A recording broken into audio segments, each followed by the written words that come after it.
Leave it on. Home of America's team is 105.3 The Fan. Hello, baby. KRLD-FM and HD1, Dallas-Fort Worth. An Odyssey sports station. Driven by our D&M Leasing Studios, this is Sean and RJ on 105.3 The Fan.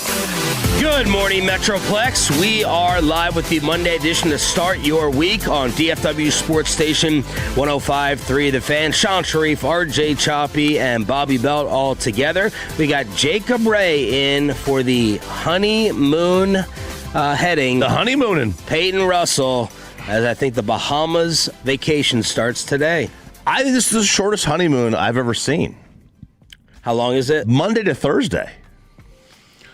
What do you do? A week? You do 5 or 7 days? 6 days in the middle? Yeah, I mean, I don't think like a 4-day honeymoon, especially in this economy, is that bad. I consider it a 2-day. With the travel? Yeah, travel day don't count. But, you know, you go to those all-inclusives, at least for me, I'm like, okay, middle towards the end of the third full day there. Yeah.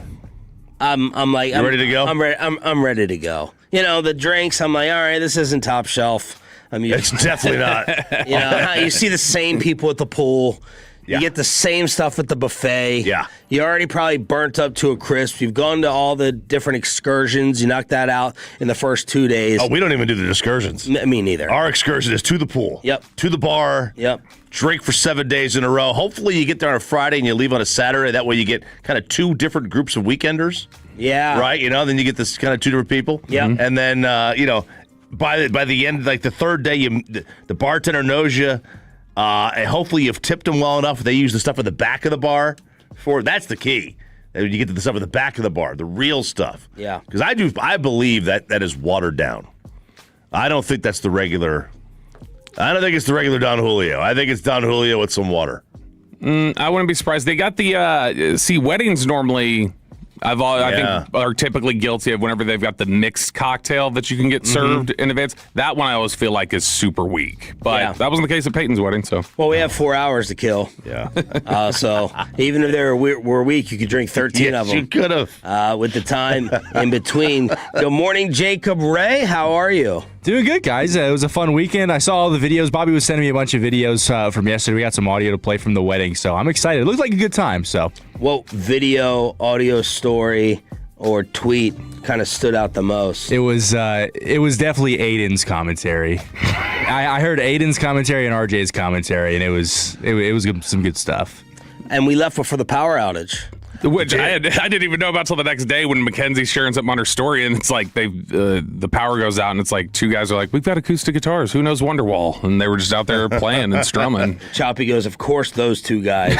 Yes. We thought some people thought those were actually Peyton's brothers. I was like, no, they're from a different gene pool. One guy kind of had that Peyton face. Yeah, one of them looked like it was like his, like it was like it was like Lou Ferrigno to Bruce Banner or whatever. But he was like 6'4", and I was like, that's probably not Peyton. Yeah. He was a big guy. And we'll get into it when we play the audio. You think they just pulled the plug to bring out their guitars?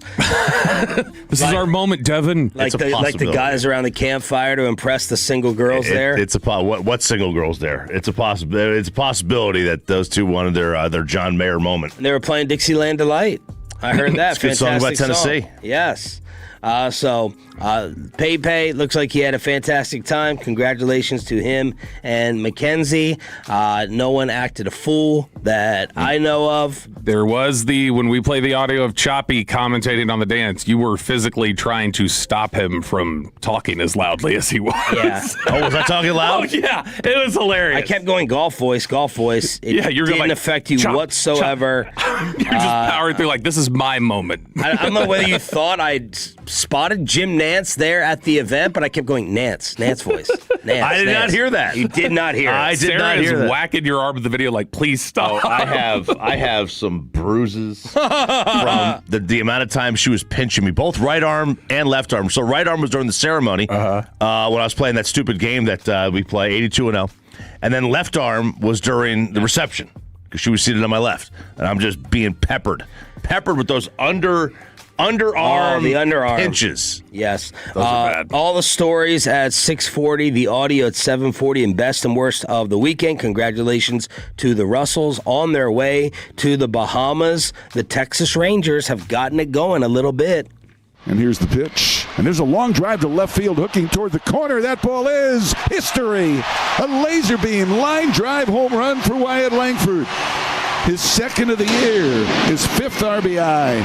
And it's 7-0 Rangers in the fourth. Wyatt is back, so is Seager, and an easy one over Cleveland to shut out another series that they win 10-0 yesterday on this station. Yeah, and of all the teams, right, of all the teams during this stretch that they were going to wind up winning the series against, it's the one that is probably the best, because you had faced... They're in first. Yeah, I mean, you took on Colorado and the Angels who stink, and the Astros can't beat anybody. Kansas City stinks. But here you are, the last two series, the two series against teams that had winning records, St. Louis and Cleveland, and you take 2 of 3 from each.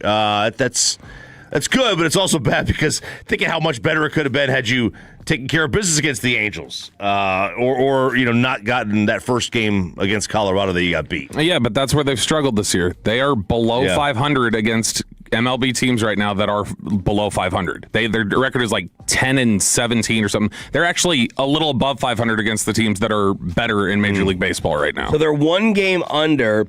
Second place in the West behind Seattle, 1.5 back. Everybody is obviously still jumbled up. The Astros are in fourth place, but they're still 4.5 back. But this far and away, there's a big gap between them and the other divisions that are as jumbled up. Total mess in the West. It's a mess. Which is good for them. It is good, and and it's also kind of a mess in the wild card, which is good for them. They're currently in it. If the playoffs started today, think about that. Right, the playoffs started today. They are going to take on. Let's see, they would take on the worst division winner, which would be Seattle. They would play Seattle in the first round if things ended today. The Brett Boone series. There you go. So that's how it would work, and. They're only a half game clear. There's a lot of teams behind them. That's where this thing is, though, and that's where the American League is going to stay because nobody outside of the Angels, no one is. I mean, I guess Detroit too. No one's going to drop so far off. Like everybody else is kind of going to be jumbled up in that 3-4 games back area in the wild card. They've won 7 of their last 10 and 3 straight series. Foscue with a 2-run rocket in the first inning. Josh Young with a solo to right to make it 3-0. Zeke Duran with his brand new T-shirts, labeling himself the solution with a 2-run double. Berger infield single. It's not your night was the opposite with the way things were going after Berger reached on that infield single. And then you have Wyatt almost breaking some fan has a choppy arm out in left field because of that ball that ends up lighting him up as the Rangers then go and toss an extra game ball to the fan and his son. Is it a little early? He's been good this season, but is it a little early for Zeke Duran to be making T-shirts for himself with the solution on him? That feels like it's a little early. Not according to Sandler. Sandler put out the numbers and said Zeke deserves to be an all-star. Among American League second basemen, here's where he ranks in the categories. Batting average, second. On-base, second. Slugging, second. OPS, second. Double, second. Runs batted in, first. Yeah. Wow. Heidi Watney said that to KNC on Friday, I think. She said that he was like, Hagee had asked her, like, who's a guy that you think right now could make the all-star team for the Rangers? And that was the guy she circled, but she thought Duran should be there. People have been in love with his raw skills. Yep. Right? Just his raw skill set for a while. He just hasn't ever really put it together. And, given a chance to play, and you get chances to play due to injuries, a lot of reasons, and he's taken full advantage of his opportunity, and he's forced himself to stay in the lineup. I keep waiting for, and I know we've talked about this, but I keep waiting for Josh Young to just, all right, he'll cool off, and then he's going to hit the slump. And every time he hits a couple games where he goes 0 for 9 or 1 for 11 or whatever, he comes back and he gets a couple games where he gets a few more hits, and he's holding steady. He's hitting 313 now. And I mean, you've got Duran hitting near 300. You've got Young doing what he's doing. I know Jock had a little bit of a slowdown this weekend, but Jock has been good, and now you're getting Seager and Langford back, and it's okay, if you can get that consistency with those 5, it does potentially like change the way you look at this team. And as great as Young's year has been, he's still tied for third on the team in WAR. What do you think his WAR is? And who do you think leads? The leader is Nimmo. Nimmo is second. Is it DeGrom leading? No, don't go too far away from a discussion we just had. Oh, Duran? Yep. Oh, wow. And what do you think it is? I'll say Duran's is 2.2. Duran's is 1.9. It's you guys can meet in the middle at a 2, and Josh Young is tied for third with Evan Carter at 1.4. Okay. Oh, gosh. That's a hell of a defensive player there. That's a 4.5. Evan Carter. That's a 4.5 He must over be the played year. some great WAR. Like the D WAR must be like really positive for Evan Carter. That was actually Jake DeGrom's first time facing Cleveland. The only team that he's never faced. Really? Yep. Back-to-back outings now of at least 5 shutout innings for the first time since 2021. And at home, Sandler pointing out 3-1 with a 1.26 ERA in 6 games started at home this season. That's insane to me that he hasn't done that at least once yet with Texas. The back-to-back 5 innings scoreless. That's like I would have thought he would have done that at some point. But no, I mean there's always these. There was like a 2-year stretch where he didn't have back-to-back starts. I was gonna say that's why there's this stunning like no stat or no note will really stun you about Jacob deGrom because of just all the different injuries he's had and stuff. Where you mentioned he hadn't played against the Guardians yet, and it's like, how the hell does that happen? And then Choppy, while you were out last week, was reading that he's like, how is it that he just got his 100th victory as a starting pitcher after like 12 years in the majors? But been the best starter of the bigs for a large portion of that. Yeah, and when he's available. Yeah, when he's available. They were shut out on Saturday, and Friday was the return of Seager and Langford, and Corey snapping that 0-for-29 skid in style with a 2-run homer to give them the 3-2 lead. So that is your recap of Rangers baseball. They are off today before taking on the Kansas City Royals tomorrow, an all-timer in the Stanley Cup Finals. That got stopped by Slavin. Theodore drive off the back wall and knocked in. Vegas wins in double overtime. Jay Billis with the call, according to Drake Toll. Who did Drake say? McDonough was? Got a Breen, Mike right? Breen. Yeah. That was Mike Breen. Our boy Sean McDonough with the call on ESPN, an all-timer. Had everything. One of the best Stanley Cup final games you'll see. That's happened in a while. It had the fastest hat trick for Mitch Marner. 4 points. The first Stanley Cup player ever with 4 points in a period. He had the hat trick in 6 minutes. In the second, yeah. In the second period, he had a hat trick. And before this year, he had been known as like choker. Basically, everybody who plays for the Maple Leafs, Star's got to get a Maple Leaf on the team next year. The breakthrough. And breakthrough, because that's what happens. Sometimes you get a Maple Leaf, and they wind up winning the cup because, Austin Matthews puts on Team USA jersey, they win the gold.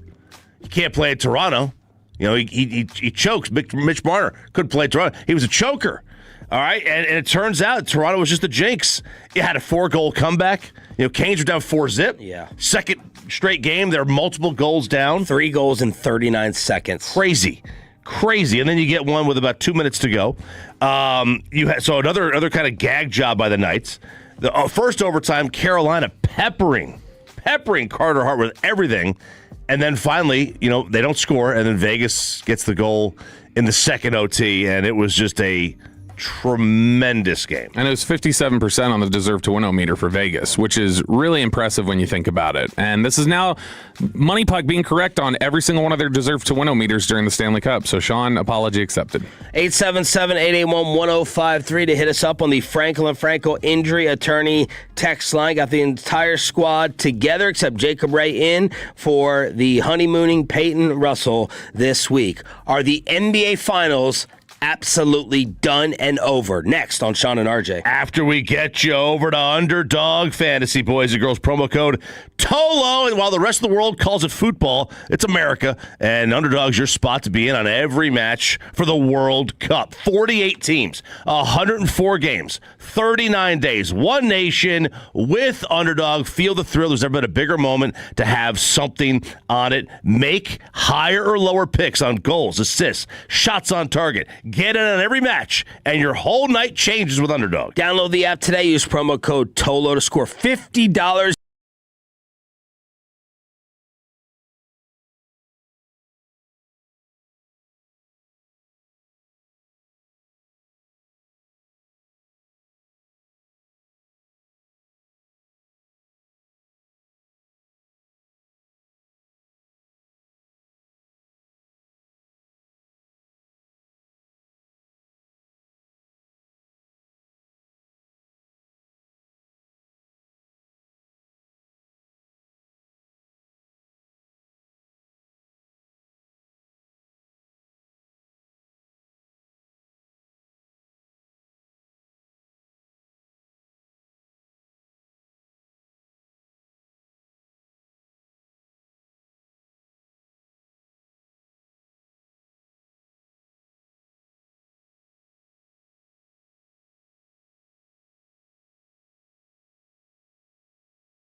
And it's back to Sean and RJ right here on 105.3 The Fan. This segment's brought to you by the personal injury lawyers Frankel & Frankel. If you've been injured in a car or truck wreck, call Frankel first, 214 or 817-333-3333. With Frankel & Frankel, there is never an out-of-pocket cost. They only get paid when you win. Frankel & Frankel, the go-to car and truck wreck attorneys in Dallas.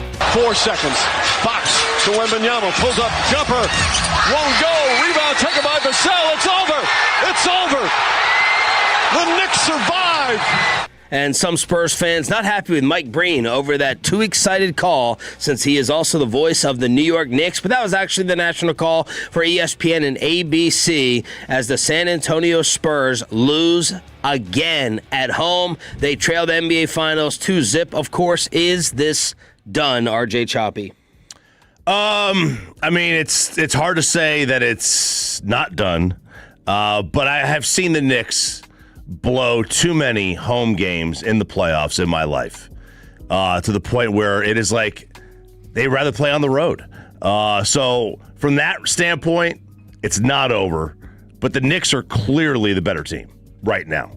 I don't think you could say any other way that the Knicks are not the better team. Now, they may not have more like raw talent than the Spurs. Yeah. But the way the organizations have designed their play themselves, the way they've designed the team, the Knicks are a better basketball team right now. When you had the Mavericks in 2011, when they beat the Thunder in the West Finals, and they beat them in 5 games, it was over relatively quickly. If they play the Thunder 2 years from then, they probably lose, because Oklahoma City was definitely more talented than Dallas was there. Dallas was just a smarter basketball team. Right now, the Knicks are just smarter. Yeah. They're a smarter basketball team. San Antonio has a tendency to do some dumb stuff. San Antonio is like Wemby still has not figured out how to be a killer in these moments yet, which it'll come to him. It always does. Guys like Dirk was the same guy. A lot of people thought Dirk was too passive, and then Dirk became one of the most notorious, like, knows when to go for the kill shot type of guys. And so it's just a learning process. I mean, the fact that you have Brunson playing as poorly as he is on the stat sheet and you lose both of them in San Antonio, that's bad. That feels like you're cooked. Yep. The series is over. This is a painful day for me because I'm looking wrong on many fronts. Number one, I did not think that the East was going to have a chance against the West. That is going to be a big fat X.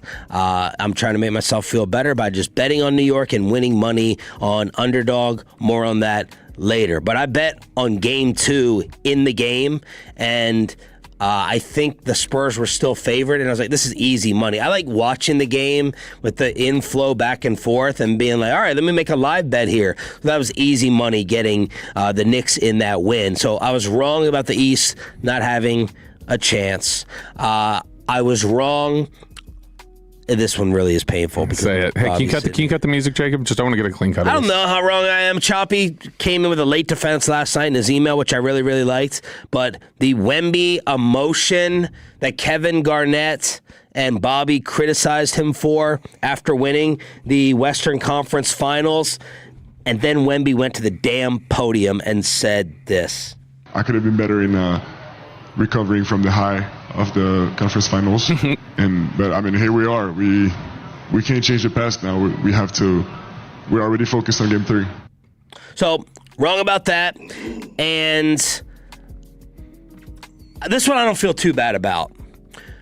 The number one X factor and the number one thing that I don't think anyone else could have saw coming, maybe if you're a diehard Knicks fan, is the breakout transformation of Carl freaking Anthony Towns. Yeah. Because this is a different human being, and this is a different player. I think that, like, today he's the series MVP, or at least you can make a really good case for him. Yeah, there was a lot of commentary on, over the weekend that they were trying to figure out, all right, who's going to win MVP? And there were a lot of sports writers who were saying, no, it's going to be. And I don't know what the odds are. I assume the odds are still in Brunson's favor, just because the likelihood is if he takes over the next 2 games, because he hasn't really had a great game yet.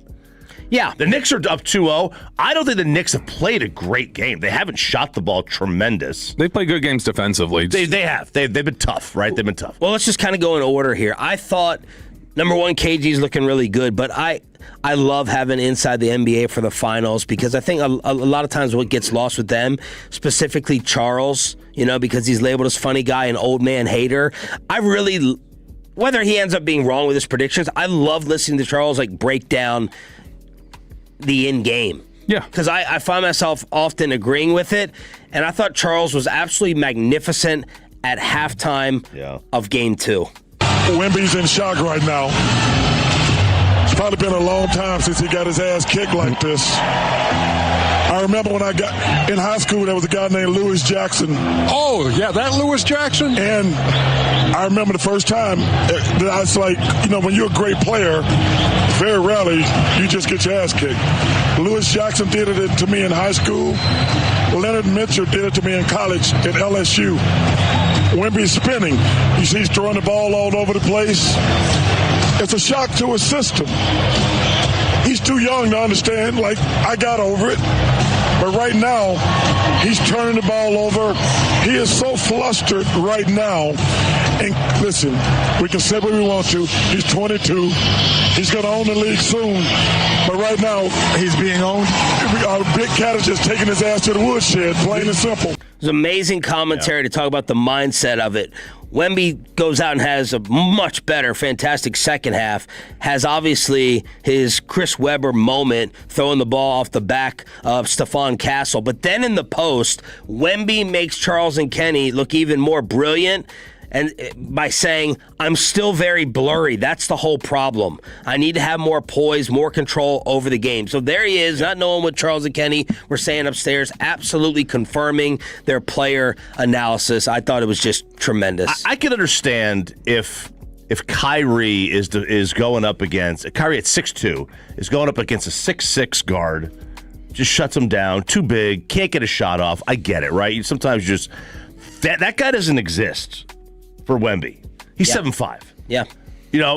He can't get position. Pay attention tonight. He can't get position on Karl Anthony Towns.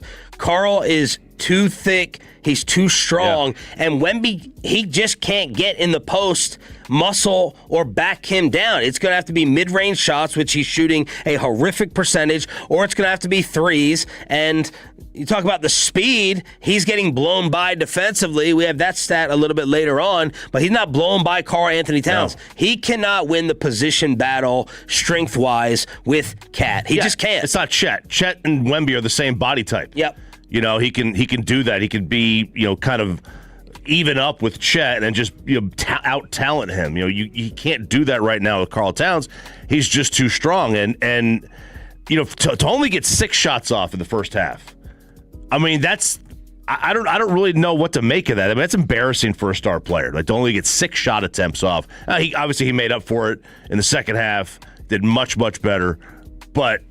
That was more than just feeling the game out to me. Sometimes you don't take a lot of shot attempts early on. You're just trying to get a feel for the game. That wasn't what that was. That was a guy that just was unsure of what he was even doing out there. Yeah, it's I was talking to Reggie Atatula over the weekend, and we were talking about Wemby, and he was making the comparison that he's like, Wemby at this stage of his career is like early Micah.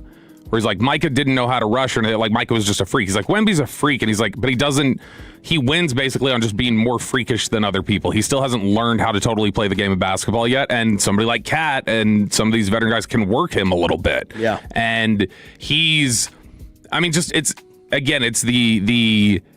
the ignorance of youth or whatever you want to call it. Like when you see stuff like on that last possession where Brunson misses the shot, they get the rebound, and Castle slows him down. He tells Wemby, slow down.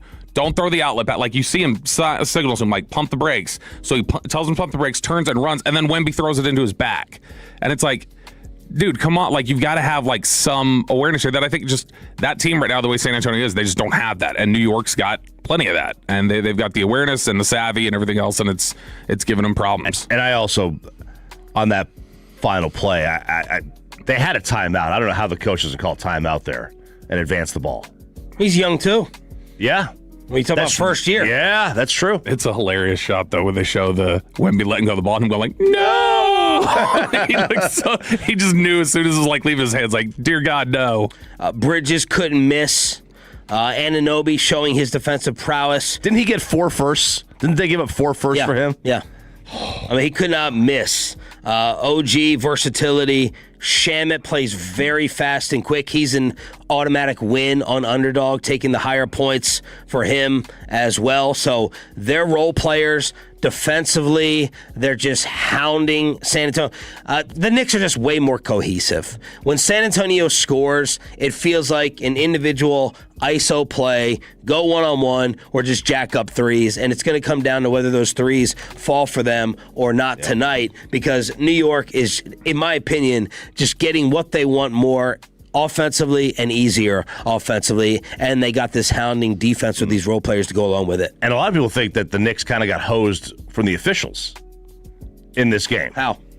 There was a lot of calls, especially on Cat and Brunson. Well, Cat got screwed on the 2 calls. That was, yes, absolutely right. That was a game-changing sequence because a lot of the compliments so far, at least in that game, were glad the refs are letting them play. And I am too. I like letting them play, but those are ticky-tack fouls on Cat. And I had the Knicks meatballs bitching and moaning. Oh my God, here it is. If the fix is in, we're going to get screwed. But yes, those two calls were wrong. How surprised are you at the spread? I'm stunned, and I'm betting big. It's already in. I got a text. My handicapper texted me yesterday. He goes, something's fishy going on here. Makes no sense. What is it? 2.5. And I think it's down to 1.5. At least I've seen 1.5 in other places too, but it's 2.5. Now seems very that almost feels like, well, they're due, right? This is right now, like, due is like the Knicks to eventually I'm putting this game, multiple hundreds on this. This feels like the Knicks feel like they got to lose at some point, I guess, maybe, because right now what this is if 13 straight. If they win the next 2, this is the best postseason run we've ever seen. It has been the Lakers for forever. Is that Lakers' 3rd run where they beat the Sixers? That would, or second one, whichever one it was. 3rd run was the Nets. They lost 1 game that entire postseason, and it was the first game to the Sixers. The Knicks have lost 2 games this entire postseason. They were both by a single point. Well, they went to 7 against Atlanta, Kenny Smith said. Who? The Knicks. No, they lost 2. They went to 6.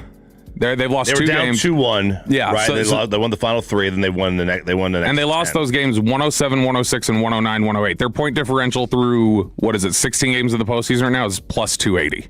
It's 280 through 16 games. That's insane.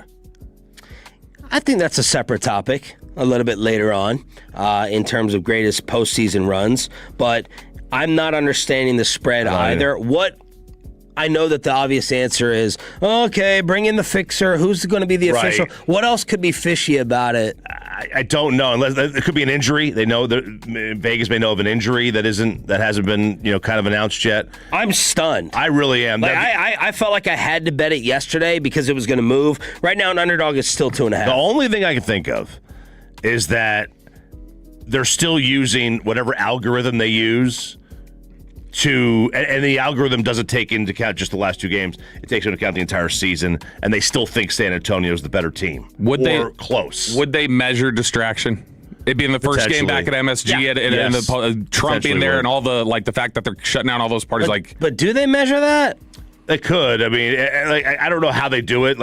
Every day. I don't know. I feel like that's literally just got to be San Antonio's due. Vegas feels like they're good. They got to win something, right? I feel like that's almost just them covering themselves because they just don't think they'll get swept. I'm betting it. I already bet it. And already. I'm viewing this as a win-loss. I want the Spurs to win to have more of an interesting series. Yeah. Of course, they'll end up winning by 2 or 1 and totally screw me tomorrow morning when we're recapping the Tolo Tuesday edition of Sean, RJ, and Bobby. No Peyton because of the big 105.3 The Fan wedding. We tell you everything that happened behind the scenes as part of the 6 a.m. club after this. But you know everything that's happening at your house with DFW security. And I've been getting some notifications saying, oh, you got some activity on your back patio. What the heck is going on?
each Tuesday afternoon at 3:20 with the G-Bag Nation. This is the place for Rangers coverage right here on The Fan.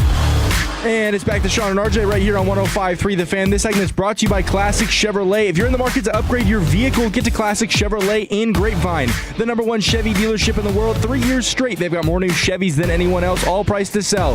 Visit ClassicChevrolet.com. This is Texas. This is Classic Chevrolet. Together, let's drive, relax, and enjoy the difference. Based on new Chevrolet registrations 2023 through 2025. Thank you, Jacob Ray, in for PayPay. This is Sean and RJ with a Miles Smith ticket giveaway coming up in the 7 o'clock Expressway. We'd like you to win that as being part of the 6 a.m. club and starting off your week with us on DFW Sports Station, as we also enjoyed the weekend together at the wedding of Peyton Russell, who is on his way to the Bahamas today with his brand new bride. Everyone getting dressed up. RJ Choppy found the suit, came hatless. Bobby Belt came with a backpack. He did. And a tie. I was proud of him. Yep. But I had to balance it with the backpack. That tie was a fight, right? Oh, yeah. No, I did not want to wear the tie, but Kristen was like, I think you need to wear a tie. And then Laura was like really insistent that I wear one. Because when I first like walked out with the sport coat on, she was like she like loves people dressing up. So she was like excited. And then she was like, put on the tie. And I was like, I'm not putting on a tie. And she goes, you are so close. Come on, you're so close. Close to what? Looking presentable. and then I was surprised. I didn't know who was. I thought I was going to be maybe one of the only ones in a tie. I thought everybody was going like tieless. I don't know. Like Peyton like psyched it up so much to just be like, if you are wearing anything other than like, there's going to be somebody there taking dress code and not letting you in the club if you weren't matching up. That's what he made it feel like. So no, but I did end up putting on the tie. So. All right, let's set up the observations of the Saturday in Waxahachie. I woke up, I was worried for him because it was pouring, rain all weekend long. It was pouring rain. I was like, oh, this is not good. Tim Collins had warned us while walking out on Friday, bring your galoshes. That venue can't absorb water, can't handle water. No. Really correct them. How the hell shut up. Stop being so negative about it. But it ended up being very good outside for the time that we were out there, but we do have station observations of the wedding and then the audio coming up at 7:40. Yeah, did we just take this in chronological order, I guess? Yeah. Okay, so I think the first thing that I really noticed was the amount of cotton or some crap just blowing in the air, and I was like, this is like going to be, like it was getting all over like my suit and everything. Yeah. I was like, I think it may have been Willow. Whatever it was. Willow Willow Creek. Maybe that's what it was. May have been Willow. That could be exactly what it was. But I mean, the first big thing that we had happen where it was like take a note, this is something that just occurred and we got to talk about this, was the fact that we were being bullied by the photographers or whoever. I think it was the photographers that were basically bullying us to scoot up in our pews. We had taken the last 2 rows because Broadus scouted out the seats. Yeah. Yes. He's looking outside. One of his better evaluations. Yes. He goes, hey, there's a tree right there. Back 2 rows. That's what we have to get. And that's what we all walked out to. And we did. And so we were sitting in those seats, and like so first off, it was terrible. I had gotten to the 3rd row because I saw that in the 2nd row I was going to have to sit next to Carter, and that was not going to happen. So Carter just kept ending up like right next to me. And Carter's in love, Jake. Yeah, he is. He's in love. He took his lady though to Wrigley. I saw. Yeah, he's having regular relations. Really cheapens the whole thing.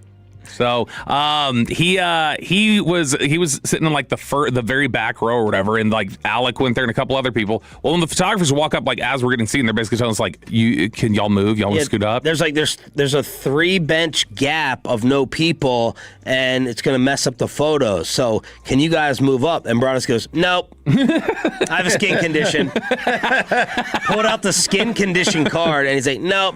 And we're like, all right, young bucks, y'all got to go ahead and take this bullet. Yep. And the gingers got put right in the sun. That was a Carter and Alec, right? That was a revenge play from Peyton for Alec, and then for Carter, it's just you're not with us anymore. Get the hell over there. And so that was the shift right there. And I think it's a man card violation. You guys vote on it on the Franklin fan text to grab the fans? I don't want to be no, it's I don't want to be Wolchuk insensitive here. Maybe it is geisha. I always say geisha, but no, you can geisha? say. I told Spittle. No, I told Spittle. I was like, can I say this word? It's not a bad word, right? He's like, I don't think so. And so I Googled it, and I was like, all right. Why'd you ask Spittle? Because I was like, if you tell me I can't say this on the air, I'm not going to tweet it. When he said I could say it on the air, then I tweeted about Choppy. Way to answer seriously. So, no, I got to pull up the picture right now of Choppy with his little, because Choppy was one of those like little fans. Yeah, it was this. Yeah. So like Choppy just looks sultry as hell. I think it's an umbrella type man card violation. Yeah. To where, you need it, you want it, but you can't sit there and do that hand movement with that thing. Listen, I get it, but there are extenuating circumstances. And since I'm not wearing a hat, that means sweat is dripping in my eye. Yeah. There's nothing to hold it, nothing to block it. Where's your Giuliani rag for the top, for the dome? The rag? Yeah, like Giuliani, he would have that little rag. Remember that he patted the sweat off That's because with? he had just dyed his hair and it was dripping down his cheek. I was like, not doing that. I was like, I grabbed it. I thought you were going full bald, by the way. I thought this was the debut of the full shave. That's as close as I'm getting. I'm not doing this every day or every other day or once a week. This is an every 2 weeks thing, every maybe 2.5. Okay. But I'm gonna do it myself. I think I'm gonna try to do this myself. And just keep it very, very short, like a buzz cut. But I grabbed the fan, and it worked. I got a splinter from it though. So it was not long after the fan thing that part of the reason we were told to move up is because there were not enough people to fill in the seats because there were some people who were not there. Specifically, who do you think was late amongst people that went, Jake? I mean, think about their break times. Immediately, I go to the nosebleed boys. Yep, very good. Where my context clues. Well done. Mm-hmm. Yep, this was. In fact, I think they were the last ones at Cody's wedding. I think they were the last ones to walk in there too. Were they? Yeah, and that's why they were able to sit in the back and they didn't get the instructions not to use the phone. So we're looking around, and about 150 yards away, we see Wolchuk, and Broadus brings out the phone to zoom in on Zach. We will have that video at 7:40, I believe. And they're just standing all the way over there waiting for a break in the proceedings and the ceremony and everyone walking down the aisle because they're late. And Zach, at one point, I don't know if it's just he realized he was being stared at or something, but he went and hid behind a bush a la Kevin Durant with the paparazzi, and his head's just sticking out. It looked like he was spying on the wedding. It was kind of creepy. But he's they're posted up back there. They're late. They're not coming over to their seats, so we had to fill up with that. And then not long after everybody sat down, they came over and made the announcement. This is the lady pastor walked up and she said, "This is an unplugged wedding.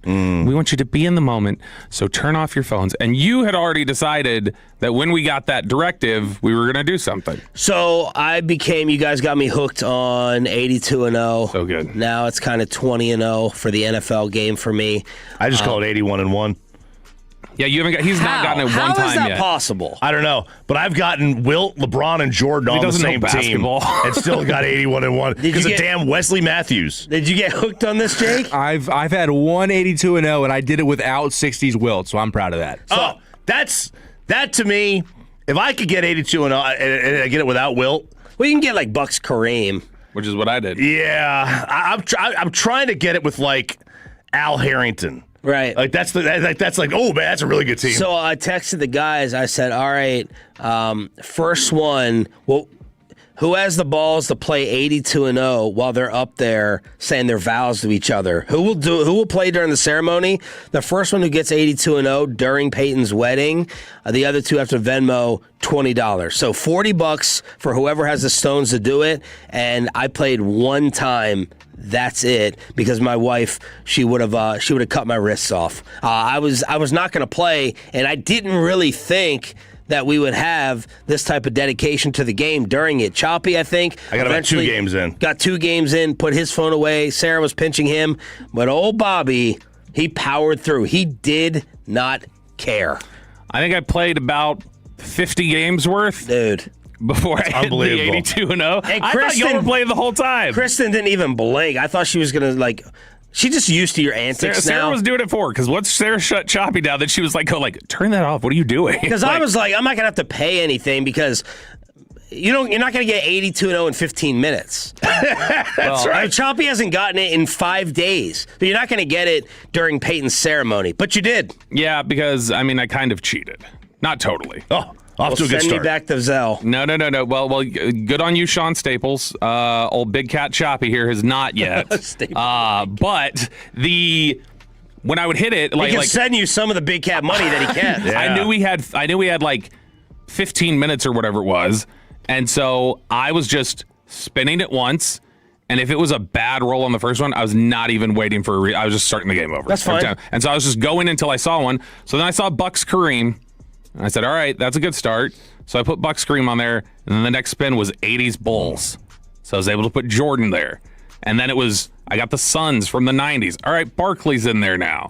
And I was starting to feel like, all right, this is going to happen. And then the next roll was 2020's Philly.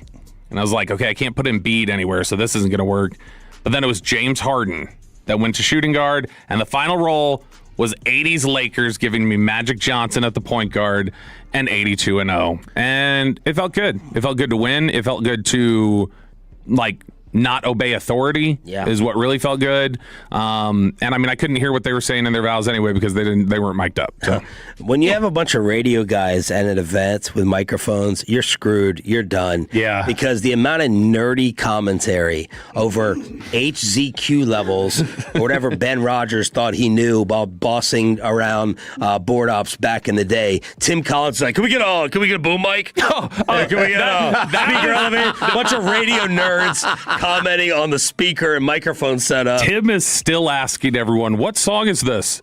He was asking for every instrumental he heard, which is of course, the violin the classical version of a modern song or something. And brought us to a lot of it. I know, but every new one that came up, Tim would go, "What song is this? What song is this?" I was kind of it made me question: does Tim know music as much as he does? Because I would think he would be the one answering, not asking everyone.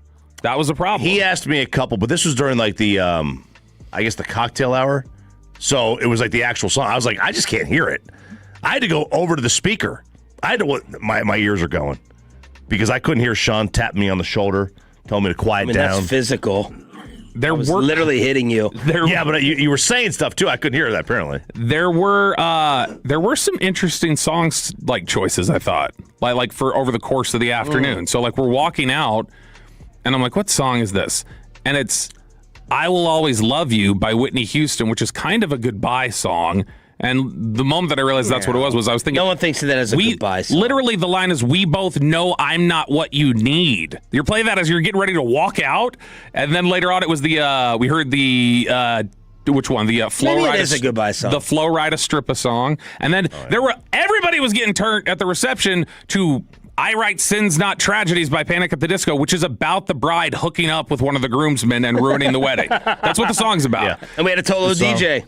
Yes, DJ? Glow the DJ, who did come up to me and confirmed for everyone that I am funnier than RJ. That's what he said. You are funnier than RJ. And I said, thank you. See, he didn't You didn't hear that. He did not strike me as a G-Bag fan. And so then I was like, Zach, come here. And I was like, he just came up and said because he was Hispanic? No, because of his comments. And so then he was like, I was like, Zach, come here. I was like, he is the biggest G-Bag fan in the world, and he wants to meet you. And then Zach, of course, just kind of fixes the lapel and goes, Zach Wolchuk, how you doing? And I was like, he actually came up to me because he's such a big G-Bag fan. He thought I was you at first. And Zach still didn't know his bit. He's like, oh, really? Yeah, I get confused for Bobby sometimes. I was like, oh, God, okay, you're this locked in. Audio from the Peyton wedding at 7:40 and best and worst of the weekend after a Miles Smith ticket giveaway. World Cup week is here, and no one has you more prepared than RJ Choppy. That's right. Put on your Umbros and shin guards. Next. First, let me go ahead and get you set with the low T sensor. Did you know that 1 in 4 men over 40 have low testosterone? They have low energy, low sex drive, low motivation, and barely recognize themselves. But 100% of them can get it all back and feel like yourselves again at the Low T Center. Low T Center is the original TRT clinic, changing lives since 2009. Their expert providers work to tailor their TRT plans to every Tolo to get your levels back to where they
This is the exclusive home of Dallas Cowboys football. KRLD-FM and HD1, Dallas, Fort Worth. Let's go, Cowboys. An Odyssey sports station. Driven by our D&M Leasing Studio, this is Sean and RJ on 105.3 The Fan. It's us against the world, bro, just watch us shine. Choppy's here to tell us what the hell is stop page time. World Cup, soccer at home and global too. Sit back, relax, let Chop nutmeg all over you. Oh, baby. Nutmeg all over us. That's right. Let's go right now. It starts this week. They had the media party yesterday. It does. Did you go? I did not. I had Julian still. Luca's game in Houston got rained out, so they were coming back. I had the kiddos. That's what stopped. He was not going to that regardless. I would have liked to have. It's a pain in the butt. I don't feel like the build-up has been large enough. Yeah. All we talk about is hotel rooms and ticket prices, and I don't feel like this is officially World Cup week. We mentioned that while Sean was out, that like Choppy was saying he's heard talking to people like there's just concern here locally that like maybe vendors are thinking there's just not enough here that they thought there was going to be. And I don't know that it's just local. I think it may be national. But not enough what? Not purchasing. enough. Yeah, like not enough purchase. Like there's just too much, like I guess it's just tight economic times for even businesses and stuff. Yeah. But I even mean advertising, TV, commercials, promos. Well, there's been... I feel like I should be inundated, like swarmed with it. Yeah, it's on Fox, I think. And Sean doesn't watch Fox. Well, first of all, what's on Fox right now? Like, no sports are on. I know, one of those like dance game shows or something. So like, but yeah, it does feel like it hasn't been discussed as much as it should. This is the most spread out World Cup ever. So in terms of like distance that you have to travel, because obviously North America is so massive. This is by far the biggest. The second biggest is the '94 World Cup. The only difference is this is adding Mexico and Canada to the mix. So the travel is even further. They're trying to group all these in, but it all gets started on Thursday. Mexico will kick the whole thing off against South Africa. 2:00 on Thursday. But Team USA over the weekend had their final tune-up. It was in Chicago against Germany, and everyone is pumped up after a 2-1 loss. Oh, they're Wemby. Moral victory. Moral victories. This is called a friendly, and they've been on TV. I've seen these on TV. I haven't really tuned in a lot to the friendlies because I just can't. The whole concept of a friendly doesn't resonate with me. It's a preseason game, but it's not. They actually do take it seriously. But it's a final tune-up, and they lose 2-1. They struggled early. They adjusted to the speed of the game, and they played really, really well in the final 60 or so minutes, 70 minutes. Of this one, but still, it is still a loss. The thing is that they were neck and neck with a true title contender, and Germany is a true title contender. So the U.S. team, they get started on Friday. This is going to be Friday night against Paraguay. That's their first game. You can come watch it at Cold Beers and Cheeseburgers with me, Eric Chiafalo, Lucius Alexander, a bunch of other people. So you can come take it in on Friday night with us there. I think we'll be there too. Come on out. It'll be good. Come on out. It'll be fun. For a little bit. I'm going to come on out and say hello. Now, one thing of note is that here at it's Dallas Stadium. It's not AT&T Stadium. If you've driven by, you've noticed there is no more signage. AT&T Stadium is gone. It's not on the side of the building. It's been covered up by a tarp. Same thing for the top. It's been covered up by a tarp. It's just Dallas Stadium, not Arlington, not whatever, just Dallas Stadium. But 11 a.m. on the 15th, Six Flags Drive and Ballpark Way, it is the Orange Fan Walk. This is the Netherlands. This is one of their classic things they do. They got the double-decker bus. They shipped over here. They shipped it over. Port of Galveston. Drove it up. It's going to be here. This is a must. This is a must. If you're like a sports fan, this is an event you got to see. I'm going to go down to this. Orange March? I'm going to go down to this on the 15th, and I'm going to go check this thing out. This is supposed to be just the most like amazing thing to see. It's bananas. But you follow this massive bus and you go right up to the stadium and they do their stupid little dances, you know. Yeah. I'm going to go do this. I'm going to go check this thing out. Bobby said, I thought January 6th was the Orange fan walk. I guess it wasn't a walk, but. No. It was more of a march. Yeah, there's a bit of more of a pace to it. More of a pace to it. So that's what's coming up. It's on the 15th. The Swiss team, they're based in San. What's up? I'm looking at tickets, by the way, just for Wednesday. Netherlands against Japan in Arlington. 846, 857, 1,000, 976, 908, 1230, 1245. We're in that range. It's like going to a Knick game. Yes. It's insane. And that's not even Argentina. No. Argentina, next Monday, 1,500 in the back rows. The average Argentina ticket? 21.48, 25, 21, 39, 22, 1983. Yeah, the average Argentina game ticket is $12 less than the average USA ticket. It's your last chance. Like it's like, first of all, they're Argentina. You know, they're the defending champs. A lot of people are saying, this maybe the last chance of seeing this team, Messi and everything, and it's just a massive draw. A massive, massive draw. They're going to have, some of the most crazy fans out there. Clark Hunt will join us in studio on Thursday at 8:20 to talk about the festivities kicking off. Now, the Swiss team, I feel bad for these folks. They're out in San Diego. By the way, some of the locations that people have chosen, like Spain chose like Chattanooga as their base camp, right? Well, the Swiss team chose San Diego. Okay, good spot. They're practicing evidently on an episode of Dutton Ranch. So right at the facility in San Diego, and if you've been to the Chargers facility in San Diego when they were there, I think it's the same place because like it's at the base of a mountain, right at the base of like a hill. Well, on the rendering, there's a red spot and it says snake area. And apparently this is just inundated with rattlesnakes. Oh. And you could hear them. And when we were at training camp and we went down and the Cowboys practice with San Diego, it's probably like 08, you could hear it like off to the side. And I think the same spot. And then, I feel so bad for they have no idea what rattlesnakes. They don't know rattlesnakes in Switzerland.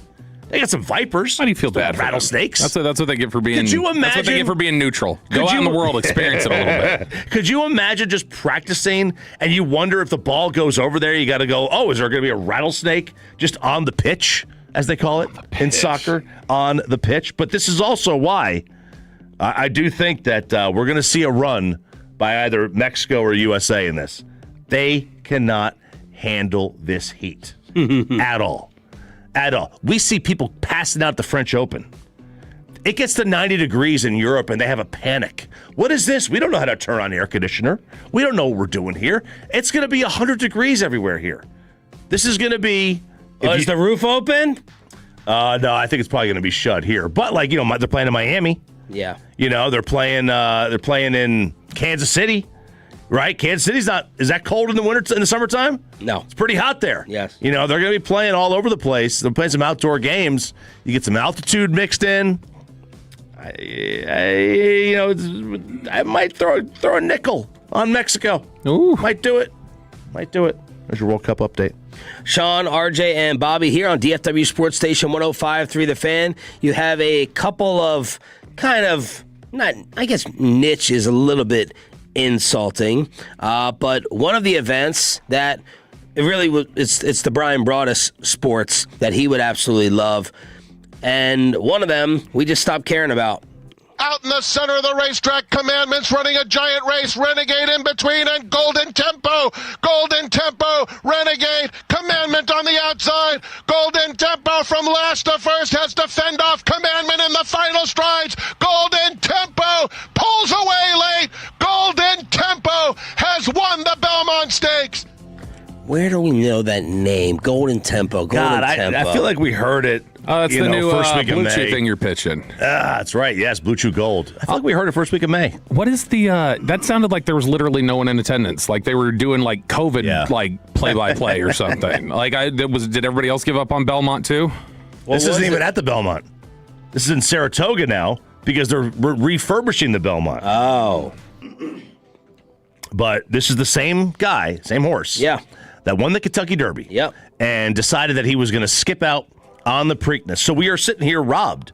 And it really sucks because, you knew going in, once that horse won the Derby, you were going to check out from the other two because he wasn't going to run in the Preakness. And if he's not going to run in the Preakness, then the Belmont is just $1 million race that you could bet on. Now, it paid out well. The Exacta was 55-1. That's pretty good. Wow. That's pretty good. 55-1 on the Exacta.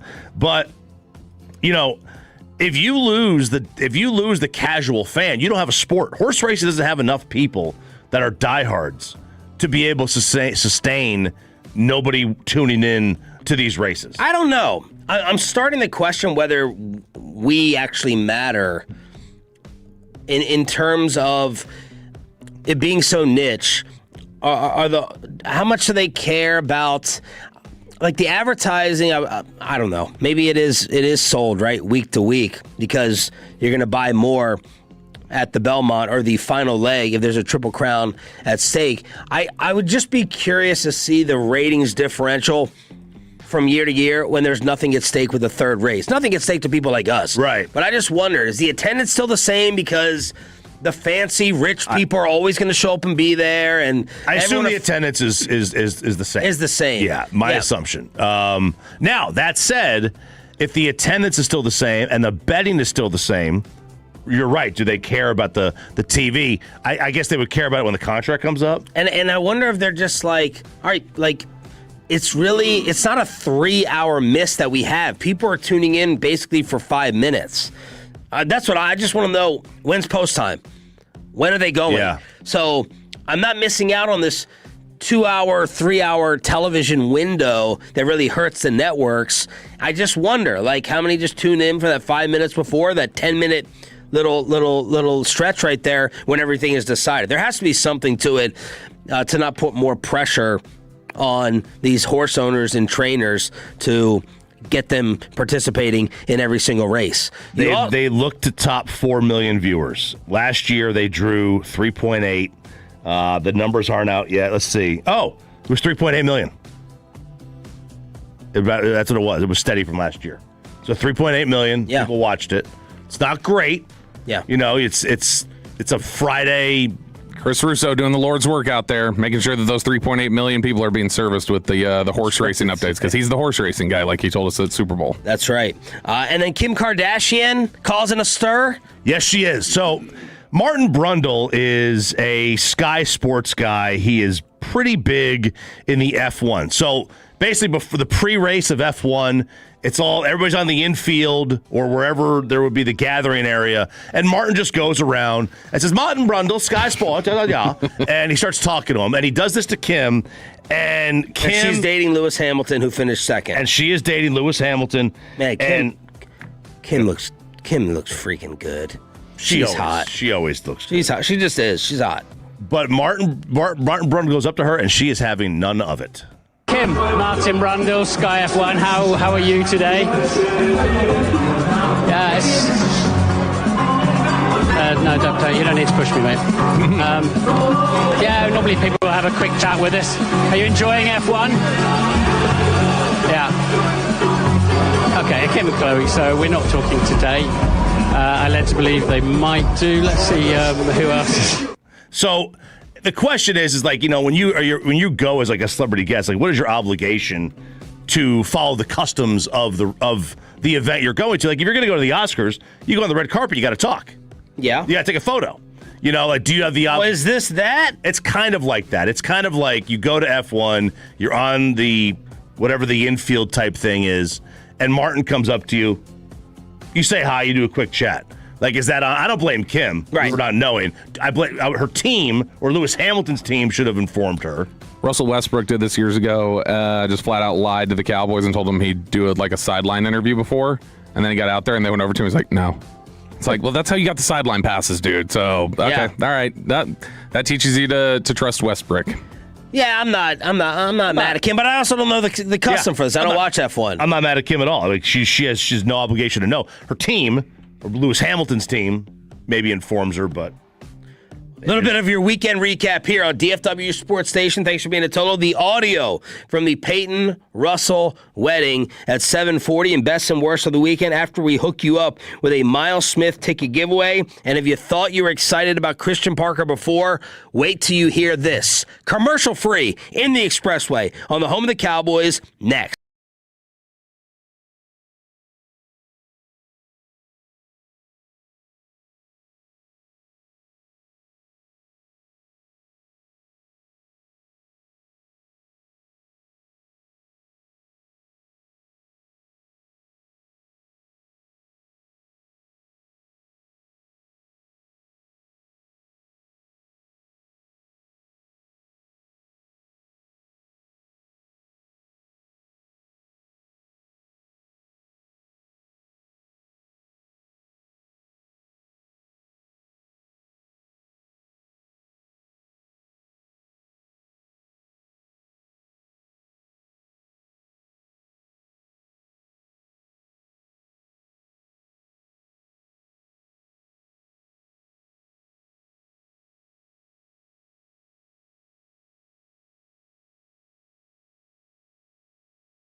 And it's brought to you by the On Time Experts.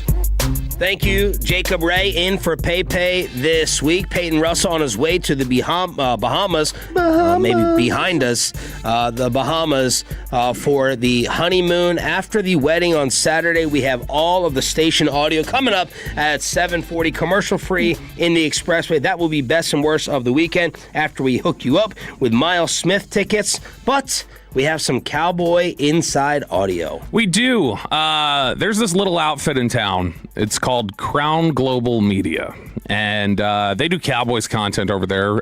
Brian Broaddus, it's his operation, and he and Vach Lombardi have their show, the Doing All Right podcast, and Brian uses the opportunity to hit up his various folks that he knows and says, hey, you want to come up here? You want to do some podcasting and do some, talk about whatever you're interested in? And he's gotten some good guests on there, and he got a really good one for perspective that we don't normally get.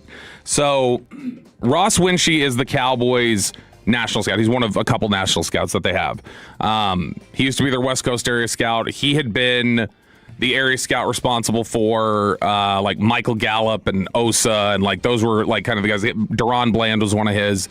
So those were the kind of players that he had. So they got Ross on for an hour to just kind of answer a wide variety of stuff related to the team right now, related to how the Cowboys attack certain questions when they're evaluating players. But the first thing they touched on here, and there's a few different cuts here that are really, really good, and we're going to play cut 24 first. This is Ross Winchie just talking about what went into like his part and the parts of others, what went into researching Christian Parker before they hired him.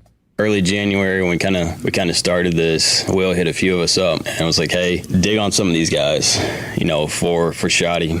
And so we reached out to our contacts, and like everybody you talked to about CP was like glowing. I'm an Aggie. CP works for Elko. Mike's one of my guys, so he gave me 10 minutes of his time. I'm very appreciative, and it was just a stamp of approval, man. Like, hey, if y'all think he's ready to call it, sign him up, type of thing. Like, it was everybody we talked to is just like a no doubter. It was just a fun collaborative process that Shoddy and Will allowed us into to kind of get some exposure to how the coaching search thing kind of goes. It was fun. And yeah, the reviews were awesome on them. Which, a couple different takeaways there. One, I think that's good foresight from, it sounds like Will and Shoddy, that as part of like you're expanding hey, let's expand how many people within the organization have an understanding of what we do when we're going through these hires. Like, let's make sure that we have people who understand what our process is like, what we're looking for, doing stuff like that, using the connections that we have. So, like, if Ross is really close with Mike Elko, that's a new layer of information they can go get about certain people. Like, oh, okay, you've got a connection to Elko. Let's talk to Elko about what he's got here. And so I think that's an encouraging thing to hear how they're kind of expanding those things. But also, I think people have long assumed, and maybe it was true in the past, the Cowboys have their thoughts on who they want or who they're interested in. They will narrow it, and then it's like, let me go find my confirmation bias data. Let me go get my data that confirms what I want. Yeah. And this is showing... It's like me ordering at a restaurant. I'm like, this is what I want. Waiter, you tell me if I'm making the right call, which drives my wife insane. So with Parker, it's a guy they don't know at all. So they had to do like a job of like really digging in and talking to different connections and figuring out like, tell us who this guy is before we get a chance to talk to him. But the idea of what kind of a defense is Christian Parker putting into place? We've heard DeMarvion Overshone talk about, man, when you get in there and he starts like teaching you, and then you get on the field and you see Wedding for Overshone, by the way, with Shoddy showing up in his RJ Choppy outfit. RJ dressed like Shoddy this weekend, and Shoddy dressed like Choppy. But Shoddy had hair. There was still the hair. Yeah, that's still there. But the DeMarvion Overshone to talk about, man, there's just so much you can, when you hear it taught and then you see it on the field, it's like really cool to see it come to life. Ross had talked about similarly when they started interacting with Christian Parker after he got here to figure out how do we go get players that you want, how encouraging it was to them just see it come to life. He pulled some of us aside. We actually watched him bring it to life on tape. And like when I talked about it, it was like a day one install. Like you're sitting there in August and it was like you actually see how they play. You're playing corners left and right. You're playing the safeties. You see the rotation. Then you just see the violence that the front seven plays with. And if there's a shift, how we adjust to that, how the linebackers are going to play in coverage. He talks it, and then you can just see it showing up on tape. And it just excites you as a scout because you know it's legit. So, and just through a couple of days of OTAs, man, they're flying around. And I think that's the thing. Normally, it's funny. When we were in Indianapolis at Combine and we got a chance to talk to Christian Parker. Well, I was there. Yeah, you were. It was the, and coaches, we'll talk about this sometimes, like, they have to change their language almost to explain something to you sometimes. And so that can be a little difficult when he starts going like, well, we got a gap and a half, and we're doing this and we're doing that. Then it makes you just start going, okay, hold on, wait, you're making my head dizzy a little bit. That's why we had him and Broadus like in it's like Professor Xavier. Yeah. Talking the Cyclops. So when you... Cyclops the smartest one? I don't know. Probably he was the leader, right? Yeah, Aiden's giving me the thumbs up. Yeah. So you Two smart guys. Let me dumb it down for myself. Well, so basically what you have here is take somebody like Ross or some of the others who know all the ins and outs of it. And they're telling you, like, when he sits down and he's talking to us about this, and these are guys who've been around a number of people in football for years.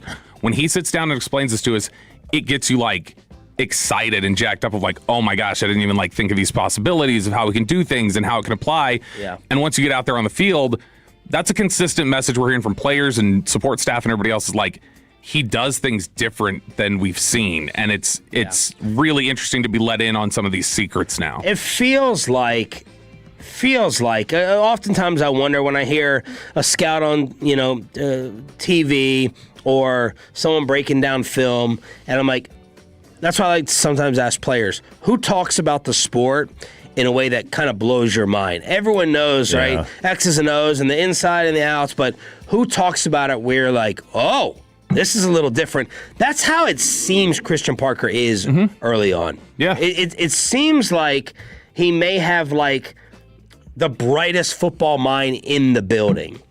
Yeah, that's the way it's coming across right now. Yeah, or like, and I mean, even if there are other people who are similarly as bright as him or whatever else. No offense, Shotty. When Shotty talked about the first week they were playing Fangio, he said that they were like, what's it like to go against Fangio? And he said, when you watch the scheme, you see certain things that you're doing and you're going, oh, that's cool. Like, I hadn't even thought of how you could do that. But like, you can do that. You can play with these numbers.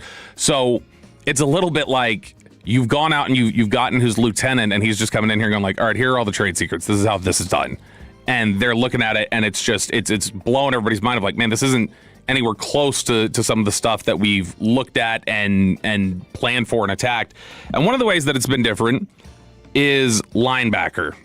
So that was the area where everybody was kind of most concerned heading into draft weekend, probably. It was just the idea of like, there's nobody to play there right now. Yeah. And they had swung and missed on a few guys in free agency. They had not been able to put together any trade packages for anybody to that point. They obviously get into draft weekend. They trade for D winners. They come out of it with, Jayshon Barham, who they're going to start out at linebacker. So they get a couple different pieces there. But Ross was asked specifically, and this is on the Doing All Right podcast, Brian's podcast over at Crown Global Media. He was asked specifically about the linebacker situation, and Ross acknowledges, like, there's been a shift there that they've had to understand at the position. If you went back and watched Philly and watched N'Kobe, that's a lot. That's how we're going to play that. And it's like, that's when we were like a little like when we sat down with CP and watched the tape, it's like, well, how much pass coverage responsibilities is that guy going to have? We're trying to figure out, well, does this guy have to be an elite athlete at the position? No. Because he's going to be protected. As scouts, you're like scratching your head like, okay, well, can we, offenses are good. Can we put him in positions where he's going to be exposed? And CP has answers for all these things, which is awesome. We're going to blitz him. He's going to have safety help. He's going to not, it's going to be really cool when it's put to life. And then you have the freaking Demo next to him. And D Winters has looked great. I mean, we've done a good job of flipping that room pretty quickly, in my opinion. I think that room's going to be fun to watch too. And that right there to me is interesting because that sounds like some of what we've talked about before. They've put such an emphasis on the secondary, and that's clearly been how they've built in Philly too. They were putting such an emphasis on the secondary, but for it to basically be like, it's nice to know that it was almost a little jarring to the people building the team too. Of like, wait, hold on. Like, do we have? Yeah. Like, because I think a lot of people have worried, were they asleep at the switch? It doesn't sound like the word. It sounds like this is very much a calculated. Like, no, look, we play this a certain way, and we can get the resources we need. But they did miss on some of the linebackers they wanted. Sure, N'Kobe Dean one of them. N'Kobe Dean was one of them. Quay. Yeah, and Quay Walker, I think. Yeah, and I think they got. Look, I think D Winters, like, for the value of everything they did, I think Winters is probably a better value than signing one of those guys. So, like, it's a little bit of a blessing in disguise, probably. But, I mean, just to hear, I'm going to be fascinated to see how it plays out because it sounded like he was referencing there when they're interviewing Ross Winchie, the Cowboys national scout.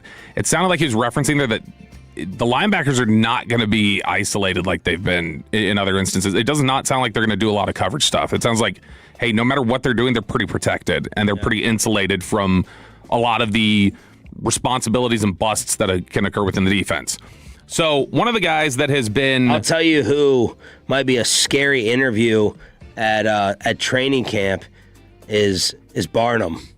Oh, Jay Sean Barnum. Yeah. Because right now every picture I see of him is so totally serious and all business where I'm like, all right, if he got accused of a quadruple murder, I'd look at that photo and say, yeah, that guy's capable of it because he is not trying to do, it seems like, all the little fun social media. Dak Prescott, 60 seconds. Here's, what's your favorite food? So it may be an interesting but scary interview with whoever gets Barnum at camp. Well, you guys have seen a lot of the same things, because he was a Baltimore guy. That's where he grew up. There you go, quadruple specifically murder. District Heights. Do you know where District Heights is? I guess this is where he started, and then Baltimore is where he ended up for high school. But I ended up District of Columbia. we talk about the linebacker situation there, and Brian had brought up the point with Ross, the idea of like, hey, whenever new coaching staff comes in, we quickly find people get purged. Or like maybe somebody gets a new lease on life, depending on how the staff looks at them. You talking about other coaches or other? No, coaches with players. Like there are players who end up either getting purged out or get a new extended life because the staff it fits what they want. So there's a lot of questions for people about Maris Leofau. Like how does Leofau fit into what they're doing? They're switching in positions. Is this just a Hail Mary attempt to keep him here? Ross says no. This is Cut 30. Ross says that no, this is actually a benefit for Maris that this new staff is here. I think he's got new life, man. He balled out yesterday. He looks good. He looks like he's put on a little weight, and his versatility is I know as a scout, sometimes you're like, well, is it a Swiss Army knife or is it being asked to do too much? I think that's what we loved about him coming out, and he's shown it. I mean, he's taking to the new defense. I think he's going to be a really cool matchup piece for us. Like yesterday, I'm telling you, he balled out. He's going to have a chance. I do think he's got a new lease on life. Not like he got buried or anything. Right. It's like his ability to move multiple spots and handle it mentally. He's got the length. He's got the play style we're looking for. And like I said, he looks like he's filled out. He looks great. And that's one of those things. Sounds fun. And he's a good special teamer. He's always played hair on fire. So the thing that they loved about Leofau when he's coming out was how aggressive he is. He does play really intense and aggressive. And sometimes that can lead to over-aggression and you get cut back lanes and other things like that. But I know one of the other things was he was asked to do everything at Notre Dame. So it was like there were some times where maybe he'd have to take somebody in the slot. He'd play traditional linebacker. He'd pass rush. He'd do all these various different things. So they felt like he had a really good understanding of what an entire defense was supposed to, like how it was all supposed to complement each other and kind of work together. And so the idea being that, and he came from obviously Notre Dame, which had some of those Elko roots within it, which is where Parker came from. But the idea would be that if there's all these mental stresses that are going to be asked of these new players on Parker's defense, that might be more of, hey, instead of just play here and play within in the defense doing this or whatever, if it's more just like, hey, we're really going to lean on the way that you process and the way that you understand how the defense is supposed to work together, then we might be able to see you maximize it a little bit. Well, look, this defense has been so pathetic that one of the things that jumped out is like finding an athlete to me, like who's fast, who actually hits hard. Yeah, Maris Leofau was that dude, and then last year, it's not totally like Zeke Duran, but since we're talking about Zeke, Duran a couple years ago, I was like, oh, okay, and then last year was nothing, and it's like, all right, I'm giving up on that inconsistent possibility, and Leofau same way. Flashes a couple of years ago, and then last year, what happened? But in terms of the violence, in terms of athleticism, in terms of speed, he fits all of them. And I think Leofau is such a stain on the Eberflus's time here in particular, because it's like, you're the linebacker guy. Why did these linebackers look so bad? Like what was going on that you could not figure this out? Like we've got... Had to give Kenneth Murray his time. That's the part that doesn't make sense about it. Boy, man, he loved Kenneth Murray. That's a new lease on life. Is Kenneth Murray on another team? I don't believe so. I haven't seen him sign anywhere. He's not. All right. You got time for another cut here? Another cut or two? How many more are there left? There's still like 5. I got a shorter one on Osa if you want. Yeah. Okay, so Ross was the scout that worked the area for Osa. So he was. That's kind of when guys are area scouts, they kind of feel like, all right, that's my guy, and so they watch that with pride a little bit. So Osa was a point of pride in all likelihood for scouting that area. Ross was asked about the reason for Osa's departure and if he really couldn't fit in what they were trying to do. I love that dude. I mean, he's a great human, great football player. I think that really just came down to like his price tag for what he was. Like he could still play for us, and he'd be a really good football player. It's just when we had to allocate that much money into that room, it became a little bit too crowded. I still think he could have played for the system. It's just like, hey, could we, maybe move some money around that situation? And I think that's something that is important to remember on that part. Like if the Cowboys really did look at it and said, He could do it. It's maybe not the perfect fit. He could do it, but man, that's a lot of money. We got to start shifting some money around. And clearly, Kenny Clark is a CP guy, and we're doing these sort of things. That's precedent for they're making certain decisions based on there's too much money allocated inside of this position, which means when we're sitting here talking about CeeDee Lamb and George Pickens and how they're going to approach that, and they've already got the highest paid quarterback in the NFL, and you think of the battery of also Ferguson is a pass catcher who's making a lot of money. It's hard to see them just saying, we're going to sign Pickens and then keep everybody involved here, because they clearly are prioritizing shifting money around in a way that says we can't have it all allocated to one area. That's not going to work for us. Well done. Little Inside the Star from Crown Global Media. Brian brought us and the interview along with Vach Lombardi with Cowboys area scout Ross Wenche. Let's hook you up for turning it on, leaving it on Diamond Calves on your home of the Rangers at 8. All right, Tolos, caller number 10 right now at 877-881-1053 wins a pair of tickets to see Miles Smith in concert on September 6th at the Pavilion at Toyota Music Factory, courtesy of Live Nation. That's caller number 10 at 877-881-1053. What? I will only speak for myself. I've not known by the name who you were talking about. No, you mean Miles Smith? Yeah, I did not. By name, I did not know who that was, and it was just funny that when it played, I felt like everybody was like, "Oh, I know this song." That was exactly what my reaction was. Yeah. Right there. 877-881-1053. That giveaway throughout the entire week, commercial free in the Expressway here on Sean and RJ. Let's get to the antics. Ladies and gentlemen, the weekend. I'm having a bad fucking weekend. Best and worst of the weekend. We all spent Saturday together at the Peyton Russell wedding, and we have the highs and the lows. Choppy, start us off. All right, I got one low, just one low for the weekend, and that happened on Friday after the show. Not wedding related. Happened Friday after the show. As I have this stress fracture in my foot.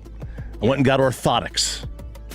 Wow. Doctor prescribed orthotics. You get a casket too. That is an old man. Now they do feel better. This is at DFW Feet. Jason is a Tolo. He's awesome. There's one issue. The name of the business is DFW Feet? DFW Feet, yes, okay. The name of the business. Jason's awesome.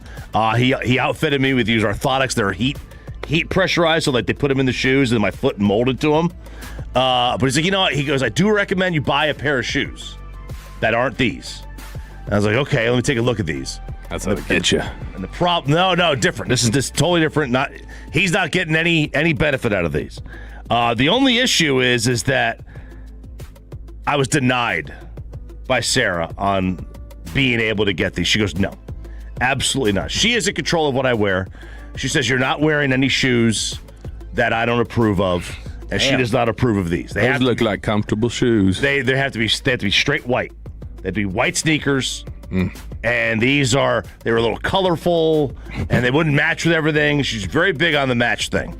And she's like, I'm not going to be married to somebody. No offense, if you wear Hoka shoes. She says, I am not being married to somebody wearing Hoka. So that offended Amanda when I was reading this out loud. I was like, what are these shoes? And she's like, I have those shoes. She's like, they're amazing shoes. Oh, they're great. They're like $200 shoes, I guess. Everyone says they are so comfortable. It's the best pair of shoes I ever had, probably.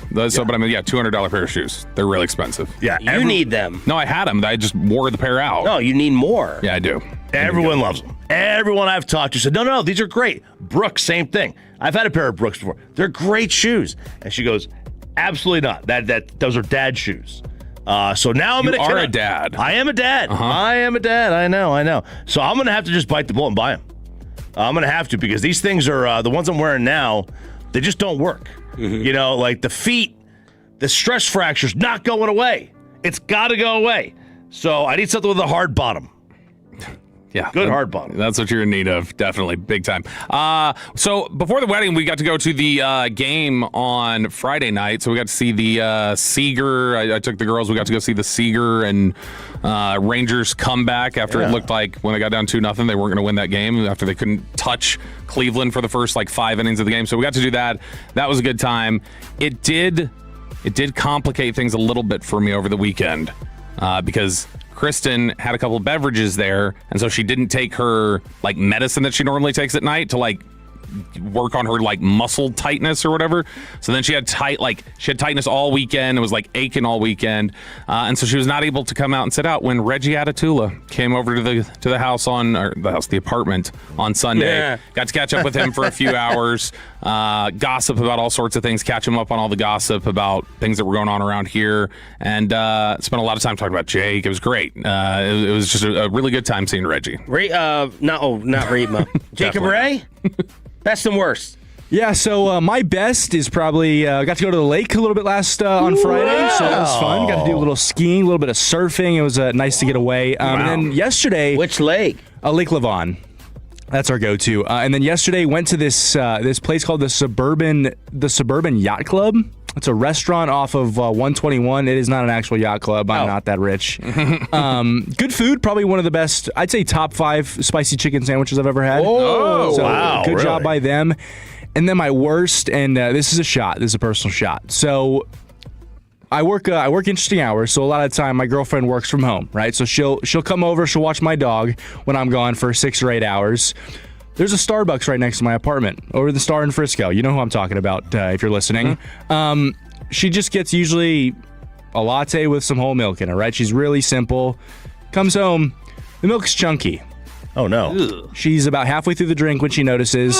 Oh, God. Yeah, she drank it at 9, started feeling bad at noon, felt bad all the way till 9 p.m., finally got it all out at 9 p.m. So Starbucks by the Star in Frisco, if you're listening, this is a warning to you. Yeah, the coffee shop, is in Frisco, and then he still goes Starbucks. All right, we also had the Peyton Russell nuptials. And before I get into any specific audio here, was there anything else you wanted to hit on or thought we missed at 6:40 that we need to just this was a thing that happened?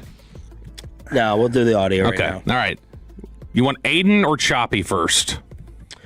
Well, let's do in order. Okay, so we had waited in the reception area or the little lobby to the reception area for, I think, 6 hours. Oh, it was a long time. I think it was 6 hours after the wedding. It wasn't 6 hours. It was okay. It wasn't, but it was legitimately. It was 90 minutes. It was a lot. Which a lot of people would say, hey, that's better to go ahead and eat all the free hors d'oeuvres and enjoy great bar setup. Yeah. Yes. Fantastic bar setup, but that's the only scheduling thing I would critique. Is the length of the cocktail hour as they were taking all the photos. And I feel like it was a perfect amount of people at the wedding. I never felt like I waited too long in line for a drink. Agreed. One of the things that you could spend half your night waiting in line for a drink. I never felt like. And let me give props. I'll say best of the wedding, the parents. Talking to Peyton's pops, and I think he's listening right now because he goes, best and worst. I mean, listening for the wedding recap. But no, his mom and dad were spectacular, made you feel right at home. Hey, if you have too much, we'll get you guys Ubers. Talking to him about the show, talking about Pepe. His mom was a treat and a pleasure. Saw Mackenzie's dad briefly, but props to the Russells for having us all out. They were spectacular. Yeah, it was an awesome time, and because of the little irritation, Aiden, I gave him the microphone. I brought a microphone. I brought a backpack and a microphone in. And I gave him the microphone. I said, I just want you to commentate as we wait for the Peyton Russell entrance. And so this is like Guillermo for the Kimmel Show. Yes. Bobby and Aiden. Yeah. So this is essentially Aiden just commentating over the whole lead up to Peyton and Mackenzie entering the reception area. We are awaiting the entrance of Peyton and Mackenzie. It's been about 2.5 hours since the ceremony. What door are they going to come through? You got me. I have no idea. There's literally only one door. There's one door, 2 doors, 3 doors, 4, 5. All Are those all in the center of the room? You said there's one door, there's 5. I counted them. Oh, wait, they're coming through that door. I told you they go through a different door. This is not the Russells. This is not the Russells. Still not the Russells. We're waiting still. Woo! How many rooms did they have? Like 7,000. Peyton likes dudes. I didn't know he had this many friends.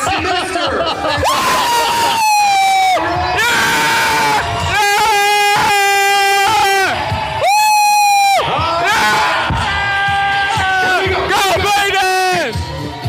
They look phenomenal. Look at them out there. What designer is Peyton wearing? Probably TJ Maxx. So Aiden was a big hit at the wedding. Everyone loved him. I know your wife, Kristen, met him for the first time. Amanda met him before because we had a show dinner, but he won, in Amanda's opinion, suit of the day. He looked very sharp. Very impressive. Very, Very sharp. impressive. It was throwback, but modern. It was fantastic. Look good. So he did. He was a big That supporter. accent. What's that accent Country around time. here? Country time. I mean, that's deep. He Yeah. got that twang on him. But he's got a little bit of Louisiana like tint to it because he went to school out there. So it's shifted a little. But the next clip we have is the one that probably made Sean the most uncomfortable, where he was physically trying to stop Choppy. I gave Chop, I was like, right after Aiden was done, I was like, hey, they're about to do the first dance. Chop, just commentate on the dance. Because you also have to explain the location of our table. Yeah, we're right next to the DJ booth. We are close. We were the closest table to. They went by ratings. They sat. Yes. They sat. They did. Excuse me. Hopefully Peyton didn't do that. It was a beige suit. Yeah, and hopefully Jake hit the dump button. They sat us in order of rating. Right, Yes. and we were right next to the Tolo DJ. The DJ, but also the wedding party table. Yeah. So we were closest to the wedding party table, which in turn is close to the dance floor, where Peyton and Mackenzie were sharing their first dance. So this is Choppy's reaction to the dance and then their kiss at the end of it. Oh, this is wonderful. He is allowing her to walk around in a very sultry and seductive manner. She did a turn. She's doing a turn again. They're locking eyes. They're locking lips. And these two are about to do unspeakable things on this cold, hard cement floor. Not the only thing that is All right, stop it. Pause cold it. and hard right now. I'm telling y'all, he's being really, really loud. I know it's not surprising we're a loud show, but I kept tapping him like golf voice, like do a golf commentary, be even funnier, Nad's voice, and he's not picking up on it. Didn't hear it. Didn't hear you say that. Like loud to the point where I feel like people might have like turned to us and been like, "You're interrupting their moment." It was the tennis courts in Oxnard. That's what it was. It was like, okay, you got to keep this down. I'm a little loud. Cold and hard right now. So far, we have no turns after they have begun their dance together. And here we go. Right hand to left hand. And there's a turn and right back to center. Peyton, Philip Russell. She wanted more than what Peyton was willing and able to give her. I don't. What? Do you remember what song that was? It's some Miley Cyrus song, but boy, we would have lost that bet. Nobody would have got it. Him with the microphone in the suit he was in. I was telling him out there in the hallways, like, you looked like one of those like little like Miss Junior America like judges who like commentates on, and here she comes out of the floor, and then randomly just breaks into singing. So she's like, "There's that girl." Like, you talking about Choppy? Oh yeah, and the way he's like holding the microphone sideways, like he gets into character. Like when he shaved my head, he just like becomes the profession. Yeah, it's so odd. I really wanted to become Bob Barker there and go, have your pets spayed and neutered. So the next audio we have Peyton's speech that he gave at the reception, and at the very beginning of this, we're gonna have to stop down and analyze something. But this was Peyton finally speaking at the reception about 30 minutes in. I would have a speech planned, but I just did vows outside earlier and I cried my eyes out. Okay, stop real quick. First, he came out to the 90s Bulls music. Yeah. Which was really interesting. I was shocked. I didn't think he knew who the 90s Bulls were. That's that he would know that music. Maybe that was Frank Zappa. Is Maybe that he's who did playing that? 82 and 0. Maybe that was the DJ who did. I don't know. Maybe that was like him saying like you should do this. But right there, if you could play cut 23, Jacob. I think Peyton said I did my vowels outside. But I just said vowels outside earlier. But I just said vowels. I just said vowels. I just said vowels. Vowels. That's vowels. I said vows. He did his vowels. All right. This is the rest of Peyton's speech. I'm definitely not doing a speech now. I don't want to cry again. I told Mackenzie I wasn't going to cry. I know we're all celebrating her day, but I'm getting married too, right? Yeah! I mean, I guess bank accounts after tonight are 50-50. So, jeez, Peyton. No, I just want to take a moment to thank you guys for being here. Seriously, everyone looks so great. I was worried that we're going to have some people in jeans, but I don't see any jeans, so we're good. But thank you guys seriously for being here. Everyone here tonight means so much to Mackenzie and myself. You're all so special to us, and we love you so very much. I want to first off give a thanks to my mom and dad for everything you've done. To give me this point in life. I know I've asked for a lot of money over the years. And slowly, I'm going to pay you back. Slowly. It'll be a while. Maybe with grandkids, that'll just be your gift right there. I also want to thank Mackenzie's parents, Brad and Jen. I know it was early on when me and Mackenzie first moved in together, and I know you guys were thinking this guy's just not right.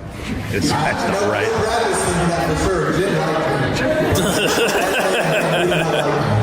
The first night to meet Brad, I brought over a case of Coors Light, thinking that's what every man's dream is to drink of.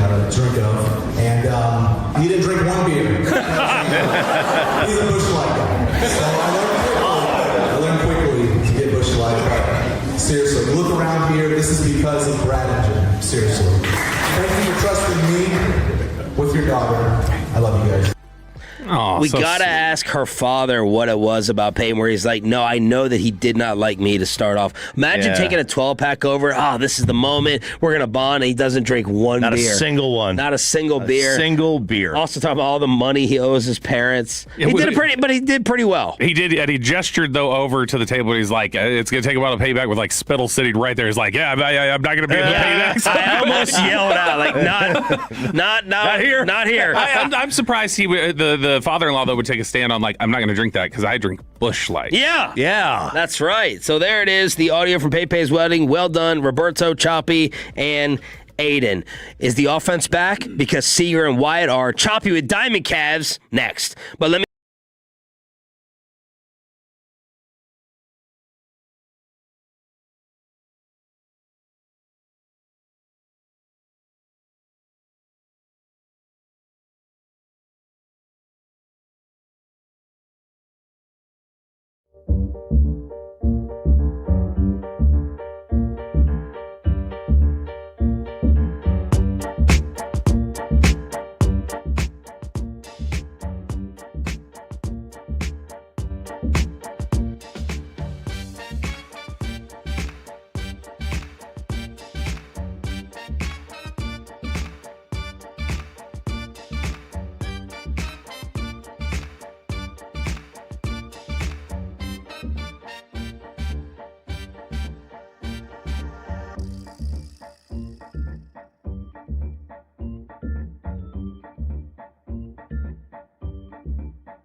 Dallas-Fort Worth. Let's go, Cowboys. An Odyssey sports station.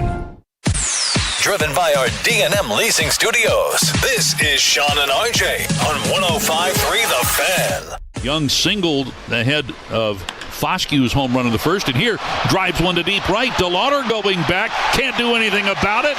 Line drive home run into the people in right. Josh Young, his 8th dinger of the year to give Texas a 3-0 lead. You're an idiot and you don't know baseball. Ranger fans, you're not dreaming. How can you not be romantic about baseball? How can you not be romantic about getting your shortstop back? Corey Seager returned to the lineup over the weekend. 6. Thank you. Yeah. He went the 0 for 29. Yeah, he went homer. With the home run, went 1 for 4 on Friday and 1 for 4 on Saturday. I think most importantly is he just had the 1 strikeout in the 8 at-bats over the weekend. That is one of the things that had really plagued him throughout the year is swings and misses. And for him to just strike out the 1 time in the 8 at-bats, it's a pretty decent sign, because when you factor in that in his previous 1, 2, 3, 4, 5, 6, 7, 8, 9, previous 10 games, he had only gone 1 game without a strikeout. Only gone 1. And he had multiple strikeouts in 5 of those 10. Multiple strikeout games in 5 of those 10. So that to me was one of the good signs over the weekend. I mean, it's just 2 for 8. It's not great. It's enough to raise his average because his average was that low. Yeah. But either way, getting Corey Seager back is always a good thing. Ask the question, Bob. So as you look at the offense, and Josh Young has managed to maintain a little bit, and Zeke Duran has been able to maintain, and Jock Peterson has come on a little stronger, and even though he's coming off of an 0 for whatever yesterday, that's 3 guys who have relatively settled down into some level of consistency. Seager and Langford get back, which is what Chris Young kept pushing. And immediately you get the impact of Wyatt Langford reaches base all 3 games. He hits a home run in 1. He had the double that then set up the Seager home run to go ahead on Friday. Is there hope for this offense if those 3 are going to be stable and Seager and Langford come back as the guys we think they are? I mean, if and of course they turn up the air conditioner, Chop. Absolutely. Well, they they'll turn it down. Turn it. Yeah. Turn it down? I just think they wanted to make it hotter. They want to make it hotter, so they turn it. They turn the AC down. So I just think of the AC as the temperature control, like the thermostat. Yeah. I should say turn the thermostat. You said up. it wrong. Yeah. I was right about the Spurs. If everybody stays stable, and not in the West Finals, right, if everybody stays stable, and you've got to figure out. I mean, like Wyatt and Seager can't be doing what they've done all year. They have to be better or healthy. How about that? Let me ask. Let's make it a fill in the blank. Mm-hmm. The offense make you hopeful for what? That they can be good enough to couple with the pitching and actually do something in the postseason, or that they do good enough to make it worth your while to make a deal in July. Okay. First answer, no, in terms of doing damage in the postseason.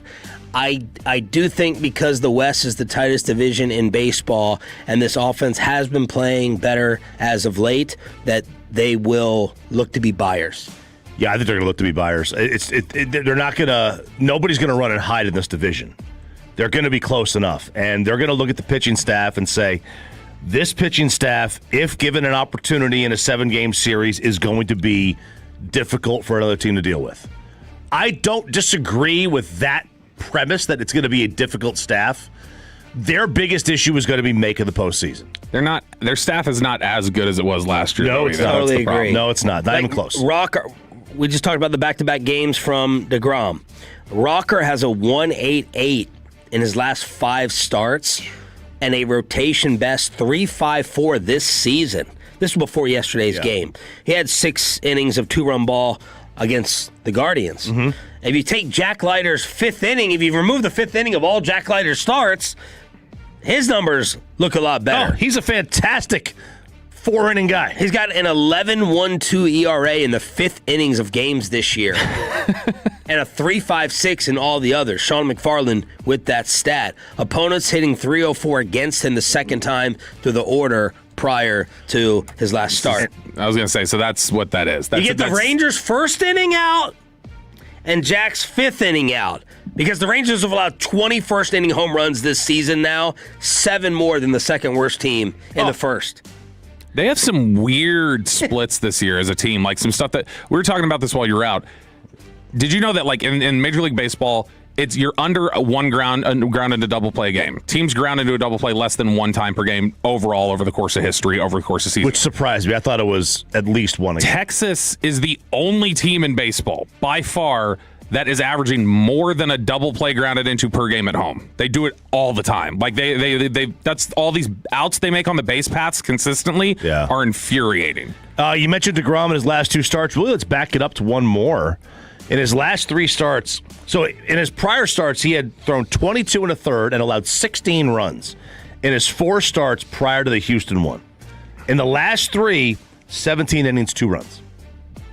Really, really kind of turning the corner after whatever the issue was going on till about May 22nd against the Angels when he allowed 6 runs in 3 innings. Is that shoe going to drop, though?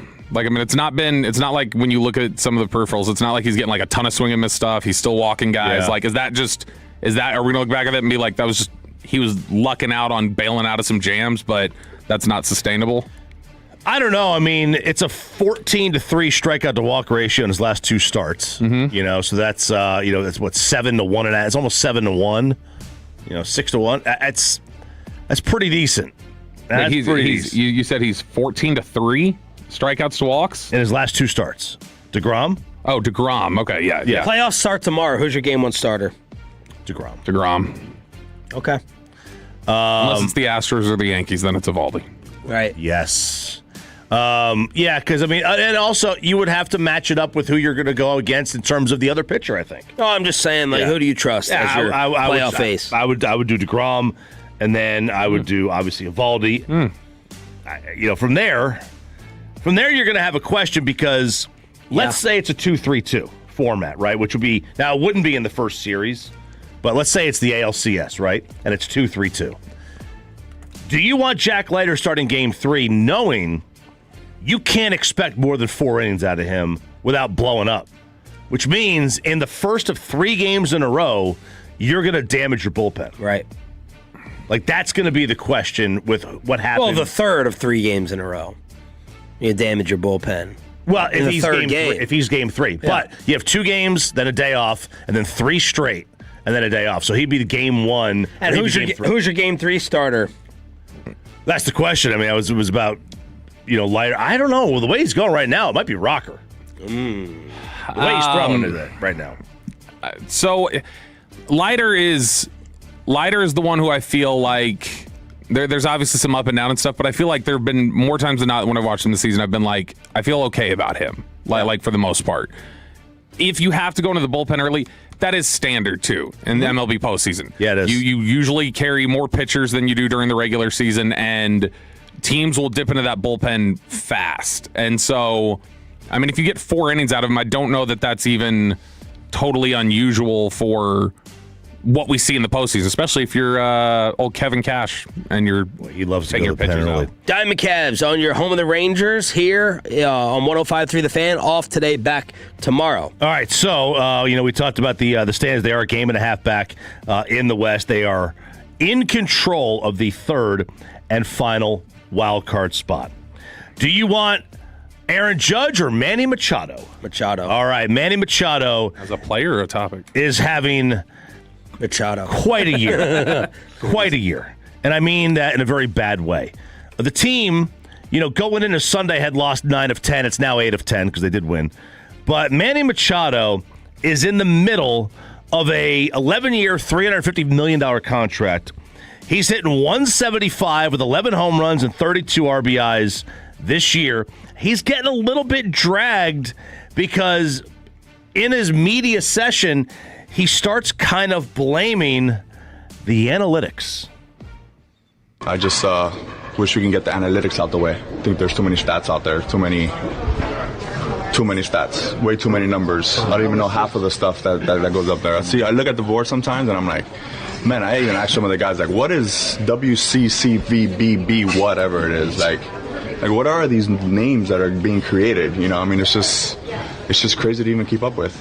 Weighted expected on base percentage? Is it? Is that what it is? Yeah, what is that? Something like that. Yeah, it's crazy, dude. I mean, the pitching stuff, like FIP or something like that, I think, right? The Fielding independent pitching. Yeah, like, what is that? That's taking out the defense to say this guy. All right, so why would you have that stat? Isn't Show baseball how much of a stud a guy really is. Yeah, but it takes a team to win a ball game, and not just one person. I think one person could be that guy, right? So one person could carry a team, but this is a team sport. You don't win a championship by just one player. It takes a whole village to do it. So why are we creating these stats for? You know, I think that's the problem with baseball right now. So he's kind of getting killed. Like, why are you blaming this? But I don't hear it. What's he? I don't hear. He's just saying there's too many stats. It's in our heads. We're thinking too much, right? The team is thinking too much about it. And my thing is, like, Jacob deGrom does not care or need to know what his FIP is. He needs to know that he's hitting the spots. Manny Machado doesn't need to know what his weighted on base average is. He needs to know if he's hitting the baseball hard. I don't even know if he sounded like he was saying that this is a this is making like me it was play an analytical conversation. It sounded like he just thought it's kind of dumb, all these different numbers we throw on things. It sounded like he just wanted to go back to like simpler box scores almost, rather than blaming that for what anything. the people are bringing up is like, why are you worried about that? Like, why do you care? Like, Because they all worry about it and they all care. Like, they're the ones who have turned it into a calculator game. But I blame the organizations don't need to tell the players what their weighted on base average is. That's not, the players need to care about that. The player needs to worry about hitting the ball hard. Like, that's it. Like, that's what you care about. And now, if you want to worry about, like, I want to increase my slugging percentage because that's what pays me, which is that's true. That's how you get paid, is by a slugging percentage. Great. I do not want Corey Seager going up there to the plate worrying about anything other than hitting the ball as hard as he can on every at bat. Not his weighted on base average. I think if they're giving him guidance, Machado, and he, like, baseball's such a feel game, like and has been for so long. If Machado's like, well, no, I feel fine though, or I feel like it's about to break out of it, and then they go, well, we think you need to work on this because of this. Like, I think it makes sense to show him if it's like part of the instruction. He's going to the Hall of Fame though. Yeah, I'm looking at these numbers, and first off, I'm taken aback over the years. Does anyone else feel like Manny Machado's been playing for 15, 16 years? It feels like 8, 9. He's been playing for 16 years, and every year basically. I mean, he's hitting 275. And he's good for 30 home runs. He's going to the Hall of Fame. He's going to get to 400 easy. This year's just an insane drop-off. Crazy plummet. For this year? Yeah. And he's not that old. You know, he'll be 34 in a couple of weeks. But, I mean, he's going to get to 400 home runs simple. He's got an outside chance of getting to 500.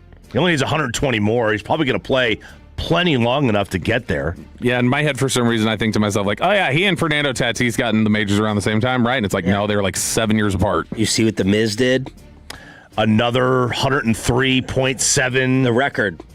Starter record. 103.7 for the 24-year-old. He was fighting with his manager. They wanted to get him off the mound. He's like, nope, stay in there. I don't care what you say.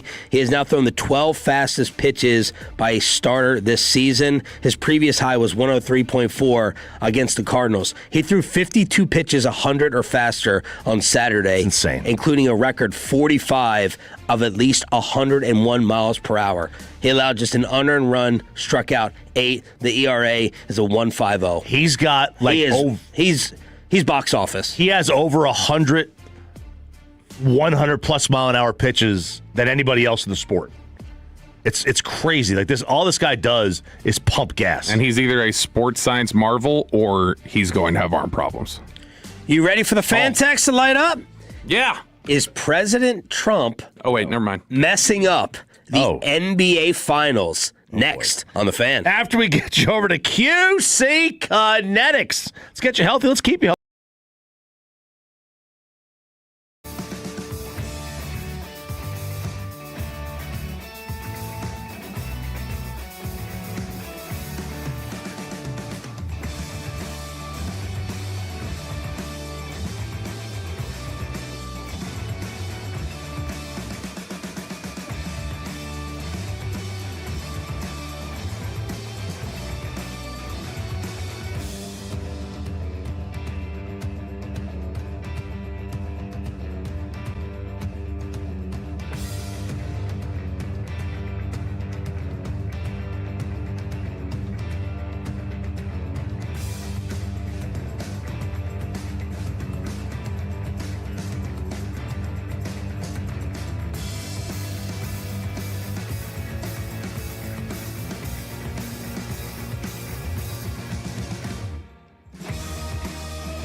Frankel. If you've been injured in a car or truck wreck, call Frankel first. 214 or 817-333-3333. With Frankel and Frankel, there is never an out-of-pocket cost. They only get paid when you win. Frankel and Frankel, the go-to car and truck wreck attorneys in Dallas. Pulls up, jump shot. Back of the rim won't go. Wemby the rebound. 12 seconds remaining. Stolen by Brunson and knocked down by Wemby. Brunson will shoot free throws with 9.5 remaining.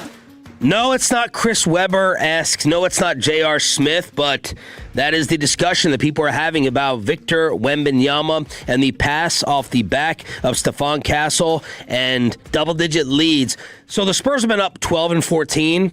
It still does not feel like, at least to me, that they've blown these games. Like the Knicks are a better team. I'm convinced. I feel like tonight is pretty much money in the bank.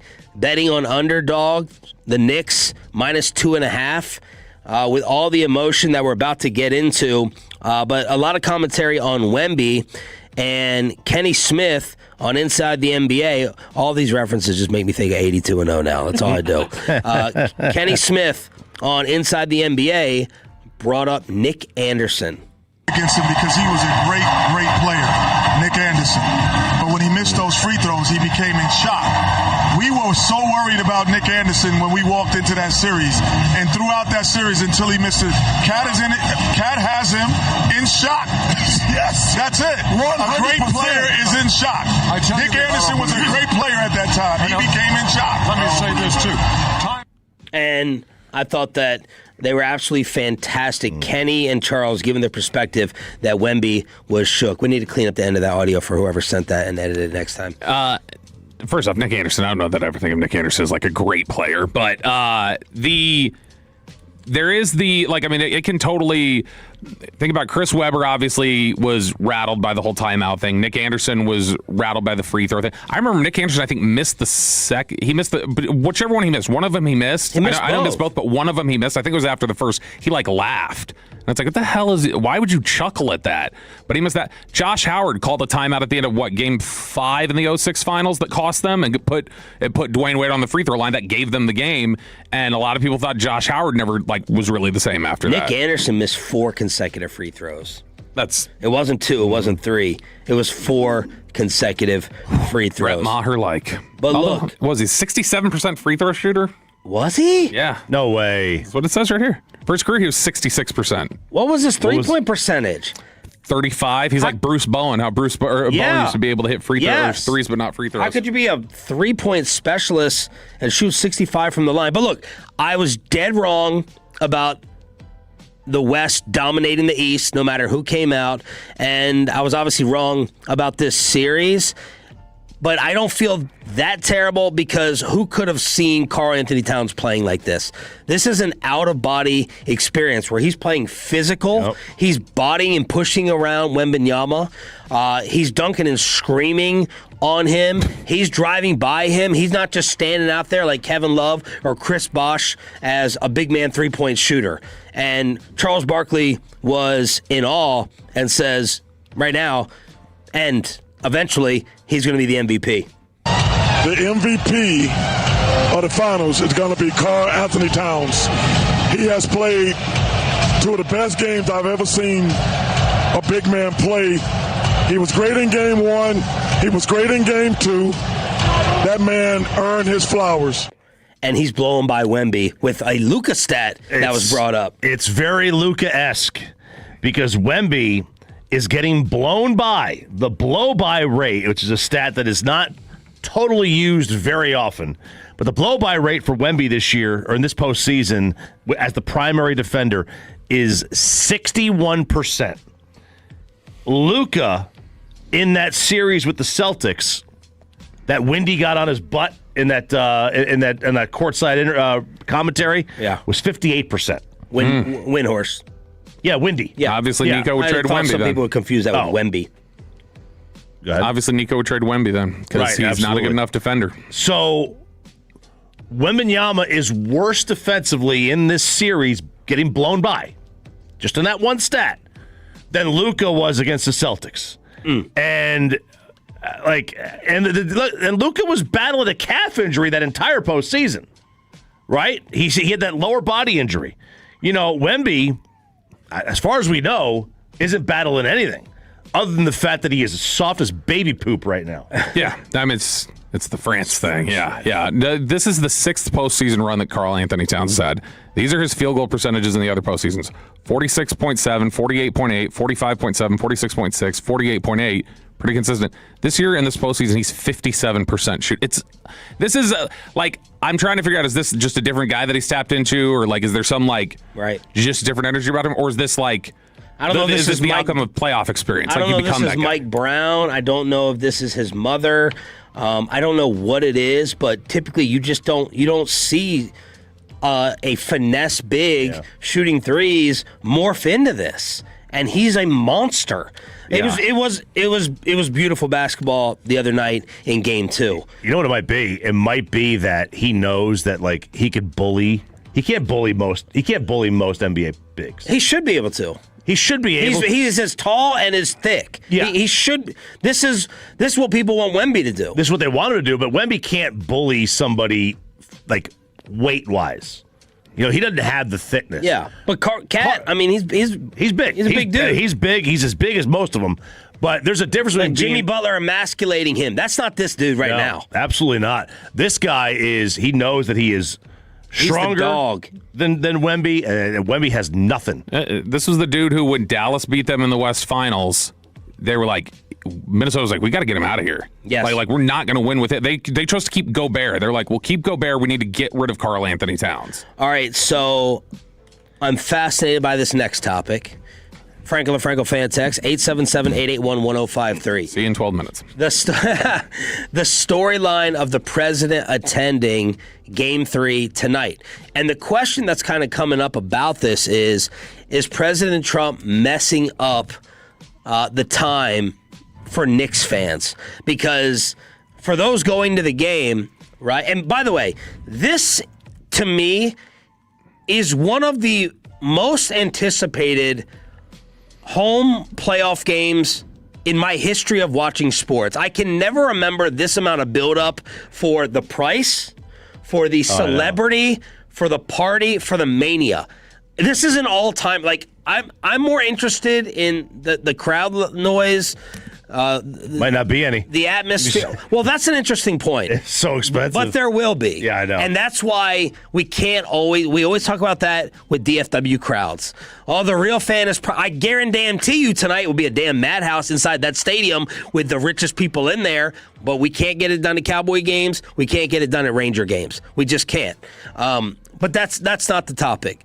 The topic is President Trump attending the game and how much more chaos it's going to add with TSA-type security, and you got to go there for 2 hours beforehand, and you can't carry in bags and all that stuff. They're canceling the watch party. And that's the thing. Which is, I guess... Watch for right? We get this Secret Service, police... armed guard video before all these games because of how much fun the Knicks fans are having out on the streets because you can't afford to get into the Garden. Right. Well, apparently those are not happening tonight, and people are like, oh, man, this is supposed to be about the Knicks fans. And my question is, all right, how much should President Trump know about that, be aware of the New York Knicks watch parties around the city, because you have... Is this the first sitting president ever attending a finals game? Yes. President Obama went to the Raptors one, but he was out of office. And there's no way he's on the floor, right? I would assume he's going to be in a box. I wouldn't think so. That'd be incredible if he was on the floor. Was he at the Super Bowl? I don't remember. I know he goes to some college. No, Bad Bunny was there. He goes to the college championship games a lot. I don't know if he went to the Yankees World Series where they played the Dodgers. But this is really being brought up as a bigger issue compared to other presidents attending these types of games or President Trump attending. This has been a much louder, I don't want to say controversy, but topic. He's louder in general. Be angry at Dolan then.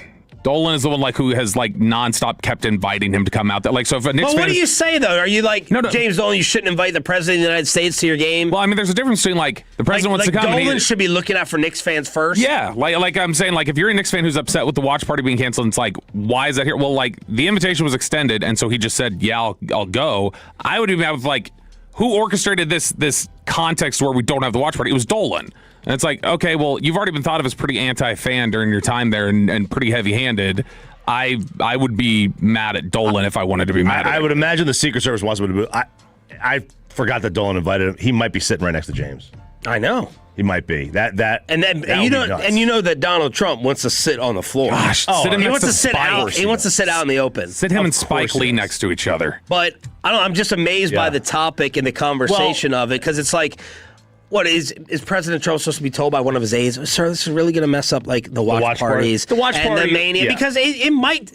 And are the watch parties still going to happen? I don't know. The watch parties tonight is going to be absolute chaos. Like, be nuts. Stephen A. has pleaded with him. He's like, I know it's Trump, but I would ask it for any other president. Don't attend. Don't attend, because tonight is supposed to be all-time nuts. Presidents going to sporting events, which I think events. President Trump loves even more. Right. I was going to say, if you complain about this, he will show up to every one of the rest of the games in the finals. Well, he was openly flirting with going to Game 4 as well. Presidents going to sporting events is always a mess. It's always a mess. It doesn't matter whether it's a Wednesday game in a regular season. It doesn't matter what sport. It's always a mess because it increases security. It's a pain in the butt to get into these things anyway. Yeah, and I guess certain people are asking, like, is he being selfish? Is it a selfish move? But then I'm like, all right, he's attending. How much is he supposed to look out for all the other issues? I don't know. As James Dolan, it's like, I got the President of the United States, the sitting president, coming to one of our games, but I would feel more bad for the Knicks fans and the atmosphere around the Garden. Yeah, it's the around the Garden. It's not in the building. In the building, whatever, right? It's going to be a mess anyway getting in there. If you paid, if you paid 10 G's for a ticket, and President Trump was coming to this game, would you feel more put out by it or more eager to go? Like, how much would this kind of detract from your excitement of TSA type waits, lines, security, in and out with the travel? I would feel completely put out, regardless of who the president is, by the hassle of getting in the building. Yeah, I'm just talking about sitting president going. Once you're in the building, right? Once you're in the building at your seat, I think it's cool to have a president in the same area as you. Yeah. They are going to ruin, like you said, the outside. They're going to move it 8 blocks up. It'll be in Times Square it'll be on 42nd instead of 34th. So it'll be 8 blocks up. It's a 10-minute walk, but it's not going to be right there at the Garden. That's where the watch party is not going to be there. That's a miss, right? That's a bad thing for Knicks fans. And it's going to be a madhouse in there. Like, it's going to be crazy. If you just want to talk about for history and stuff, like when they talk about the story of the finals returning to the Garden and how intense it was and insane it was, like when that game returned 20 years from now, 30 years from now, Trump being there will be part of the grandiose narrative of how big the game was, and that's probably more important than was there a watch party outside for Knicks fans. And he's a New Yorker. He is. The biggest problem that's going to happen is I'm at least 50-50 that the opening shot of the game is going to be nothing but empty seats because it's going to take so long for people to get into this building. No chance. They're not going. No chance. Imagine the delays to get in. No, the delays to get in. It'll be packed. We have Cowboy OTAs again this week. Bobby goes over the new questions we have after week 1. Next in Below. D-Bell. Right here on The Fan. After we get you over to Platinum Crown.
The Fan, this segment's brought to you by Classic Chevrolet. If you're in the market to upgrade your vehicle, get to Classic Chevrolet in Grapevine, the #1 Chevy dealership in the world 3 years straight. They've got more new Chevys than anyone else, all priced to sell. Visit ClassicChevrolet.com. This is Texas. This is Classic Chevrolet.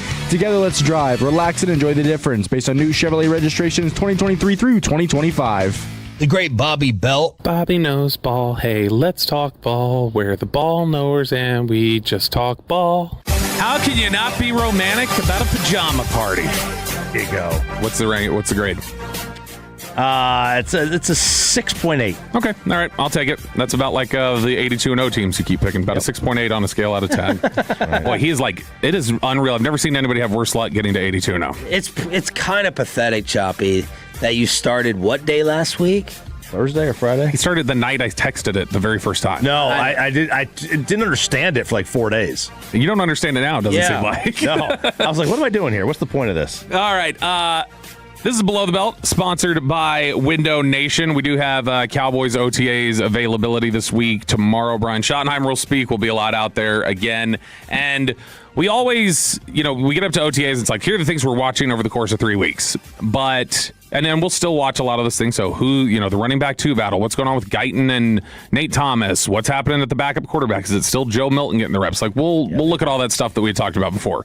But once you're out there and you kind of see some things happen, it opens up some new curiosities or some new questions. And I've got those now that I want to know the answer to 5 different things when I go out there tomorrow. Number 1, and this is the biggest thing that came out of OTAs with the availability, and it was kind of jarring when you got out there, which was Jalen Thompson was not practicing, and nobody has said he was hurt. But he was out there with the rehab group the entire time. In fact, he was asked, Shotty was beforehand, like, who are we not going to see out there today? And Shotty goes, well, you won't see Easy. Duran's going to be on the resistance bands. Those are just the 2 that come to mind for me, I guess, right now. It's like, oh, so the top guy you got in free agency, the one you've spent that's the most money they've ever spent on a player in outside free agency and annual value. Yeah, because we're not counting Gary. And he's supposed to be, like, starting on defense for you. Like he's like one of your big chips, and you just...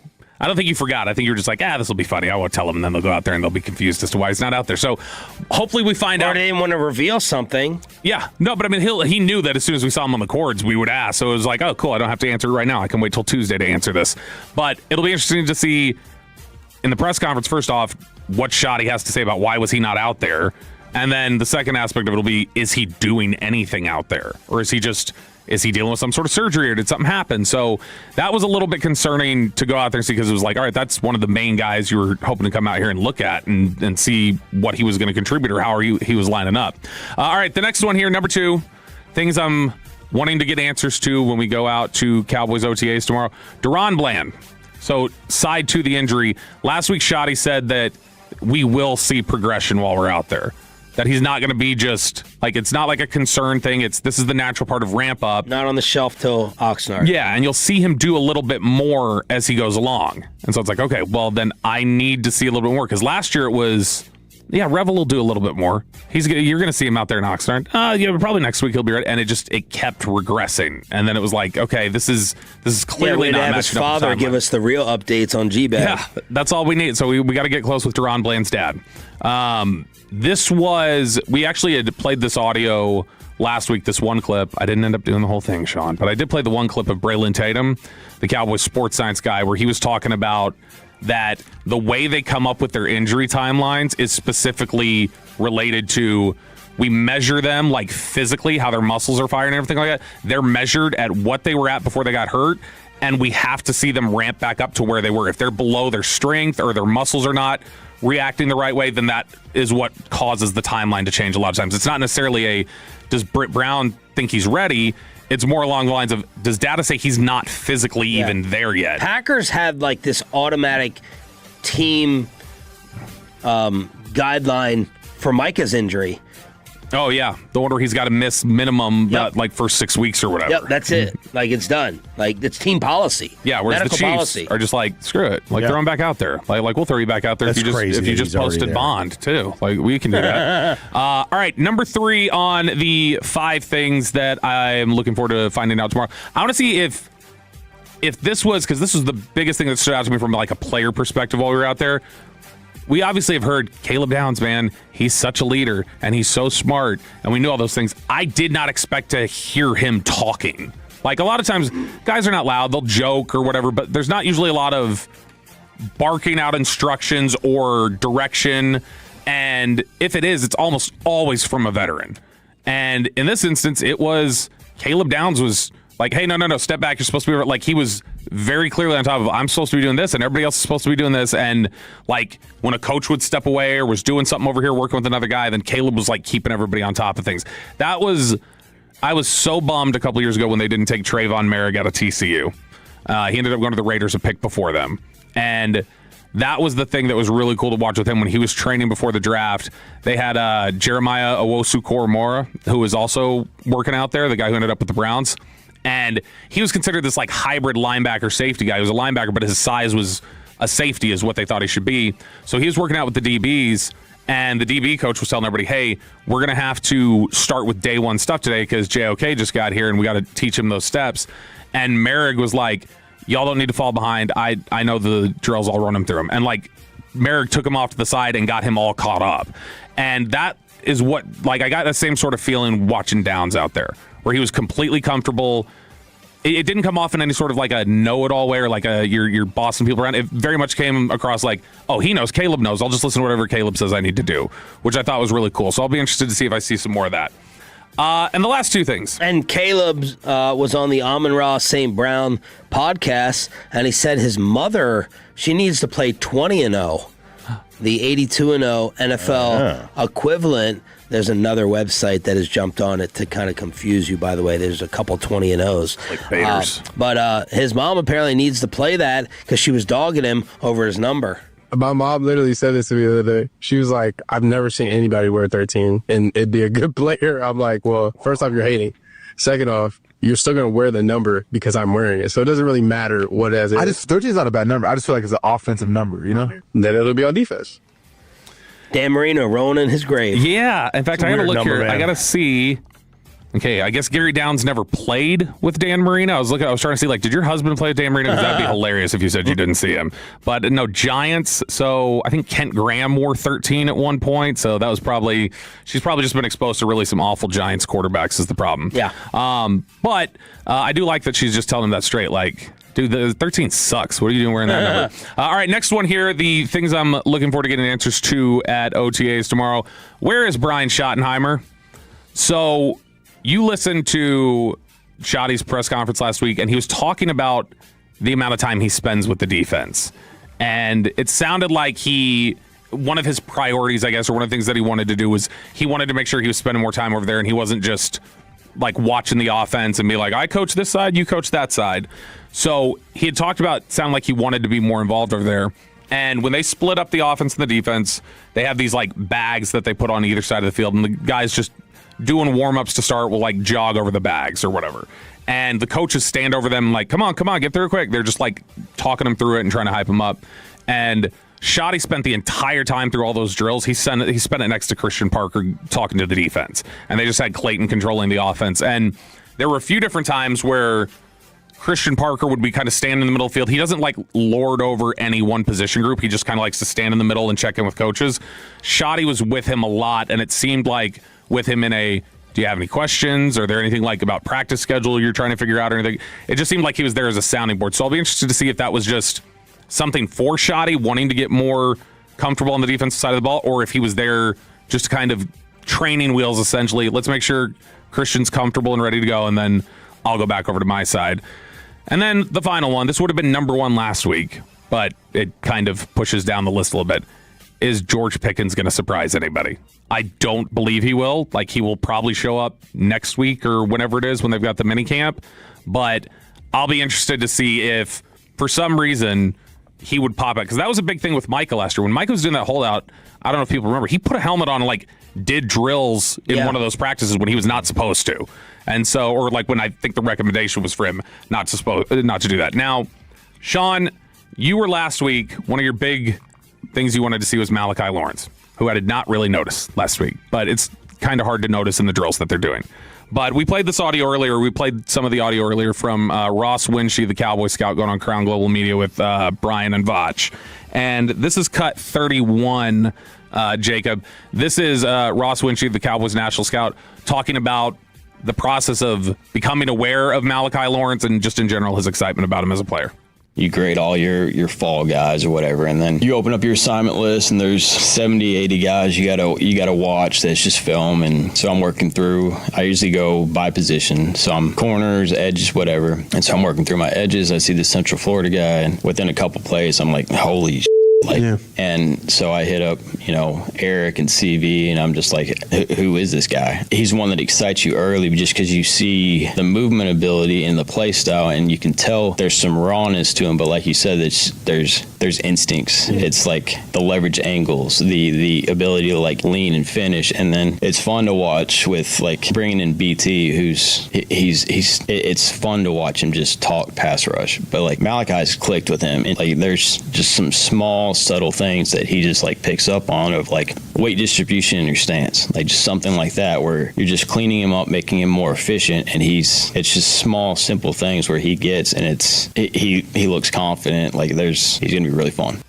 That's one of the reasons the Cowboys are so high on his upside, is because they're like, he looks so good without like having a lot of the stuff cleaned up for him yet, because he probably just hasn't gotten in with somebody who's really drilled down on technique and knows how to, like he just said there, just even his stance to like make him more fluid in the way that he rushes and make him more efficient. But he's a guy who, I think there's just the fact that he mentioned their instincts, that's so critical. They drafted Charles Tapper years ago. Charles Tapper was an athletic freak. Charles Tapper had a lot of stuff that made you say, that guy's going to be a great pass rusher. Cowboys felt like he just had no natural instincts playing football. When they got it, they're like, damn, he just doesn't have a feel for it.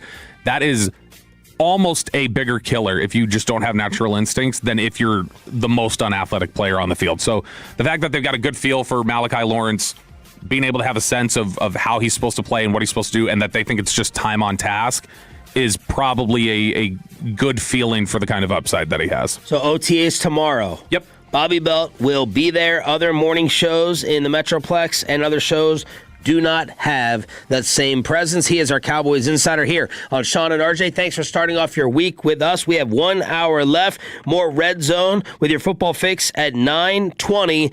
But what else happened at the Peyton Russell wedding? We had someone wear the same dress. Which wife was upset? Was a Super Bowl ring necessary? And how RJ Choppy cut off Peyton's family next.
Roger that, Sally.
This is the exclusive home of Dallas Cowboys football. KRLD-FM and HD1, Dallas, Fort Worth. Let's go, Cowboys. An Odyssey sports station.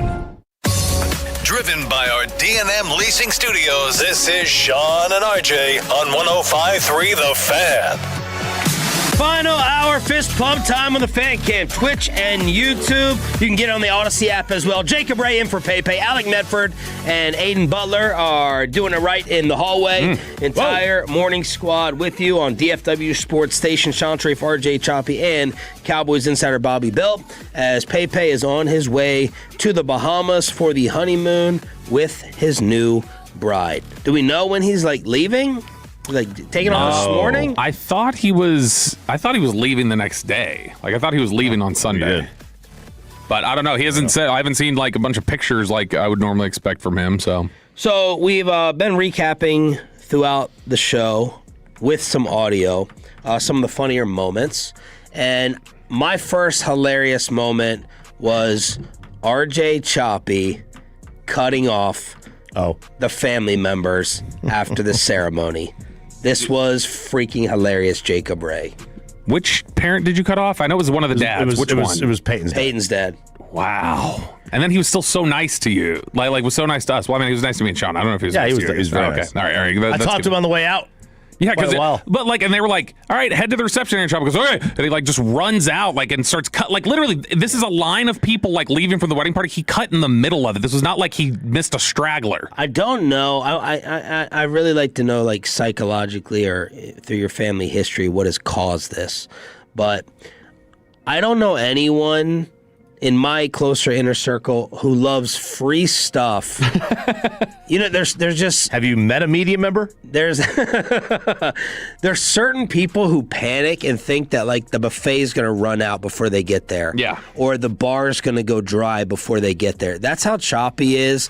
He's nosy. He's always looking at what's in someone else's box that they're opening. Yep. And after the ceremony, they go, all right, the bar's open, and Choppy beelines into the runway before the parents walk down the aisle to get inside. It was hilarious. I blame whoever made the announcement.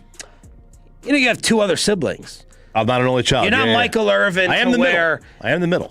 Okay. You're not Michael Irvin to where it's like, all right, all the food's going to be going on the table in your family of 18. Well, that's how big Ralph was. And you're the only son, so you're kind of a spoiled mijo. Listen, so it's not like you ever went without. I'm sure you got served first. Well, and he's also Mr. Food is Fuel. So what is he worried is going to run out? Like, if there's sustenance up there, he shouldn't care. It's just like, food going in. It was not the food. I don't do lines. I was not going to get caught in a bar line. Yeah, it's 2 to 7. I did not get caught in a bar line. So I was not going to get caught there. The moment she said, okay, everyone else can leave and go, I thought, because I couldn't see the people walking out, I thought that everybody had already passed. Yeah. I thought the entire wedding party had already gone through. So I don't blame myself. I blame her. My wife showed up in the same dress as Walchuk's wife. Walchuk and Eric were late. Has a video been put up on the fan cam? You got the video, right, Aiden? Aiden's going to throw it up right now. It's Broadus's video. So Broadus was unplugged for this ceremony. Broadus was hilarious, by the way, while sitting there with the build-up to this. Who was he dressed like, Mr. Peanut? He got a lot of comparisons. He got Mr. Peanut. So my number one laugh on the way home was what you did to him with turning him into the Monopoly guy. Yeah, Joe Hoyt from Dallas Morning News dying. Saw the photo and was like, can you please turn him into the Monopoly man for me? I said, yes. The one that everybody loved around us was Eric's, which he said he looks like the old dancing Six Flags guy. That's who Brian looks like. He looks like the dancing Six Flags guy has aged a little bit. And Chiafalo and Zach were 100 yards away after showing up late, and Eric is hiding behind this bush like Kevin Durant and Nobu. Yeah, we got the video up now. Like Kevin Durant and Nobu in Malibu, and that would infuriate me if I was late. Like Bobby and I think, showed up at the same time. I was like, I'm going to get there 30 minutes early, but it's hot and it's muggy. We're just going to sit in the car for 10 or 15 minutes. But they had an awesome air-conditioned waiting area for us to go and BS. Had I known that, we would have gotten out of the car earlier. We didn't. We were, I texted y'all and see if you guys were there yet and how close you were. But I guess you guys were already inside. I didn't see you walk in because we were just sitting in the car for about 15 minutes. Yeah, I waited to see you pull up, any of you. I was like, I'm not getting at it because I don't know if I know anyone in there. And it's a good thing I didn't, because literally I think the only person in there when I would have gotten there would have been Carter. That would have been it. How did it go with you and Carter? I didn't interact with him. You guys didn't interact? And he didn't interact with you? No.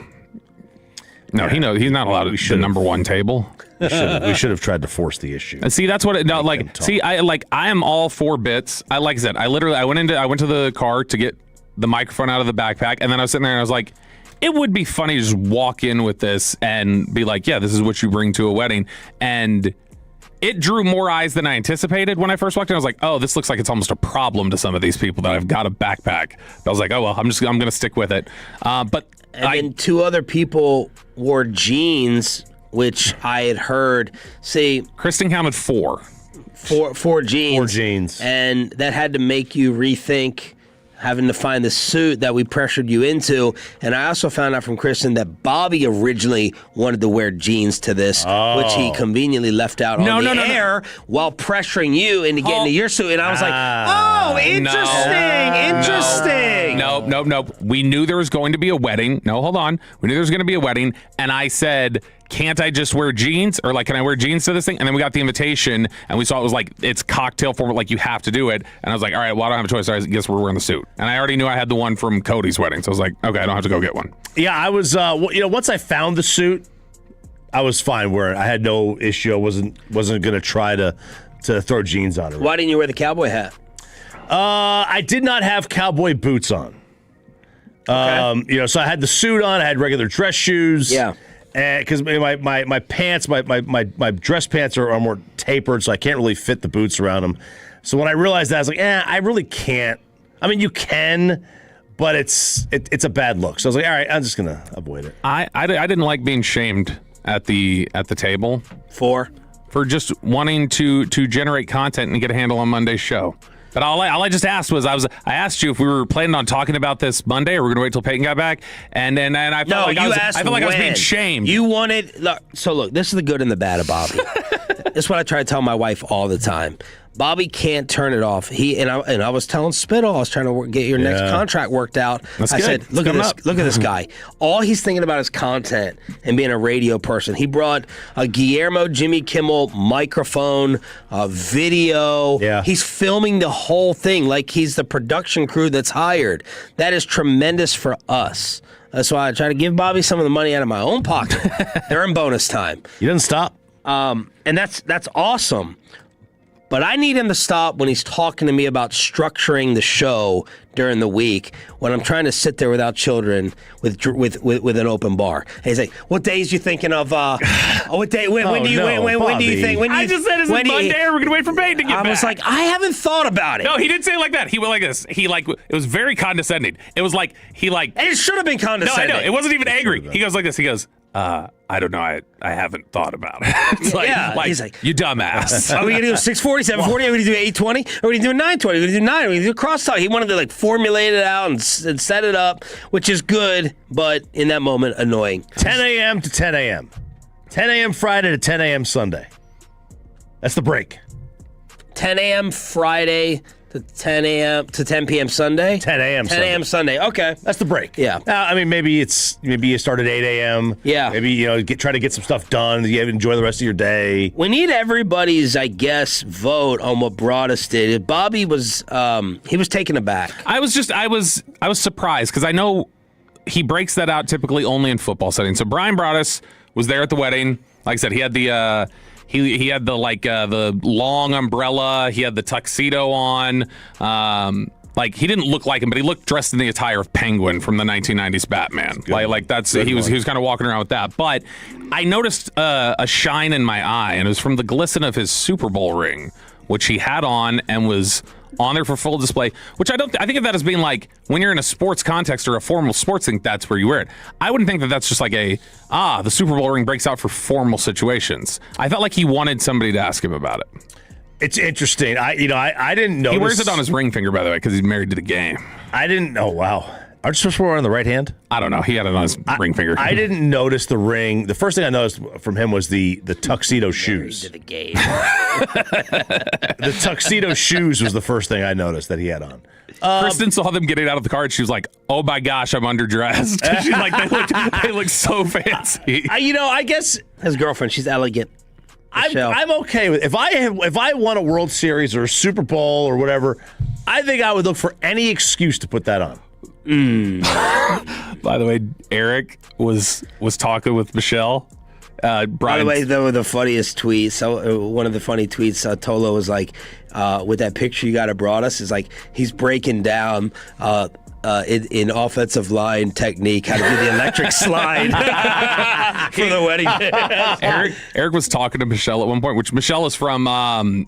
She's from Jamaica, I think, originally. Broadus's girlfriend. And so he was talking to her, and Eric goes, "So how long have you been here? Like in America?" Oh dear. And she was like, "Oh, I've been here for 30 years." He goes, "Wow." And then she kept talking. I went over to him. I was like, "Were you gonna say wow no matter what the number was?" He goes, "Yep." Yeah. He goes, I didn't have anything to say. He's like, the only way that would have been a sincere wow is if she would have said, "My whole life, where did you think I lived?" And then we're going, "Oh wow." TFL was just waiting here before this administration. Right. I got over here. Let's see. Yeah. Let's see what it was. And speaking of that, so I think that's pretty much everything. You got any fire? I'll tell you this. Go ahead. Oh, the personalization. Man, I have not seen. I haven't been to a wedding in a while, so I don't know how commonplace this is. They personalized everything, and they thought of everything. The fans, personalized. The pens, personalized. The stationery, personalized. The T-shirts, personalized. Matches. The matchbooks, yes, the matchbooks, personalized. They did it. And they personalized these cards to all of us that Bobby was a hater. I was not a hater. Bobby thought he was on CSI with a different W. It was this man. So it was handwritten notes, Jacob Ray. I was there. I saw it. I know. He's the one. I didn't start this, though. You know what? I started this. I don't need this through hearsay. I witnessed it myself. I reject these characterizations. And I'm going to judge you as a future liar depending on how you react to all this. Okay, I want to hear. So Jacob, it was handwritten notes to every single person. Yep. And Bobby's like, did they outsource this? Like, is this handwritten? It was one written by Mackenzie. He was picking this apart as if it was a forensic scene with yellow tape around. Here's the thing. It was the W. My contention is the W is the most difficult letter to write. Okay. I cannot repeat my W's. Look at how those They look all pretty much the damn same. As you get further down. No, they don't look the same to Choppy because he's so detail-oriented. I am very detail-oriented. No. He's like, is these heartfelt? Is this really heartfelt? That is true. That is true. I did pick apart the what I'm not going to take credit for is that I started it. This man over here, Aiden Butler. Your W take is a horrible one. I'm guaranteed. I think it's the hardest one for me to write. There's got to be different letters that are more difficult. There are a lot of W takes out there. This man, Aiden Butler, is the one who started it and scratched the spectrum spot of my brain to trigger it. So I feel like it was entrapment. What did he say?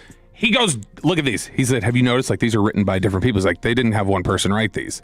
And I was like, where? But He goes, you the then W. questioned it times 10. Well, no, because then at that point, I was down the rabbit hole. Authenticity. I was down the rabbit hole. It was outsourced. Yes. Look, I want to keep American jobs in America. Well, speaking of that, President Trump attending at the Garden tonight. They already have the security perimeter installed. They installed it. It looks like, it kind of looks like bulletproof glass around the building. We all believe it's over. Knicks are going to win. Barkley said if they won game 2, they're going to sweep. I would lean towards a sweep as well. Here's one reason to keep rooting for the Spurs. You don't challenge me. I will eat a raw onion on NBA Today. A whole damn onion. A whole damn onion. A whole damn onion. Listen, I like to up the stakes. You know what I'm saying? You don't come messing with me. I was in my bed rubbing my feet together watching TV. And this man come at me on Twitter. You don't at me, Mr. Tim Morrow. I'm going to come at you. And coming in at number 1, Malika, pick your head up and bring me some energy on. I'm afraid. Bam! Put it up there. I shaved my head and my beard. Oh, damn. I shaved my head and my damn. So listen, if the Spurs win this series and prove me wrong, not only will I honor my bet for us going clean up rhino poop, I would do the list of those. Behind you. I would do the list of those 5 things. The rhino poop, shave it all, and not my number 1, a raw onion on TV. He said that before game 2, but he will not have to pay off any of those. There's something off with it. There's just something. I think it's hilarious. No, he's funny, but there's also something that's just like a touch off with that. He's going to be on the alternate broadcast tonight. Did you see that one? McAfee? Yeah, I don't know who's. God. I don't know so who's we going to need be more on it. McAfee. Yeah, I don't know who's going to be on it with. I know Perk's going to be on it. I don't know if the whole crew. The whole Pat crew is going to be on, or just Pat and Perk? Let's get the inside stories from a Cowboys scout on what's going on this offseason. The leftover audio is part of the Red Zone on your Home of America's team after the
And it's back to Sean and RJ right here on 105.3 The Fan. This segment's brought to you by the personal injury lawyers Frankel & Frankel. If you've been injured in a car or truck wreck, call Frankel first, 214-817-333-3333. With Frankel & Frankel, there is never an out-of-pocket cost. They only get paid when you win. Frankel & Frankel, the go-to car and truck wreck attorneys in Dallas. How many people want to eat a W tonight? You know what I like about the media? They think you can just dial 1-800 and get a quarterback.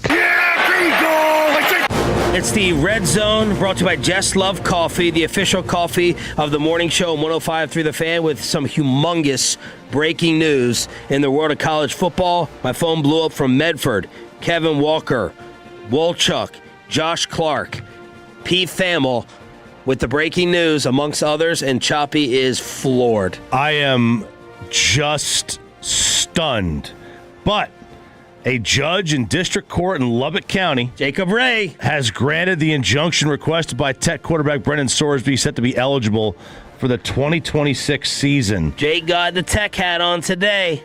The court finds that the applicant demonstrated he will suffer probable imminent and irreparable injury if this court does not issue this temporary injunction, because he will be unable to participate in as a member of the football program. Wow. So he's playing the whole season, no suspension. So the part of what he said is he will be able to benefit from the elite coaching, training, and camaraderie of being a member of a D1 team. He will build the skills necessary to maximize his own success during the college football season, as well as that as the football program, and he will be able to make an informed decision whether to enter the 2026 NFL supplemental draft.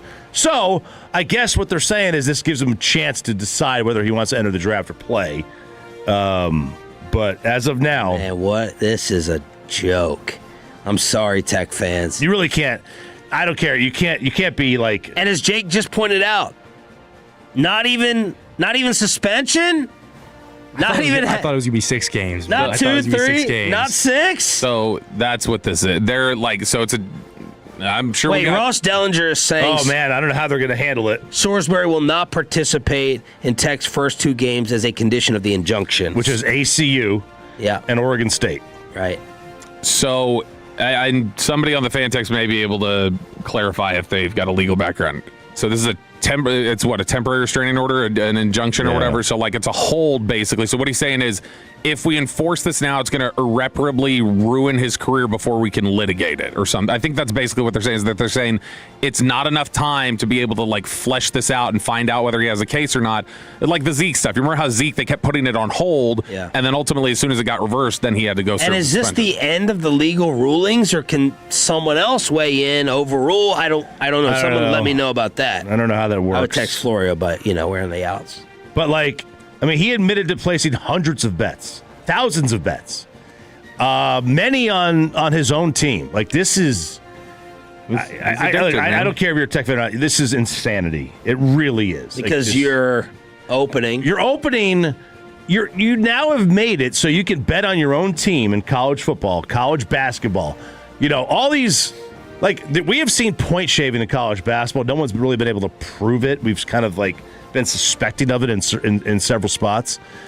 But now all this goes away. You can sit there. You're a G5 guy. You're not getting any NIL money, hardly at all. But if now you want to point shave and get a little kickback from the fixer, Greg Anthony in that hot tub with UNLV, that doesn't matter anymore. Yeah, I mean, this is dangerous. It's ridiculous. And Jake I don't. Yeah, no. This is a lot of excitement to go 9-3, dude, and lose to Baylor. Okay. Okay. So honestly, you guys are probably in the worst position. Sorsby sucks, but I would throw 5 picks in the spring game. Yeah, I would. He must have had the over. I have a lot of assumptions that I don't think I could legally say what I think they are, but I'll just say this is ridiculous to me. Maybe there's some sort of narrow legal explanation that justifies it. And again, if it's a temporary thing where they're we can't litigate it and it's harmful to his career, and so we can't harm his career before we know if he's innocent or not. Is it also? Do I expect this judge to understand the the ramifications of this? No. Do I expect you expect him to rule simply on this? You know what I mean? Yeah. To opening up That's not giving the green light for players to gamble the same. Yeah, I mean that's not his problem, right? The judge or her. The judge is just supposed to rule on. By the way, it was Peyton's wedding. Her. Yeah. Yeah. Bobby, my school remains the only school to lose in court with their own judge. Still to this day. This wasn't their own judge, remember? What, Bruce? No, with Joey Aguilar, quarterback this year, supposed to play this year. We're the only ones to lose. We're the only ones to lose in court. This is this wasn't their judge. Remember, the other guy recused himself. We're going to get an impartial judge in here. Judge. It's still a Lubbock County judge. Yeah. It's like Cody Campbell's got a big name. Yeah. Man, there it is. Just breaking news. Sorsby gets the green light, missing the first 2 games, eligible for the 2026 season. 877-881-1053, 877-881-1053. Every single person who is not a Tech fan is losing their minds talking about how bad this is. I'm calling on your mark. My guy. He's got to spend him. Your guy. Guy Brad. I love him. He's the best commissioner, I think. I love him. So there's the breaking news. We'll cross-talk with KNC coming up at 9:40. So I just threw this through ChatGPT. I threw the ruling through there just to see clarity on it. And so this is not the final ruling, according to ChatGPT, which could be wrong. But it says the ruling rests on a narrower point whether the NCAA can enforce permanent ineligibility for right now. So it's literally just addressing, we got to put a hold on it because we got to have this answered. And just to be clear, none of my reaction is towards Tech.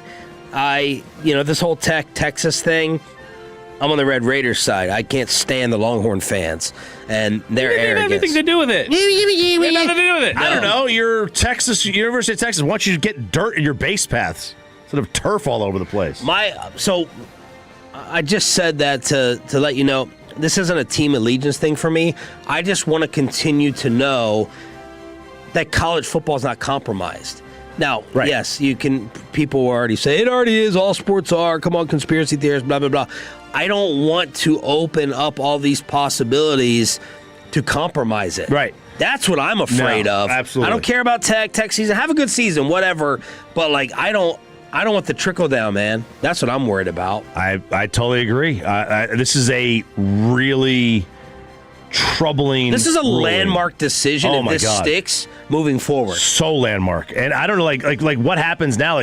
Does this mean that the door is open for all these kids to gamble? I mean, it sounds like it is. Sounds like that's what it is. Yeah. It's very troubling. So it wouldn't be precedent, it doesn't look like, because it basically doesn't rule on the question of was he allowed to do this? It just rules on let's talk about it at a later date. It's basically just justifying a delay, and they go, well, and if we're going to delay it and we can't answer it, we can't punish the guy because maybe he'll be found innocent. We don't know if he was right or not. But it's what's right or not. So maybe if they ultimately decide it could be guilt, then the next case, the precedent is actually the guilt. Yeah, instead of the delay. February, this could get litigated out, and ultimately he's then found nope, you weren't allowed to do that. But they're well, yeah, okay, he wasn't allowed to do it, but we couldn't irreparably harm him when he was still innocent until proven guilty.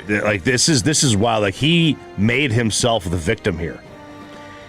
How much were you panicking and freaking out when it looked like he was ineligible, Jake? And who were you guys going to turn to? So it was going to be Will Hammond, the backup quarterback. Now, he was the one who came in for Baron Morton last year in the Utah game and balled out, but he is coming off a torn ACL. The reports were he would be good by week 2. Well, he's a really talented player, but a big part of his game is relying on his legs, and that's not necessarily what you want, having a guy come off a torn ACL. But he was going to be the starter before we got Sorsby. So, all right, let's finish up with some of this Cowboys audio, unless you got more on this, Bob. No, not that I can say to a microphone. All right, let's listen to this audio from Crown Global Media. We got a couple more cuts here. We played some of this today. This is Ross Winchy, the Cowboys' national scout, and we've played some stuff about him talking about Christian Parker and the way the defense is going to operate and some of the players that he's excited about. Now we're going to get into a little bit more of their thought process and some of the ways that they view players on these last two. So Brian specifically, I was impressed. Hit him with a little bit of an uncomfortable question. He's like, how do you guys learn from misses like Josh Ball, Matt Waletzko, some of these offensive linemen that you've taken on day 3? And Ross just kind of on how the Cowboys approach learning from misses. I think it's always a critical self-scout we do, especially in those fourth to mid-round guys, because I feel like that's where we can really we've had some massive hits, but we've had some guys that we want some more of. And usually I feel like it comes down to just like, was there some more character we probably could have got? Was there something we missed? That those mid-round guys, they're mid-round guys for a reason. So what did we miss there? And I think it's something we're always trying to really dig on when we go back. And Will does a great job of, like, the second the draft's over, we AAR, after action reports, kind of like the military type thing, where we get everybody together and we just talk about where can we help this guy improve? What do we need to, like, how do we surround this guy with support? And that's like that's something we're trying to get better at, of just like, hey, where can we really help these guys grow? And I don't think it's not exactly like a tape miss thing. It's like okay, was there a disconnect between us and the coaches? Did we not see something that they did, or that kind of thing? I think we do a really good job of trying to go back and vet our process on every player. I think that's really interesting that he feels like most of the misses that they get, they don't feel like are misses that they saw on tape. They feel like it's misses that they saw in the background. Like that they didn't know about what kind of a worker they were, or what, like that they go like, no, we had a pretty good handle on like what his ability and his capabilities were. We missed on who he was. I mean, I think it's easier to lie about the person you are. Oh, yeah. God. I mean, there's much more evidence of the player you are than the person you are. Yeah. Like unless you have a great rapport with, like, the coaching staff in college or which they're probably going to spin it. They're still going to spin it. They routinely will tell you. Makes them look better. Yeah. Their kids are drafted. You think Nick Saban didn't tell all the recruits in high school how many guys he got to the league? Scouts. That's a big thing. Scouts have said, the ones I've talked to have said, if you get a different report from a team on a player in the fall versus the spring, like who they are as people, believe the spring one. Because they said the spring one is usually, like, the fall is they're in the middle of the season and they're not trying to do anything to damage perception of their people or anything. And then once they're out of it, it's like, we're out of season already. We're not worried about it. I'd love to ask these scouts off the record, give me the college coaches who are the most honest with you. Give me the college coaches who are like, don't draft him. I wouldn't do it. No, a lot of them lean on strength coaches because they say strength coaches are normally the ones who will say they'll give you the honest truth because all they care about is your work ethic in the weight room. So they said a lot of times they'll tell you work ethic accurately from a strength coach. And then last one here, the importance. We talk about, does he love ball? What's his football character? This is Ross on how the Cowboys value football character. It's a hard sport, and it's a hard job. It's something that these guys have to, if we want to go do great things, they have to live and breathe it. And that's something we're putting a lot of effort into. And Shoddy's challenged us as scouts to, like, we cannot have guys that don't compete. It's a motto in our place, compete every day, and it's something we live. Whether it's shooting hoops, it's the putt-putt thing, it's like there will be something competitive these guys do every day. And if they don't love to compete, if they don't love the game, they're probably not going to be a Cowboy. So that's one of those things that, like, if you hear about somebody that's like, there's kind of some questions if they have total effort or if they're really committed to the game, that's generally going to be somebody, and that's been consistent during Will McClay's time, a player they generally don't want. There it is. The Red Zone, brought to you by Jess Love Coffee. Bobby will be out at Cowboy OTAs tomorrow with the full report and recap on Sean and RJ. Let's crosstalk with the KNC Masterpiece and see if they had any Peyton wedding FOMO after this.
One Chevy dealership in the world 3 years straight, and they've got more new Chevys than anyone, all priced to sell. Visit ClassicChevrolet.com. This is Texas. This is Classic Chevrolet. Together, let's drive, relax, and enjoy the difference. Based on new Chevrolet registrations 2023 through 2025. The NCAA has just responded to the breaking news that a judge in Lubbock has granted Brendan Sorsby eligibility for the 2026 season, except for the first 2 games. Thanks to Kevin Walker for sending this over. Quote, the NCAA strongly disagrees with the court's ruling in Sorsby's case and is deeply concerned about the damaging, far-reaching, and broadly destabilizing ramifications of this outcome, which undermines and corrupts the integrity, let me get the rest of it loading, the integrity of sports. The NCAA is committed to supporting student-athlete mental health, but must continue to aggressively defend against actions that defraud college athletics and threaten competitive integrity, such as betting on one's own sport. Kevin Hagelin, reaction to the news. I do not think this is going to stand. I think that injunction is going to get overturned before the season starts. And if it doesn't, that's insane. He continued to gamble even when he transferred in December into that school, and he bet more than $40,000. Like, the idea that he would be eligible to play college football laughable, is man. foolish. Crazy. Yes. I'm impressed with the NCAA. I dead serious thought they were going to work in there eventually. They go, this is an attack on just like NIL. They always got to turn it. I'm dead serious thought they were going to try and loop that into a betting scandal. I want to know, obviously, the connections to the court and judge who handed down this injunction. What do you mean? You think it's... He's a tech grad? You think it's rigged? I'd have a hard time believing the Jones, a Texas whatever? Tech grad got to be a judge. You think it's corrupt? You think it's rigged? I'm just kidding. I'm kidding. Why, they're usually sitting in front of the judge? Whoa. Whoa. Jacob Ray is very upset. Very upset with you based on that. He knows. Corey, what's coming up? Guys, how nice is it that the Rangers are back and doing their thing Oh, again? my gosh. Are they 500 and above? Just wait, yet. dude. Just wait. We're going to get there eventually. We'll finally get This there. week? RJ, is it happening this week? Over 500? They got Kansas City? Yes, they'll be over 500 by Thursday. They're under 500 against the under 500 teams, though. True. So. It's true. Yeah. And then we get the Cowboys news of the day right after that. Vegas has sent me the updated odds on the finals, which we all believe is over. Sweet. Knicks minus 440. Oh. So it's an 81.5% probability they win the title. Who is the favorite for finals MVP? Should be Cat. I bet it's Cat. not. It is not. It's going to be Brunson. 11-10 for Jalen at plus 110. Man, I just spend 10 minutes explaining to my dad last night, who's not a diehard sports fan, but we always watch the finals. I had to explain to him how we had that Brunson and Luka were both here. He knew Luka. He's like, what? But why? This guy's so good. I was like, Dad, I don't have enough time for this. They just were both. I could have been covering. You could have all the time in the world. It's still tough to explain away. That's What's right. Cat at then? 8-5 plus 160. Okay, so it's relatively close. Wemby's plus 375. What is so the Knicks are minus 4. What were the Spurs? Plus 345. Exact outcome of the series is what now? Favorite is Knicks in 5. I bet it's Knicks sweep. It's a sweep. Plus 160. Then Knicks in 6. Then Knicks in 5. Knicks in 5 is plus 450. That's the one I would. And Spurs in 6 is only 15-1. Really? And what's Spurs in 7? Lower. 10-1. Yeah. I mean, look, it's you got to obviously if they get it back to San Antonio, the way the Knicks played there the first 2 games, the Knicks did not play their best games. They still won. When Brunson shoots under 40% this season, they were 8-16 heading into this, and he did in both games, and they won both. And he turned the ball over 4 times in both games. He hadn't turned over the ball 4 times in back-to-back games all season. Because come the fourth quarter, he's got the best scoring average in the finals, second best since '97, behind only Jordan. Dirk in 2011. Have any of you watched and seen San Antonio have a 14-point lead and a 12-point lead and said, you know what, they've let this get away? This is much because I'm agreeing with sweep. Like, I think tonight's a lock for New York. minus 2.5. Like it's free money basically, which of course I will lose, Shinks, and be ticked off tomorrow, or they'll win by 1 and totally or 2. Oh yeah, and totally screw me. But have either of you had that? Because we haven't. Even though San Antonio's been at double digits both games, it hasn't made us think, well, the Spurs they're actually even or better because they've had the leads. No, I haven't felt that way just because they ended up crumbling in both home games. If the first two would have been in the Garden, then I think I would have felt good about it. Yeah, I would have felt differently. I'd have been like, yeah, they crumbled because they were on the road. Get them back home, it won't be the same thing. But since it was the opposite, I don't feel like this series is particularly close at the moment. It's been like the Knicks have looked like the calm and collected team in both of the games. Yeah. Like we have the plan, we know what we're doing. They have Cat playing defense, which was never a thing for him. Yeah. And now he's like, I got this. And he looks like, he's as effective as he's ever been. That being said, in those last 6 minutes or 4 minutes or whatever, that was a crazy comeback. Wemby hulked up and he got his team back into it. Like sitting in that moment, away. He starts doing this. Yeah. Guys, we're doing this, and then that last play where Castle, like it was on both of those guys. They messed up in that moment, but he had gotten them into the comeback, and I thought they were going to win that game. I mean, I could see how like going on the road would calm them down. I could see how getting that extra day off would let them kind of reset their brain to go draw in the park. But is that what they were doing? That's what Wemby was doing, was drawing statues in the park. Of course he was. And then he cries after winning the West Finals, then he high fives after missing the game losing shot. I think Peyton is trying to tell us to talk about his wedding right now because he sent a text saying Mackenzie's ready, and it's a shot of the radio station. So I guess they're on their way to the airport for the Bahamas. He's trying to dictate your content. Yes. This is a late start. 9:50? Yeah. I don't know, man. Like that's already 11 o'clock Bahamas time.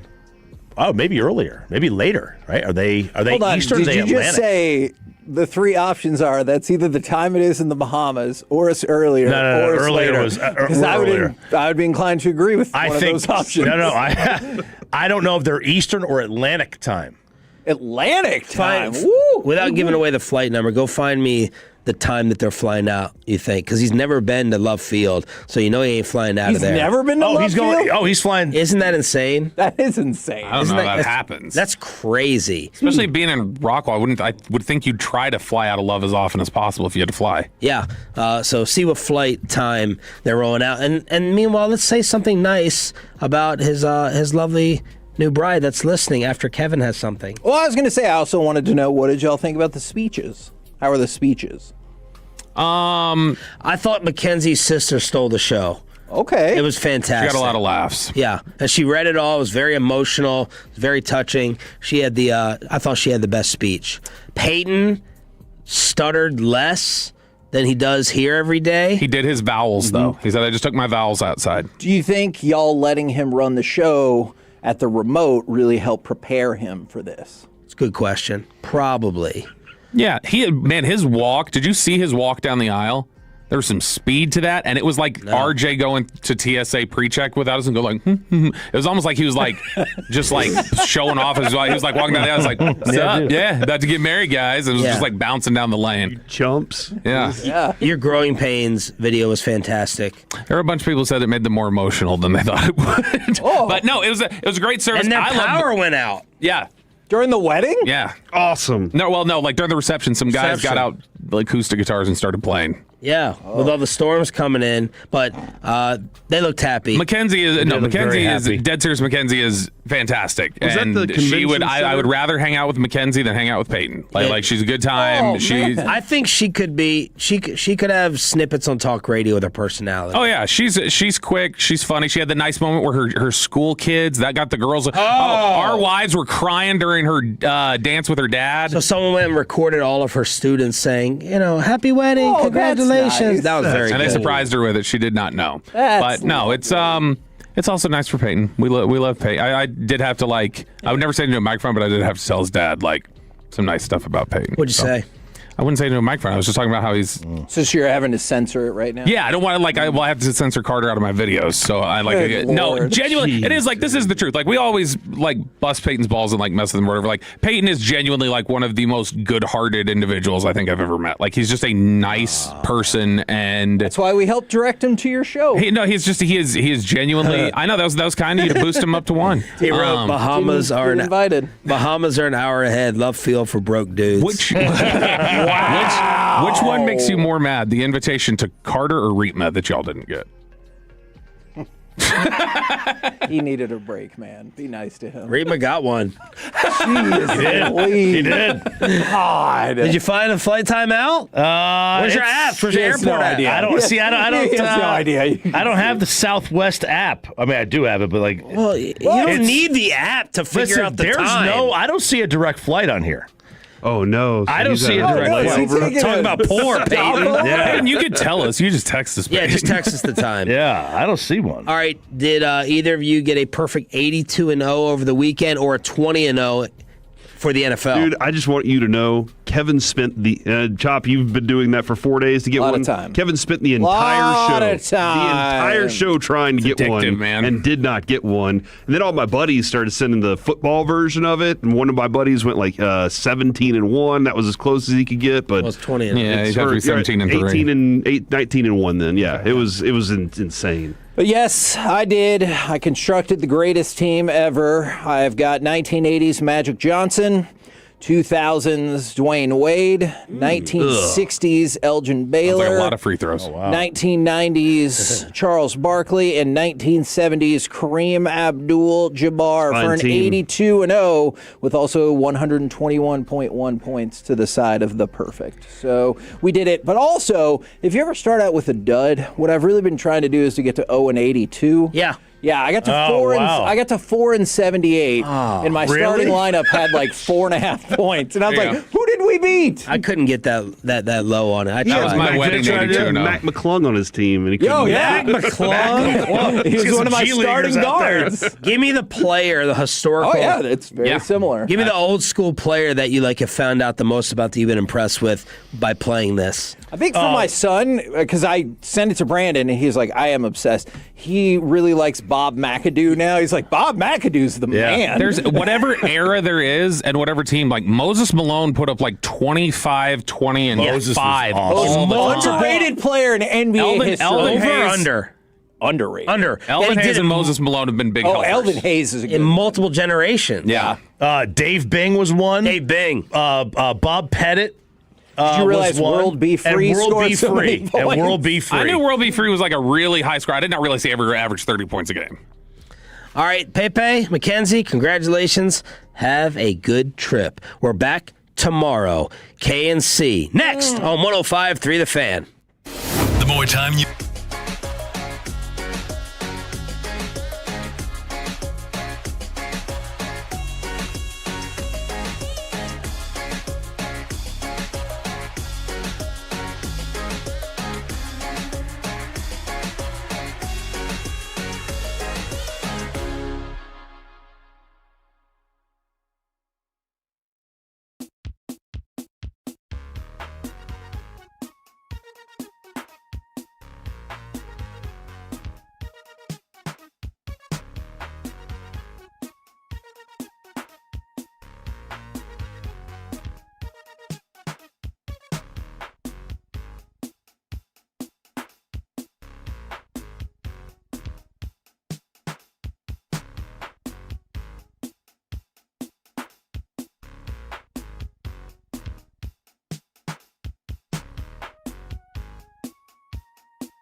KRLD-FM and HD1, Dallas-Fort Worth. An Odyssey sports station. Driven by our D&M Leasing Studios, it's the KNC Masterpiece on 105.3 The Fan. KNC Masterpiece right here on 105.3 The Fan.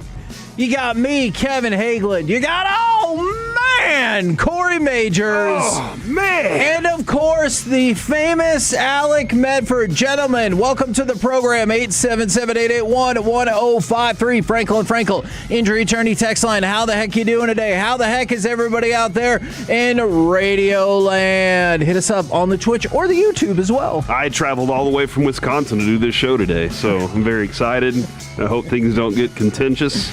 Oh, my gosh. So freaking funny. Now, Alec, you are the one person from this show that actually got invited to Peyton's wedding. Did you enjoy yourself? It's kind of funny considering Peyton doesn't like me, that I got the invite.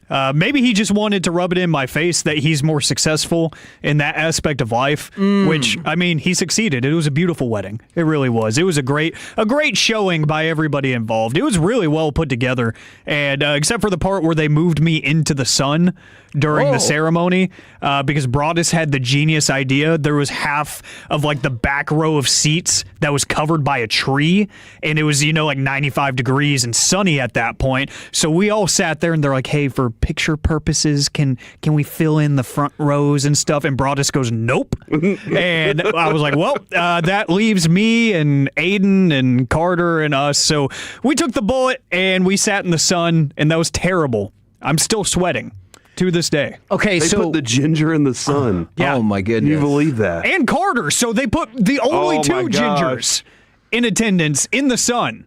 So no souls and sunburns. Jeez, whether it was just the sweat or all of the rain, did you have fun in your wetsuit? Yeah. Didn't think about it like that, but you know what? Yeah, I did. I did have a great time. The open bar was amazing. I won't lie. Did they have a signature cocktail or whatever? They actually did. Julep. They actually did. They had a special menu. It was all cocktails that you've heard of before, but I believe two of them were named after their dogs, which was pretty cool. And then the other ones, just some cute little nicknames and stuff. They even had little matchbooks up at the bar that said the Russells. And I was oh, neat. I don't know when I'm ever going to use a matchbook, but I'm going to take one. Did they have a little hashtag or anything? No, it just said the Russells, and it had the date on it. It was real pretty, real QR elegant. codes? Oh, no.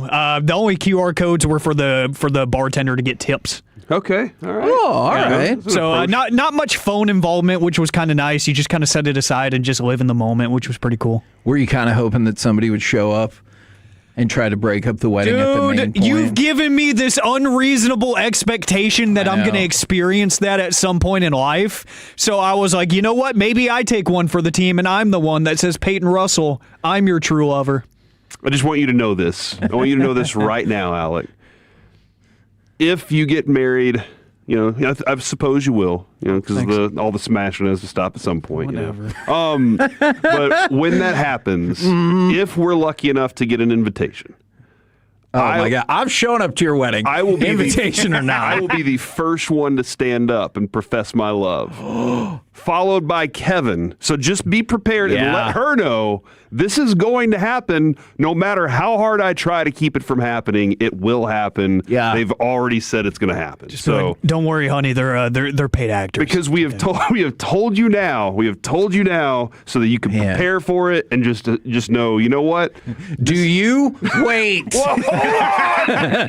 a single hand raised. I could just hear Alec going, "Not today, Kevin," and I'm like, "But wait, I have to tell you something.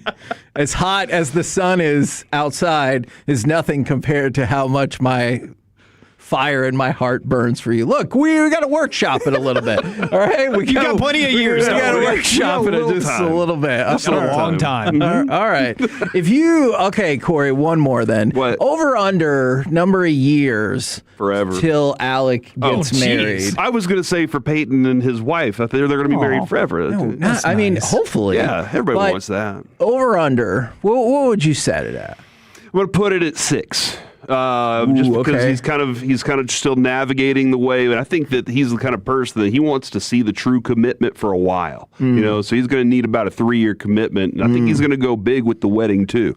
So it's going to be one of those that's going to be a big one. I'm going to say 3.5 years because I think we're a couple years away from some nice lady and her 3-year-old son just stealing his heart. And so from the 806, why are y'all asking so many questions to Alec? Didn't y'all go? Seems like the rest of the station was there. We didn't get invited. Nope, not an invite. I didn't want to go, but I would have liked to have been invited. Yeah, we got Peyton his job on the morning show. I gave him the best advice ever. I said, don't get on the board. And he was like, all right. And so there he is. Man, I feel like that advice really did us in. And he's like, instead, this is what I'm going to choose to do. And then that's why he chose not to invite us. He was like, these guys were trying to send me in the wrong direction. Okay, so now... Like that girl in Twisters. Oh, now the question becomes, who had the better weekend? Was it Peyton Russell, or give me cut number 3, was it the Texas Rangers? Hitting .254, 2 homers, 7 RBIs. And that one is hit high in the air, deep left field, way back, and it is history. Justin Foscue in the cleanup spot unloads on the first pitch he sees. It's his 3rd home run of the year. RBIs 8 and 9, and the Rangers grab a 2-0 first inning lead. Woo! The Texas Rangers win yet another series. That is 3 series in a row. And they are victorious in dominating fashion yesterday. The long ball's back. What happened? Man, so... except for, was it Saturday night? Other than that, though, the long ball is... Corey Seager gets the one that essentially wins it for you on Friday night. Like, you were very thankful you had that.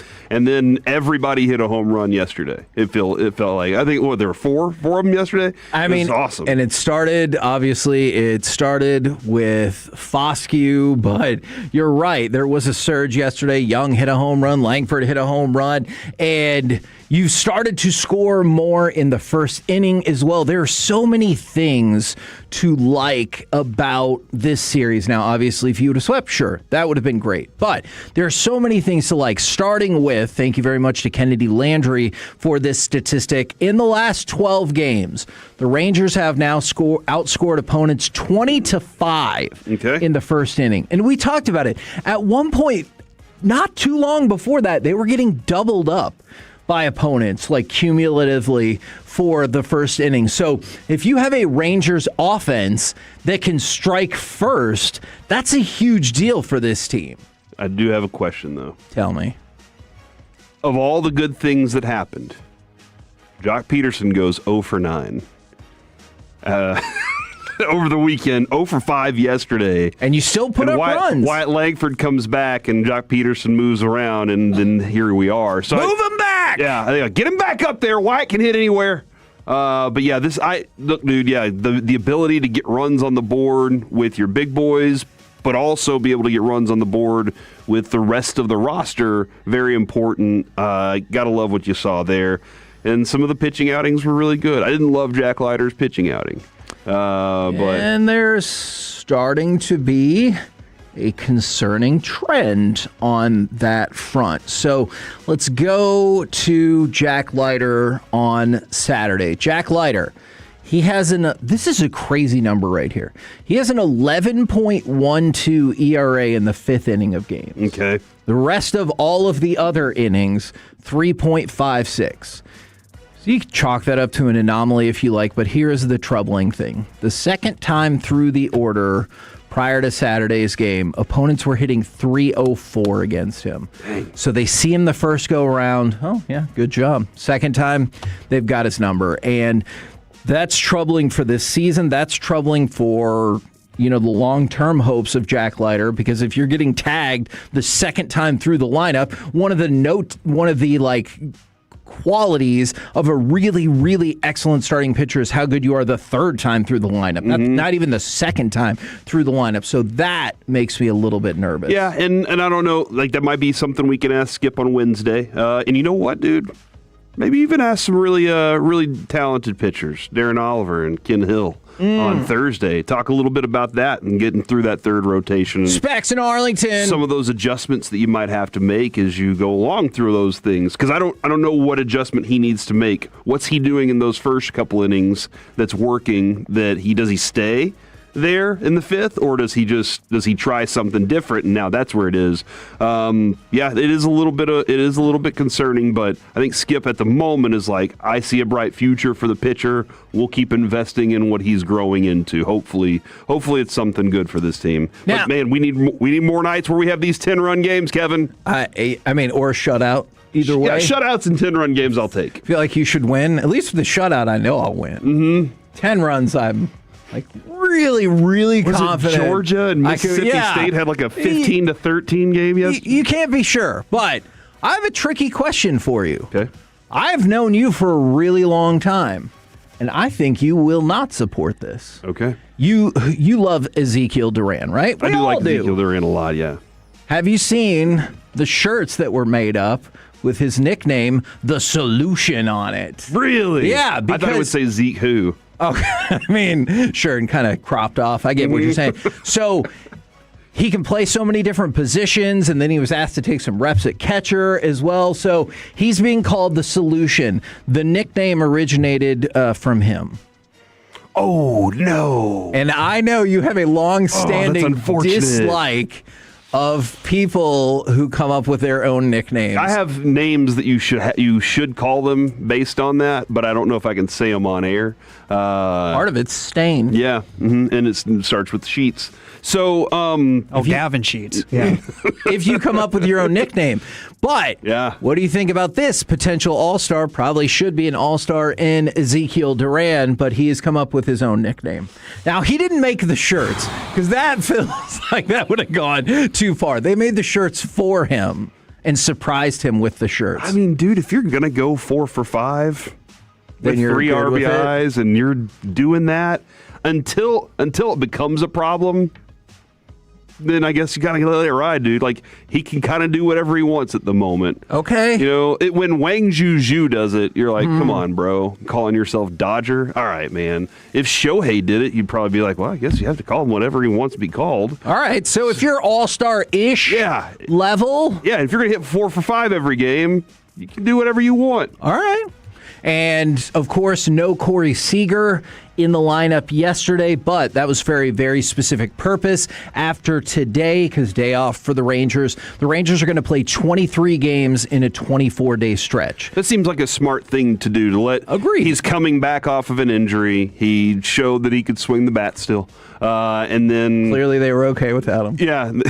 And so just for this game, you give him a little time to kind of continue the ramp-up part, and also, as you just pointed out, get yourself into a very long stretch where you're going to be playing a lot. And you're going to need to rely on him a lot too. I'm kind of keeping an eye and tracking also the Josh Smith games and where he's going, because I'd really like to see him get back healthy and back out on that field again. And so he only played in one game of the doubleheader, which makes sense. Probably don't want to send somebody who is out there on their rehab assignment to go ahead and play both sides of the doubleheader, even though I'm sure he would do that. A couple of other things for you to keep an eye out for. Did you see that Wyatt Langford autographed a baseball after the home run that hit that dude in the rib cage, and exit velocity was 111 miles an hour. And so he autographed the baseball, and on it also wrote, sorry for hitting you, go Rangers. Wear a glove next time. Yeah, I mean, it doesn't say that, but it does kind of feel like it's implied, and so I like that. I like that Skip was the one that told him he should probably do something for him. He's like, hey, you hit that dude up in the outfield. Maybe you should go. That's really smart on the manager's part. It was. Point out, hey, I know you're awesome, but also take care of the fans. There's no nets in the outfield. And while Danny Jansen did go on the injured list for a right forearm strain, once again with the forearm, that got retroactively dated to June 3rd. We will keep an eye out on that, but we also need to keep an eye out on the continuing excellence of Josh Young. .313 batting average for the season, OPS of .855, and then there's this. Since April 1st, Josh Young has 12 games with 0 hits. And 21 games with multiple hits. That's awesome.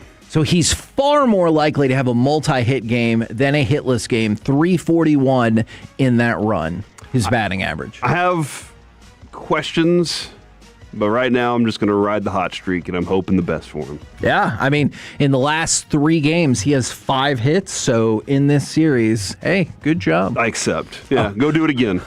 I would hope so. Go do it again. Just get back out there and do that again, buddy. All right, and since starting tomorrow, you'll get the opportunity to go do it all over again. Is this the week the Rangers get above 500? Kevin, I believe it is. And I believe it will be Thursday when we're out at Specs. Oh, is when they turn, early they game. turn that page. We'll be out there at Specs in Arlington. We'll be closing that one down at 1 o'clock, and I think that's where they turn things over. So I hate to say this, Corey. I believe that is a statistical impossibility. Son of a gun! Because at 32 and 33, if they won the next 2, they'd already be above 500. If they lose any one of them, but they'll if be they half a game out. they'd still be a game under 500, and that can only get them to 500. I'm so sorry to do that to you. I believe then we're doing it on June 10th. That's going to be Wednesday, Kevin. Okay. All right. Now that could happen. We're the KNC Masterpiece right here on 105.3 What I meant was Thursday we will be over 500. We will be at 500 and then over 500. That's what I meant, yeah. Thank you very much for the clarification. There's a Wemby Castle moment there. Which one was I? Well, I threw the pass. So Okay. I definitely messed up on that one. Coming up next, Dallas Cowboys news of the day. We'll do it right here on 105.3 The Fan. The more time you give, the more our crush grows. Together we continue to build something special. Keep turning it on and leaving it on 105.3.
Brought to you by the personal injury lawyers, Frankel and Frankel. If you've been injured in a car or truck wreck, call Frankel first, 214 or 817-333-3333. With Frankel and Frankel, there's never an out-of-pocket cost. They only get paid when you win. Frankel and Frankel, the go-to car and truck wreck attorneys in Dallas. Smith in the shotgun. Back and looking right. Little late pressure. Now a lot of late pressure. And he's wrapped up by first Kenny Clark and second Quinnen Williams. KNC Masterpiece back here on 105.3 The Fan. Week 2 of the voluntary OTAs begins today. Today, tomorrow, and Thursday for the Cowboys. Keep an eye out to see if maybe that Thursday one gets canceled. And then Shoddy will do a press conference tomorrow right here on 105.3 The Fan. You think that they're going to cancel OTAs so everybody can come out to the Specs and hang out with us in Arlington? A little bit. It makes sense. A little bit. It's synergy. Yeah, because they're like, hey, we're worried about you getting back here in time. If we were doing OTAs at the stadium, it would be fine. Yeah. But since it's at the Star, it's going to be a little bit more of a drive. Get that.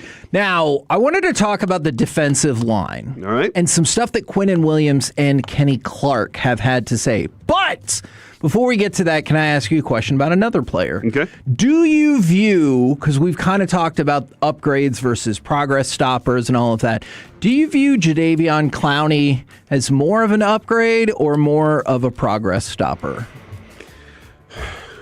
Who's he in the way of? Because I'm kind of curious where you line him up with the different scheme in this scheme as well. And if he's lined, I mean, he's not getting the defensive snaps that Quinnen Williams is going to get. Sure. Is he going to get the defensive snaps that Rashawn Gary's getting? Or do you say, you know what, we're going to do something a little different with you too? I think they are even still trying to figure that out at the moment, yeah. Honestly, with Malachi Lawrence, you don't have the ability right now to say you're going to help a championship team yet. Right. Yet. I don't know that Clowney is going to, but I know that he has the experience and understanding of a lot more nuance at this point in his career. Is he saddled up behind Rashawn Gary, or are they saddled up together? You're probably going to put Malachi Lawrence in a red shirt year if that's the case. But again, are you trying to say that this year you can afford that? That your defense was so bad that you know what, guys, we'll just wait. I think you can. I don't think you have the time to say we'll wait on Malachi Lawrence to grow. Yeah, and look, you know how I feel about this. I do not think that you have the front office and financial wherewithal to stall on a draft pick because that's just 1 year closer to that person theoretically getting paid. And so you want them to play as much as possible. Correct. I am saying if you're going to be a team right now that's contending, he might have to wait for his time. Yeah, it would be a different scenario if, like, let's say the first 2 weeks of the season, you held the opponents to, like, let's say a combined 30 points, which to me would be astonishing. Then I'm like, hey, is Jadeveon Clowney still there? He ready to go? You're in shape? Then let maybe take a look. But I don't know if he'll still be around at that point. And yeah, he is like. Wouldn't you think that he would want that time off during camp to... I would, but at the end of last season, he's like, it's going to be different next year. It's good to say things. Yeah, it is good to say things. It's good to say things, and then, the market defines that too, right? Sure. The market definitely says whether or not, like even with George Pickens, the market told him what his value was, and that was to go ahead and side that tender. So with this, I understand where you're coming from. And Malachi Lawrence, you need to get rolling, buddy. And I want to see. I hope he's up to it. Yeah. That's my thing is, if you're up to it, then let's do it. But if you're not, then I got to find somebody else right now because we don't have time for you to get your feet on the ground. Now, for Quinnen Williams and Kenny Clark, Quinnen Williams was talking the other day about how, just having Kenny Clark in the same room, he's already benefited tremendously from that. And I know we talk a whole lot about the full offseason for players who are working their way back to being healthy, or somebody like Overshone who feels healthy for the first time in a while. But what do you think about the idea of these two veteran players in Kenny Clark and Quinnen Williams to have the offseason together as well? Oh, that's a significant deal for them to be able to work together on those things. And yeah, real quick, 214, Malachi should start as a pass rush specialist. I think that's what's going to happen. I don't think he's going to be taking a lot of the Rashawn Gary early down snaps. He'll be one of those guys that if it's third down and that quarterback's ready to run, Malachi's ready for it. But I think it's good for them to have that offseason together. Also good for them to have a defensive coordinator that Kenny Clark understands what his role and responsibilities are going to be, because Christian Parker immediately was like, look, whenever I got to Green Bay, this is what he was doing, and he was the best at it. Right. We want to anchor him right there in the middle. These are the things we're going to ask of him to do. And Quinnen Williams is one of those athletic dudes that I think can do a variety of things. So I think working together, coming up with games that they can play together also is a good thing, but understanding that I think they're the leaders of this team. Ooh, okay. I think that Jalen Thompson, we'll get to him at some point too, but I think Jalen Thompson is going to be one of the guys that's, getting everybody lined up. But I think when it comes to the tenacity, the mentality of this team, I think that those two dudes in the middle are the voices that the rest of the guys are going to be looking to, because they're the seniors. They're the experienced dudes in this league. And so I think they're going to have that much of an impact. And I hope for it too, man. Do you want to start with Kenny Clark thinking about the defense is going to be awesome, or Quinnen Williams thinking the defense is going to be awesome? Everybody thinks that, huh? Who do you want to start with? Kenny Clark. Kenny Clark! He talked about Christian Parker's defense, and he said just the attention to detail. The defense is going to be huge on details, huge on pre-snap, all that kind of stuff. All that stuff is going to be really good for us. We've got a lot of smart players on all three levels of the defense, and that will be great for us. And then to Quinnen Williams. Oh, does that feel like a direct shot at what there was last year, or does it feel 100%. Like okay? But or does it feel like that's what it takes to succeed in this league? I think it could be both. Yeah. Right? Every time you talk to Broadus... It doesn't have to be a shot, but you can interpret it You talk to Broadus about Saban, Belichick, those guys, the first thing Broadus says about those guys is the attention to details different. Right. Those guys don't... those are the ones, and they're champions for a reason. For Quinnen Williams, this is also going to be music to a lot of Cowboys fans' ears.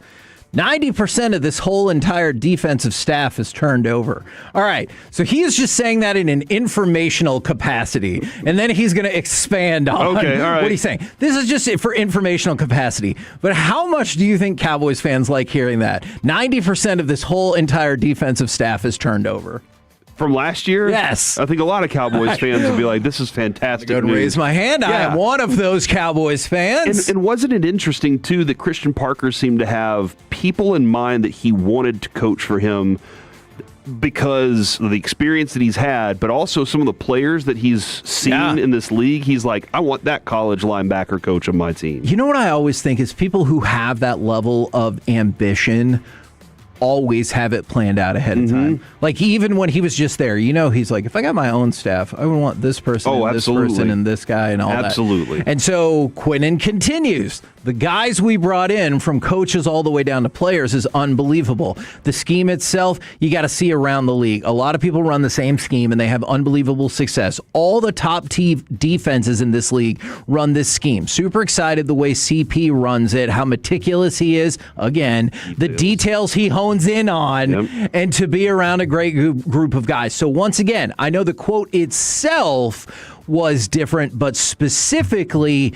details. Yeah, and that's going to be the difference. Man, I know I make reference to this a lot, but if you watch Film Watchers, right now he's doing the top 10 offensive plays of this year on YouTube, TikTok. Film Watchers is really fun, energetic dude. The first play that I saw, number 10, was a play to get Alec Pierce open for a big time bomb against Houston. But the attention to detail that Houston had already was brilliant on what they did defensively to stop whatever play they had stopped previously. However, Jonathan Gannon saw that and was like, I think we can get this guy open by doing this. And creates it. That's the attention to details that we didn't see last year with this team. We saw go out there and be talented and line up and stop guys. And while that's okay, you, lacked the talent to be able to do that, but also lacked the intelligence to be able to do it many times because they weren't studied up enough. So if we're going to talk about football intelligence, let's talk about Jalen Thompson. Obviously, because of the nature of the draft, there's been a lot of discussion about Caleb Downs. But for Jalen Thompson, that's somebody who I feel like everyone agrees when the Cowboys signed him, he has a really top-notch football IQ. Oh, absolutely. And that was, I think, the thing that Alec loved so much about him the most was... Do you think Alec loves this signing? Top 1% of all Cowboys fans. Well, he was one of the first people we heard call it. So I feel like yes. And so yeah, that's one that I do like. But I think that it was Alec when we watched him, it just felt like he put himself in position because of his IQ and preparation. Yeah, it always felt like he knew what was coming before it was happening. And it felt like he just did his homework, quite simply. It goes back to what you were saying at the beginning of the segment, the smart players on this team, right? And how that might or might not be a shot at what you had beforehand. Last year, you just didn't have those guys that had the pre-snap keys and all of the information up top in between the ears where they could say, hey, 50-50 chance I'm going to be in the right spot here. Let me just trust my instinct in the tape that I watched. Right. I will say this.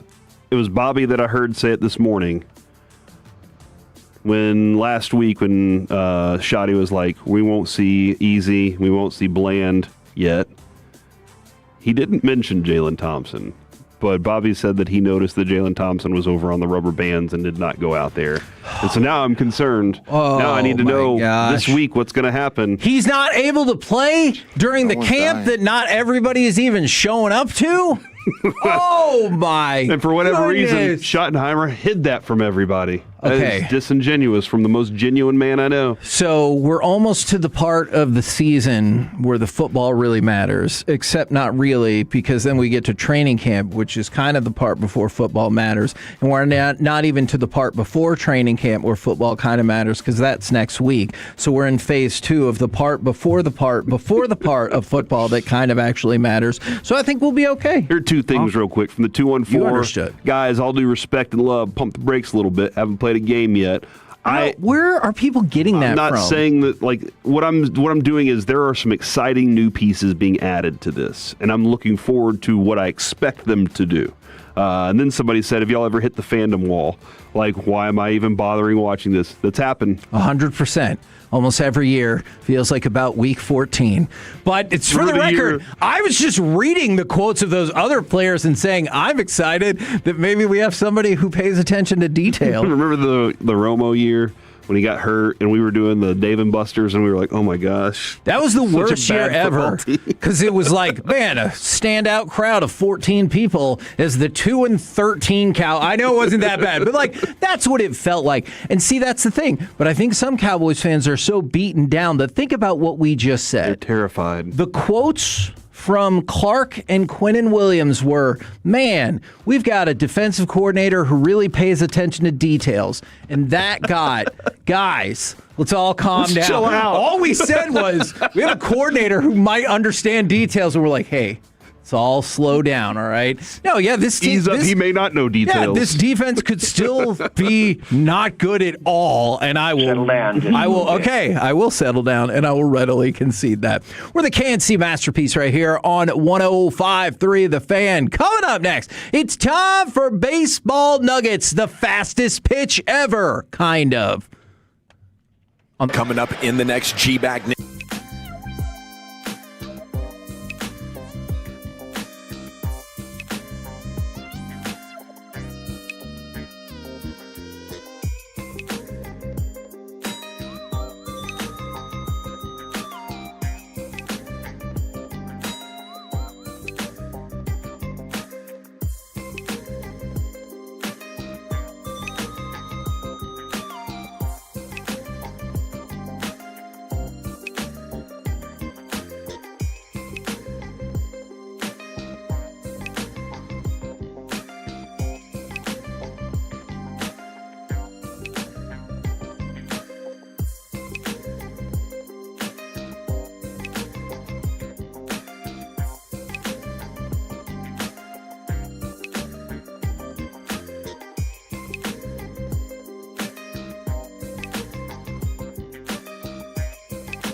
This is Classic Chevrolet. Together, let's drive. Based on new Chevy registrations 2023 through 2025. Line drive! Off the glove! 1-1 in. McKinstry. Perez coming home. Throw to the plate. Not in time. Tigers win! Kevin McGonigal delivers! KNC Masterpiece right here on 105.3 The Fan. Was it because of the McGonagoggles? We will find out after I go to Corey. From the 214, KNC putting Wyatt Langford expectations on this defense. And then from the 214, I can't believe KNC said that the 2026 Cowboys defense is the resurrection of the Legion of Boom. And then somebody said that last statement from Kevin made my head hurt. And I said, that was my intent. Yep. And they said, good, because it definitely confused me. So you know what? The show does what it intends to do. Indeed. Right now, it's time for some baseball nuggets. And let's start with the McGonagoggles. Kevin McGonigal, one of these standout rookies, and man, what feels like a pretty stacked class this year. There's this Tigers fan named Cece. Now, Cece has been at a whole bunch of games and worn different things to cheer on the Tigers and whatnot. This time, she had on her McGonagoggles. And so they're two essentially plastic cups with the bottoms cut out, set onto some frames, and then there's paper above them that says McGonagoggles. And so Kevin McGonigal, after he hit a home run in that game and the walkout, he said, shout out to Cece. Thank you so much. Keep wearing those goggles. And I think he said goggles instead of McGonagoggles because that is a complicated word that he was afraid he might mess up. I get it. I understand that. Me too. You've said it multiple times. I feel like you practiced it. Hell yeah. They look phenomenal. I think this little girl is awesome. For sure. This is the coolest thing that she came up with. It looks like they took a good little bit of work, too. Yeah, she did some work to make these happen. I love this. This is so cool. And this is one of the things, too, watching the college baseball over the weekend. I remember now why college baseball is a lot of fun in the dugouts. Much fun. The dugouts are a blast. Everybody's got something going on in there that's got some entertainment value to it. Do you think if she could get him to autograph those, she would keep them until the end of time? Would she ever wear them again? Ooh, he should wait until a slump happens. Okay. But then whenever the slump happens, he'll be like, I don't even want to anymore, little kid, and throw them in the trash. Step on them. My goodness, that's so you're gonna have to, you're gonna find some, maybe get another pair. Okay. That are different. One for wearing, one for, all right. Yeah, that way, A lot of extra work for that little girl right there. All right, let's talk about Tarek Skubal, and don't worry, we'll talk about him more in depth tomorrow, and it will make you sad. But Tarek Skubal, because he's going to get traded to the Dodgers. But Tarek Skubal made his first rehab start yesterday. He threw 5 innings in 54 pitches.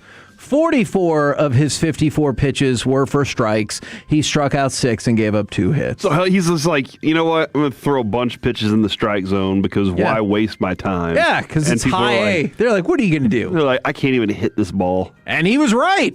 They couldn't, except for those 2. Now, let's go to what you really need to know. What does Juan Soto think about an idea of a salary cap? Never worried about that one time. Well, he decided to step out. Okay. This is always key. Let's see if you can figure out the part of the quote that I made up. He's very rich. He is, but let's see. How much would he count against the cap? Oh, my gosh.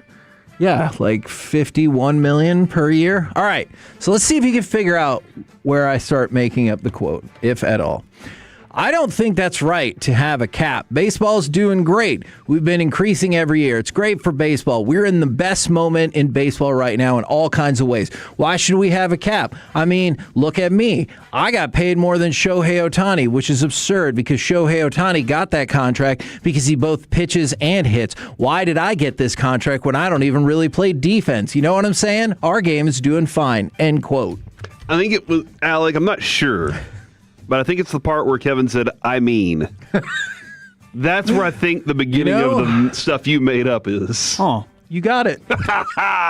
But it's kind of what he said, right? But the rest of it, he was like, so why should we have a cap? That's a great moment in baseball. And again, it makes sense. I feel like the MLBPA would be really angry if he stepped out of line and he's like, yeah, have you seen these contracts? They're out of control. The 817, I can't believe y'all gave the Cowboys defense the nickname The Solution. That's Zeke! Ezekiel Duran that gave himself that. But if you're hitting 4 for 5, I'm going to let you call yourself whatever you want for a while. And the second he has an 0 for 4 game, Corey's going to be like, hey! Change it! Stop giving yourself a nickname. But perhaps that's the reason he was not named to the All-Star team by The Athletic. Now, luckily, this is not a binding vote by The Athletic. They do not get to pick the All-Stars unless Prop 12 passes. But I'm just kidding. That's not a real thing you can vote on. But their lone representative for the All-Star team from the Texas Rangers is Jacob deGrom. I thought you were going to say Lats. Oh, man. I was so excited. That is how the hell is Jacob Latz not on this team? All right. Who is the most deserving? He's an Jacob deGrom is an all-star in the grand scheme of things. But if it could only be him or Duran or Latz, who would you put on the All-Star team? deGrom has the bigger presence and is the most known of them all. But if it was up to Corey Majors? All three of them. Nope. Whole team of Rangers. Rangers. You could still only pick one. No Yankees. So in my scenario, you have to pick, but you can only pick one. Like I mean, right now, I do think Ezekiel Duran has played a portion of the season that has been all-star level, and he's meant that much to your team. deGrom has had, he's still a star in this league, a superstar. But he's had, lapses that have made him look human. Yeah. Ezekiel Duran has been playing at all-star level for a period of time that I think is well-deserving. Yeah. Yeah. All right. I get that. Let's go from there to the Yankees. On Saturday, for the second time, less than 24 hours, they had to make an unexpected move with their catching group. This time, they put Austin Wells on the injured list with cervical headaches before the team took the field against the Red Sox. I don't know if I've ever heard it specifically said like that before. I've never heard that before either. What about Josh Young? What do you mean? Does he belong in that category yet? Josh Young definitely deserves to be an All-Star. You left him off the list. I thought you meant for cervical headaches. Oh, yeah. No. Is that a thing? No, that's different. No, Josh Young should be in the mix as well. Perhaps tomorrow, perhaps another day, we'll do a Rangers All-Star segment. What about Jock Peterson? Over this last couple games. Yeah, I don't think I would say All-Star. Well, Corey Seager. Do you want to do a segment on this later? Yeah. Spoiler alert, I don't have Corey Seager making it. Now, since Aaron Judge has been out, Jazz Chisholm borrowed his bat. And guess what?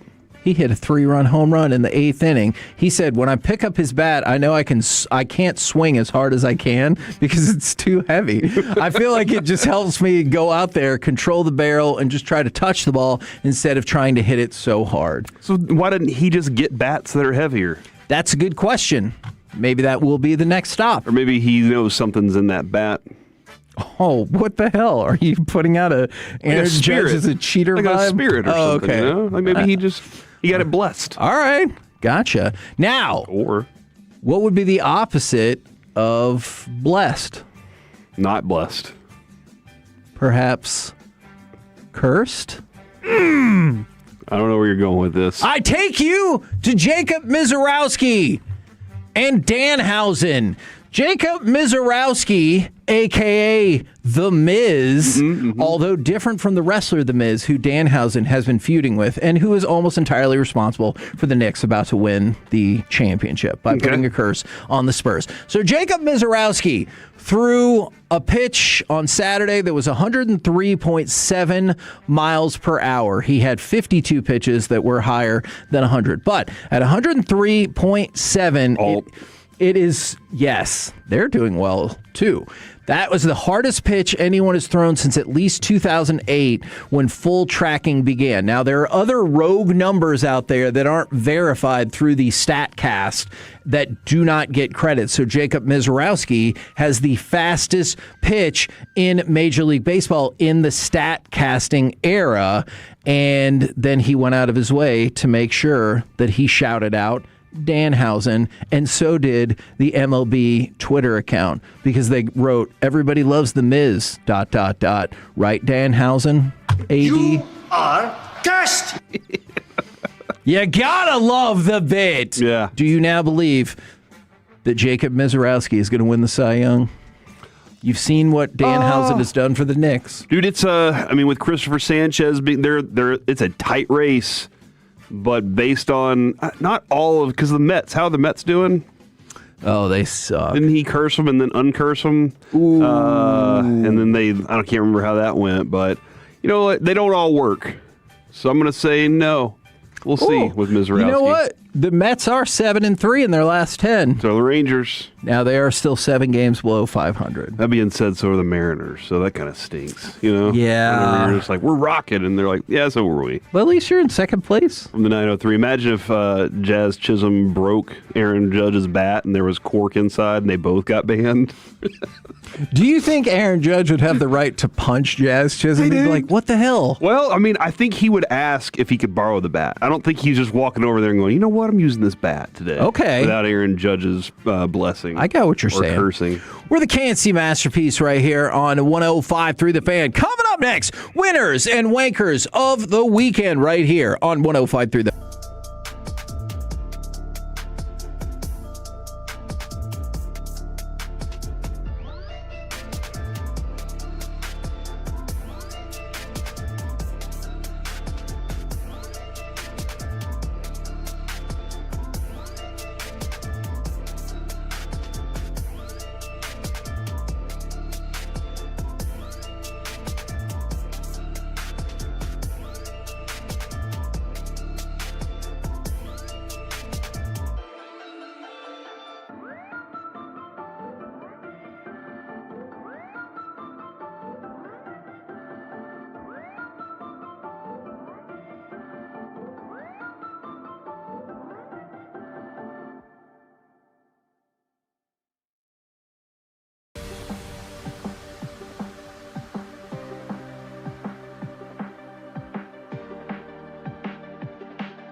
The KNC Masterpiece on 105.3 The Fan. KNC Masterpiece right here on 105.3 The Fan, the show that your favorite shows listen to.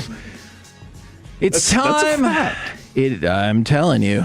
It's time for winners and wankers of the weekend. 877-881-1053 if you would like to submit your own thoughts for winners and wankers of the weekend. Would you like to start with the winners or the wankers? You know what, Kevin? Usually we go with winners. Does that mean not this time, or are you going to be like, so that's what we're going to do again? Because that's what we usually do. It's a good question.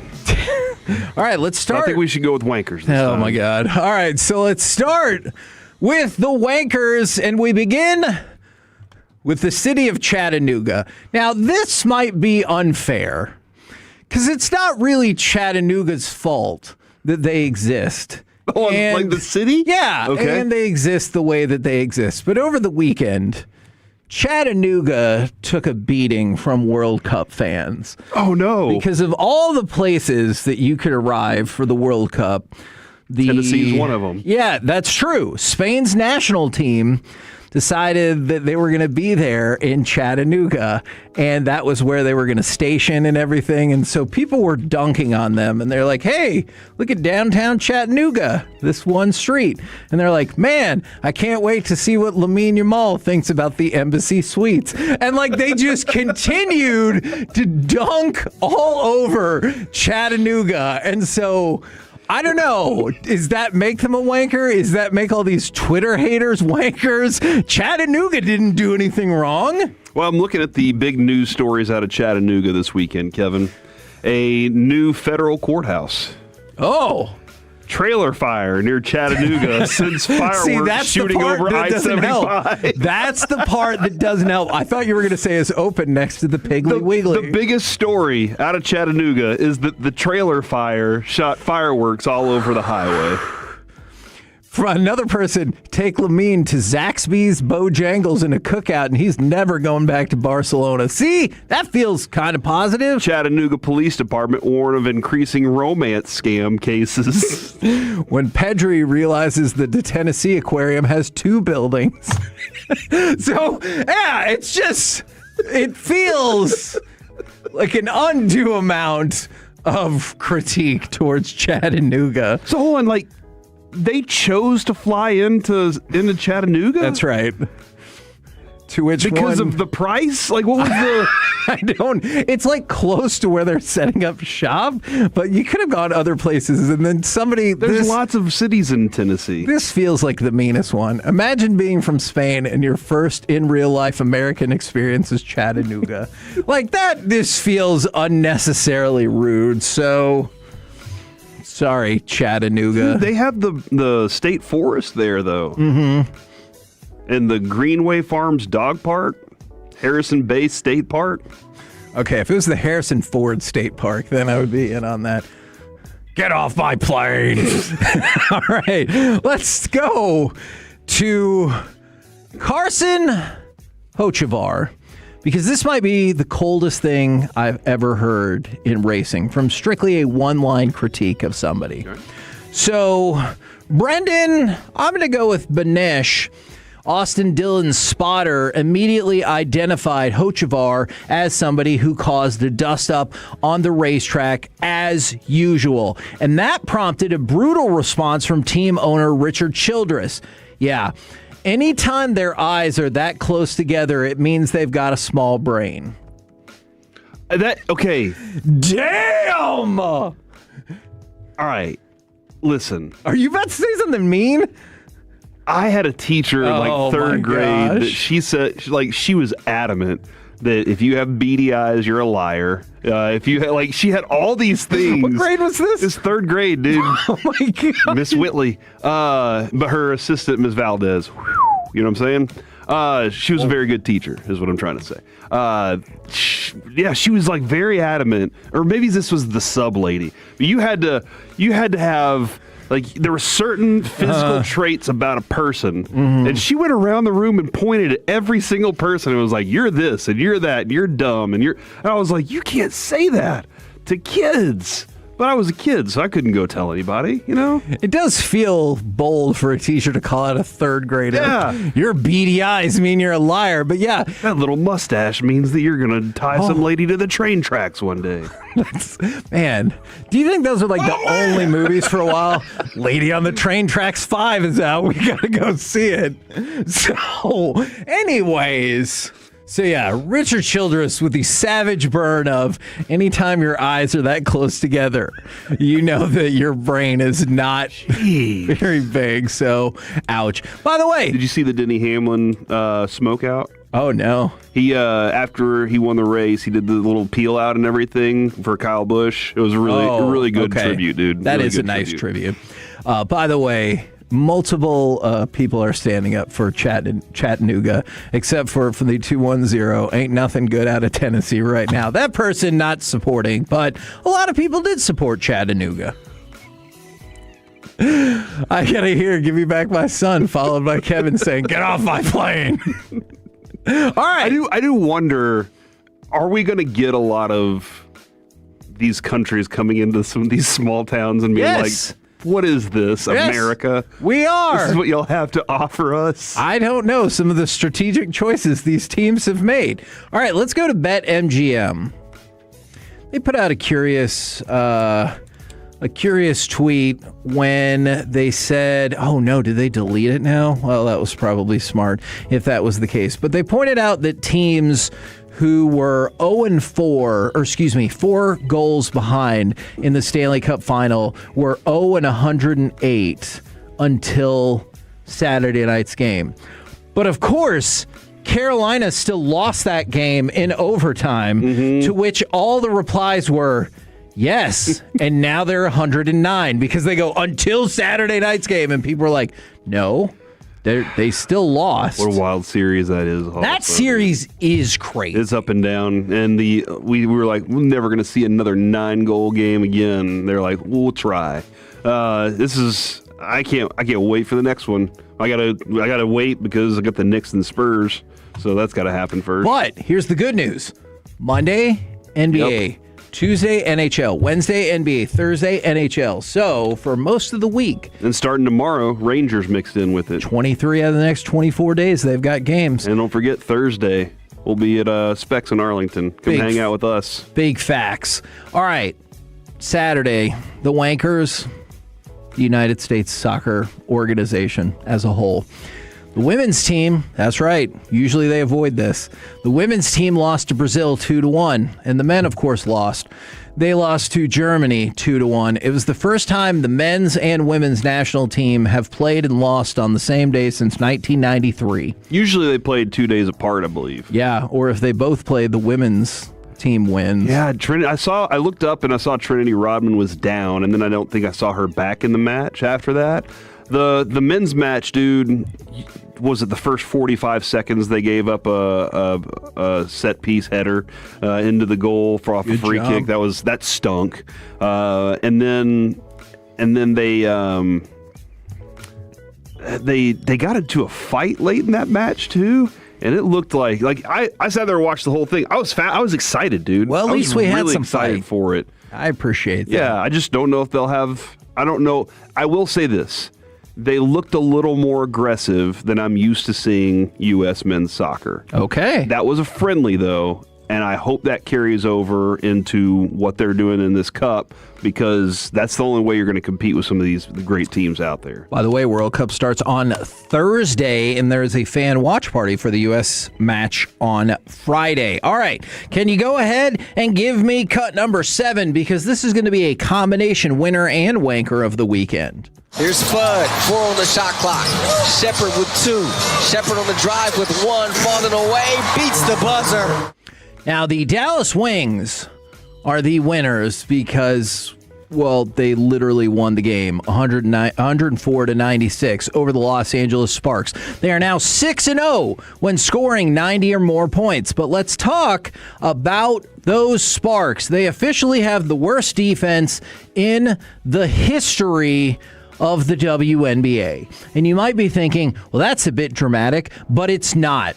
So Justin Russo on Twitter pointed out that if you just look at defensive ratings, we are now up to 380 different team seasons across the history of the WNBA. And the Los Angeles Sparks are ranked 380th out of those 380 seasons. Because Cameron Brink's soft. But you know what's weird? They're still only 4-6. So if I'm in that locker room, I'm like, hey, we literally have the worst defense in the history of this league, and we're a little bit below 500. So let's go. Kelsey Plum carries that thing. I'll say this, dude. Jessica Shepard for the Wings.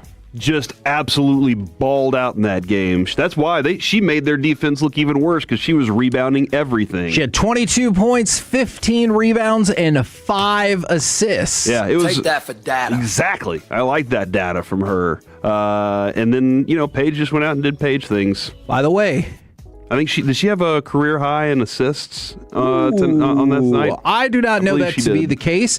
The Dallas Wings have also won 4 straight games. Oh, she did have 14 assists, so perhaps. I don't know what her career high was. I started watching that game on Friday night, dude. I was very invested. Is she the best WNBA player under the age of 25? Should be. The Ringer says no. Wow. The Ringer... Angel Reese. It's not Angel Reese. By the way, AZ Fudd is number 11 on that list. Angel Reese is 8. Olivia Miles is 5. 2 is Paige Beckers. Number 1, it's interesting timing, the person that is in the studio with us right now, because the Ringer, not Kevin Hageland, the Ringer says Caitlin Clark is the best player in the WNBA under the age of 25. Bobby wants to chime in, but as long as you don't use a curse word. Yeah, I think that Paige is the better all-around player right now. Agreed. I still think that Caitlin has the intrigue. She still does have the intrigue, sure. Even if it's her yelling at her coach and being. Do you feel like that intrigue is fading? It is if winning doesn't come.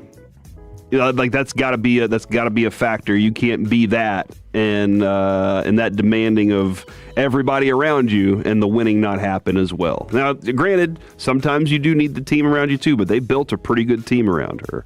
But man, Paige is kind of grabbing this thing and taking control of it with her play. Now, congratulations to Alexander Zverev and Mira Andreeva, the winners for the men and women, respectively, in the French Open. So they are winners of the weekend, as is Golden Tempo. Golden Tempo won the third leg of the Triple Crown, but of course didn't race in the second leg. So even though Golden Tempo also won the Kentucky Derby, it didn't matter that the horse also won the Belmont. I mean, I'm sure it matters to like the trainers and stuff, but it didn't matter in terms of the Triple Crown or anything like that because they quit in the last race. Well, thanks a lot, horses. I mean, obviously, we should have that as a drop. We're the KNC Masterpiece right here on 105.3 The Fan. Coming up next, it's time for AM on the FM. We got the question of the day, plus I'm going to spoil who's going to win soccer's biggest prize. Woo-hoo! Next on The Fan.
Frankel and Frankel. If you've been injured in a car or truck wreck, call Frankel first, 214 or 817-333-3333. With Frankel and Frankel, there's never an out-of-pocket cost. They only get paid when you win. Frankel and Frankel, the go-to car and truck wreck attorneys in Dallas.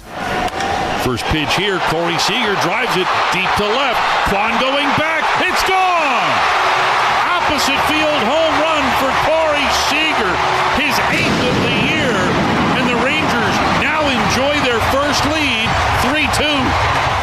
KNC Masterpiece back here on 105 through the fan. The Rangers victorious 10-0 over Cleveland. That is their third straight series win, also including the Cardinals and the Royals. They will get back after it tomorrow against the Royals, which, of course, you can hear right here on 105.3 The Fan. But right now, it's time for this. What does this button do? Please, please, do not push the button. You have no idea what it... Alec, you be quiet. Alec, that was awful. 1 for Alec, 0 for Peyton. Don't you dare touch that dial. Don't you dare do it! It's time for AM on the FM. My name is Alec Medford, the man that they call the pride of Mansfield, Texas, and the mayor of the Medfordplex. Ooh. Is that... What happened? You did it! That was my throat that made that noise. That wasn't the right noise. There we go. We fixed it. 877-881-1053. That is the Frankel and Frankel Injury Attorneys text line to answer today's question of the day or give Alec, your theories. I got a question for you. We have questions and demand answers. How genius is this text from the 601? If you went in there and go, I love you, Harrison Ford Park, and the park goes, I know. That would be incredible. That is genius. Back to you. That is genius. And then the gig is up. I'm going to spoil who's going to win the big soccer tournament. So I can go check it out on Kalshi? That's right. Hell yeah. And just a reminder, you can celebrate the USA match with us at Cold Beers and Cheeseburgers in Euless this Friday. I know the man who is sitting in the studio with y'all right now, Bobby Belt, is going to be there. Lucius Alexander is going to be there. Eric Chiafalo is going to be there. Fred Davis is going to be there. And I'm going to be there. And we're going to have all kinds of specials. That's freaking happening, man. I know. That's the party crew right there. We're going to have giveaways, and we're going to have all kinds of specials all night long. Looking forward to hanging out with you this Friday at Cold Beers and Cheeseburgers in Euless. You guys will be at Specs in Arlington on Thursday, and in the promo it says celebrating Terramana Tequila. So I have one request. I don't think it's too difficult of a request. So, we've done some work to liven up the studio here in our new space. I think we're missing one thing, guys. I think we're missing a cardboard cutout of Dwayne Johnson holding a bottle of Terramana Tequila. Oh, is that? That's his brand. Okay. I got a question. I have an answer, maybe. Did you know this? He's The Rock. He does a shampoo endorsement also. He does? So he has his own skincare line. The reason I know about this is because I use it. He does have his own shampoo and hair care stuff, which is interesting for a bald person. Just like if you were endorsing roofs and stuff. Yeah. And you didn't have a house. Yeah. I don't think anybody's ever done that before. But that took a minute practically. Or I could get a house and then I could get 4 roofs put on it in the span of 3 years. Platinum Chevrolet, yo! Oh man, that was great. I only did that because Bobby is sitting right here. That was great. But yes, he has his own skincare line called Papa Tui, and it's a Target exclusive. I use the lotion, the facial skincare routine that he has, and the body wash. The body wash, Corey, smells amazing. Okay, all right. And it lasts all day. It is awesome. My thing was, when you have a shampoo, I'm not sure. Kevin, when was the last time you used shampoo? I use shampoo on my head. You just rocked Corey's world. Yes. Yeah. Why do bald men use shampoo? There's hair follicles that need to be cleaned, or it's just a way to break up the regular soap routine. Or do you use soap on your head too? No. Body wash on the rest of the body and shampoo on the head. Have you ever talked to a doctor about this? No. I have to know. Okay. I need to know the answer. I don't know the answer. Is it responsible for a bald man to buy shampoo and use it? What do you mean responsible? Or is that just you throwing your money around willy-nilly? You're saving up for a gold bar with that money. We're not having a shampoo shortage. All right. If we get to a shampoo it's shortage. Your money I'm trying to save you, though, Kevin. You're a coupon clipper. I think you should look at me and be like, you should ration. But in the meantime, I think it's okay. All right. Oh. I'm not judging you. I just didn't. Kind of feels like you are I just judging never me. would have thought. I use shampoo. Huh. I learned a lot today. Thank Those you, guys. commercials really get to you, too, and they're like, it attaches to your hair and like rebuilds. It is offensive. But then again, just in the last few years, because of my wife, I learned about dry shampoo. And I was like, hold on, what is that? It's like, well, we have to have dry shampoo on it because I don't have time to wash my hair, but I need it to be clean. Sham. And I'm like, what? It was a sham. Oh, what do you think is more of a sham, dry shampoo or me using shampoo? Yes. Sorry, that's not the question of the day, Alec. I apologize. Question of the day, because this week is National Email Week. National Email Week. So the question of the day Hotmail. is... No, Gmail. The question of the day is, what is the worst notification that you get? 877-881-1053. It can be the most annoying. It can be the most disappointing. Corey. Whatever direction you want to take this. I'm going to make your day. The worst email notification you get is forward, violation, first offense. Oh, no. The people who run this building, they did not care about building a coherent parking lot. But what they do care about is filming people in the parking lot. And let's say, this is hypothetical, the parking lot was built by a lunatic who will not allow traffic to go both ways. And you have to drive all the way up just to go all the way back around, come back down, go all the way back around, just to get to exactly where you started. Or if you're in one of the first 3 spots and there's nobody around, you just back up and then go down the ramp, which saves you a whole lot of time. The front office is videoing this, and they send along a video clip of your car doing this so they can let you know that you have received a first offense. I heard that you get like 6 without getting a ticket. Kevin. I know. Every time Kevin does this, and I wheel around because I park on the 4th floor. You mean this one time? Okay. Allegedly. I can't believe it took him this long to get that video. Every time, Alec, that I've seen, the one time he's been caught, but every time I've seen it, I just sit there because I pull around from the 4th floor, and I just park in front of him so he can't get there as quick as he wants, and I just shake my head at him. Oh, yeah, he judges me so hard. Shake my head and judge him. Yeah, he judges me so hard. From the 214, it's the thank you for your payment is the worst. Yeah. Especially if you didn't know it was going through. Like, if you set up something to pay, but if you didn't know that something was getting paid, you might be like, man, watch out for that. A lot of things are Watch out for that phishing scam there, dude. They're trying to get you. It's true. They are. And that's probably one of the worst that I get is that should I have responded to that email? I'm sorry, Alex. Should I have responded to Kim's scam? From the 682, the email informing you that you failed the phishing email test. Yeah. See, I don't fall for them, so I've never seen it. Checkmate, Majors. Whenever they sent that one to me, I just sent it back, or I sent it straight to spam. I was like, obviously, Smart. like you guys want. Obviously, this is a phishing scam again. Smart. From the 2 and 4. Take this class. Sorsby taught Kevin to break rules without accountability. Fair enough. Hey, that's why I didn't respond to the email scam. I was like, oh, sorry about that. I just want to confirm the question is, what's the most annoying email you get? Is that what it is? Notification. Doesn't just have to be email. Did you authorize this transaction? Ooh, that's a good one. I do have the Home Depot out of nowhere. They just somehow on my phone it got access to where I can get notifications from Home Depot, and I had never set that up. So I don't want that. But it's the email that I get from the morning news every day, and it's about 12 of them. I get 12 emails a day from the morning news that are never stories about our show. But also, never stories about our station. I wonder why that is. Yeah. What's going on there, morning your news? show's losing to KNC. Let's do a profile. Yeah. But I get a bunch of, and I don't know how to turn them off.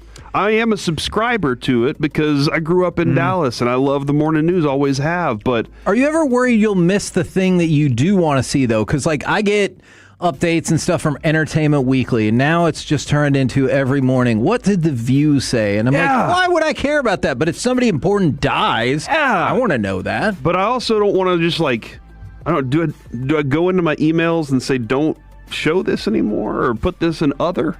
I feel like my email for the longest time, when I would just delete stuff, it would be like, hey, we see you don't like this, so we're moving it to the other folder. Hadn't done that yet. See, it would be a lot easier to deal with if you didn't use Hotmail in 2026. Okay. I can tell you that. You know what? I can tell you that. Man, I knew this was going to turn into a bash Hotmail segment. All this is. That's the only reason he set this whole segment Well, up. I did say notification. It didn't have to be an email, but you took it the email route, so you gave me a middle fastball, and I hit it 450. Could have notified us of that. Well, you know how this segment goes. 95% of it is not planned. This is a good one from the 940, because I'm going to add to this. Could you please take a short survey about your visit? And I want to add without any reward. See, like Amazon is smart. They're like, hey, would you do this 85-minute survey and we'll give you a $3 gift card or whatever? But it's the other places like, hey, will you give us feedback just for the heck of it? And you don't? Sometimes I do. Sometimes I don't. If they do a really good job, I will give feedback. Gotten the receipt from somebody and they're like, hey, right here I circled this. If you go to the thing, you could get this. And have you ever won? You know what? It used to. I've never won, but they used to do that at Potbellies because I would buy cookies, and they're like, "You can get a free cookie if you just do that." I love cookies, and I'm like, "Oh yeah, I should probably do that." I've only won one of those once, and it was when I was a kid. I don't even know if this place still exists, but there was a game studio called Ninja Pig Studios. Awesome. That was a real thing. What a cool name. They had an app, like an iPhone app, a game. I don't even remember what the game was that I loved. And they said, hey, if you go leave a review on the App Store, you could win a little care package. And they picked mine, and I wanted. They sent me a stuffed pig that was dressed like a ninja and a bunch of stickers and stuff. Yeah. I'm looking at it right now. I think you were the only person that had filled out the form. Probably and they were like, well, we was. got to give it to somebody. Was it Big Lee's Revenge? I don't remember. This was a long time ago. Oh, man, there's a black and white picture of this pig going, I will get my revenge. 254, you hit Medford's Nitro Zone by bringing up Hotmail. That's right, you did. And you know what else hit the Nitro Zone was last week? I hate these notifications. Luckily, I don't get them often. But every time, you always get a little worried. Unusual sign-in activity on your Microsoft account. Country/region, Oman, which is in the Middle East. So that wasn't you? That was not me, Kevin. Okay. And then there was also 3 other sign-in attempts in Manhattan. Oh, no. So, yeah, I had to go in anything associated with Microsoft directly or indirectly. I had to go change my password on, which only took like 10 minutes. But still, I was like, I hope they didn't get anything out of that. That is kind of concerning. That, and then, of course, any of the payments. Like, I got that this morning from Capital One. Thank you for paying your credit card statement. No. Thank you for taking my money that I spent, and I made those decisions, so I'm mad at you for what I decided to do in life. But still, thank you for reminding me of my poor decisions and the bills I have to pay. Guys, you hear Corey talking about it, and you're going to hear him talk about it in like 2 minutes. Soccer's biggest prize. Oh. I'm going to tell you who's going to win the World Cup. Because there is a German mathematician, Kevin, you might have met him when you were out there in Germany. His name is Joachim Clement. Oh, yeah. Yeah. They call him Joke. Well, his algorithm is not a joke, Corey, because for the past 12 years, his algorithm for predicting soccer matches has proven true, as he is on a streak of 3 World Cup predictions in a row that he has gotten correct based on his formula. It all started with him predicting Germany winning in 2014 in Brazil, then France in 2018, and then Argentina with Lionel Messi in 2022. This year, he has already put together his algorithm and his prediction. He has the Netherlands beating Spain in the semifinal, then beating Portugal in the World Cup final to win their first ever World Cup title for the country. If you look at different odds makers and whatnot, the common theme for the Netherlands is 8th best odds to win it all. They are minus 125 to win Group F, a group that they share with Japan, Sweden, and Tunisia, something? I don't know. You don't know Tunisia? Tunisia. That's where they filmed Star Wars. Oh, yeah. That's right. I did know that, actually. The island of Tunisia. That's not. I know what you're doing. Ask them about the Ewoks Indoor next. Island is what it's called. That's right. They are the heavy favorites to win that group at minus 125. Their odds to make the World Cup final are plus 900, and they are 22-1 to win it all, despite never having won a World Cup before. Drop a little something on that. So I think you can make a play if you want that country, the Netherlands, to win soccer's biggest prize. Spain's been a favorite for a while, and then France took this jump up, and I was wondering if it was because Spain landed in Chattanooga, and then that changed everything. I would not rule that out. It's a needle mover. We're the Can-See Masterpiece right here on 105.3 The Fan. Coming up next, it's time for Gridiron Gravy. What are the best quarterback and head coach combinations in the NFL? Next on The Fan. Coming up in the next G-Bag Nation, we will react to the weekend series Rangers.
price to sell. Visit ClassicChevrolet.com. This is Texas. This is Classic Chevrolet. Together, let's drive. Based on new Chevy registrations 2023 through 2025. 3rd down and 1. Sorsby, 7 yards, touchdown.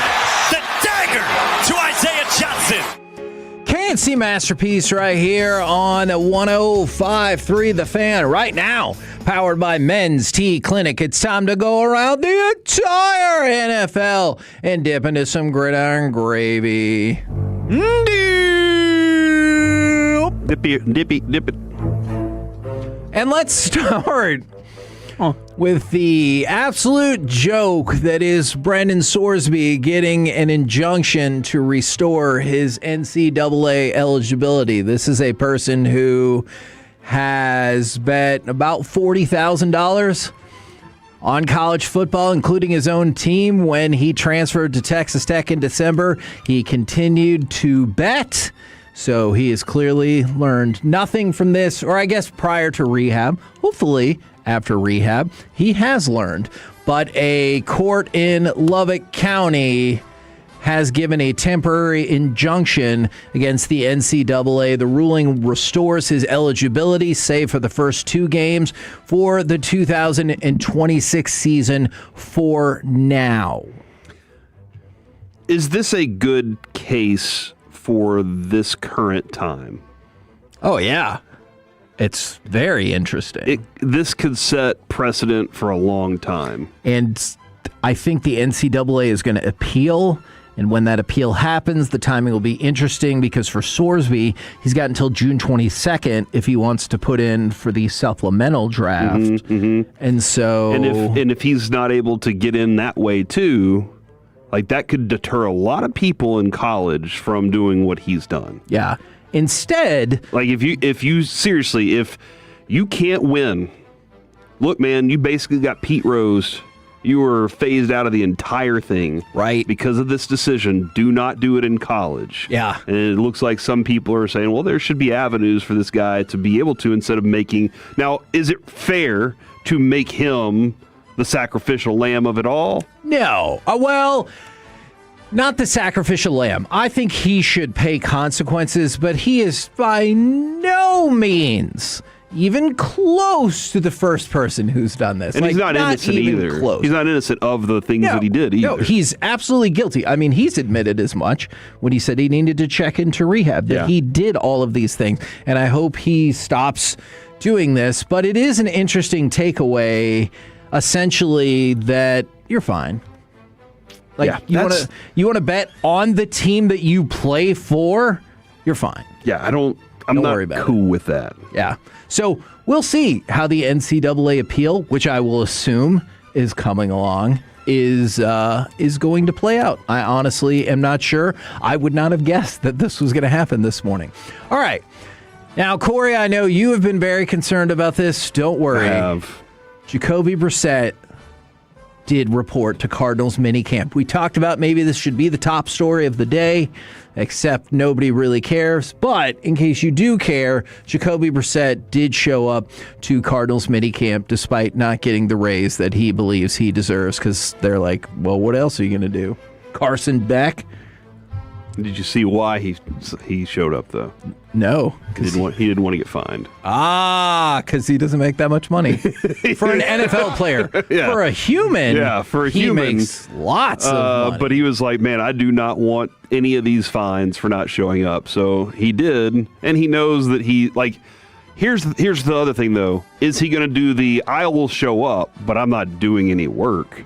Like, I'll be here, but I'm not going to be doing anything on the field. Right. The hold-in that they call it. Yeah, the hold-in has become very popular. Or is he going to show up and be like, you know what? I lost this battle altogether before I even won it because I'm not good enough to be, a starter that's demanding that much money. I don't know if he's going to do the hold-in or if he's just going to be like, you know what? Let's roll this thing. Now, Carson Beck was going to take my job anyway. I mean, and that could definitely still happen. This was an article I was reading on CBS Sports that I thought was interesting. What do you think is the best combination of an NFL head coach and quarterback right now? Like, just the duo Sean McVay and Matt Stafford. Oh, interesting. Is right there at the top of the list.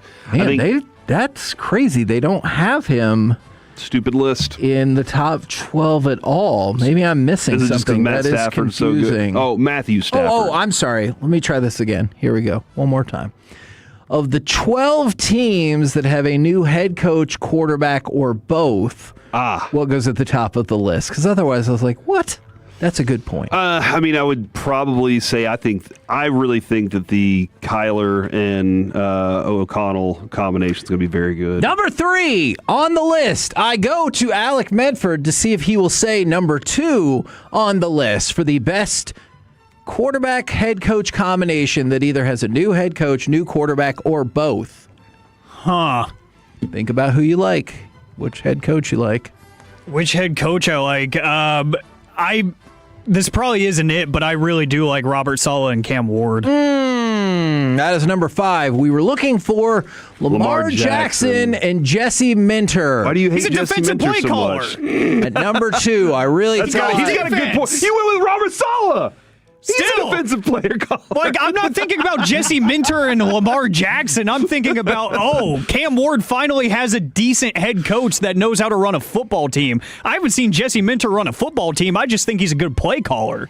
Really thought I could count on you to just say Jesse Minter. You really let me down. No. Number 1 on the list, Josh Allen and Joe Brady. This is dumb. Joe Brady was already there.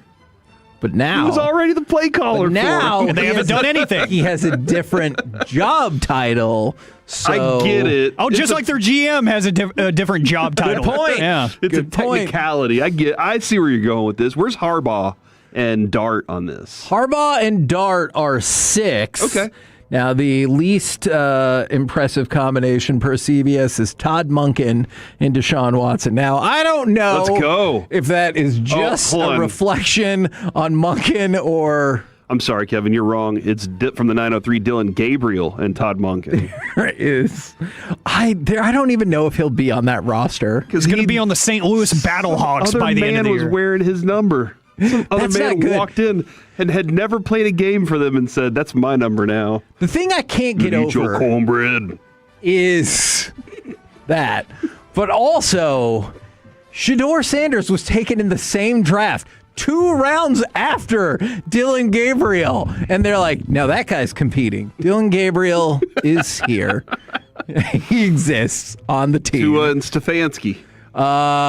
Tua and Stefanski are 8. What about Rodgers and McCarthy? That is 7. Ugh. That's weird that's... Hey, I didn't say it was a great list. Like, both of those have worked together in the past, yet they're on this list. Yeah, and Jacoby Brissett and Mike LaFleur are 10. Oh. So, I guess. All right, let's go from that. I'm much more intrigued, and I know I shouldn't be because it's freaking Justin Herbert. But I am much more intrigued in his new offensive play caller and him than most of the other head coaches in them, if that's fair. Yeah, no, I think that probably is fair. Did you see and do you like what's a good window to complete your fantasy football punishment? Before the next season. Okay, so as long as it's before the next season, you're good. I mean, it could be even on the day of the draft. If you want to do it that morning, I'm perfectly fine with that. What do you think about the concept, and I'm sure this is not brand new, I just haven't seen it before, that somebody had to pay off their fantasy football league. They had to go trick-or-treating in June and couldn't stop until they got at least 10 pieces of candy. In June? I think you can rock that pretty quick. All right, so a strange man walks up to your house in a costume and says, I would like some candy. What? You're right. I'm telling him to get the F off my porch. Yes! And I'm not even answering that door. He's dressed. What is he dressed up as? I mean, okay, there's a guy dressed as a vampire. Yeah, I'm like, hey, buddy. He's dressed up as a pink bunny rabbit. I'm like, dude, what kind of bit is this? See, I think that is equally terrifying. And I maybe say, I'm going to make you dance for this candy. What? What is the most acceptable? Like, if he was dressed up as Iron Man or something, would you be like, all right, like big pink bunny? I'm like, that person is going to stab us. He's all. on LSD right now. Yeah. Iron Man. Yeah, you know what? You might be right there. That's suitable. Okay. Captain America. All right. Suitable. So if they should, because Batman, they have a suit on. Terrifying. Okay, so if they show up in Marvel gear, they might be able to get some candy. Green Lantern, what are we doing here? Do you think there should be the Ryan Reynolds version? Ugh. Do you think there should be an exception if that person wants to go along with the bit, they just don't have any candy? They're like, here's some grapes. Do you think that sounds about white? Well, grapes are candy of the gods. Oh, man. If you say that, that's what the guy told me. Okay. I think your team has to be like, you know what, guys? That's all right. All right. 2 more quick things for you. The daughter of Dwayne Thomas is teaming up with Spud Webb to donate bikes to Dallas children. Sweet. I think that's really cool. They're doing the Who Needs a Bike charity event. I believe it is coming up on Saturday. If you go on to get more information about that, they're going to give away more than 100 bikes to kids in the northern section of Dallas. Really, really cool. And then also this, I don't know the legitimacy of this, but it was just an intriguing statement. There is an Illinois state representative, Cam Buckner, who said that Pope Leo is keeping an eye on the happenings of the Chicago stadium scene. I don't know what, the Pope can actually do about this. He feels like he doesn't have jurisdiction over NFL stadiums, but does that intimidate you at all to be like, the Pope's watching to see what you do? Doesn't it feel right that the Pope is involved in FIFA? Sure. And the world. Like, it just feels like he should clear out the whole thing. Well, because the whole idea is that these European countries, right, in soccer football is theirs, right? Football is life. And then when it comes to the Catholic group, it feels like that's very strong in most of those countries too. So it just feels like the right thing, Kevin. Would you rather the Pope decide where the Bears play or pick the next World Cup site? Ooh, pick the next World Cup site. All right. The Bears play has already been decided. Vatican City already it is. Done.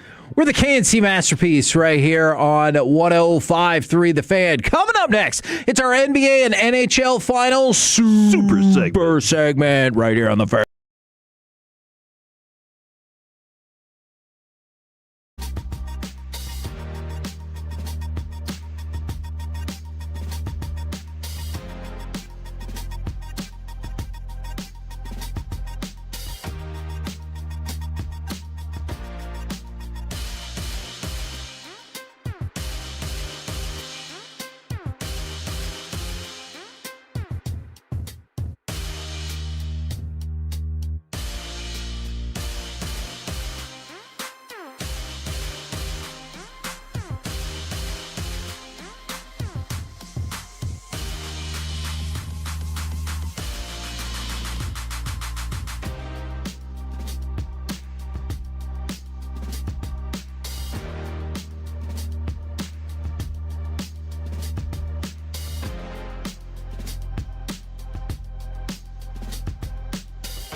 It's the KNC Masterpiece on 105.3 The Fan. KNC Masterpiece right here on 105.3 The Fan. In this hour, we will have a 4-pack ticket giveaway for Rangers Twins for Thursday, June the 18th. So stick around. Make sure you are listening for that. And right now, it's time super segment. Would you like to start with hockey or basketball? Let's start with basketball. Go ahead and give me cut number 10 then, and we'll set up how the end of Friday's game played out. Brunson on the drive, stops, falling away, it's up, it's good! Jalen Brunson, another clutch shot, we're tied again. And I believe Jalen Brunson thus far has 9.3 points per fourth quarter in this playoff run. That is the second best since they started tracking that back in 1997. The first best, Dirk in 2011. Dirk's awesome. He is awesome. You think we should talk about Dirk more? Probably. I'll tell you what, dude. We've had the chance to talk to Dirk a couple times. Yeah, he loves tennis. He high-fived my son after he won the world championship. He said that he wanted to see you play a kangaroo in tennis. And that was one of my favorite moments where he was like, I now know why I like this show so much. You can tell in his heart. He was like, this is my kind of show. Yes. They're talking about kangaroos playing tennis. Let's go. And he wanted to see it. Yeah. Anytime you want to talk about Dirk, let's do it, just because I think what's wild to me is I keep learning a new story about him along the way. And I feel like I've known everything. You know, my whole high school career was with him, and then after that, all the way. And I feel like I knew everything about him. And then here they are just being like, no, there's still more to us. That's awesome. All right, back to you, Kevin. All right. Enough about Dirk. Oh. You know what? Never mind. Mark that. There will never be enough about Dirk. Okay, good. All right, so you get that play, ties the score, but the Spurs still have an opportunity. It goes back and forth. Then there's another Brunson shot, this time a miss, and Wemby pulls down the ball, and this is the play we talked about in crosstalk. Go ahead and give me cut number 11, will you please, sir? Pulls up, jump shot. Back of the rim won't go. Wemby the rebound. 12 seconds remaining. Stolen by Brunson and knocked down by Wemby. Brunson will shoot free throws with 9.5 remaining. He would make one of those free throws, and that would set the final. And Wemby had a good look to still win the game, even after all of that. 105-104, the final there. His 3-point shot has not found its groove yet in these finals for Wemby Right. so far. Neither is Brunson. Yeah, Brunson hasn't been good. I didn't know Brunson had one game where he was 40% in the Cleveland series. The rest of the series plus that game, he was 18% from three. Ooh. But then I was like, okay, well, what's the thing? And he has been more efficient, not necessarily in this series, but throughout the playoffs, he was more efficient around the basket than he was from three. And he had a couple of the series he was good, but then that Cleveland one hit. I don't know what happened, but he's still getting to the basket and producing there. And the assist numbers aren't necessarily up either, but his team is productive with him as the main piece. Yeah. So that's an interesting thing. But for Wembanyama, Kevin... real quick for Brunson, I'm sorry. Yeah. How much do you think all of the other stats and everything get washed away when you are the one or one of the ones making those clutch plays in the fourth quarter? Oh, for sure. Because those then are you're the just memorable like, things. Don't care. Yeah, those are the memorable things for sure. And with Cat, Cat's had a good playoff, right? He's playing physical against Wembanyama. He's physical going to the basket also. He's playing defense at a level that Minnesota never thought he could. Oh my gosh. I didn't think he could either. You didn't think that when he was coming out of college, too. No. You were like, well, I remember we were talking about him. I was, Kevin, this guy right here, and you're like, yeah, there's some things still missing in his game, and that's been true. Yeah. Up until this series when he's what like, a time. I think there's something somebody got into his mind and said, hey, dude, Wembanyama's not physically ready to play against you in this series yet. He's not grown man enough. And you're at a point where you have a decision of either you do that for us for 4 games to give us the run, or we're not going to win this thing. And he said, okay, I will take it upon myself because all these other dudes on this Knicks team have done those things too. But the play, Kevin, that last few minutes of that game, you saw Wembanyama on the bench. Guys, let's get our stuff together. He's doing the Hulk up thing. And then all of a sudden, the group goes out there and believes. They start making defensive stops. They start making the points they need to get back in that game. And I didn't think that it was possible for them to get back into it. And then that one play changed the entire thing. I thought they were going to win that game. It has been a historic implosion for the Spurs in these first 2 games. Knicks, like you were just talking about, trailed by as many as 14 points in Game 1, 12 in Game 2. This is the first time a team has recorded double-digit comebacks in each of the first 2 games of the finals since 1975. Really? So it's been more than 50 years since we've seen that. Obviously, a terrible sign for the Spurs, but a positive sign, back to your point about Cat, for the Knicks. Cat is the first player with a 20-point double-double in a road finals game since Dave DeBusschere back in 1973. Guess what else happened in 1973? The Knicks won the title. Really? So that's a good sign right there. Did you guys see, obviously we've talked about the ticket prices.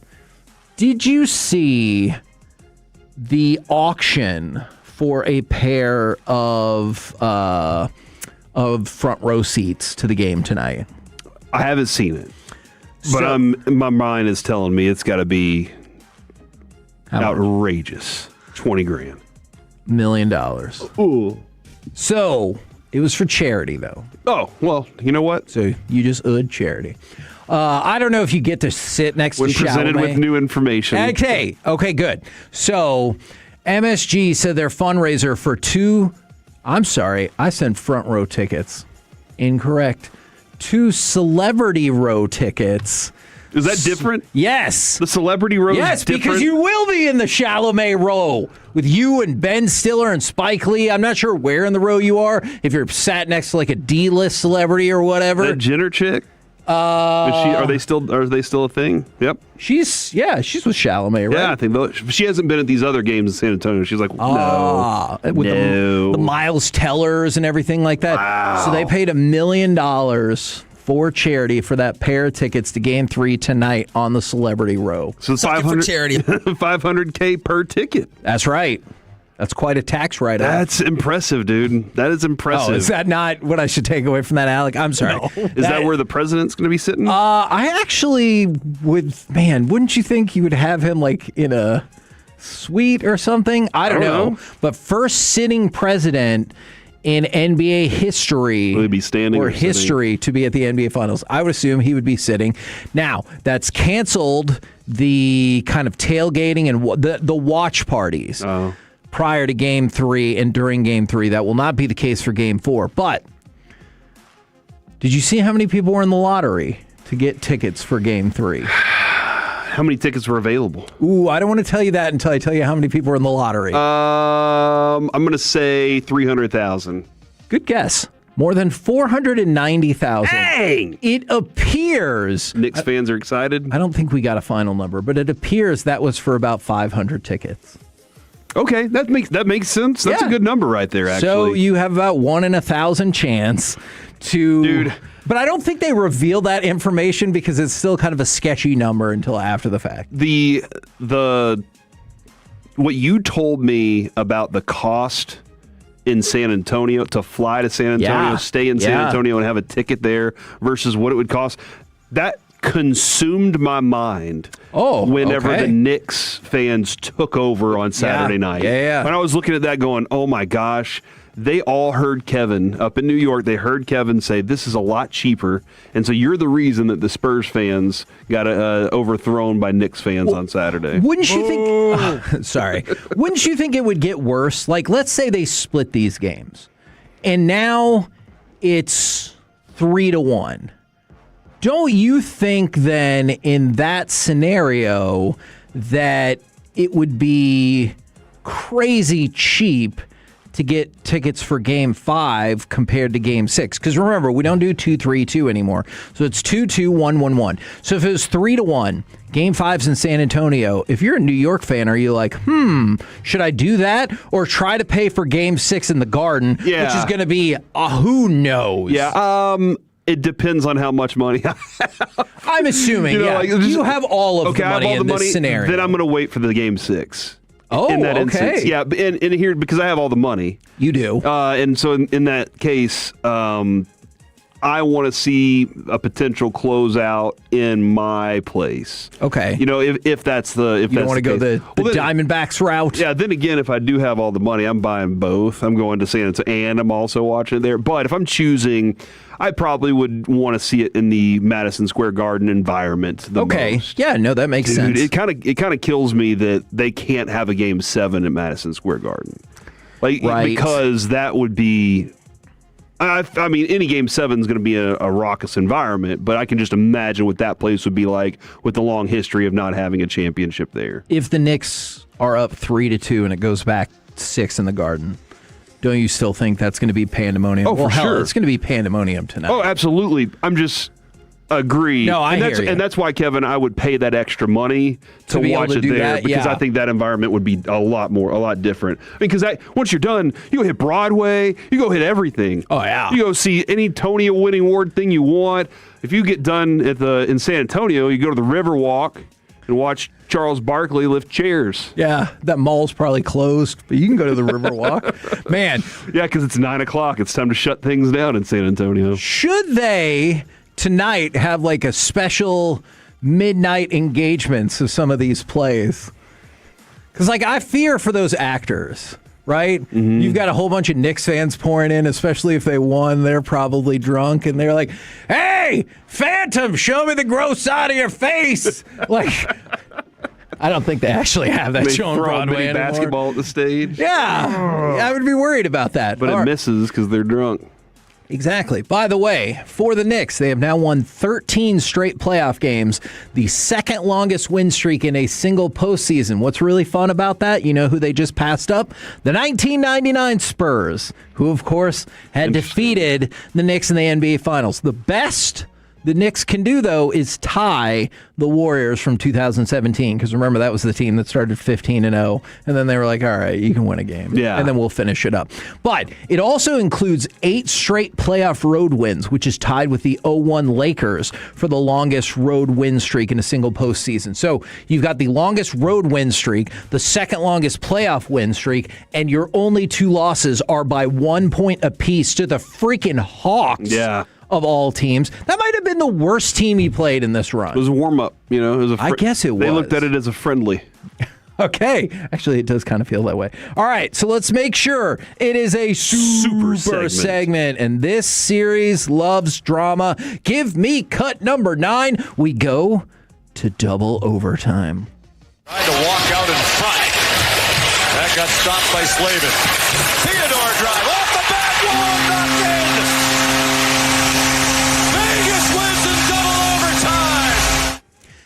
This was bonkers. One of the craziest games in the history of the Stanley Cup Final. And I know you'd be like, whoa, that's some hyperbole right there. All right, well, hold on. Mitch Marner scored the fastest hat trick in Stanley Cup Final history. He scored 3 goals in 6 minutes and 10 seconds. Now, those were goals 2, 3, and 4. By the way, that first goal he scored 16 seconds after somebody else for Vegas had scored. Okay. And so... Doesn't it feel like sometimes it happens that way where you're just like, sure. wow, that was, wow. Yeah, and all of a sudden... 6 minutes and change later, it's gone from 1-0 to 4-0, all on the stick of Mitch Marner. And we talked about it. Teams down by 4 goals or more were 0-108 in the Stanley Cup Final. But then We get to the third period, and in the third period, the Carolina Hurricanes scored 3 goals in 39 seconds. And in the same game where one player scored the fastest hat trick in history, this game featured the fastest 3 goals by one team ever as they scored 3 goals in 39 seconds. So just think about this. All right, we started it off, fastest hat trick in Stanley Cup final. We follow it up in the third period with the fastest 3 goals by a team in the history of the Stanley Cup final. And then they score again with less than 2 minutes left on a power play to tie the game and potentially make even more Stanley Cup history, only for the Golden Knights to take it back and win in double overtime. This is Carolina's first loss in overtime this playoffs. They had been 6-0. Vegas now takes the 2-1 series lead, and it's a shame that these aren't two long-standing prestigious teams or mega markets, because this has been maybe the greatest start to a Stanley Cup final ever. I still am in this mindset of, I know that's exciting. Because, Kevin, we're used to 1-0 slugfest. Sure. I said after the first game, I don't think we'll see another 9-goal game in this series. And since then, they've scored 7 and then 9 again. Oh, yeah. You know what? I didn't even mention that the best player in all of these playoffs had to get benched because of what was happening in that game. This is something, and I don't know. So is it the best hockey? Or is it very poor defensive hockey with this many goals being scored? I'm going to default to the best hockey because the Golden Knights just ran through Colorado, and then Carolina had run through everybody. So I'm going to go with the best hockey. Okay. We're the KNC Masterpiece right here on 105.3 The Fan. Coming up next, we move into the Expressway. We'll kick it off with some NFL overreaction or reality. We've also got our Rangers Twins giveaway and the Spurs, the Knicks, the Thunder. And will we ever see another NBA rivalry like these two from the past? All of it next right here on The Fan. Sean and RJ, the KNC Masterpiece, G-Bag Nation, and Fan After Dark. Live and local. Turn it up.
time experts. And signals. Pickens turns around and says something to the receiver to his left. Snap back.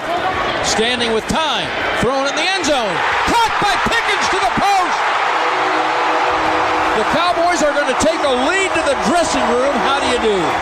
KNC Masterpiece back here on 105.3 The Fan, asking the questions that matter. Like, have you ever used this insult? Well, it used to be called a jumpaline before your mom got on it. Just asking. The suggestion is it's now a trampoline. Oh! Because the mother Yeah. in question was a tramp. Well, don't tell that joke to Bobby. Oh. You know why? Yes, I do, because his mom is passed away. Same. Okay, well. Now, what do you think, Kevin? Tough crowd. It's time for NFL overreaction or reality. Now, Shoddy said he expects Pickens to be there. Overreaction or reality? George Pickens will be at the Dallas Cowboys mandatory minicamp. This week? Next week. Next week? This is still optional. What? What does that mean? Means you show up or not. And if you don't, Shoddy said you could just catch up. I think yes, reality. Bonus, will he be doing anything? I don't think so. Okay. Overreaction. And I honestly don't know what purpose it would be to be there other than not being fined. But you've already signed the tender. You've already signed it. You're already there. So you're being paid for it. You're not negotiating anymore either. So might as well go ahead and participate. But if you're trying to do everything you can to preserve your body for the season so you can have the best season, makes a little bit of sense. Do you think, and you don't think like the Cowboys would hold that against him or anything as like, hey, but you didn't participate in our team building and all of that good stuff? It depends. It really depends on how you use your time while you're there. Okay. Because DeMarvion Overshone a couple of years ago at training camp, or last year at training camp, Kevin, when we were there, wasn't he productive with his time? He was involved. He was at goal line, standing there watching everything, involved in everything. Micah's wrestling Diggs over on the sideline. Micah's laying down on a bench, a medical bench during a game. Like that. It made a show that did not sit well with the Joneses for sure. Were you surprised? I'm surprised that Jerry spoke so publicly about how that was embarrassing to him. I think he wanted to make it very clear. You know, there were a lot of factors that went into this. Here's one of them. Okay. And I think that if you see Pickens out there and he's like, I'm not doing all these things, but I am going to be involved in working with some of these younger receivers. I'm going to be involved in working with, having right there next to Dak the whole time as we're talking about routes. That could be a different factor. Then again, he could get out there and go tear it up too. So, and that would be something that, Kevin, when you're talking about the future contract for him with the Cowboys specifically, I do think that'll make a big difference in how quickly they move to make that happen. Alec, we go to you. Overreaction or reality? George Pickens will be at Cowboys mandatory minicamp next week, and then the bonus is, and he'll actually be doing stuff. Reality to both of your questions, including the Rick. I think Rick it makes bonus. too much sense. Thank you. I think it makes too much sense if the perception, not only locally, but whenever they did kind of test the market, is we need to see you be a team player. We need to see you actually show up on time, not miss curfew. If there is any kind of character work to be done, you show up and you participate. And I think if that really is, which that's really what feels like the only holdup and the reason that his market is so dry, because he had a monster season last year, and it felt like he quieted some, if not most, of the concerns off the field. If that is still the one concern, I feel like the agent Mulugeta has to be in his ear like, dude, I want to get you a long-term deal. You want a long-term deal. How do we get that? We get everybody to shut up about that stuff. Okay, How do we shut them up? We just show up. We say we signed the contract for a reason. We want to play. So you go out there, you give your best effort here going into training camp, going into the preseason, and we avoid all of the other stuff that happened last year. We don't put on this circus, and we just look like a good soldier. We have another good year, we get paid. I feel like that is the smart way of approaching things. That might be overly simple, but I feel like that has to at least be the conversation at some point between him and the agent. Because the prevailing theory on that is Micah was a sought-after piece, right? Right. And George, based on this market, was not. And so to take advantage, to create the market. Not his price. Yeah, to create the market that you want at that price, you have to be something that other people are willing to leverage against the team that you're currently with. Overreaction or reality? The Chicago Bears will someday play their home games in Indiana. I think it's reality, dude. Do you? I still don't believe it for whatever reason. What? I don't know why. Didn't they vote on it and everything? They did. They did. See, here's what I think is going to happen. I think everything is going to be set. Then at the last minute, they're going to have this like new artificial deadline and be like, no, well, like if we get it done now, we'll be okay, Corey. And they're like, all right, new Soldier Field it is. And like, it's just going to end up. I think the only way, Kevin, that your story comes true is that Mike Ditka goes and sits in front of the wrecking ball, or goes and sits in front of the bulldozer that's going to build the new stadium, and he says, I'm not leaving, and he does chants and holds up signs. That's the only way. 86 years old. No way he's going to do that. Actually, if there was going to be somebody in their 80s that I would think would go do that, he might be up there. 877-881-1053. If you're 86, are you going to get out there and do that in the cold? For the Bears, he might. All right, so Alec, I go to you. Overreaction reality. The Chicago Bears will someday play their home games in Indiana. Reality. Wow. I think this is real. I think this is them actually, the franchise actually being fed up with the city and saying, look, we are going to go where we are accepted, where we are invited, and where we're going to get help doing so. So, if it's just like with the Stars, how the city of Plano is like, not only do we want you here, here's $700 million in public contribution to help make that happen. If Indiana is like, you know what? We're going to pony up every last effort that we can that makes sense without angering everybody in the area to get you out here. If they're going to support and they have a real plan and a real vision, they're going to say, this is so much less of a headache to just ink this paperwork, get it over with, rather than bickering and setting these pseudo deadlines. Like, I don't think that's out of the realm of possibility, your idea of this fake deadline that gets placed again to try to keep it within the confines of Chicago. But I think they might just look at it as there's a simple solution here. Let's just go ahead and take that and figure out the rest later. Overreaction or reality? Corey, this is based on the numbers you see at Kalshi. Overreaction or reality? Aaron Donald will play NFL football next year. That number on Kalshi is up to 53%. Why? I don't know. That is a staggering turn from what other people think. Oh my gosh. That means people are feeding into it. They're paying into that he will play.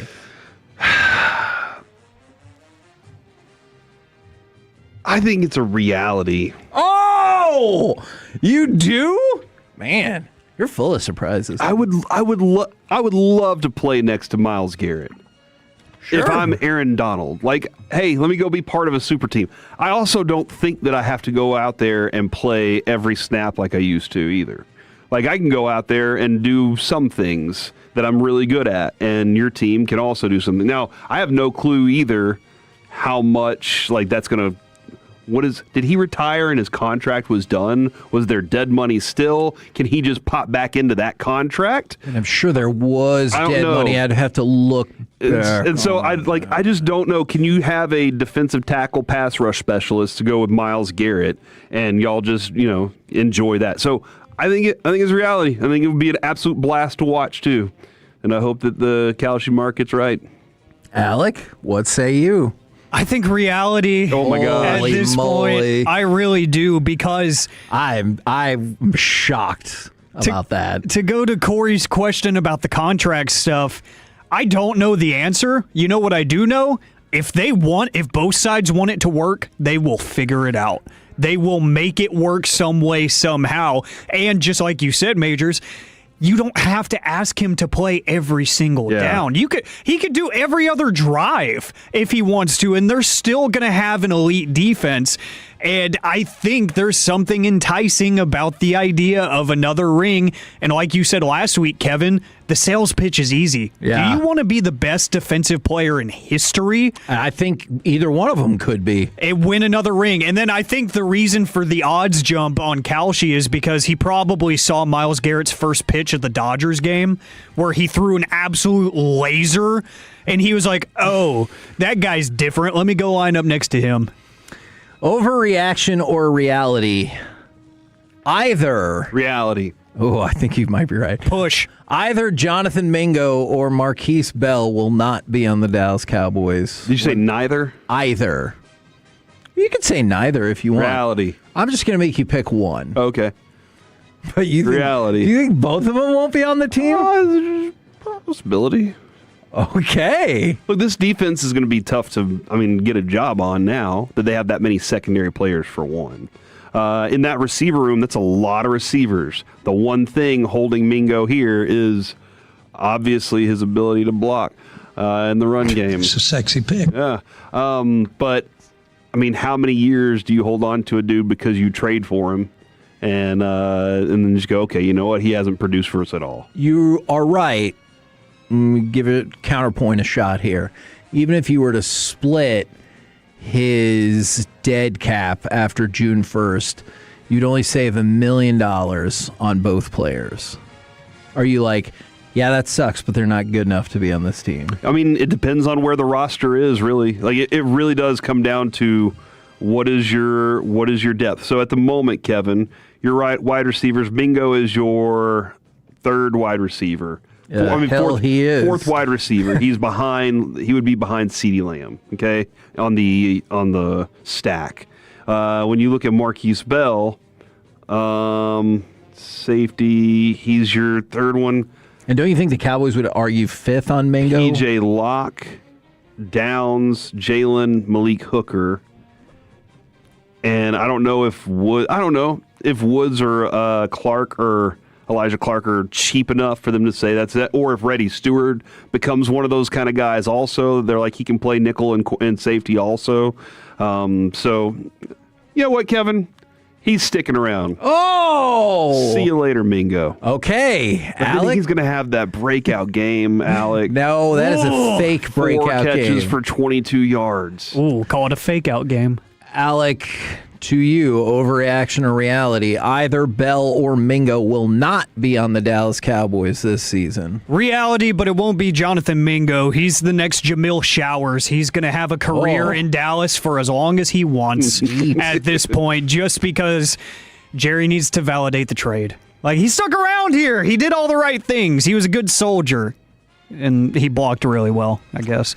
But Marquise Bell, as Corey started listing out the names at that position, I just don't see a world outside of a gruesome injury season where your entire depth chart gets wiped out, where he's actually playing the position. Special teams, different conversation. They might find need for him there where they say he's worth a roster spot. I could totally see that. But if we're just looking at pure defensive need, I don't see any room for him, especially when it gets to the numbers game after training camp where you're trying to finalize that final 53. I just don't see him making the cut. All right, let me do at least one more. Overreaction or reality, Deshaun Watson will win the Browns starting quarterback job, but also eventually get benched. Reality. You feel pretty confident about that. Yeah, I still think that Shador and Dylan Gabriel deserve a real good, strong look. Dylan Gabriel first, obviously. But you get out of here. But I think Monken might look at it and just go, you know what? We got to salvage anything out of this Watson deal. Okay. And plus, we just got rid of Miles. Like, What are we doing, guys? All right. Maybe it is the smartest thing that they just roll Dylan Gabriel out there, tank the season, and move on. Oh, see, I don't hate that idea, but you still have a massive dead cap hit even when Deshaun Watson's contract's over. Overreaction reality to you, Alec. Deshaun Watson will win the starting quarterback job, but then still eventually get benched. Reality, which... weird. I haven't thought that far into the season for the Browns because why? But that's what I'm here for. Thank you. I could see it being a Phillip Rivers situation. You know, they gave him the keys after Daniel Jones got hurt, and the second they realized this is not working, they took the job away from him. They're like, we tried, we appreciate you, it's just not going to work, and there's really no point in us winning games at this point. I think it's going to get to that point. I don't know how quickly for the Browns, but I think it gets there at some point where they're like, there's no point in pretending like we're trying, so go ahead, Shador, let's figure this thing out because Dylan Gabriel will be in the UFL by the time that happens. Oh, man. Can't-see masterpiece right here on 105.3 The Fan, and... let's give something away! 877-881-1053. Caller number 10 will win a 4-pack of tickets to go see the Rangers play the Twins on June 18th. By the way, that day, the first 10,000 fans will receive a 2008 sleeveless Ian Kinsler jersey presented by Dairy Max. Fact. Tank Top Tuesday. You could go to Rangers.com for more information or to buy tickets, or you can win them for free right now. Call number 10, 877-881-1053, and it's a 4-pack of tickets. 4-pack of tickets. Also, Alec, can you go ahead and give me cut number 13, please, sir? 5 seconds to go. Magic with a hook shot. Scores with 2. And the Celtics trail by 1 with 2 seconds to go. For the 858 Overreaction Reality, the Browns will draft another quarterback in 2027. We actually did that last week or the week before, and it all feels like we agreed that is reality. On track, baby. Now, you've got Game 3 for the Knicks and the Spurs tonight. You're coming off of an epic Western Conference Finals with the Spurs and the Thunder. And so you and I were talking about this last week before one of the shows. Will you ever get to another NBA long-term rivalry, kind of like the Celtics and the Lakers, specifically in the 80s? I'm not going to go further back to a time when like that felt like the only two teams that ever played in the finals. But I want to see if you think that, first of all, and then do you feel like LeBron versus the Warriors kind of got... That's a good question. ...to that point? And the reason why I say LeBron versus the Warriors is because he moved teams like kind of while this was all happening. The Warriors, can you kind of help me out a little bit on the timeline there? When they started, where was LeBron? So when the Warriors really got going... LeBron was in Miami. Okay. So he had, obviously, famously, lost to the Mavericks in that first go-round. Then they beat the Thunder. Then they beat the Spurs. And then they lost to the Spurs. Okay. And so kind of in that run. And then LeBron goes back to Cleveland, and that starts 4 straight Warriors versus Cleveland Cavaliers NBA Finals. Yeah, did you realize that? And but it wasn't a 10-year window, right? Exactly. Okay, so 4 years is still, in this day and age, it seems like that's an extensive amount of time for two teams to be in the finals. So what I think would have made that one kind of potentially even more intriguing is if instead of like Oklahoma City, Steph and Clay had arrived in 2012 with Golden State. They were both already on Golden State, but early in his career, Steph dealt with some ankle injuries and stuff like that. So they didn't really start to kick all of the ass until kind of 2014, but then 2015. So if you would have seen Heat against the Warriors, and then it would have translated a couple of years later to Cavs against the Warriors, I think there would have been a better argument for that. I wanted to go back to the Lakers, though, and the Celtics, because that's a fascinating study because of the college day that leads into the NBA. Okay. You got a built-in rivalry. You did. That walked in, and their anticipation for the meetup may have been higher than ever before, because not only had they had that built-in rivalry from college, but then they had immediate success when both of them got to this league. That is a great point, and that's why I think the answer to kind of the question that you posed is I don't think you're ever going to see anything like that again. Because, like, look at what's the rivalry right now.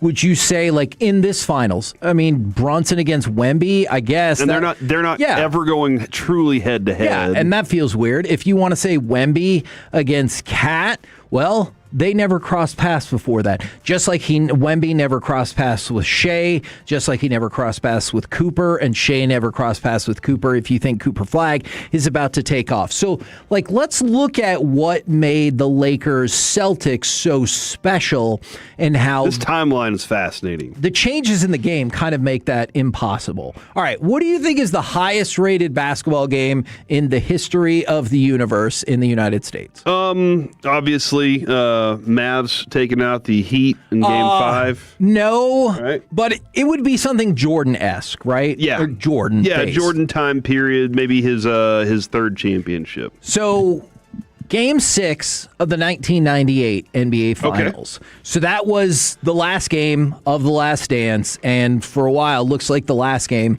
of Michael Jordan's career.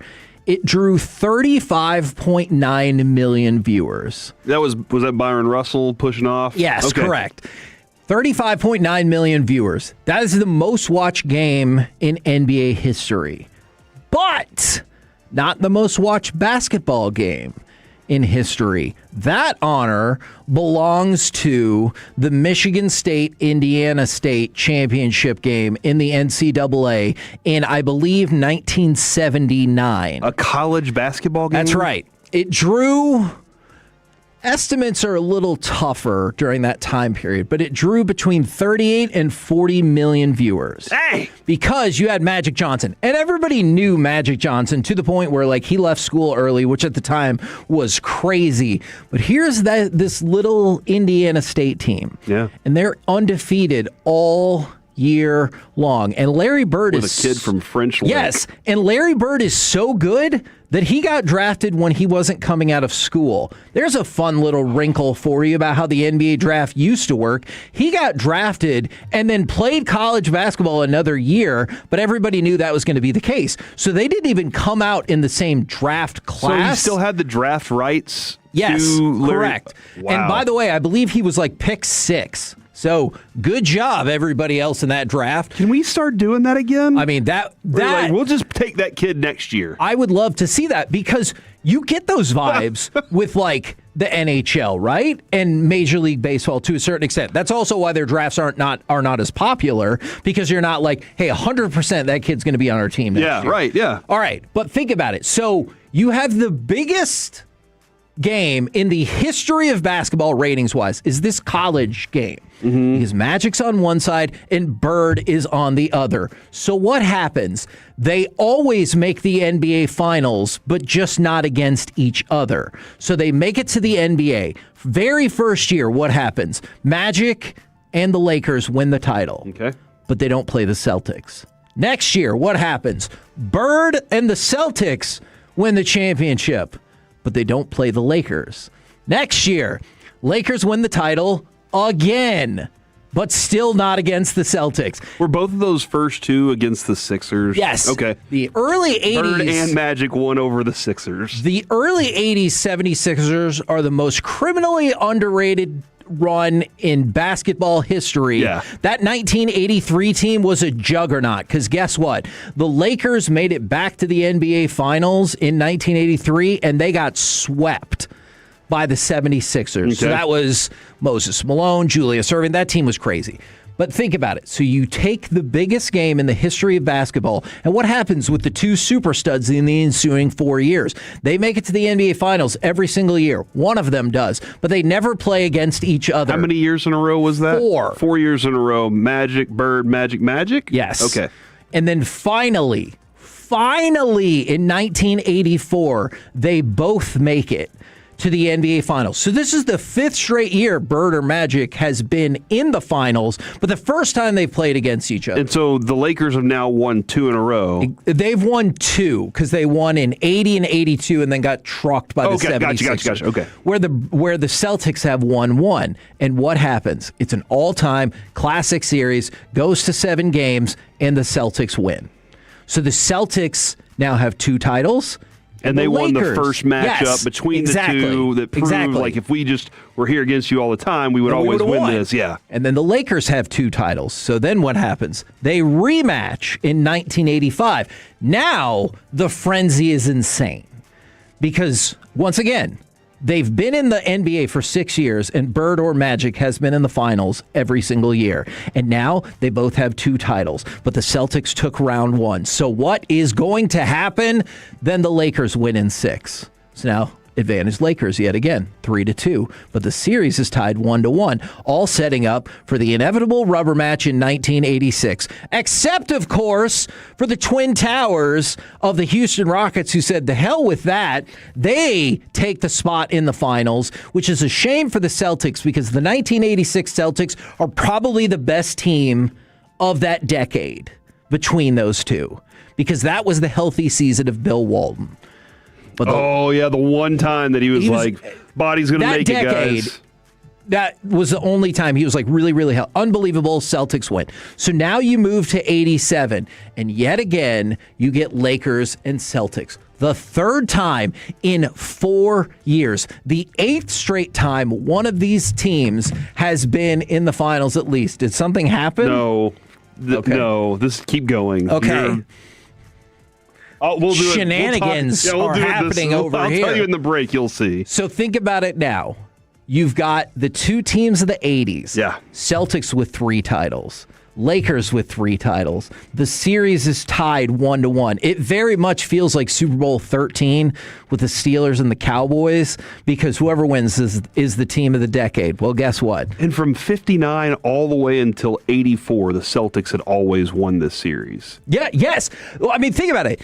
Jerry West existed to lose in the finals. Yeah. Like, he's an all-time great. But how many times did he lose to one of those freaking Celtics fans? And you think about it. So what happens in 84 when the Celtics win again? You know what they said afterwards? Of course, because it's death, taxes, and the Celtics own the Lakers. So when we get back around to 87, this is it. This is for everything, because these 2 teams would not play again in the finals until obviously you move forward to 2008 to the Kobe times, and then the Lakers win it 4-2, and the Celtics do not make it back after that. But the Lakers win again the next year. So the first 9 years that Bird and Magic were in the NBA, they combined for 8 titles.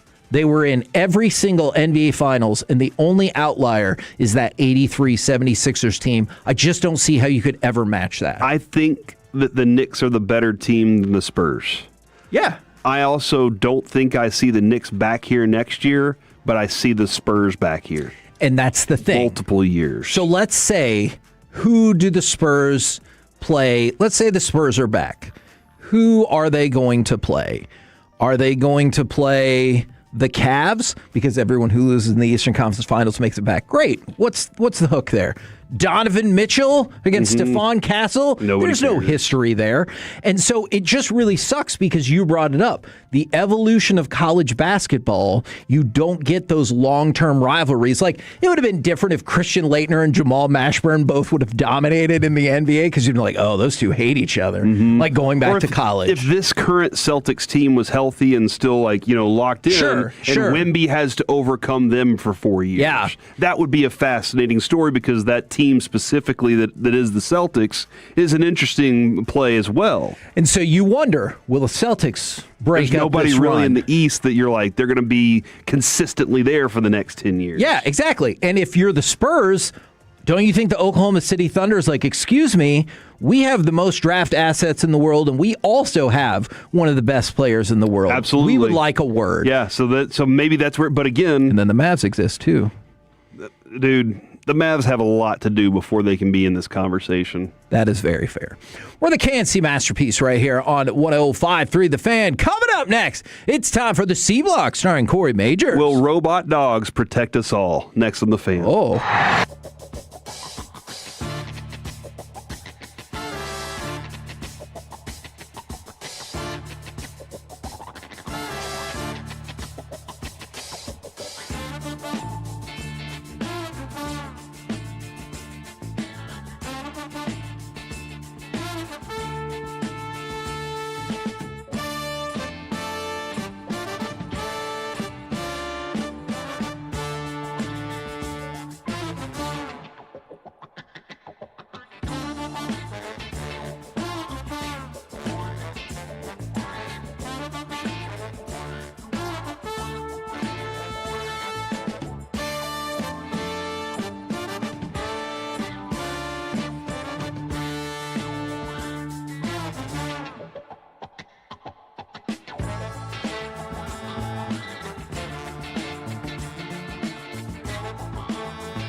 Odyssey Sports Station.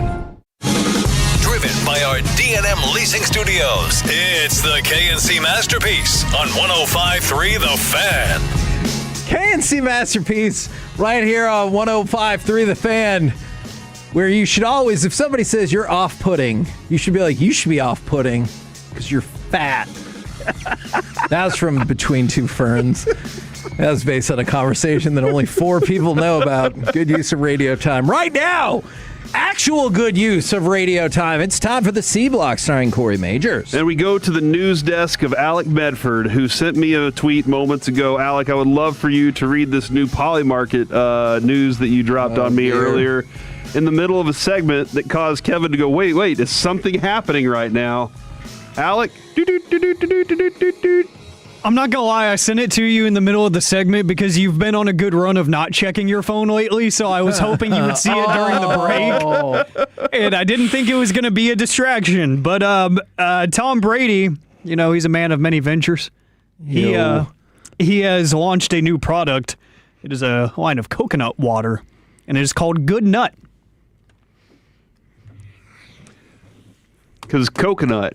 That's right. And so he is now... That's not why it's called that. He bought all the coconut. Called that because of the sexual double entendre. What are you talking about Brady? right now? This is a show of innocence. It always has been, Kevin. I can't believe you would even say something. I don't know. Give me some coconut water. Nobody's ever said that.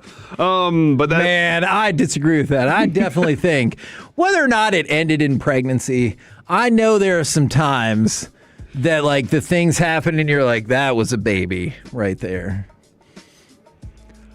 What is he talking about? I have no clue. When you're just like, oh my gosh, stop saying it! That was your fault. No, I don't know what that means. The rest of it was my fault. That last part was your fault. All right, guys. Is A.J. Brown delusional?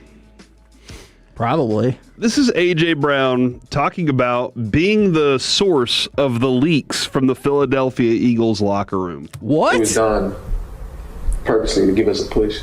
I know if I say something in the media, I know it's going to propel us to work on it. If you say what you need to say in the media, which I won't do that anymore, it gives everything legs and legs to push and to push everybody to be better. Because pressure isn't always a bad thing. It can also be a good thing too. Honestly, I feel like it was okay to do because we had guys in the locker room who were men. Admitting that he was the person that was using the bold strategy of leaking personal things about the team out to the media and being the guy. Crazy. And also now saying, when you talk to the media, which I won't do anymore because now I'm a patriot and we don't talk to the media. Patriot way. That's bananas. So wow. Yeah, there are a couple of different things that he's laid claim to. One of them I do believe is the 4th down call where they went all verts and everybody was kind of like, what has happened right now? And that's the creativity does not exist on the offensive play calling for this team. Are you kind of sad? I get why he wouldn't want to talk to the media then, but are you kind of sad that he doesn't? Because that is some unique insight right there. Yeah, well, especially for the leaking part of it. If he's doing it openly and doing those things, it's a little bit different. But being the source is wild. But he is acting like he was doing it to provide motivation for his team and to make it better. Oh, yeah, you heard that. That's 100% what he thinks. Is A.J. Brown delusional in that thought?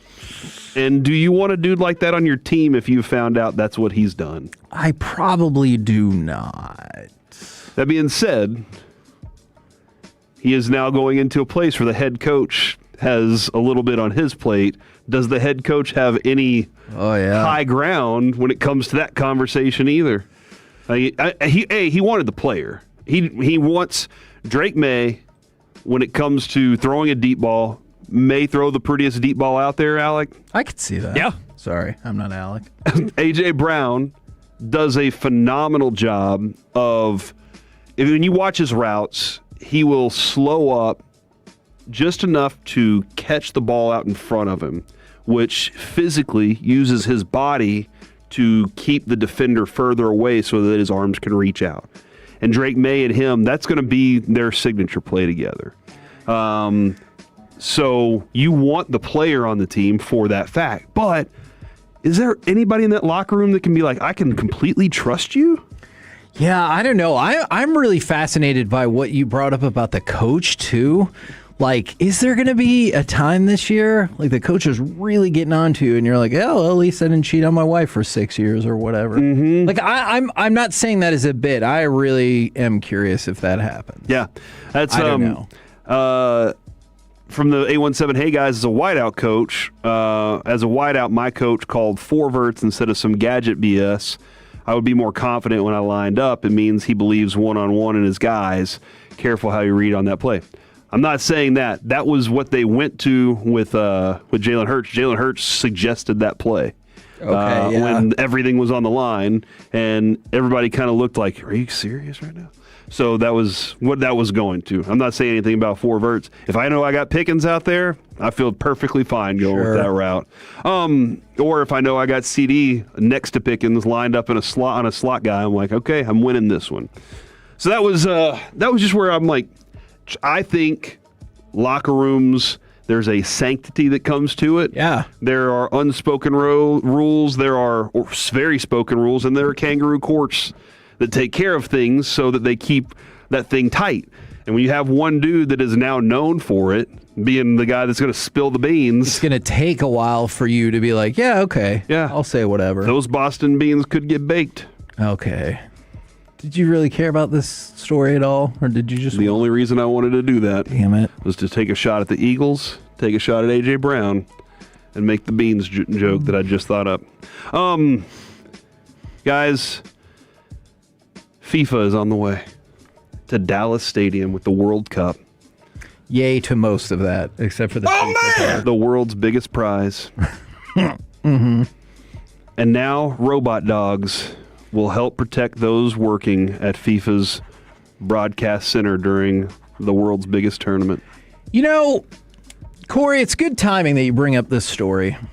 I was watching an episode of Paw Patrol with Noah yesterday, and they had Robo Puppy in there, and I was not familiar with Robo Puppy. And I'll tell you this, Robo Puppy was doing some good stuff on there. So if these dogs can be anything like Robo Puppy, I think it's a good idea.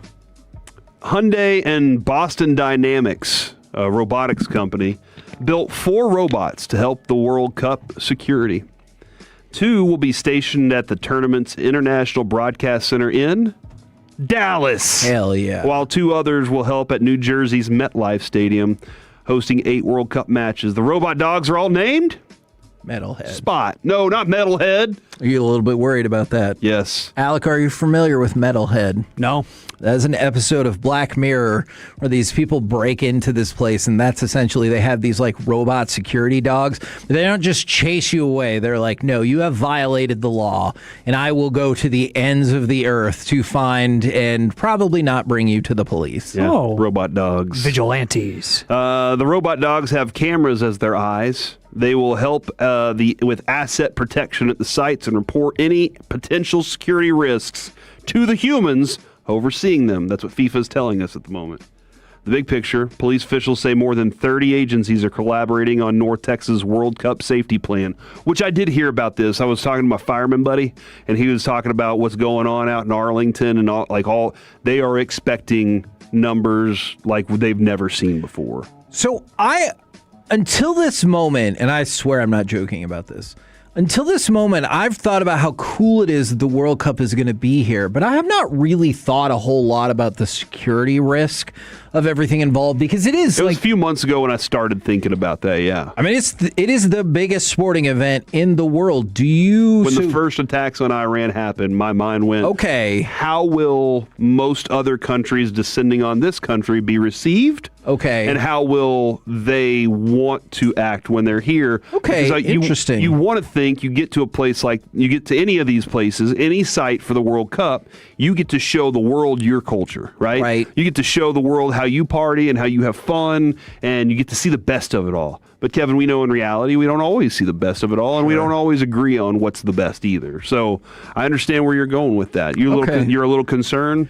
Yeah, Yeah, I guess I hadn't given enough time thinking about like, oh yeah, if something bad was going to happen, I guess. Yeah, I hope everything is okay, but I understand the unbelievable amounts of time, money, and effort that they're putting into this security. From the 214, did y'all see that robot that kicked that kid the other day? The end is near. Have you not seen this? Have you seen it? No. The robot's dressed up like a clown. He's got a clown hat on or something like hair, and he's doing karate moves.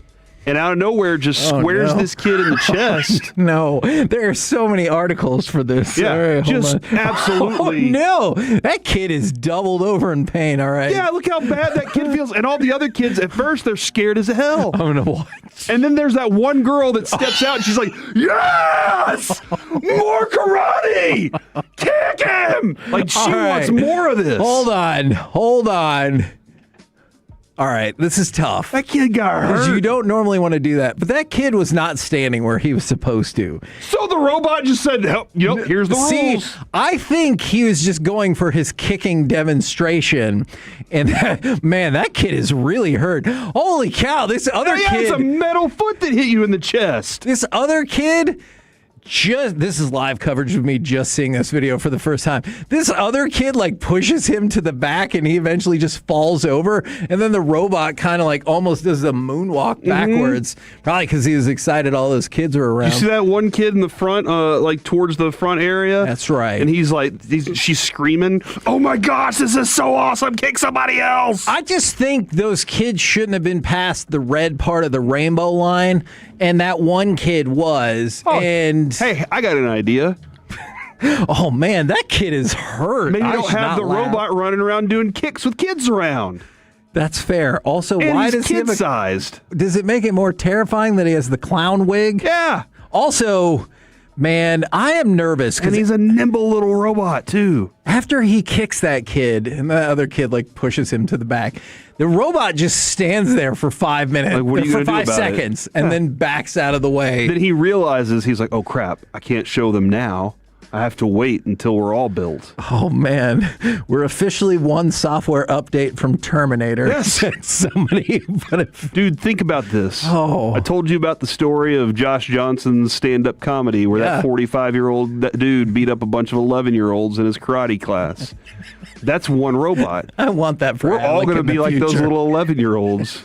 That robot can just destroy us all with one kick. You saw how much that hurt?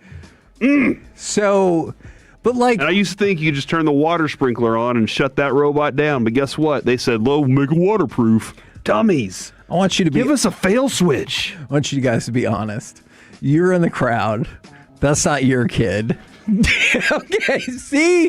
You're laughing at that kid getting kicked by the robot, right? I'm going to need a medical evacuation off the premises because I'm going to be out of oxygen. And Corey, before I even said it, he started to laugh. Hey, you can't prove that. You can't prove I was laughing. There's video. I just had to turn my microphone off. Yeah. But if it's my kid, I'm actually like, oh my gosh. And then I'm watching the video a couple times. I was like, good dude. After the fact, so your kid's okay. They like check him out. They say there's nothing wrong with him. Later that same day, are you showing that video to your kid and be like, remember when that robot whooped your ass? I have a video of my mom from Galveston last year. She fell into a hole. Yeah. What? Yeah, I'll tweet it out later. It's really funny. It's on TikTok. And it was like she went to go pick something up off the beach, and I'm singing Amarillo by Morning at the top of my lungs, and she like trips and stumbles into this hole on the beach, and I said some cuss words as she fell down, and we laughed so hard. But it's a good video, and then we have since rewatched that video. But again, Kevin, the robots are scarier than holes on a beach. Never forget that. Very true. And that's the C Block, ladies and gentlemen. We're the KNC Masterpiece right here on 105.3 The Fan. Ignoring the obviousness of Dak, which quarterback is truly overrated and which is continually underrated? 877-881-1053. We'll do next right here on The Fan.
Injury lawyers, Frankel and Frankel. If you've been injured in a car or truck wreck, call Frankel first, 214 or 817-333-3333. With Frankel and Frankel, there's never an out-of-pocket cost. They only get paid when you win. Frankel and Frankel, the go-to car and truck wreck attorneys in Dallas. St. Brown in motion. Goff for St. Brown. He is there, and he's got it. Touchdown, Detroit. What a throw and catch. KNC Masterpiece right here on 105.3 The Fan.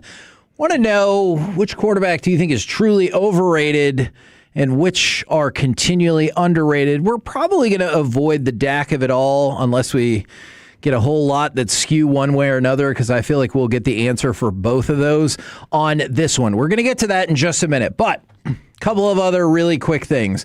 Let's go to Alex Bregman. Do you want to hear his breakdown of how he's played this season? Sure. Quote, I've been terrible. Oh. I mean, that's true, but do you appreciate his honestness? Yes. Honesty? Honestness. There we go. That's what I was looking for. Yeah, good for him, finally being honest about something. And on the soccer front, Czechia is here in Mansfield, and they have already been drawing large crowds for their open practices. If you want to go check that out, you need to go with the mayor first, because he'll tell you how to get things done in Mansfield. Mr. Medford, the mayor of the Medford Plex. That's right. Is Mansfield superior to Chattanooga? Oh, 100%. Mansfield's booming, man. And you know what's crazy? The stadium that Czechia is practicing at is literally walking distance from Hawaiian Falls. They are right next to each other. Texas Health Mansfield Stadium is right next to it. Sounds like Alec needs to expand his portfolio and things that he runs. I need to expand my portfolio in that country because I continue to struggle with it because, you know, I thought it was derived from Czech Republic, but I've seen some places there like it's Czechia. And so I don't know if I'm exactly getting that pronunciation right, but I've been trying. If you're from that place, but I think they say it different if you're from there too. Text in and tell I'm Kevin saying like how to the say Englishized version of it. I don't think that's how people from there say it. Well, then who do you want to do that with? I'm sorry, hold on. Who do you want to learn words from regarding somebody's country? The people from that country. Or the people that are in America that think they know that country. Probably people from that country of origin. Yeah. In case I'm ever in a spelling bee. By the way, did you see Underdogs? I think it's a really smart publicity stunt. They say they're going to give away $25 million to users who put plays in during the World Cup if the United States wins. So they said 25 people will get $1 million apiece. It's brilliant for marketing. You could be like, we're giving away $25 million.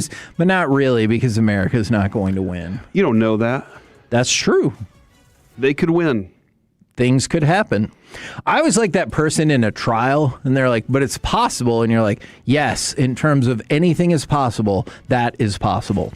And finally, the Toronto Maple Leafs are planning to interview Joe Pavelski for their head coaching vacancy. Now, two quarterbacks. They're going to win it all. They got not. him. You know what? He's the champion of cups. If the Knicks win the title, we'll start our segment discussion about, is it retro time for championships? Is it now possible? Is it time for the Cowboys? Is it time for the Maple Leafs? Is it time for, the Browns? You know what? Or the Lions? Not the Browns. Okay.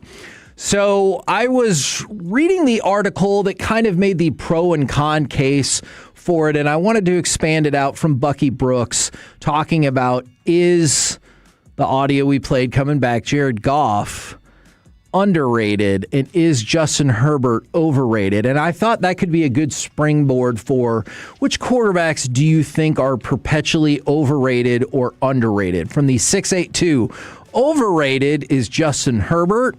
Underrated, Trevor Lawrence.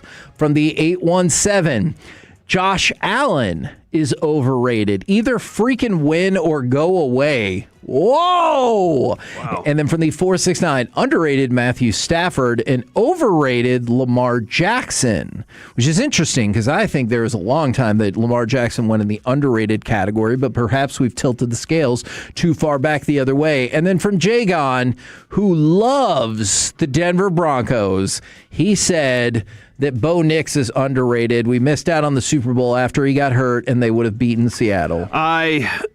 I don't know that they would have beaten Seattle, but I feel like they would have been in the Super Bowl, and I think that would have been a much closer venture had that happened. Because I seriously think that Sean Payton's a really good play caller. Sure. Now, did he have Drew Brees and that made him look a lot better? Absolutely. Drew Brees was an exceptional quarterback who played at his best with Sean Payton as his play caller. But I think Bo Nix benefits from that. But I also think Bo Nix makes some plays sometimes that you're just like, wow. There are other games where you're like, Bo Nix has done nothing yet. And then all of a sudden he turns it on out of nowhere. Denver did that multiple times last year, didn't they? So I think Bo Nix definitely belongs on the underrated, but he didn't get that opportunity to prove why he needs that rating. So that stinks for him. From the 214, underrated Jacoby Brissett. We should probably be handling his absence and now appearance from OTAs better.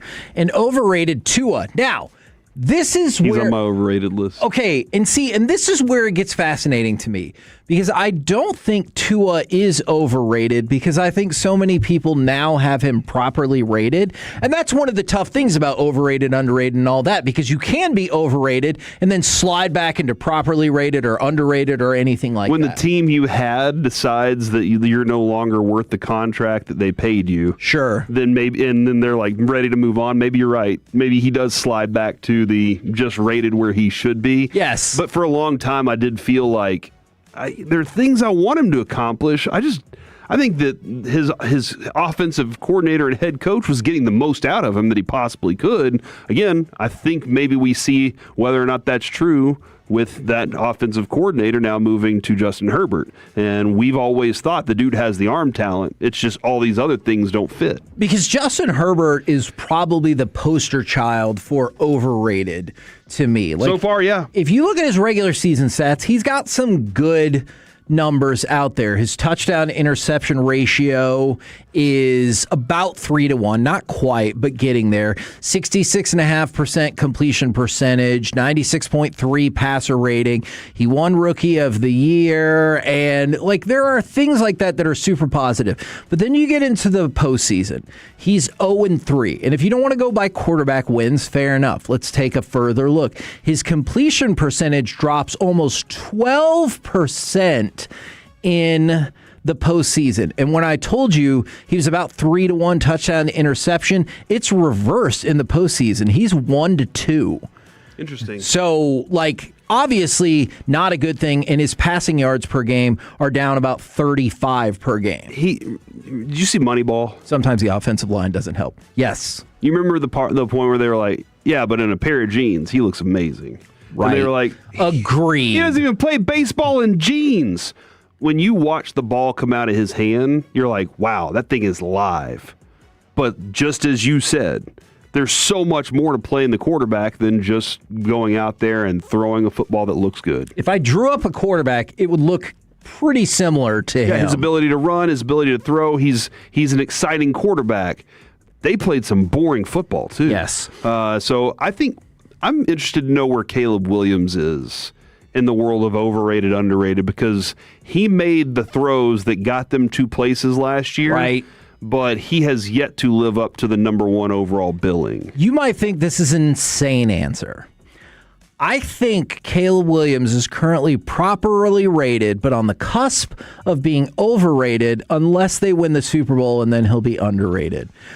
You see what I'm saying? That's the insanity of this argument, right? Because Matthew Stafford from the 469, he's been underrated for years. Matthew Stafford's career is a great study in this. Some people thought he was overrated because he put up ridiculous stats and his teams never did jack S. But then you looked at his teams and were like, yeah, those were bad teams. And then as soon as he got to the Rams, they win a Super Bowl and are perpetual contenders, and you're like, oh, wait, has he actually been underrated? And all these stats stood up. Yeah. It was just he got the team further than they should have. Yeah. And they were bad teams. Yes.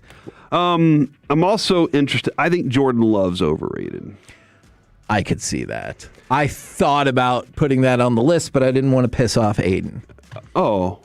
He loves Aaron Rodgers. He doesn't love Jordan Love. Aaron Rodgers He's having a deal with Jordan Love. Oh, okay. Yeah. All right, gotcha. But yeah, I think Jordan Love, I think he's overrated, and dude needs to be healthy too. For the record, I think Aaron Rodgers is overrated now, not all time, because I saw somebody say he was underrated. Okay. And so I will go the other way, and I will say that he is overrated just right now, because I think the Steelers would be like, why in the world should we wait any minutes for you?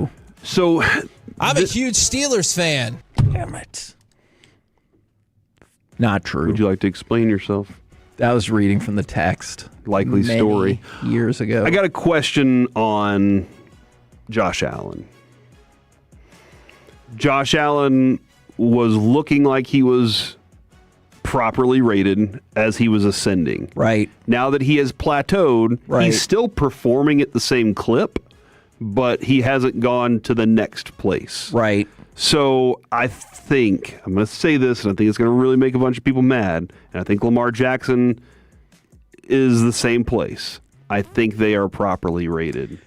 But because I think they've taken a dip down from the overrated status, and people are like, well, we're just kind of waiting for them to ascend a little more to actually put them back in the category. So let me ask you this question then, because I know it's kind of changed for some people, other people not so much. Who do you think is the consensus number one quarterback? Has it shifted to Allen? Is it still Mahomes? I mean, is it Stafford right now? Ooh, that's a good question. But, I mean, he was the MVP. Yeah. Do you think the consensus best quarterback... If you're going to take a guy for a year... Yes. I think I would take Stafford. Okay. If you're going to take a guy for the future, I'm taking one of those two dudes. Okay, probably. I gotcha. Because that was going to be my question, then maybe Josh Allen is properly rated. Because I was going to say, how often has a quarterback been deemed the best and not won anything? Like, it probably doesn't go back to Marino. I'd have to think a little harder. I think for a while it was Steve Young. Steve Young, oh yeah, he's the best, but he couldn't actually win anything for several years. Mm-hmm. And then I see Jeff George. I don't know. Okay. Michael Penix. Steve McNair. That is out of context there. What about Brock Purdy? Because I feel like people will argue to the death that Brock Purdy is both overrated and underrated. I don't know how many people are like, oh yeah, he's good. There's no deciding factor on where Brock Purdy lands in this at all. There is not one, and you can't prove it either way. Yeah. You think you have the number, the stat, and then you have one that completely contradicts and combats it. Yes. I mean, you're probably right. And it feels like they win a Super Bowl and people are like, not because of him. Like, he feels like West Coast Dak from that argument standpoint. I think Baker Mayfield loves being underrated. I think he wants to be underrated. I could see that. Except in contract talks. He wants a reason to throw FUs at you right whenever he beats you because you never believed in him. Is he at all in danger of getting overrated? Because it's been a great comeback story and he's moving up in the world. Are we teetering on the point where you could see maybe he's for overrated? Sure. Yeah, a couple more seasons of no further success. Yes, absolutely. All right. Alec, are there any quarterbacks that either we haven't really talked about or you think are particularly over or underrated? Do not say Daniel Jones. I will punch you. No. Jalen Hurts is always going to make my most overrated list because we saw last season that he is a fraud when it comes to passing the football, and I think this season... if we're going to go off of last season, would you have to say Sam Darnold is underrated? Well, I mean, I don't think you agree. God bless Sam Darnold! Wow. You talk about quarterbacks a lot. It's impressive. So many declarative statements. This is interesting. Joe Burrow.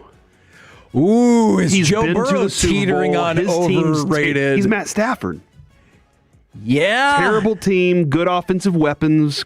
He always produces good offense, oft injured though. True. But always produces good offense, but has terrible teams with him and somehow drug one to a Super Bowl. Man, and I could see if he went to a different franchise and they won straight away, he'd be like, see, I told you. Yeah. I've been good this whole time. As soon as Stafford retires, that's where Joe Burrow is going to go, is hang out with Sean McVay. I could actually see that. We're the KNC Masterpiece right here on 105.3 The Fan. Coming up next, let's chit-chat with those fellas from the G-Bag Nation right here on 105.3 The Fan.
the #1 Chevy dealership in the world 3 years straight. They've got more new Chevys than anyone, all priced to sell. Visit ClassicChevrolet.com. This is Texas. This is Classic Chevrolet. Together, let's drive. Based on new Chevy registrations 2023 through 2025. And here's the pitch. And there's a long drive to left field, hooking toward the corner. That ball is history.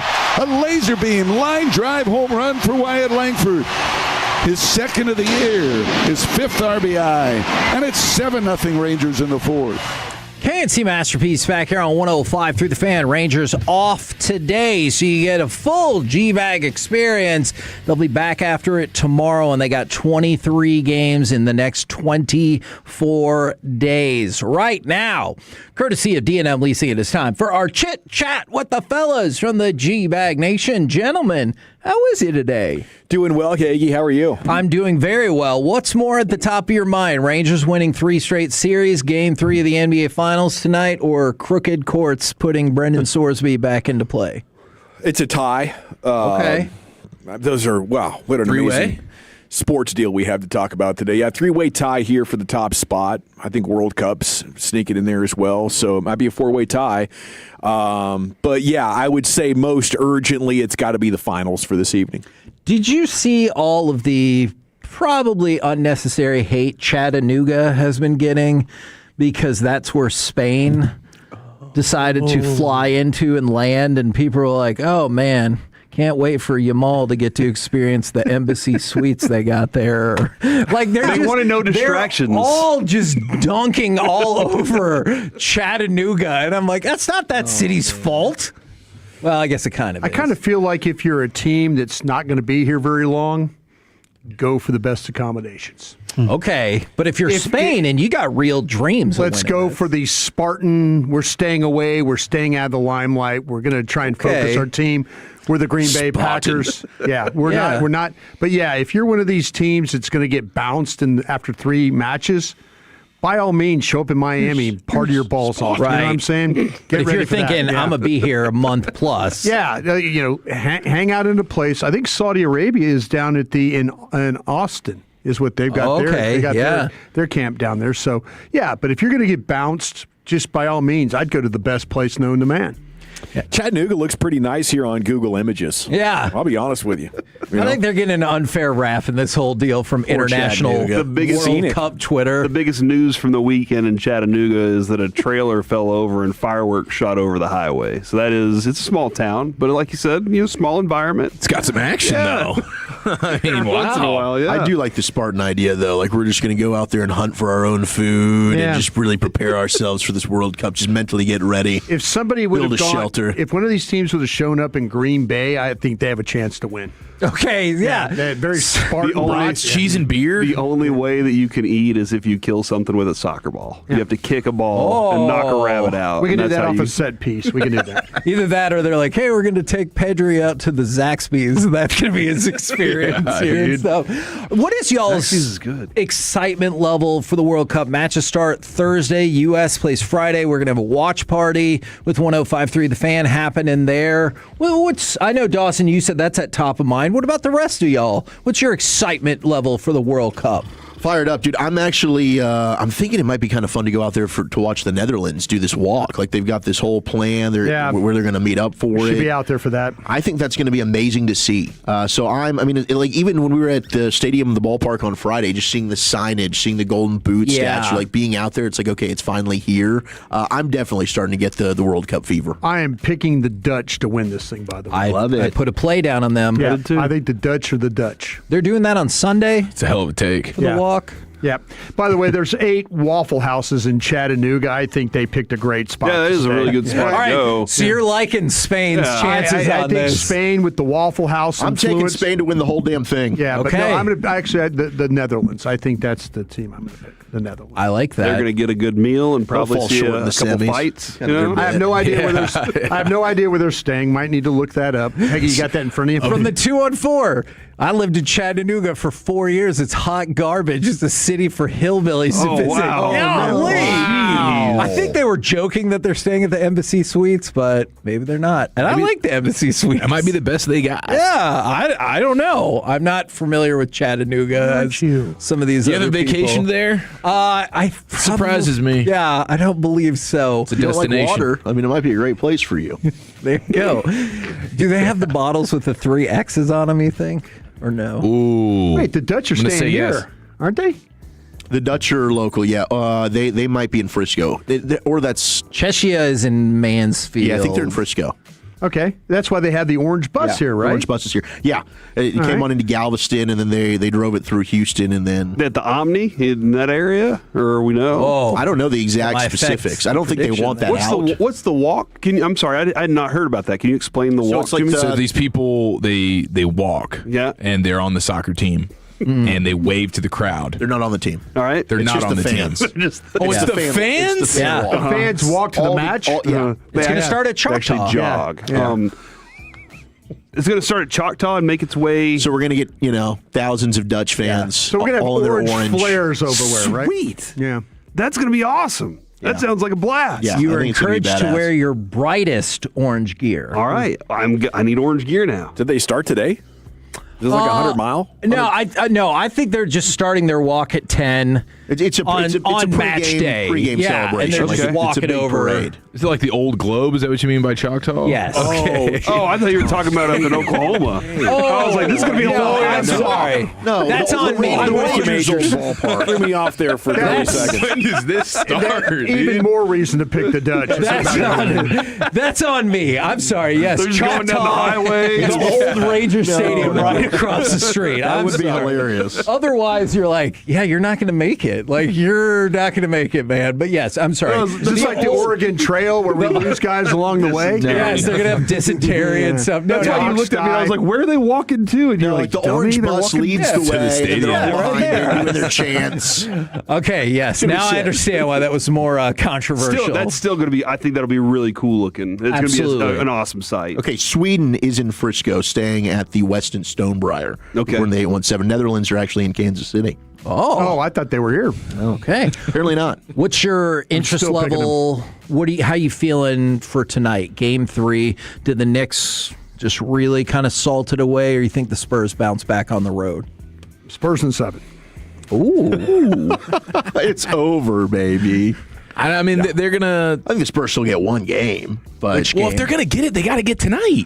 They're going to get both in New York. You're not going to get I think they could game 4 with a sweep opportunity. Yeah, I think they could. This is a team that plays well away from the road, from their park. Yeah. Do you think it's like, I know the Knicks all said like, hey, we're just focused on business and stuff, but this has turned into like a crazy level of hoopla. First finals game at the Garden in 27 years, crazy ticket prices. First time a sitting president has ever attended an NBA finals game. Like, I don't see how you totally escape that. Like, no matter how focused you are. No, but I really expect now the New York players to feed off of that, and I expect the Spurs to get rattled. I have no idea how they went from a team capable of going into OKC for Game 7 and then collectively peed down their legs so hard again after Both building times, a double-digit lead. The final couple sequences were just mind-numbing to watch Wemby panic so hard and throw it off of Harper's back. Castle. And Castle's back, and then foul. Hey, it's a make-or-miss league. Half the time you're going to miss that shot to end the game. So, but Charles Barkley called him out at halftime, and I was with him, and I expected greatness in the second half from Wemby, but I think he's in his own head right now. And I'm starting to wonder if all the visiting with the Monks in the off season is more about like him trying to get mentally tough than him already being mentally tough. Okay, that's interesting. Do you think that Cat should be the favorite right now for MVP as opposed to Brunson? Playing great. I kind of do, yeah. I mean, he's been a huge nightmare for Wemby to this point in the series. Really and when they're on the floor together. He's made him look like Chet. Yeah, well, not that bad. No. What do you find, fellas, got coming up on the program today? Pure Gold as always, Heggie. Thanks for asking. We will talk Sorsby with Chris Level, Texas Tech radio and TV analyst from Red Raider Sports. He's coming up at 3 o'clock. And, of course, it's a Monday, so at 4:20, we'll talk with the hottest GM in DFW sports, Chris Young. I like it. I also think that should be a drop. Roll home with the G-Bag Nation. We having the KNC Masterpiece. Make your way back with us tomorrow, 10 a.m. to 2 p.m. right here on 105.3 The Fan.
All right, here we go. It's hour number 1 of the G-Bag Nation on 105.3 The Fan. We have 5 hours of sports coming up here for you. As Hagee told you there in Crosstalk, Rangers have the night off. We are feeling very good about the baseball team. And CY's coming up at 4:20. We'll continue the conversation with him. General at your service at ease. There's Broadus, the former Cowboy Scout, the Super Bowl champion. Lucius Alexander's in the Pimp Cup Master Control here, 75 and 635. Fixed to go 5 flawless like it's nothing. Eric Chiafalo, Zach Wolchuk, your Nosebleed Brothers are here. Aiden Butler is coordinating your video, and along with you, we are the G-Bag Nation here on 105.3 The Fan. Sounds like I missed a pretty good time there at Peyton's wedding, huh? Everything was good. The socials looked immaculate. Did they? Yeah. Yeah, it was great. My favorite part was probably Eric and I saunter in there, and it has begun. The wedding has commenced. I saw that, yeah. I was hoping that you would admit the fact that you guys were kind of coming out of the trees. Yep, got stuck in some traffic there, and so we're like hiding behind a bush area, and then I've got video of it. Brian, we just see Brian with Eric's like, Brian's filming us right now. And so you just see after, like, Brian starts to wave us over like a disappointed father, like, kids, come on over here. Yeah. But it was okay. We waited patiently for everyone else to get up there. The camera crew was like, thank you guys for waiting. We sat down, luckily got the back row, which was shaded, which was fantastic. Well, perfect. You know, the dad scoped it out, right? Dad brought us. Yeah, that was you. We were in spot, my guy. I was trying to figure out if I could see the ceremony from the air conditioning. I was seeing if I could get an angle from the windows within the area where we had the cocktail hour. Did you claim skin problems or health issues when they asked you to move into the sun? I did. Okay. I told the young lady when she says, we need you to move up to make the better for the videos and stuff. I'm like, ma'am, skin problems here. Yeah. And she goes, oh, really? Skin problems? And then everybody else in the group claimed skin problems too. There you go. It's contagious. So yeah, I scoped out. There was in the outdoor church, we had the back row was completely in shade, and I was willing to fight to get to that area. I was willing to throw hands. But fortunately, we didn't have to throw hands at the wedding. That's right. But they did ask us to scoot up, and that's where I gave. No, can't do that. Thanks for asking, though. Flashed them the Super Bowl championship ring. Said, "You know who I am." They said, "Oh, sorry, I didn't go Mr. that Broadus." far. Didn't go that far. I'll go 0 to melanoma here by the end of this wedding if you put me in it. I'll be coming after you. Yeah, I get it though. You want that shade, and I'm willing to do anything necessary to ensure it myself in a situation like that. But I didn't have to because I was uninvited, which I appreciate from Peyton Russell. Okay, did you thank him for not inviting you? Did you go up and say, "Bro, you did me a huge solid"? I never see him. You know, yeah. Our schedules are so off. I think we got in on the invitation because of Love of the Star. I think that's a big reason. I think the Love of the Star, and met his mom and dad. Very nice. And they're like, Brian, yeah. You know, so I think his aunt was a sweetheart. Yeah, the fact that we were kind of putting some money in his son's pocket, I think that's why we were invited. Well, for the third time in 17 days, the Rangers are now 1 game from 500. Are they going to do it this time, guys? Yes. This will be finally the week that they do get over 500. I don't know how long they will be. They play horribly against bad teams. This is going to be a rough week. Oh, they swept Kansas City at home already, get right? ready. So I think they can go to Kansas City. Well, if they don't do it this time, then I don't know when it's going to happen. Yeah, if it doesn't happen this time, that I don't think it will, would be my opinion. Tomorrow's game against the Royals will be at 6:40, 6 o'clock. We have CY coming up at 4:20. I'm sure he's excited to talk about his guys after winning 10-zip yesterday. It'll be an energized CY, a confident CY, Josh Young, Wyatt Langford, Justin Foscue, and Hellman going deep in yesterday's game for their second 10-run game of the year. Second in the last couple of weeks. Okay, you also have them hitting lefties. So, Brian, I believe our loyalty to this team is about to pay off, and the only question left now is, will Wolchuk be allowed back on the bandwagon after turning his back on him over the last month? You know what, Dawson? I think that's something that we have to discuss. But I am worried, though. This team doesn't play well. I know they. How much of a believer are you? I am a believer. We're hemming and hawing over here. They hadn't played well until the turning point last weekend. We go to Colorado, and Anaheim, and these places. We should be burying these guys, and we're not. And so, yeah, I mean, you find out. You go make a little short trip to St. Louis, hit the ball, get great pitching. Get some things done there, and then you turn around and you beat a team that's winning the division. I think it's great, but if you look at them and how they've played against teams that have losing records, they're just as bad. It's a 500 baseball team. Yeah, that's unfortunate. You play down to your opponent. I hope this is the week that they find a way to win.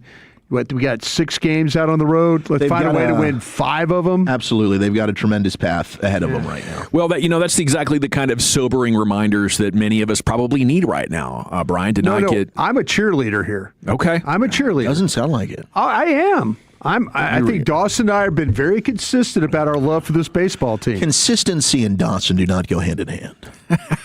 Wow. That's shots fired, Wolchuk. You ready for me to throw hands on him? Sounds like you got Dawson? a fight coming. Yeah. I'm ready for it, dude. I woke up ready. They do have the cellar-dwelling Royals and then the Red Sox this week in back-to-back games, so you're going to be looking at like 4-hour and 3.5-hour shows for the remainder of this week after today, so enjoy the full 5 while you can. Why was I in such a good mood? We're in a situation, too, by the way, with this they say this Red Sox team's basically quit. Like, you listen to people read the words and people that cover the team. Yeah. They're like, I've never seen a Red Sox team more wanting not to be playing baseball than this bunch. So, well, that's tough. Yeah. The problem is you still have guys on those teams that will wake up and have a big series. That's what I'm worried about. Or their wives are like, honey, you better start hitting. And over the last couple of years... honey, you better start hitting. It's now or never, honey. It's going to be back to the minors real quick. I'll be looking for a new hubby down there if it happens again, loser. Friday night... there was Rangers tragedy as DJ Avenger, who I was actually watching get his set ready as we were broadcasting from Comerica backyard, did his first ever performance at Globe Life Field, and then hours later, he was killed in a crash on his way home. Oh, no. It's an unbelievable story. Is that the guy that was while we were was sitting down there right by the bars? Yes. Yeah. That was his first flashing game. lights and all that stuff. Yeah, he was doing a great job. The vibes were awesome. And he got, oh my gosh. Unbelievable. Terrible. Yeah, dude. Yeah, Eric Del Campo. Rest in peace. Condolences to the family. Just really, one of those unbelievable stories that, just you got to pick your jaw off the floor and I guess, take into consideration that tomorrow's not guaranteed. And, hug your loved ones while you can. But I can't imagine the devastation to go from the exhilaration of, achieving a lifelong dream. He's going to be the Shippy of the Globe. Right. We're cutting it to the DJ here. He's in game. He's keeping it fun. And then. So this wasn't something for the Hispanic night that we were a part of, right? This was going to be full-time gig? It would, so C-Stats is their DJ there. Okay. But on certain Fridays and Saturdays, I think he also does some other work with, I know he does stuff with Cosm as well. And we're going to actually have a show out coming up at Cosm. But on Fridays and Saturdays, he was going to do some fill-in opportunities. Oh, jeez. That is awful. Top football story of the day, Brendan Sorsby at Tech is eligible. And I never even considered this was going to be the case until we had Ari Temkin on last week, and he called his shot. He did. So salute to him for being right. I guess the ruling is the NCAA cannot prevent him from playing. Although Sorsby will be not playing the first 2 games.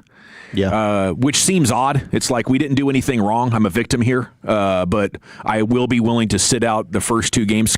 So those ideas aren't necessarily consistent with me, but the NCAA has responded with a statement saying that the ruling undermines and corrupts the integrity of sports. So I didn't see if there's going to be an appeal. I've been looking out for word that this is going to have one more court date before he can actually play, but I haven't seen any mention of that, Wolchuk. No, they. I believe there is going to be. We just don't know when it will be. I mean, it might be post-season. So there is a chance that, he's just now good to go, and he can just miss the first 2 games, and he's going to play, and then the Court of Appeals happens. And to my knowledge, it would go to Amarillo, and all 4 of the judges there are Tech grads, including a couple that are season ticket holders. So how about that? All in all, I think that we're going to be seeing Brendan Sorsby week 3 in a Red Raider uniform. There was never a doubt, was there? Was there a doubt? I had my doubts, Your Honor. When this I sure first did. I told you what we had done in the great state of Mississippi to get this opportunity in Lubbock. Well played by their judicial system there. I'd say well played. All above board. Yeah, there's so many different ways to see this. Number one, it shouldn't be okay to be gambling on your sport and keep playing. No, it should not be. No, number Heroes two now needs to be put in the Hall of Fame. But constitutional, man, right? That's what Ari was telling us. Fix it. Pete Rose, it can't be unconstitutional. Hall of Fame right now. Let's go. Yeah, maybe Pete Rose should go in the Hall of Fame, but he was in a sport where there was collective bargaining. Yeah, that's true. So that is true. I appreciate the chaos and having the NCAA have their history thrown back in their face after making unfair rules to draft age Americans, let's just call it. Stealing labor for decades, being able to grow this massive empire while never paying for your employees. I think that sin, to me, is magnitudes greater than anything Brendan Sorsby might have messed up. So the NCAA being forced into figuring out a way to pay the players in a way that allows them to make rules that are enforceable, I find that also hilarious. But it's really a slippery slope now that could really turn things wild, And I did wonder as this story was playing out if Texas Tech or there might be pressures from conferences to say, hey, if your players get away from this, we owe it to the future of the sport to not allow them to play. That's that's what I think the integrity thing to do out in Lubbock right now as a school president would be like, well, the NCAA might not be able to enforce this, but as an NCAA institution, we would have a massive problem with one of our kids cheating to get a grade in school or breaking the rules that are, sort of at the bedrock of competition or academia. And under no circumstances will this kid ever put on a Tech uniform. Mm-hmm. But there's not that push. Yeah. No, because there would be riots on campus. And you'd be public enemy number one in Lubbock. Yeah. You would have to get out of town. Yeah. You would not be able to go to the grocery store. Yeah. So in the end, what you have is a chaotic free market where players can do whatever they want at any time. And I don't mind that, because that's kind of what's in the best interest of the players. And I've always felt like college sports should be about what's in the best interest of the kid, and like making them sit out a year in order to transfer. All of that was just like control mechanisms that gave all the benefit to the universities and the institutions instead of the people who college should be all about, developing them and giving them a great experience. Do you guys ever feel like you watched a game where they were throwing the game? There's been a couple of moments where I'm like, ooh, that's a little weird. Guy runs out of bounds, there's just a missed tackle, like some obvious crazy weird turnover in basketball. We're like, that's just you raise an eyebrow, but typically it's probably been far and few between that I've actually saw something that I'm like, I think this might be a little. How about you, Dawson? You ever seen? I don't think so, and maybe I should have, but I just always think the players are choking like Wemby. Right. That's what I you just say they're just not good enough today. Yeah, that's kind of what it is. They're panicking. Yeah, I feel like I can relate to that, man. On sports courts against better players. What's the old saying? The old toothpaste out of the tube. That's where we're at now. We're gonna, the NIL stuff. Great, keep paying the players. That's gonna keep going out of hand. And now the players, the quarterbacks can bet on games. So that's what we're going to be living with now. Just get ready for it, and as long as you know the rules, you could play the game. As long as you know there's a possibility that your quarterback could have money on a game, then that your team might be in peril that day. Well, this is totally, or might find a way to get it done. This is all different if he's betting against Indiana when he's on the Indiana team. Who's saying he's not? I think they're able to go in there and confirm that. Yeah, that's what I'm saying. So I think they were able to confirm that he didn't bet against his own team. That's where this would get super haywire. I guess they're saying what really is the problem with gambling on your own team to win the football game? What is actually wrong with that? I'm on this team. I'm betting on us to win the game. Until they flip him until they say, we need you to not bet on your team to win. No, that's not what it But is. who's they? The thing is you don't have a right to tell anybody they can't do something that's legal. Right. Because you haven't collectively bargained with them to determine your rules. That's where it's You have a monopoly, and you're just playing like you're the king. This is America. So you then can't he just could be have king. bet against his own team. Sure, he could have. Yeah, he absolutely could have. He could have. And players but, could but have it's not here moving collectively forward. bargained. That's the biggest issue. That's the problem right now. A player could do that in week 1. Yeah. And unless the school finds out and decides that we're drawing a line here, and you got to go, the NCAA would have no power. It's just up to the universities. Game 3 of the finals is tonight, 7:30. Really, I'm already eating crow. They've at least forced a Game 6. I expect New York to win. I just think the Spurs aren't ready. And their youth played out of the biggest stage. I think KG was right. Yeah. They were emotionally exhausted to get past OKC.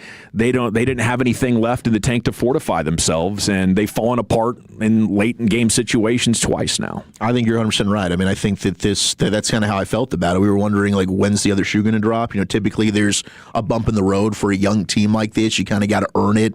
You make it to the conference finals. You just come up short. Next year's your year. They were able to slay the dragon, which was OKC. Then they get to this stage, I think a lot of people were like, look, they're the heavy favorite here, but I think you're starting now to see maybe, and I do believe that there's got to be some of the emotional toll to that, which KG was saying, but yeah, maybe the moment's just a little too big for them, but you got to give credit to the Knicks. I mean, they've got a great starting 5. A lot of their depth players have stepped up well. Jalen Brunson, as we've talked about, just comes up with clutch baskets, but really, I have been stunned to see how good Cat's played, because I always kind of viewed Cat as like, he's a soft player. Yeah. And he has Jimmy stepped up Butler in a big had way. the whole thing in Minnesota where it's calling everybody out for being soft in practice, and he was wearing a watch and just taking it to him. And they ship him out for Julius Randle. It was kind of like that was his narrative. And now he's kicking that to the ground. Yeah, I think there's something to be said for time and those experiences and the vets kicking your butt, and over time you reflecting on that and saying, this isn't going to happen again. Maybe Jimmy Butler was right about me early in my career, just like Dirk had to suffer the humiliations to come back in 11 with complete resolve. And if you remember famously, Dirk didn't celebrate after winning the conference finals. Mm-hmm. He gets off the jet out at Love Field and the fans are calling his name. He walks straight to his car and drives home. Mission's not accomplished. We ain't celebrating jack squat. Mm-hmm. Different mentality. Yeah, It's like Kobe, job's not finished. We got to run. Champ on the other side, then Wolchuk's top 10, buddy. Where are you taking it? Happy National Best Friends Day. The top 10 most iconic duos next. Our goal is to have you winning every sports debate with your bud.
Nation, 105.3 The Fan. Segments brought to you by the Frankels. If you've been injured in a car or truck wreck, call the Frankels first, 214 or 817-333-3333. There's never an out-of-pocket cost. They only get paid when you win. The Frankels are the go-to car and truck wreck attorneys in Dallas. It's time now to go into the Pimp Cup where Lucius Alexander. Breathe in, breathe out, breathe in, breathe out. Ain't that the song, right? Yeah. Okay, that's all the words I know to it, too. Yeah. Breathe in, breathe out. All right, so going for 3 today, I believe. I believe it's 3 today at 5:30. We have this piece of audio coming from New York City. Reporter named Alex Monaco. He keeps the energy levels up for the New York Knicks pre- and post-game show. And he did keep it up again, by the way, on Friday, fellas. He did keep it up again. Did he? Yeah, he did. I might play it for LA Live. I don't know. Okay. But anyway, here it goes. 2 pieces of audio for you, and this man is in his bag. Bill! Look behind me! See behind me! For the first time since 1999! It's a go! New York! Go! It's pandemonium! It's euphoria! It's nothing but New York joy! Oh, what a time to be in New York City! Bill! Back to you! He's going to need the 9 days off. He's going to need to rehab the pipes. All right. Was that Go Ninja, Go Ninja, Go in the background? Or was I tripping? That would make a lot of sense. Right? It's like, Go Ninja, Go Ninja, Go. Here he is after, what was this game? I don't know. I thought the finals. Game 1 of the finals, I believe, after game 1. Game 1, okay. Bill, we're down here at 33rd. Everyone's going ballistic.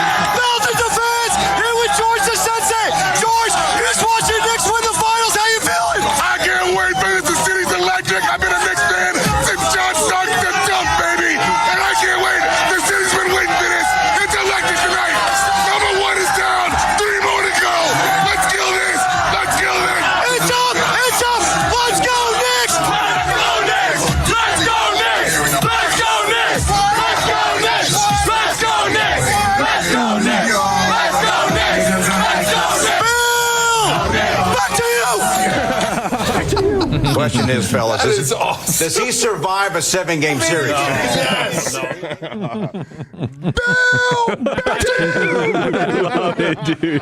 Built for this. It's like he's in some sort of like natural disaster storm, and he's reporting live in the middle of an earthquake. Man, I can't imagine.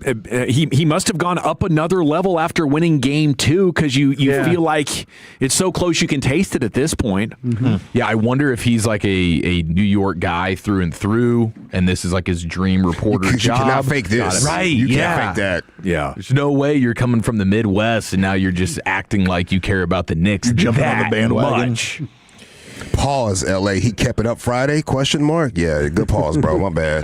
I think on my game, man. He kept it up. It's wild when you think about it.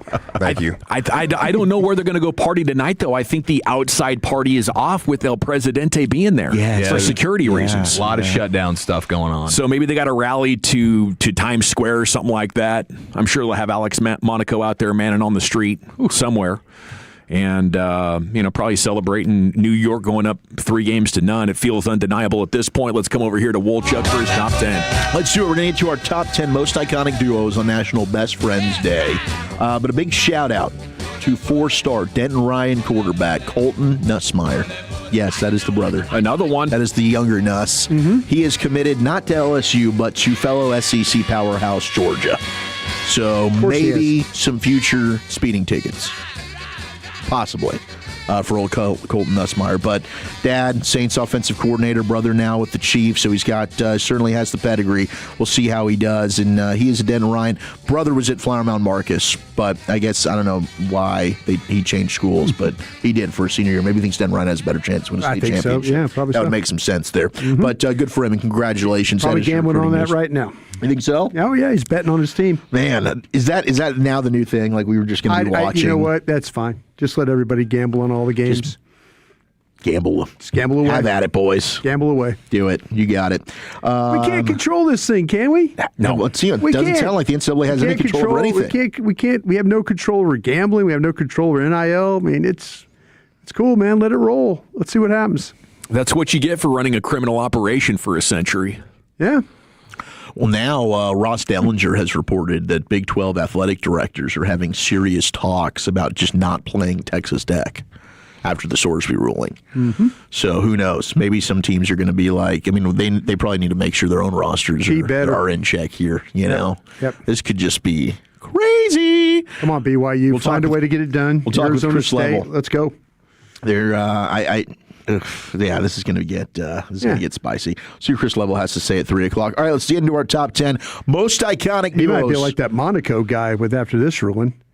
He might be like, yeah. Oh, Chris? Yeah, I'm sure Chris is probably. I mean, yeah. I think everyone in Lubbock, anybody that is a Tech fan, is pretty fired up about this. I think most people that I've talked to acknowledge like the system is broken and this is probably not right, but it's good for their football team that Brendan Sorsby's going to be playing. Let's go. Hey, but now he can just be the champion out there and talk to all fellow athletes and other kids that want to aspire to be college athletes about don't gamble, kids. What? Don't do it. No, man. Don't do it. It's gamble. not. He's not going to do it. Well, that's part of this whole ruling, right? He's got to now go ahead and make sure that he stays committed to not being a gambling addict, and he needs to get his anxiety in order. And part of the reason why the judge said it's going to be detrimental for him to be away from the team. He needs to be with the team. This is part of the recovery for him. He's the victim. He is. That's what they ruled. Great job by the lawyers here. They won again. I don't know. I think the lawyers made me kind of look like a baby back B word, you know? And we didn't have to do all this. Hey. All we had to do was say the NCAA has no right to enforce their own rules. Yeah, and they don't. Yeah, that's maybe you're trying to get sympathy from the judge as well. You're trying to paint the best possible picture, but irreparable harm. If you are unable to play, you just stole $6 million from Tech. It's all ridiculous. It's a lot of money. It's crazy. Okay, here are your top 10 most iconic duos. National Best Friends Day. We've got a couple of people that reached out and said, the nosebleed seats, that was very nice of you. I appreciate that. Thank you. Thank you very much. Now, when you say duos, it's just like any walk of life duos, fictional duos, this list is going to be duos. Pretty much fictional. This is like, but it's not specifically sports duos. There will not be sports listed on this top 10. This is like all time across pop culture, cartoons, movies, TV, comics, and video Tom and games. Jerry? Yep, Tom and Jerry. Yep. In fact, Tom and Jerry will be very high on this list. So that's what this list will feature. But if you want to throw out any duo, Jazzy Jeff and the Fresh Prince. There you go. Bam. Method Man and Redman. Method Man and Redman. Yeah, about that. Lilo and Stitch, honorable mention. Rick and Morty. Sherlock Holmes and Dr. Watson. It's a big fan there for Brian. Finn and Jake. Don't know who they are. Mike and Sully from Monsters, Inc. And Thelma and Louise. Mike Wazowski. Mike Wazowski. It's so good. So good. Dude, Civil War was on TV yesterday. And I sat down, just watched it. I was like, damn, I forgot how good Civil War was. Yeah, a little Avengers stuff. We finished End War over the weekend. Yeah. And I got questions, man. Yeah. How can Thanos make the whole world universe disappear with one thought? And when you get those Infinity Stones back, you can't just make Iron Man come back? You can't make one guy come back, but he can make an entire universe disappear. Plot holes? Okay. I'd say I agree. Number 10, Han Solo and Chewbacca. Oh, yeah. Yeah. I mean, they've stood the test of time. They really. have. They're outstanding. I mean, I think the Mandalorian and Grogu right now are starting to enter into this top 10 for me. I think they're great together. I don't know. Trevor, the creator, is outside the studio just shaking his head, judging your list, I think, in real time. Get on in here. He's hate watching. He's literally hate watching right now. It's fine. Bring it on. I didn't vote for this. He's our duos correspondent. Man. Number 9 is Mickey and Minnie. He's like, what about Dungeons and Dragons? They're the best duo. That's a good one. Mickey and Minnie, which my daughter would definitely approve of. She loves both of them. Number 8 is Bert and Ernie. Sesame Street's odd couple roommates. They used to bathe together. Yeah, I mean, there's been some weird stuff that's come out about Bert and Ernie, right? They might have been lovers. It was a different time. They bathed together. They sure did. It's pretty much point different stands. time. I think that's probably a good way to put it. 7 is Woody and Buzz. Shout out to Toy Story. We got a new Toy Story 5 coming out here. Another one that stands the test of time. Another one. Yeah, Woody and Buzz are freaking awesome. Are they older in this one? Yeah. Woody's hair, he's starting to go bald. I guess the hat was just rubbing on the hair for too long. It happens. It's like when you wear a helmet. He's got the cul-de-sac thing cooking. Yeah. You can just go ahead Is and that just real? Are you shave being it. serious? No, it's real. They're aging like cartoon characters. Yeah, I mean, well, to be fair, it's only just the hair. The bald spot on the back of Woody's head that is a reflection of their aging. They're not. You don't look at their faces and be like, "Damn, they've aged poorly." Yeah, like, I don't want to see a grown ass Bart Simpson. No. You know what I'm saying? Yeah. The way I see it. Could you imagine? Yeah. Oh my gosh, you got Marge and wow. Okay. She already sounds 150 years old. Yeah, she's a smoke a day kind of girl. Shrek and Donkey coming in at number 6. Yeah, I'll co-sign. They're just funny. I mean, they kind of like don't like each other. They play At off least, each other so Shrek well. didn't like them, but yeah, I think he grew on him after a while. Absolutely, it's like a fungus. 5 is Mario and Luigi. Luigi number 1. They bathed together as well. People forget that. They're brothers, though, right? Yeah, and Bert and Ernie were not. I think more lovers than brothers. Yep. 4 is Batman and Robin. The Dark Knight and the Boy Wonder, the ultimate mentor sidekick superhero duo that shaped comics, TV, and film. I haven't watched like super recently, but have they pushed Robin out a little bit? He got kicked Robin out. doesn't Yeah, see he it. Doesn't. got kicked It seems like Batman's kind of just said, "Hey, step aside. Yeah. This is my show." Dark Knight trilogy did not really feature Robin. I mean, kind of in The Dark Knight Rises, you had Joseph Gordon-Levitt's character, which they teased as Robin. And then the new Batman that came out with Robert Pattinson did not have Robin. So we have not had a lot of Robin. You're right. Now, the cartoon definitely did. For sure. Seems like it's ripe for some sort of a revival. Yeah. Maybe in the form of a bitter Robin who has, turned heel.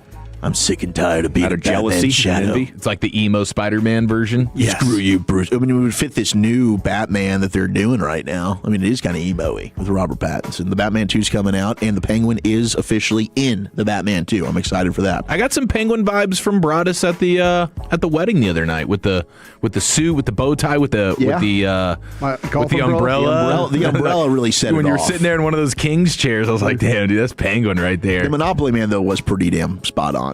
That was pretty brilliant. I thought Six Flags Dancer Man was also I like that up too. there as well. I like that too, but I do think you and Michelle probably challenged for like best dressed outside of the actual wedding party. Like you guys were looking dapper as hell. Well, thank you. Class. Michelle's probably listening right now. Thank you, man. Hey, it was great to see you guys. Scooby-Doo and Shaggy at number 3. Whoa. Zoinks! Look, it's the guy from the State Fair. 2 is SpongeBob SquarePants and Patrick Star. But number 1, most iconic duo on National Best Friend Day. Make sure you reach out, tell them you love them. It's Tom and Jerry. Oh, Tom and Jerry. Yeah. I was waiting for Bonnie and Clyde, some Dallas icon. Yeah, Bonnie and Clyde not listed. Waiting for Tango and Cash. Tango, that dude with your About chin, bro. about the Lone Ranger and Tonto. Oh, yeah. What's that? Grizzly Cheech and Adams and his Chong? bear. Cheech and Chong, for sure. Cheech and Chong were really good. Mulder and Skelly coming in from the 214.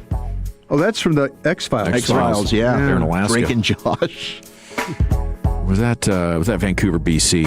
X-Files. Anyway, thank you, Wolchuk. Top 10 in the books. Where are we going next, Chief? All right, we got ourselves a sports hodgepodge, and we'll read some of the quotes from the angry Big 12 schools in regards to the Sorsby ruling. Yeah. Plus, let's build that anticipation for Game 3 next in the nation. Coming up Tuesday morning on Sean and RJ, did the Spurs get...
Got more new Chevys than anyone, and they're all price of sale.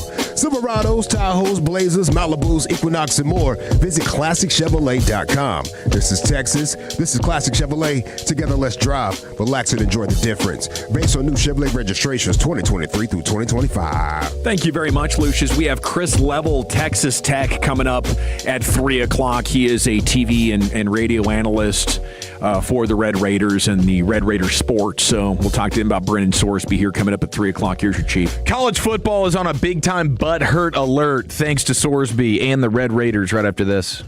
TJ Hushmanzada, could you just rate my guy here on a scale of 1 to 10? You don't think it's rude what you just did? Who's literally listening to this anyway? Is anyone listening? Well, it to you is guys? the home of the Cowboys. Well, no one exactly. No one's listening. I did a radio show when I first got here, and they told me I was fat. The brisket sando, that is hard to beat. LeVar, do you want to get in on this? I'm not in on that, you rude mother. Oh, he almost cussed. Then they called me the Girthquake or something stupid. I do like the Girthquake. That's a nice nickname. Full shock jock stuff. Okay, Brendan Sorsby, it looks like he's going to be all right. He's going to be able to suit up and spin it there for the Red Raiders. You have quotes in Yahoo Sports from Big 12 athletic directors, and they are not happy. Kansas State's athletic director, Gene Taylor, says we've had some serious conversations about not playing Texas Tech. Now, he says they're not on Tech's schedule this year, but in terms of big picture college football, it is something that they are now thinking about. Like, these people are really, really upset. He says it's bleeping bull bleep. I know the kid has a problem. Well, get well and focus on your problem. It is absolutely devastating for him to be able to play when every other sport, no matter the level, deems an athlete ineligible or they are punished severely for betting on their team. Even outside of the Big 12, high-level college administrators say they are left aghast by a decision that many describe as, quote, disastrous and jarring, and as the NCAA statement said, corrupts the integrity of sports. You have Georgia athletic director saying, I think there needs to be serious conversations about not playing Texas Tech in any sports. This is not about Texas Tech. It's about protecting our own locker room. We cannot in good conscience put our student athletes on a field where the competitive integrity of the contest is compromised and overridden by the courts. If a state court wants to dictate eligibility rules, they can play themselves. All FBS schools should only take the field against programs operating under a uniform, trustworthy standard of fairness. We've officially reached the point of no return. How about that? They are banging the drum of making sure everything is above board here. And I don't really know exactly how you would fear for your own players when the other team is just gambling on themselves to win the game. Unless it means that they would go to great lengths of like injuring players. Like, yeah, that's a reach. If you're betting on us to win, or on your own team to win, are you more likely to try and hurt an opposing star player so that you can not only win the game but also win your bet? I don't know. I wonder if this is more about the NCAA than it is Tech. They're ticked at the NCAA? Well, they're ticked. They're ticked the fact that the NCAA has no power to do anything, and the rule. They're worried. They're worried that their own programs are going to be put in gambling situations. I'm sure. By this ruling, they're probably saying that. I think they're. I say they're about the NCAA. They're more. I think they're more pissed off at the courts, the court system.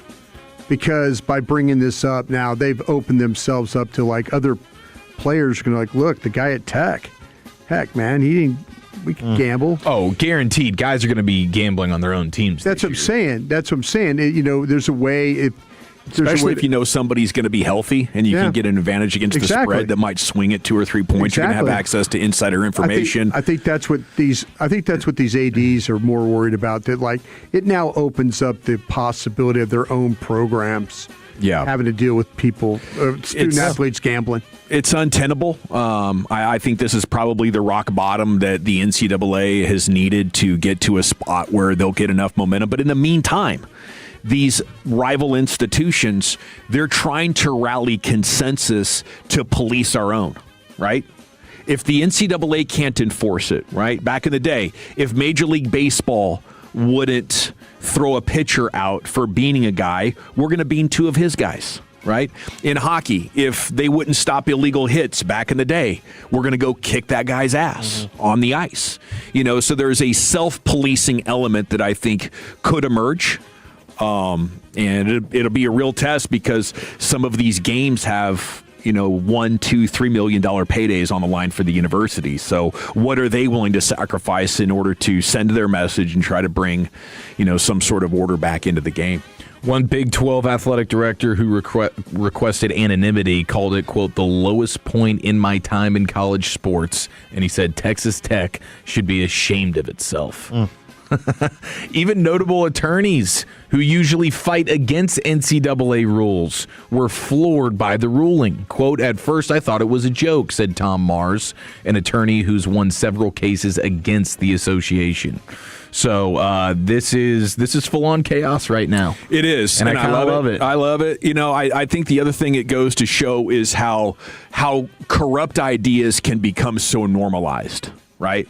That you have these lifetime people saying, this is the worst thing it's ever been. The worst thing that ever was those kids not getting paid for providing $1 billion product. Nothing compares to that. Nothing compares to that. So, but they've grown up in this world where that's normalized, where stealing labor is so normalized that they're not like, wow, we got to fix that.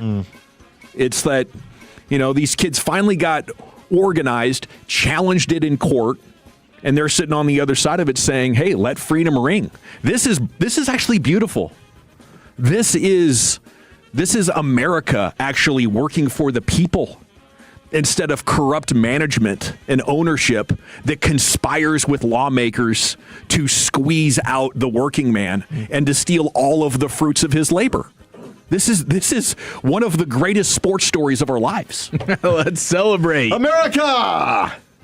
We get to live through this right now, They boys. basically want Tech to self-impose, like, this is wrong. We don't want SourceBeat playing for us. There's too much money involved. No, they definitely won't. No, but they're definitely not, but that's what these teams want. Yeah. I guess ultimately it's like if nobody else is going to do it, Texas Tech should step Tech should up not and do it. feel comfortable even having him as part of their team. There's an integrity of the game issue, and now how can we believe that anything has integrity to it with the sport? Hundreds of millions of dollars. Nobody's doing anything to jeopardize that. Yeah, all of these teams that are complaining about it would probably do the same thing if they were in Tech shoes right now. No question. They want to put the best team on the field. Absolutely. Money. Yeah. Bottom line, money. Yeah, they should all get on the phone with each other and say, new rule at all universities, you can't bet on sports, and if you do, you're kicked out of class. You cannot enroll in this college. It would solve the problem. Yeah. It really would. It would go a long way for sure. Okay, now switching gears here. It was announced yesterday that the seat Taylor Swift sat in when she attended Game 3 of the Eastern Conference Finals in Cleveland is up for auction online. Wow. So somebody out there is going to spend thousands of dollars on a chair, a fold-out chair that Taylor Swift sat in for 4 quarters of NBA basketball. The bidding when I saw it yesterday was at $2,200, but it still had a full week worth of bidding to go. So somebody's gonna purchase that. Is that a big time Swiftie, or is that just the creepiest dude you've ever known? A creepy dude with a big nose. Okay, that's I like that. I think he's sniffing chairs. Oh God! Yeah, he probably wants the box score on that chair of like, give me all the ins and outs of what took place here before I know how much money to spend on it. That's what you're referring to. Yeah, those Swifties though are a little crazy. If you have a rich, super Taylor Swift fan, maybe, I don't know, but Luke's probably right. It's probably a creeper. Yeah.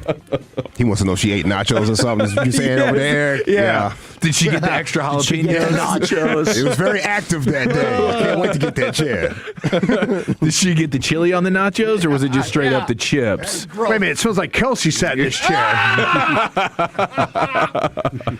That is diabolical. Just puts you off Taylor Swift. I mean, can you imagine going to some guy's house?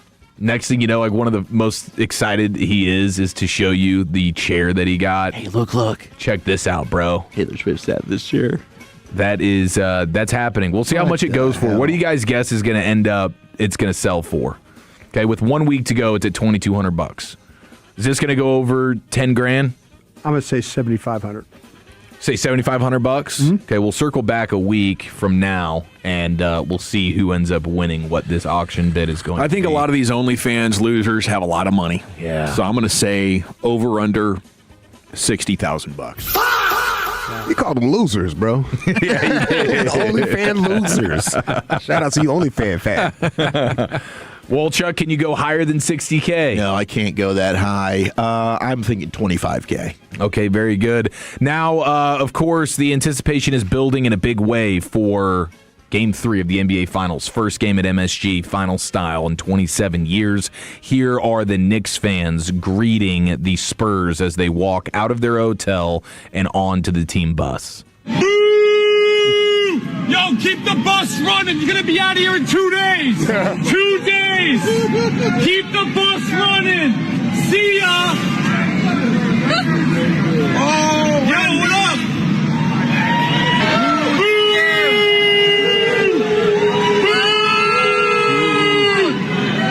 Yo, Wemby, get ready to go golfing, buddy. I can't believe there was no bleeps needed.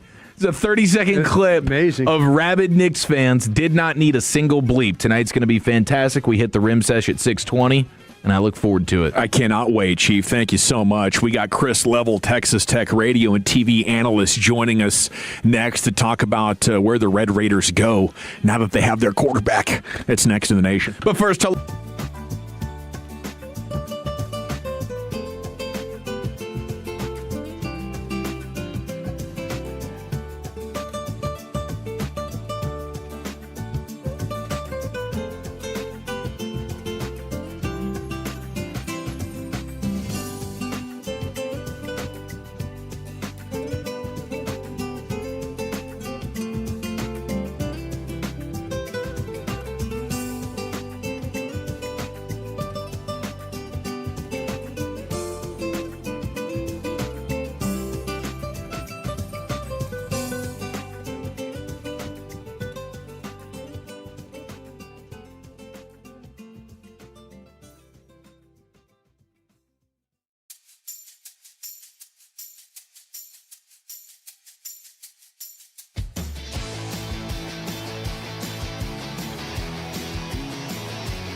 krld-fm and HD1 Dallas-Fort Worth. Let's go, Cowboys. An Odyssey sports station. Driven by our D&M Leasing Studios, you're rolling with the G-Bag Nation on 105.3 The Fan. Here we go. It is hour number 2 of the G-Bag Nation on 105 through the Fan, and a historic day across, the nation. I think this story could reverberate for years to come, and obviously in the immediate and short-term future, a massive impact on the world of college football out in Lubbock and the great state of Texas and the national championship picture. As Brendan Sorsby gets his injunction, he's going to be eligible. As Chris Level, Texas Tech radio and TV analyst, publishing editor for Red Raider Sports, joins you now here on The Fan. And a good afternoon, Chris. How the heck are you? Well, I'm doing good. Trying to process this like everybody else is. It's been eventful for sure in the last several weeks around here. Is he for sure going to play this fall, or is there another appeal or something that's coming? I think this was it, guy. I think that he's going to miss the one caveat I would offer up is that he's, part of the court order is that he's going to miss the 2 games, which is what Sorsby's, his team proposed, and the NCAA said no way. And now does Texas Tech come back, and do they sit him for any longer than that, or does the Big 12? I mean, I think that's where we're at. But as far as like the legal part, I think it's done. I mean, I think that NCAA will appeal this, and I think that timetable takes so long that any appeal would be heard after the football season is over.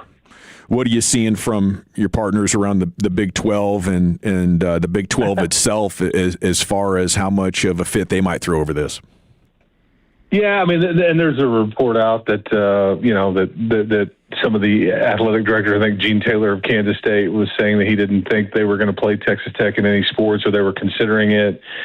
To which I would say, I find that's not the reality, but I also find that interesting. I mean, Bill Self right there was, he got caught cheating through Adidas and getting players when that was against the rules, and I guess Gene Taylor was okay with that, but this is just one that that he's not willing to overlook. I don't know. I mean, there's going to be a lot of chatter. Everybody's going to have an opinion. I think there's no doubt that Texas Tech is going to be, and Brendan Sorsby too. They're going to be, the kid's going to have thick skin. I mean, you're going to get vilified. You're going to be the kind of the poster child for everything that's wrong. But I'm also, I just go back to December when Baylor signed a pro NBA player that had played on an NBA roster, or that was on a 2-way deal and all that. Remember all the hubbub that caused?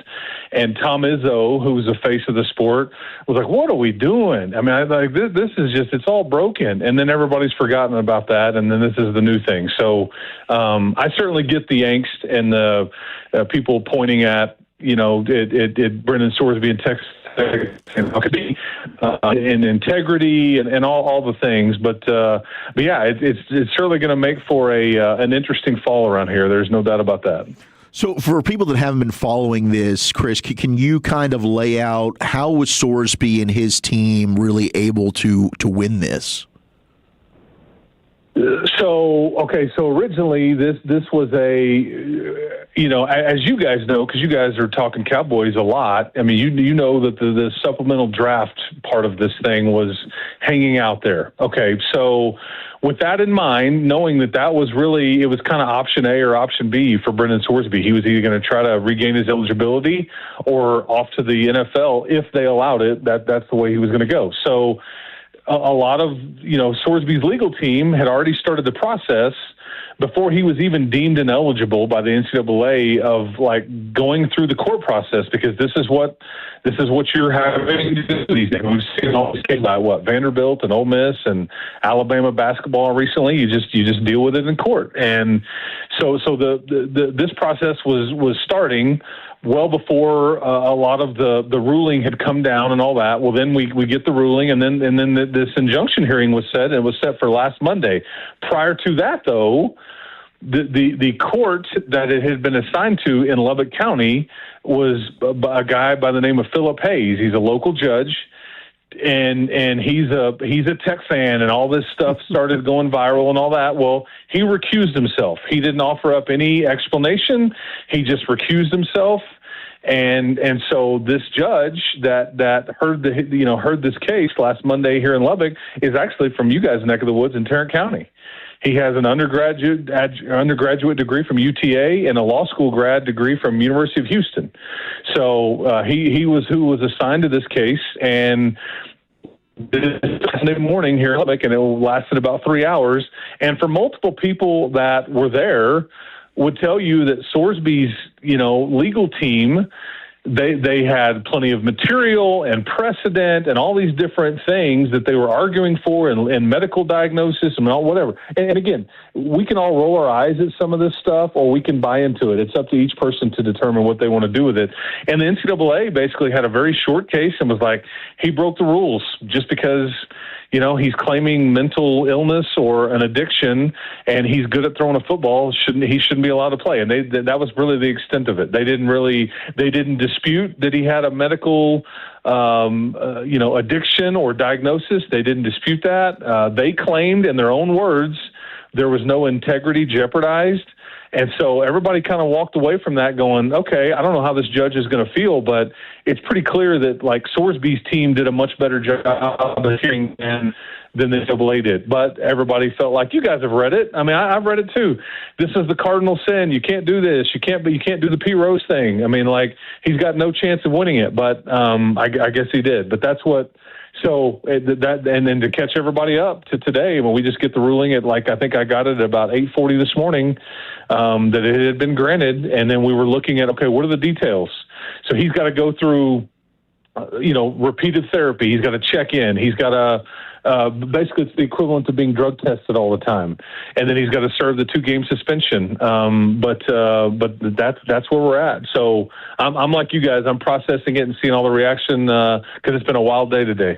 Hey, Chris, did you just immediately when you heard the ruling yell, "Hey, take that, you MFers"? Did you do one of those? No, I mean, I'll be honest with you, guys. Yeah, I you didn't screamed. know. You were so happy for Tech football, and I don't blame you. I do not blame you one bit for being happy for Tech football. Yeah, it's just there's some mixed feelings here, just because it's a weird. He knowingly broke the rules. I certainly understand that. Did I fully grasp the because we all know people that are addicted, and it's what's weird is if it's drugs or alcohol, that's different than when it comes to gambling, according to the folks in the NCAA and their argument. And so I'm sure that he does have a problem. There's no disputing that. When you're betting on hot dog eating contests and Turkish rugby or whatever he was going on, he just he was sick, and I mean, yeah. So I wasn't sure how to feel, if I'm being perfectly honest, because I felt like all along anybody that was saying, oh, he's done, he'll never play again, or if you were saying he's going to play, I just don't think anybody could have felt good about their stance, because we just weren't sure how this was going to rule. But, yeah, the NCAA is a very hypocritical organization. So from that standpoint, yeah, I think they have what's coming to them for sure. Chris Level, Red Raider Sports here with you on The Fan. Do you believe after watching this play out that players on other teams can gamble on whatever they want and just keep right on playing? Does this set that precedent? I mean, it might. I think that was part of the argument that was heard in the courtroom last week, was modernizing policy and catching up with the times.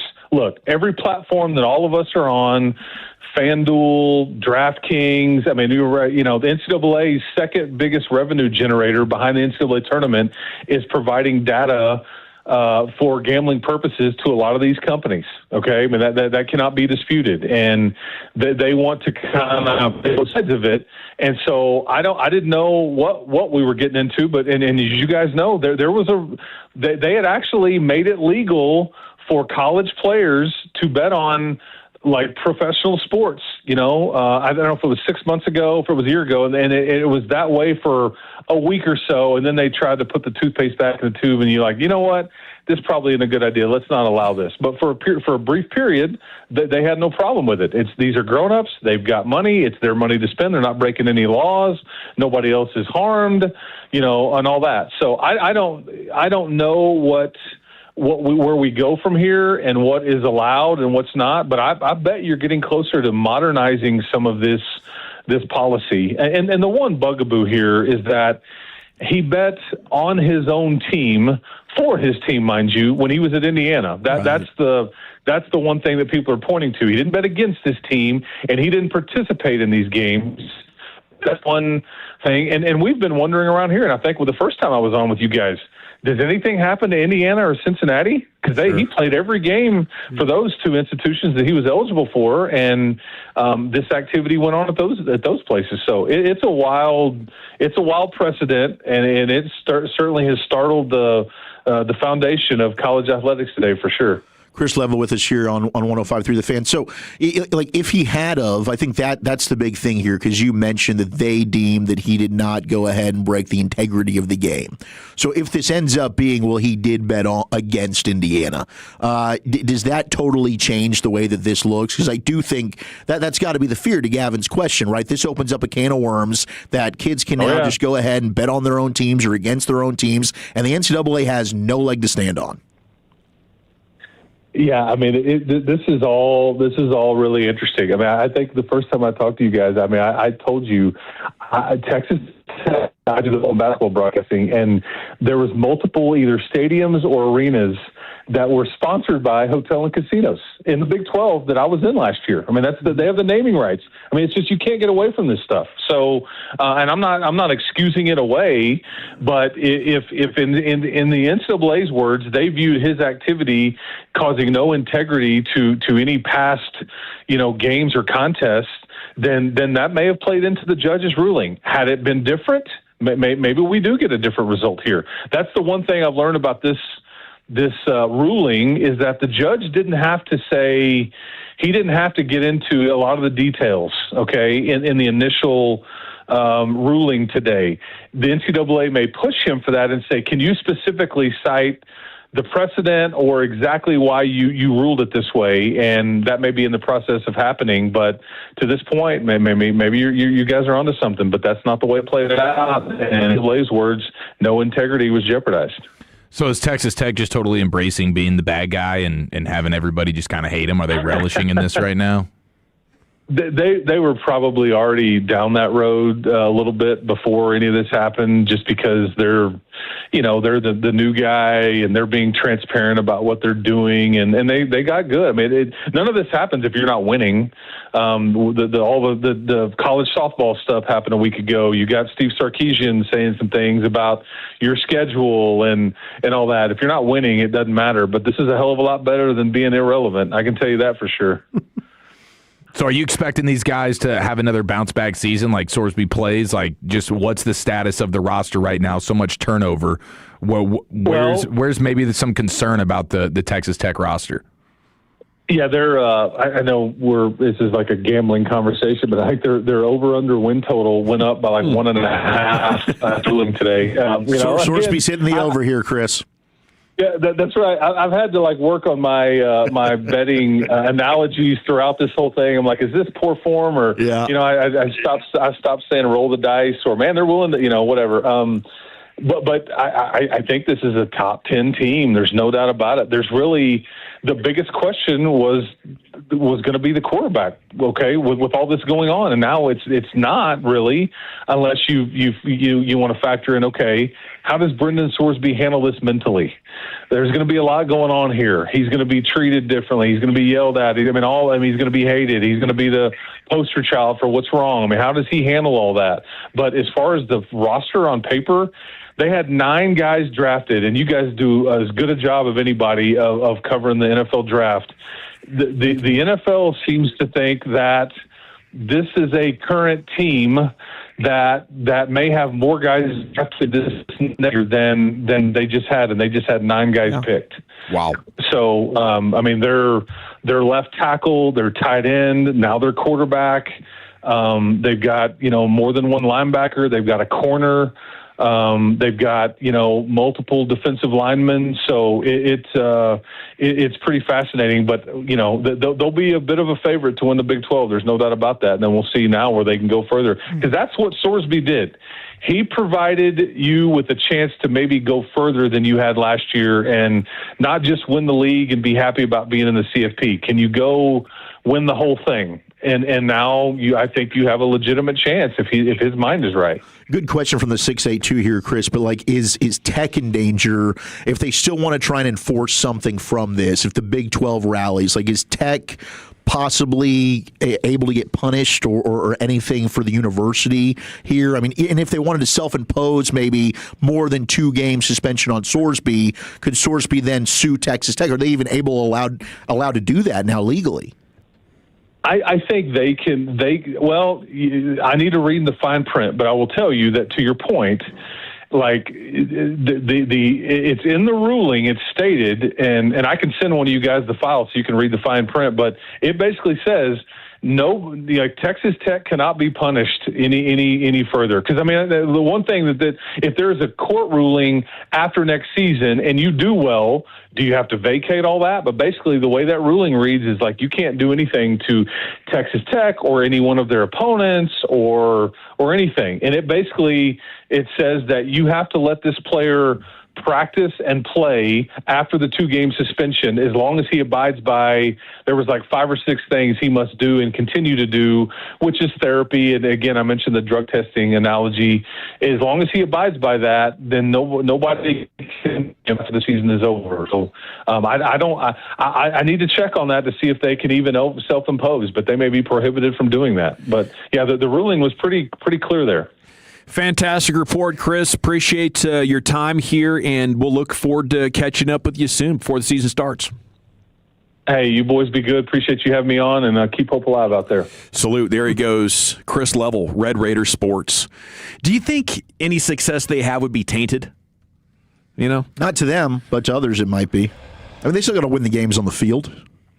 Just having Brendan Sorsby doesn't mean you're winning a national championship. He might suck. Yeah, that's a good point. Yeah, this is going to be an interesting experiment to see how does somebody handle what it is he's going through and will continue to go through throughout the season. Yeah, this isn't just going to disappear for him. It's gonna get nasty. Yeah. College football fans Big on the time. Road, they're gonna get wild. All right, let's talk some Cowboys. We'll get the C note in here. Cowboys news of the evening and what Quinnen Williams had to say about the new DC is next here in the nation.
Nation here on 105.3 The Fan. Segments brought to you by the Frankels. If you've been injured in a car or truck wreck, call the Frankels first, 214 or 817-333-3333. There's never an out-of-pocket cost. They only get paid when you win. The Frankels are the go-to car and truck wreck attorneys in Dallas. Yeah, we were just imagining what led to the hilarity and the vulgarity. What Tex opponents in the Big 12 might do to show their lack of appreciation for playing Brendan Sorsby. Because apparently the judge ruled you can't punish Tech in any way that's officially on the books, but what if they just show up to road games and the locker room is trashed and the toilets are backed up? Oh, yeah. I think that's when Wolchuk said, yeah, I'm going to need your 3 best bleepers. You sick today? Perfect. Get in that visitor's locker room. Get in the away locker room. Tech's coming to town. This is going to be incredible theater. Treat it like the drunk tank for all the kids that are tailgating outside. Go ahead and make a mess, boys. Every day at this time in the C-Note, we look at the top Cowboys storylines from around America's team, and we'll start with Tommy Yarish today, DallasCowboys.com. He's got some Quinnen Williams quotes, what he had to say about the new DC, and here's how he leads into it. When watching some of the best defenses around the league, Williams sees a lot of the same things that Parker's looking to do for the Cowboys. Implementing in those elite units. With that combined with the new position coaches and new personnel, it creates an enticing combination. Quinnen saying 90% of this whole entire defensive staff is turned over. The guys we brought in from coaches all the way down to players is unbelievable. The scheme itself, you got to see around the league. A lot of people run the same scheme and have unbelievable success. All the top defenses in the league kind of run this scheme. Super excited the way that CP runs it, how meticulous he is, the details he hones in, and to be around a great group of guys. Kenny Clark has recognized that the little things are a big emphasis for what Parker wants to do. Quote, the attention to detail. The defense is going to be huge on the details, huge on pre-snap and all that kind of stuff. All that stuff is going to be really good for us. We've got a lot of smart players on all 3 levels of the defense, and that is going to be great. So, 'tis the season for optimism, and Quinnen Williams and Kenny Clark, and some of that is like your standard, this is going to be so amazing. It's not going to be anything like last year, and I think the player sessions for all 32 teams have an element of that.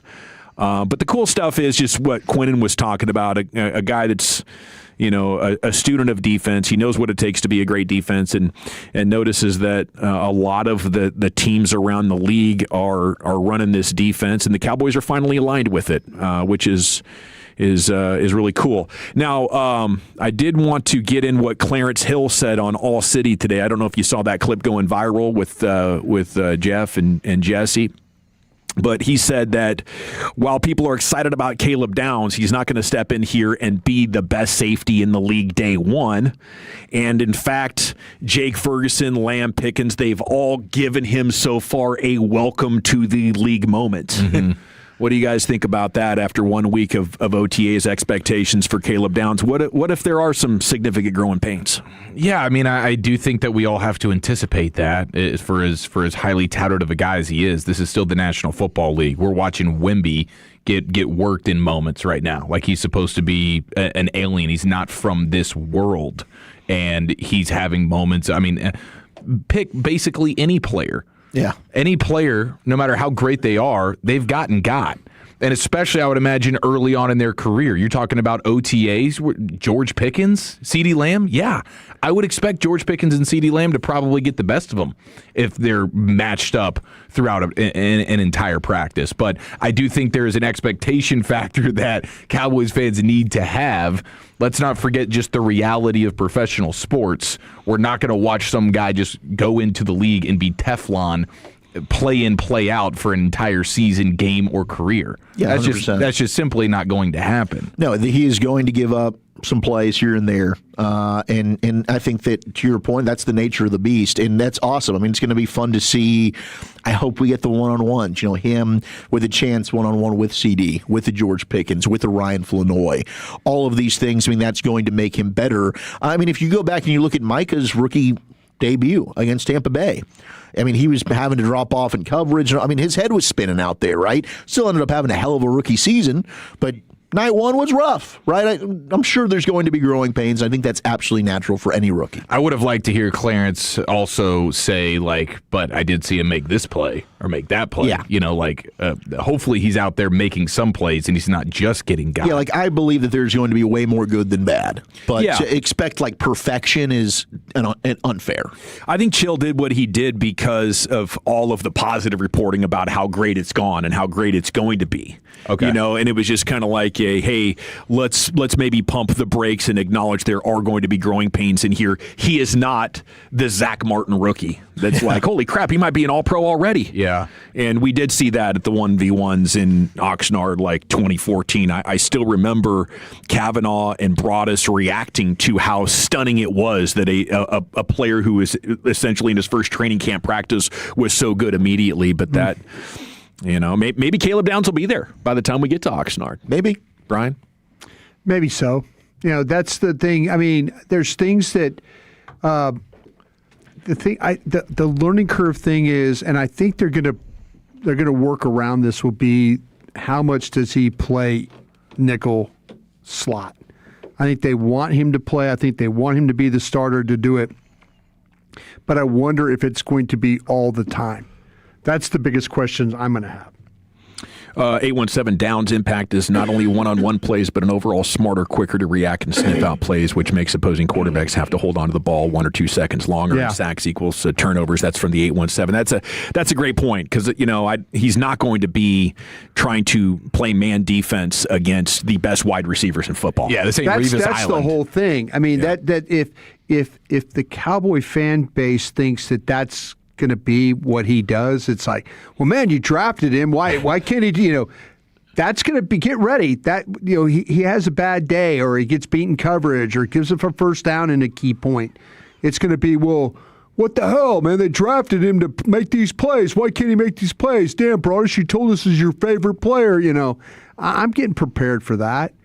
But I also think by what they're trying to do to look at other guys at the nickel spot might tell you a little bit what they want to do initially with this player. Yeah, I think I watched the Texans in last January and into that playoff game against the Steelers, studied them quite a bit because I do that podcast.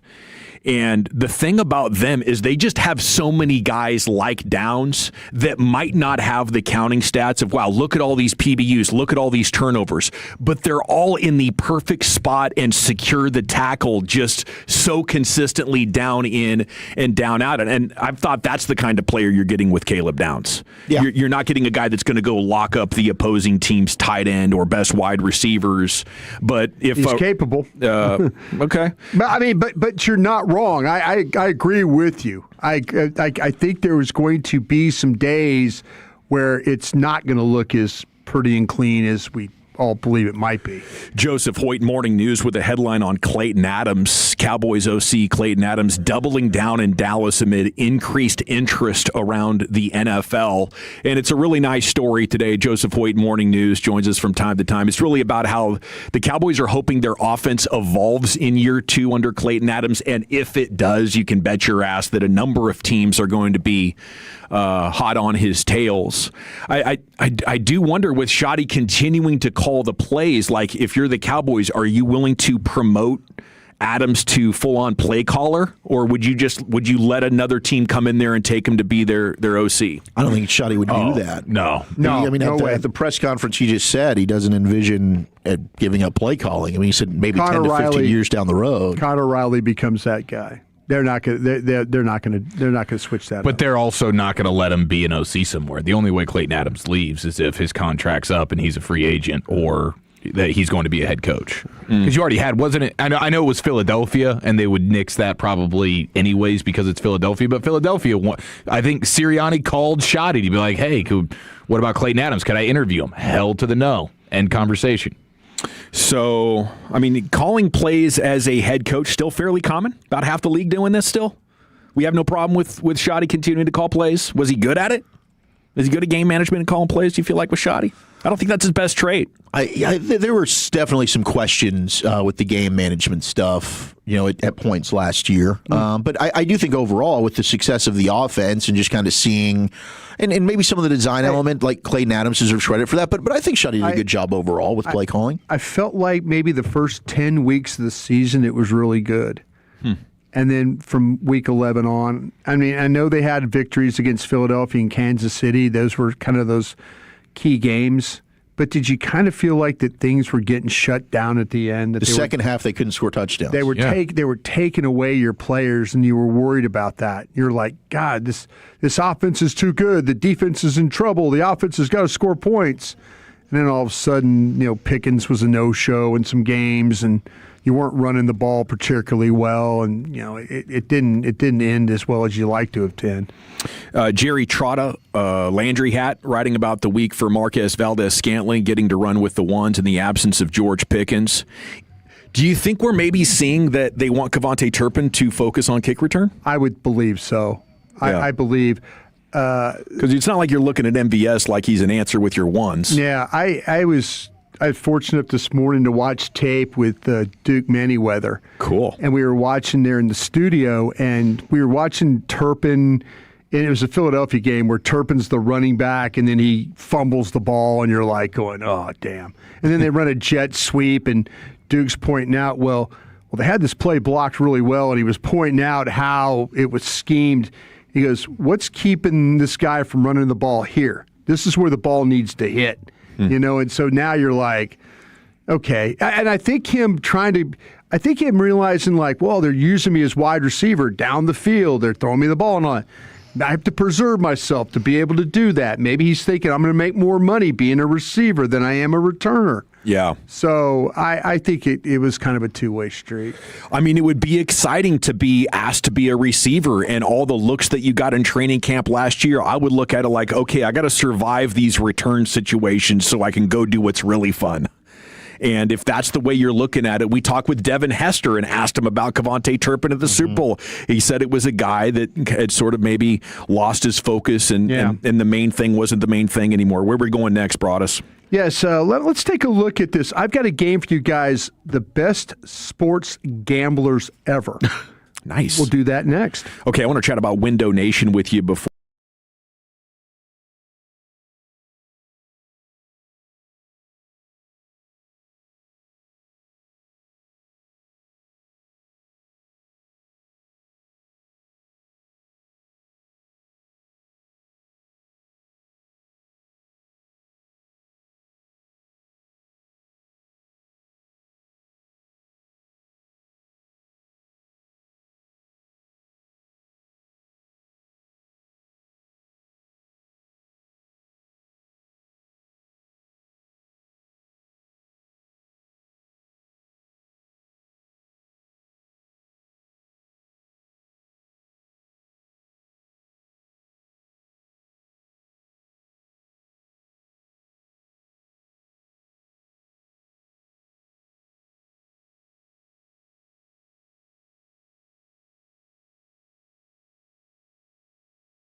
Back #1 Chevy dealership 3 years straight, and they've got more new Chevys than anyone in their own price of sale. Silverados, Tahoes, Blazers, Malibus, Equinox, and more.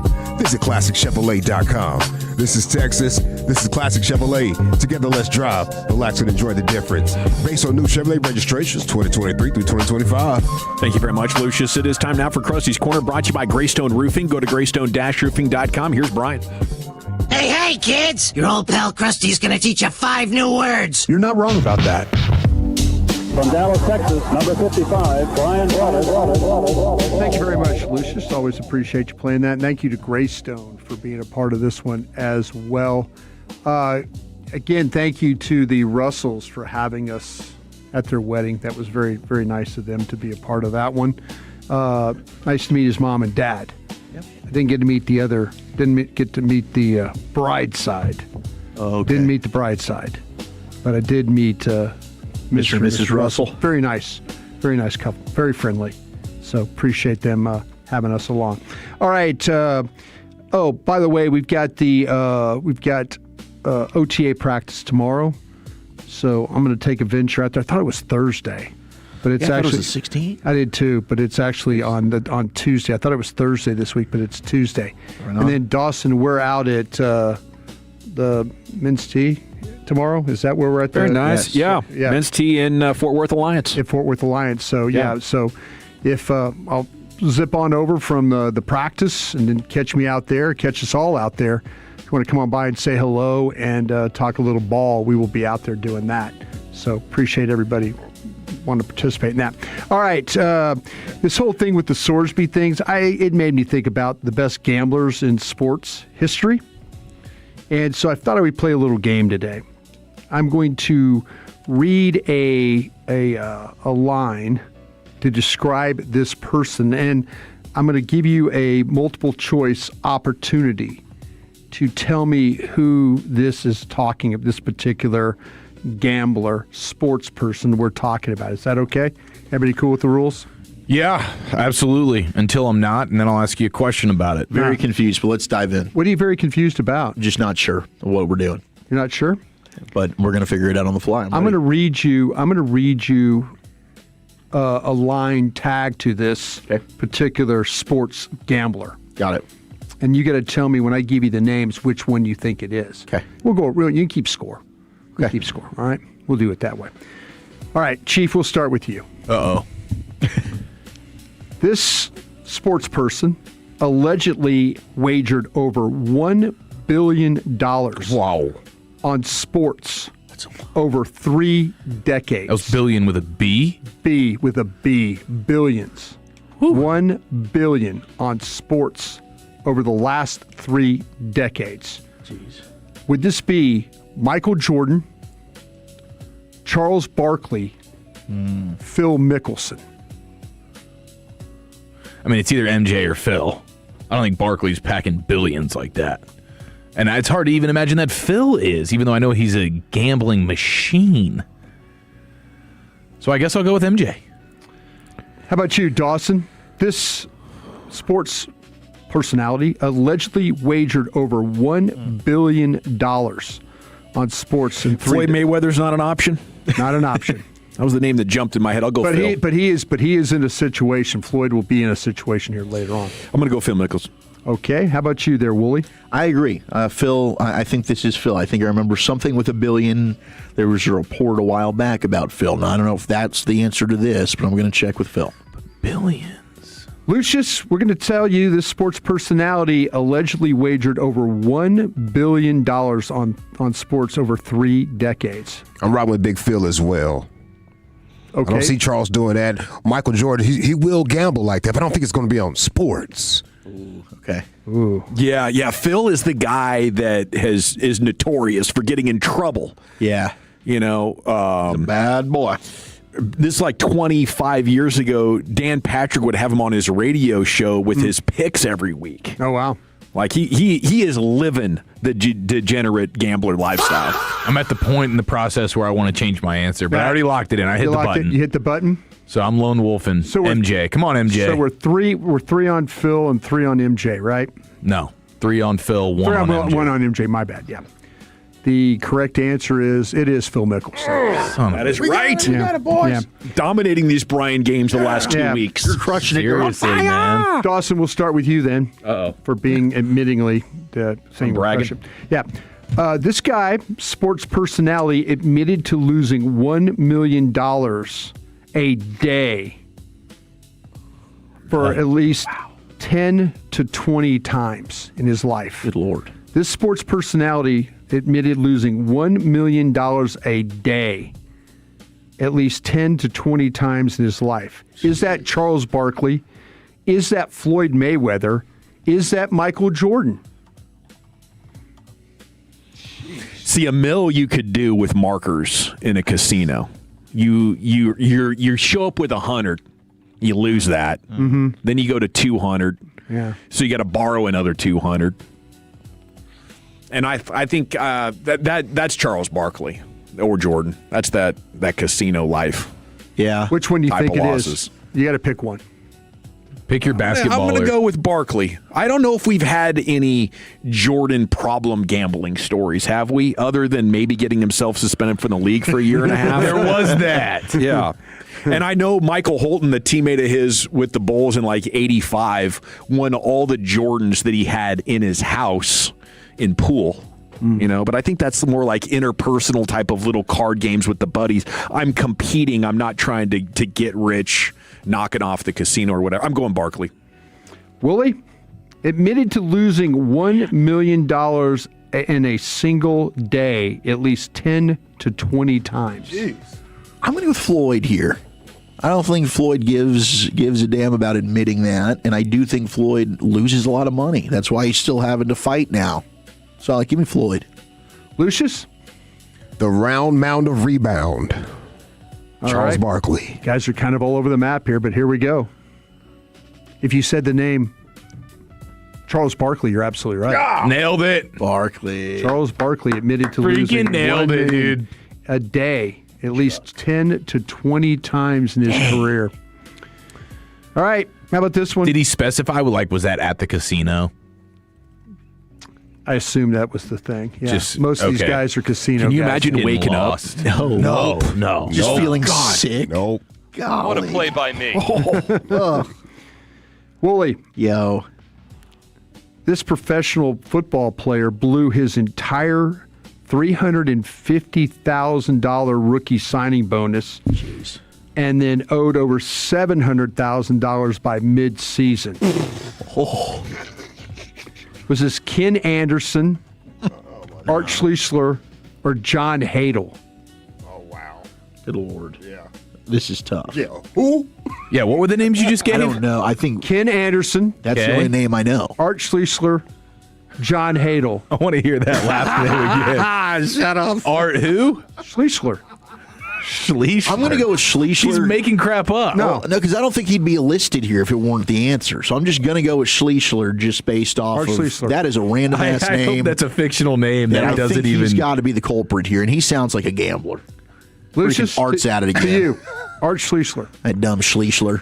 What was the first guy? I'm going with the first dude. Ken Anderson. Yeah, I'm riding with that guy. Ken Anderson Pause. would be Lucius. What was the other name on this list? John Hadel. John Hadel. Okay. To you, Chief. Damn. We've got a Art Schliessler, Ken Anderson. Who the hell is that? Schliessler. So go for it. Who do you got? Who's Art Schliessler? Or John Hadel. You going with John Hadel? I don't even know who. How do you even spell Schliessler? I'll just go with Hadel. I don't even know. I don't know much about this fella. I've never heard of John Hadel. I do know Ken Anderson, Bengals quarterback, right? Super Bowl 16. So I'm going to go with Art because I feel like he's a punchline. Yeah. I don't know what he's a punchline about, but that's a punchline. I mean, maybe he got in a little bit of trouble. Yep. Maybe this is related. I'm going with Art. It is Art. Let's go, baby. Let's go. Dude, you are freaking crushing right now. This is my, Who Wants to Be a Millionaire moment.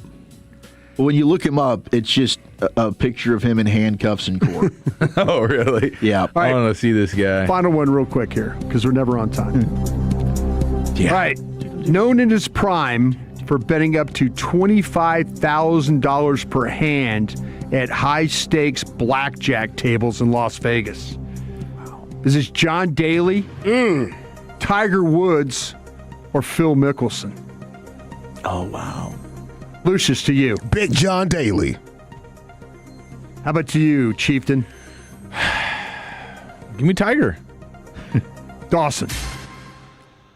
I have no idea. Let me look it up. Who's the guy that hasn't been guessed yet? We got Charles Barkley. We Jordan. got Mickelson. These are all Mickelson. golfers. It must be a millionaire moment, brother. Let me go with John Daly. Got 2 John Dalys on the board. Let's make it 3. I'm going to go with John Daly as well. If you said the name Tiger Woods, you're right. Well taken.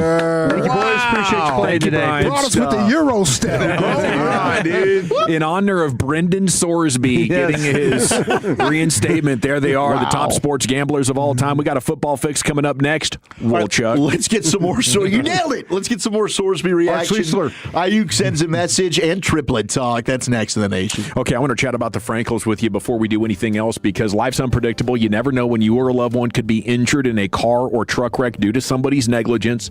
And when it happens to you, we highly recommend you do what I've done multiple times over the years, what we do up here at the fan. Call the Frankels. Any local area code and then nothing but 3s. I'll give you that number again before we get out of here. Go to frankelfirm.com. That's Frenkel. That's how you spell the Frankels if you've always wondered. I know I did till I Googled it. The Frankels, Scott and Mark, these guys, their names command respect in North Texas courtrooms. They're going to fight to get you paid. They'll take the bad guy or the guilty party all the way in front of a judge if that's what it takes. Oftentimes it doesn't. Just a phone call for the Frankels. Let them know you mean business. And you'll make sure you don't settle for less. That's the important part here because, I mean, you've been seriously injured. The rest of your life is going to be different, or maybe a family member suffered the worst possible fate. And if that happens, how do you get compensated? We call the Frankels. Again, 214 or 817-333-3333. Jump online, frankelfirm.com, Principal Office, Dallas, Texas. Tolo means turn it on and leave it on. Thank you for making 105.3 The Fan and the Odyssey app part of your day every day. This is an Odyssey Sports Minute. Game 3 tonight in the NBA Finals, and the Spurs are walking into an 0-2 hole and into one of the most hostile environments in Madison Square Garden as they face the Knicks. The get-in price for tonight's game on the secondary market is right around $5,000. New York looks to win their 14th straight playoff game and are now the favorites to win the series at minus 500. The Knicks are 2.5-point favorites tonight in New York. I'm Adam Abdallah. David is a real Prevagen user, and this is his story. Nice to meet you. My name is David. I've been a pharmacist for 44 years, and I'm from Flowery Branch, Georgia. When I first started taking Prevagen, I noticed stuff just seemed to come together and fit like a jigsaw puzzle. When I have customers come in, I recommend Prevagen. Number one, because it's safe and effective, does not require a prescription.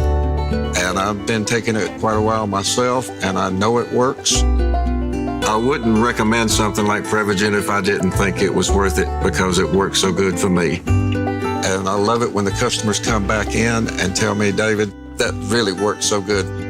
Makes my day. Prevagen, at stores everywhere without a prescription. This product is not intended to diagnose, treat, cure, or prevent any disease. Testimonialist was compensated for their time.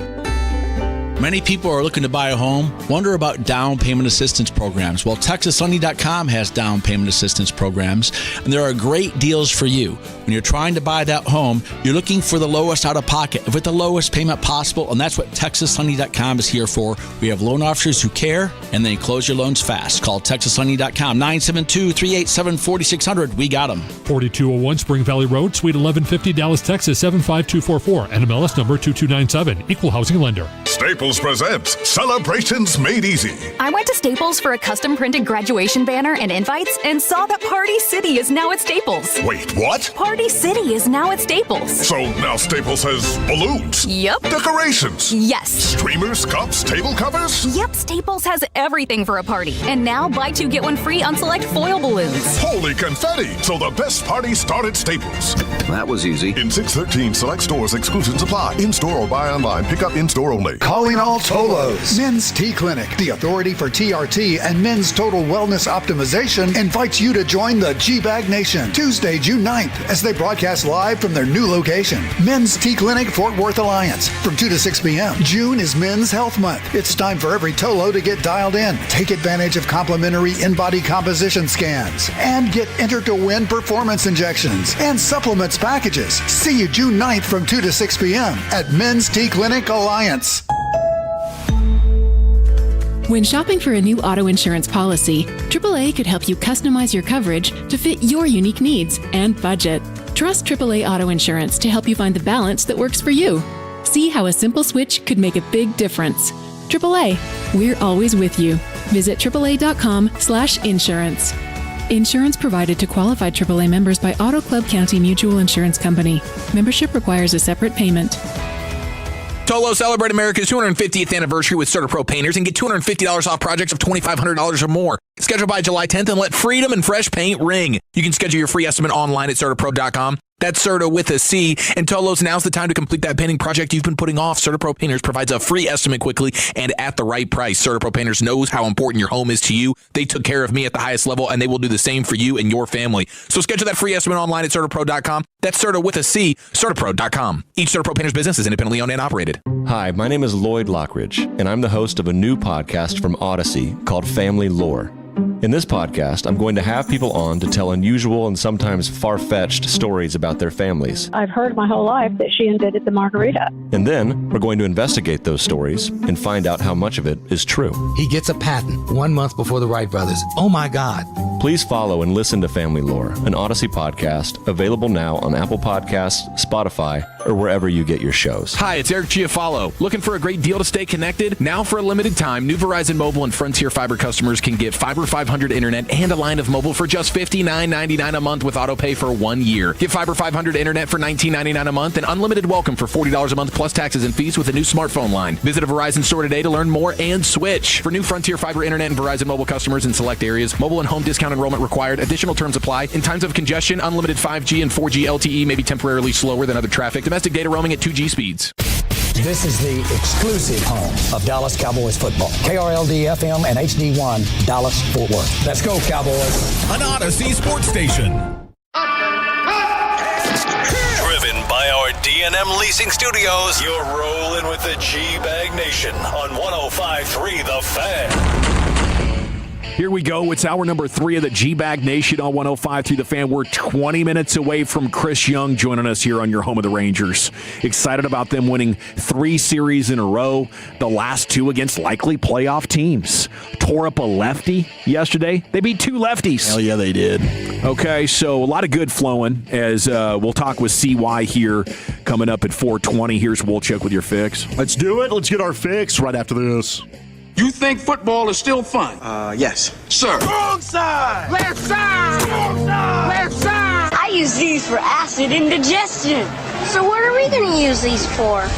Intimidation. You know I got to get my fix, man.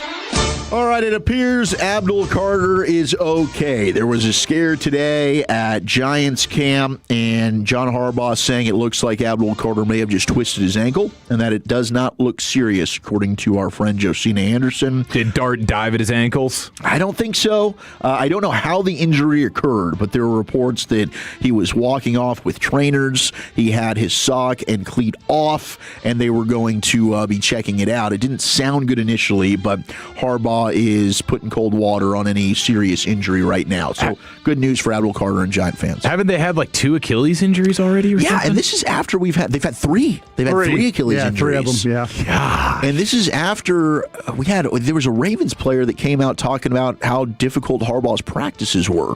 And that was a big reason why there were so many injuries with the Ravens. And so far early on, there haven't been a lot of injuries at Giants camp. And this was almost another one, but it looks like they've dodged a bullet. Now, Sean McDermott was also in attendance there today. McDermott, formerly of the Buffalo Bills, and he's going to sit out the season. But he was there taking in Giants minicamp practice with their general manager, Joe Shane, and John Mara. So hopefully we don't see McDermott with Harbaugh at any point. I think McDermott would probably get another head coaching gig, but I'd hate that if that was like the future defensive coordinator for the Giants. That would not be fun. No, I think they got a good young one anyways, but even just as an on-staff, just quality control helper, consulting Let's guy. Not do that. Yeah. Chiefs are having a reunion. They are bringing back cornerback L'Jarius Sneed. Surprise, surprise. Sneed was the trade of the Chiefs to the Titans back in 2024. That was after an all-pro season. He had 10 interceptions. Kansas City went on to win 2 Super Bowls with him there. He was outstanding, one of the best corners of football. Then he gets traded to Tennessee. He's really struggled, and he had some off-the-field stuff that was going on that now, just a couple of weeks ago, that's no more a concern. I think it was some legal stuff that he's been cleared with. So maybe mentally he just was worried and he wasn't focused on the game. But he had that quad thing in early 24, and they say he never really got back from it. Physically. Now he's going back to Spags and a team that he has had a ton of so success. He did do a deal there? Yeah, he did. Okay. $5 million 1-year deal, which is, gosh, I mean, when you look back just 2 years ago, what they were going to have to pay him, it's crazy. And now he's just going back. Yeah, I was thinking this morning that if the Chiefs didn't want him, I'd be sniffing around if I'm the Cowboys. Absolutely.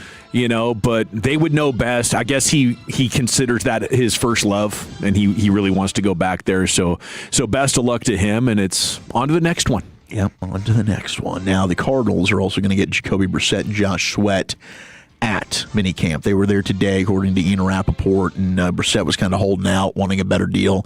Cardinals like, dude, you are really overrating our ability and willingness to win here. Like, we don't care. If you want to sit out, that's fine. We're tanking. So, good. It's probably better for us if you don't play, but he's there. And Josh Sweat, whom Ian Rappaport also said is not getting traded despite all the trade wins that were swirling a week ago, is also there. I still would think that Josh Sweat, he's on the roster. Trade deadline, a lot of buzz. Going to be a lot of buzz. Oh, yeah, I'm blowing him up all summer. I'm taking that report from Rappaport to mean the Cardinals didn't like what people are offering. They're trying to steal Josh Sweat. And so they've closed up shop as a way of negotiation, Brian. I think if you give them a 2, they'll take the player. I think that's where I think that's what they're holding on. If you were to say we'll give you a 2, they'll let you have the player. Yeah. I'm down. Yeah, 2 for Josh Sweat. Yeah, I think I would be too. I think I'd be very. That's kind of what I'm hearing. All right, let's get to Brandon Ayuk. And last week we were doing the story about how, he has now been arrest warrants out there for him, speeding, which he tattled on himself, took a video of himself going over 100 miles an hour, driving past Levi Stadium. Well, he took it to Instagram again, did a little Instagram live, and this is what he was saying. No, not in jail yet. Not there yet, but this is what he posted on Instagram, kind of talking about the Niners a little bit here. We dealing with, like them kids and they don't get picked for the basketball game at the court. But they the ones that brought the ball. So they like, all right, y'all don't want to pick me? I'm taking my ball. I'm going home. Ass boys. Little ass boys. Or like when your kid, he got this one toy, but he don't really know how to use it correctly. Right. So somebody else about to pick it up and play with it. And they're like, oh yeah, this is litty. And they're like, wait, hold on, that's my toy. Ass boy, little ass boy. Man, stop running from the belt. The belt coming. You scared, they scared. The truth is, they scared. They know how I get. They gonna say, oh yeah, BA did this, BA did that. BA did, that shit allegedly. But what they not gonna say is BA suck at football because they know how I get. And they running from that belt that's on the way. It's inevitable. It's coming. Stop running. Stop being a female dog. Stop being a female dog. Stop being a little cat. Stop running from the belt. Man. He put some production on that. It's incredible. I thought he's in a great backyard with a lot of birds. Yeah, beautiful. I thought it was a quality, high entertainment. Little ass boys are the 49ers, and they have said that they don't plan on him being on the roster. I don't know who's going to trade for him. I think there's a lot of stuff going on with Brandon Ayuk that he's probably going to have to figure out, but interesting video there. Is that what he's saying? They're scared to cut him, or they're scared to trade him, and they're being female dogs and cats? Yeah. I think that's what I got from it. I don't think any of it makes sense because I think mental health is going down. You think CTE? That gave me Britney Spears vibes. I don't know if it's CTE or whatever, but I just think that nothing that he said made sense. He's going to be a great correspondent on CT ESPN alongside Antonio Well, I Brown. thought his comp of the toy, like he's not being used correctly with the 49ers. He needs to go somewhere else to another team, and then they're like, oh, yeah, wow, he actually is a really good player, which I get. I understand where he's coming from with that, but, man. But to say you're going to let another kid just take your kid's toy because he's not old enough to know how to play with it properly? It's a weird comparison. Yeah, but sounds like a great father. I mean, maybe he's just a complete idiot. Maybe. But I don't. At the same time, I don't think you intentionally punt on $35 million unless you have major mental illness going on. Yeah, this whole entire storyline with the 49ers has been bizarre. I mean, the second they paid him, it's just been weird. I'd still have to bet, speaking of Brendan Sorsby, as we're going to get to him in a second. Phil Mickelson. I'm going to go Washington. Yeah, thank you, Phil. I'm going to go Washington is where he ends up. Just the relationship with somebody other than Daniels. Washington. That's where I think he's going to go. Pick somebody else. If you had to handicap it, go. If I had to handicap it, does anybody trade for him? Would Buffalo? No. Maybe Buffalo. Right now, I wouldn't trade for him. I wouldn't give any assets for Brandon Ayuk. So he's like standing in his backyard. He's recording this video, and then he uploads it onto his computer so that he can doctor some of the sounds. And then he's like, "Watch this, bro, little ass boys." I think the CapCut app is so good you could do that all sitting in your backyard. Oh, okay, all right. He's just a wizard with the CapCut, man. Inevitable belt. Buffalo makes sense. I was thinking Miami's desperate for a receiver. They're talking about like Greg Dulcich being their top breakout guy there. Former bust in Arizona. Hey, that's a hell of a tight end walk-on player. Just like, what are they going to do? So Miami makes sense, but Washington with the Jaden Daniels thing, I think that's where the dots align for me. Yeah, because you got to have sort of a sponsor here. You got to have somebody, and like Jaden Daniels obviously swings a big enough stick. You're the quarterback, and that's who you want to throw it to. Okay, because everybody else is going to be like, what are we welcoming into our facility here with this guy? Yep. Brendan Sorsby with a statement. I'm very grateful for the endless support I have received throughout this entire process. I am also grateful for the chance to rejoin my teammates. This opportunity comes with the responsibility to remain focused on my personal growth, the ability to learn from this experience, and to be able to use my situation to help others going forward. You can bet that I'm going to give my very best for Texas. He's going to give his all, and you better hit the over, Brett. This guy bets on himself. He does. You're going to see more from me, not less. No. Going forward. Attorney Jeffrey Kessler of Brendan Sorsby. It is a just result. Yeah. Brendan gets to devote himself to his team and the education of athletes on the dangers of gambling addiction. My client was the victim. He will continue his treatment, miss 2 games, and there is no injury to prove that there was any competitive balance here. The NCAA should have accepted, it should have been true to his promises to prioritize the welfare of athletes. So congratulations to Sorsby. If any of you other quarterbacks have a problem with gambling, make sure you call me. Call me. I'm the guy. Yeah. I'll get you off call here. Saul. No worries. Here was Cody Campbell. This unfortunate situation is the outcome of a broken system. I'm doing everything I can to fix it. But until there is a permanent solution, Texas Tech and its student athletes have to do the best they can to navigate and compete amid the chaos that exists in the reality of the world. I'm trying to fix this gambling problem. Can't you see? I'm doing everything in my power. I'm trying to fix it, Why man. do we get a statement from him? Because Cody he's the big Texas Tech booster. Yeah. Is he the athletic director there? No, he's the chatter man. He's basically I understand the he's bag a chatter man. The AD also did one. I just didn't send it to myself because I don't care what he had to say. I do care what Cody had to say. He's the one that's fitting the bill here. He's paying Sorsby. He matters. He's writing the check. He's giving Sorsby money to gamble. Now, there was an article today. More or less. Dan Wetzel has, this is a quote from a Big 12 coach on ESPN. This is a column on the Sorsby ruling. Kick rocks. Quote from Big 12 coach. If this is the precedent, then I owe it to my players to bring in people from Las Vegas to teach us how to gamble. Then collectively, we need to decide which games we will play hard in and which ones we won't. I'm supposed to do what's best for my players, and in that case, they would be able to make a lot of money betting on our games. That's the precedent that they've set for me. I mean, that's overdoing it a little bit, but we got a bit of crybaby YYs here. I mean, come on now. You do the same thing, Big 12 coach. Put your name on it. Put your name on it, huh? You care so damn much. Being a little cat. Yeah, kitty cat. Which Big 12 coach you think said that? You had to pick one. That guy's from no longer at Iowa State. It's not Eric Morris. He's got balls. He'd just put his name on it. Dave Aranda. You think Dave, because he's bald? I think Dave Aranda's in trouble. I don't think he would say it. You don't think Dave? Nah. This is Dillingham? This is Dillingham. This is You're Dillingham. going to go Dillingham? All right. Yeah, Kenny. All right, let's Isn't go to it Kenny? Josh. Here's Josh Pate. Yeah. Yeah, Kenny Dillingham. Josh Pate's been making the rounds now as well, and he really should be maybe the commissioner if they decide to go to this with college football. But here's Pate discussing what has happened today with the Sorsby news. The NCAA, that's 4 letters. That's nothing more. That's not an enforcement body. That's not a governing body. It used to be, and truthfully, I don't ever know that it had the teeth we thought it did. It was just, it barked really loud for a long time. And so schools were scared and got in line and they were complicit. And how foolish do you feel today, by the way, if at any point in your recent history, as a player or a coach or an institution, you self-reported violations, or you admitted to violations, or you just accepted NCAA sanctions? How foolish must you feel? Yeah, I mean, it's a great point because they clearly have no power. Yeah. So whatever it is the NCAA has said that you're not allowed to do, why wouldn't you just do it? If they can't enforce anything, then what does it matter? It's all sort of nuked. Yeah, I mean, I guess from a university perspective, is it different?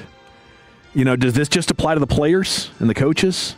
I'm not sure. It's a lawless land, though. And to his point, I'm not admitting to anything. I'm just lawyering up and fighting you. Yeah. We're going to find out the limitations of how degenerate we can be as member institutions, Wolchuk. Amen. All righty, we got to run because it's time for CY. Chris Young, Rangers president of baseball operations, tells you what you need to know as the Rangers have won 3 series in a row as they have the night off and will visit the Kansas City Royals tomorrow. We'll talk with CY coming up next year. It's the G-Bag Nation on 105.3 The Fan. The more time you give, the more our crush grows. Together we continue to build something special. Keep turning it on and leaving it on 105.3 The Fan and the Odyssey, iHeartRadio, and TuneIn apps. Hi, this is Tony Alberti with East Dallas Diesel and East Dallas Motor Cars. I know there's a lot of uncertainty right now. That's why we stock vehicles for every budget, and they all look like $1 million.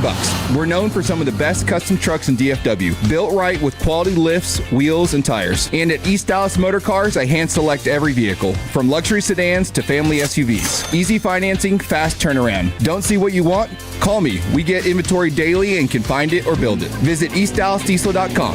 East Dallas Diesel, where custom comes standard. Did you know you can get free electricity every night and help the planet? Call Green Mountain Energy at 1-866-GREEN-TX to get free nights of 100% wind energy for your home. That's 1-866-GREEN-TX. Green Mountain Energy, PUCT 10009. Puka, Bella, I'm sure you've noticed some changes. Who are you talking to?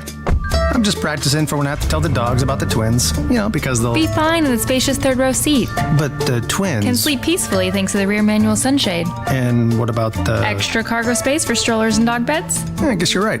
Can we go to the hospital now? The contractions are getting closer. The 3-row Lexus TX. Because everyone should feel like the center of the universe. Experience amazing at your Lexus dealer. Back pain, muscle strain, or a stomach ache? Skip the internet search and talk to a healthcare professional. Call Medical City Healthcare's Consult-A-Nurse to connect to an experienced licensed nurse who can provide health advice where and when you need it. Consult-A-Nurse is available 24/7 and it's free.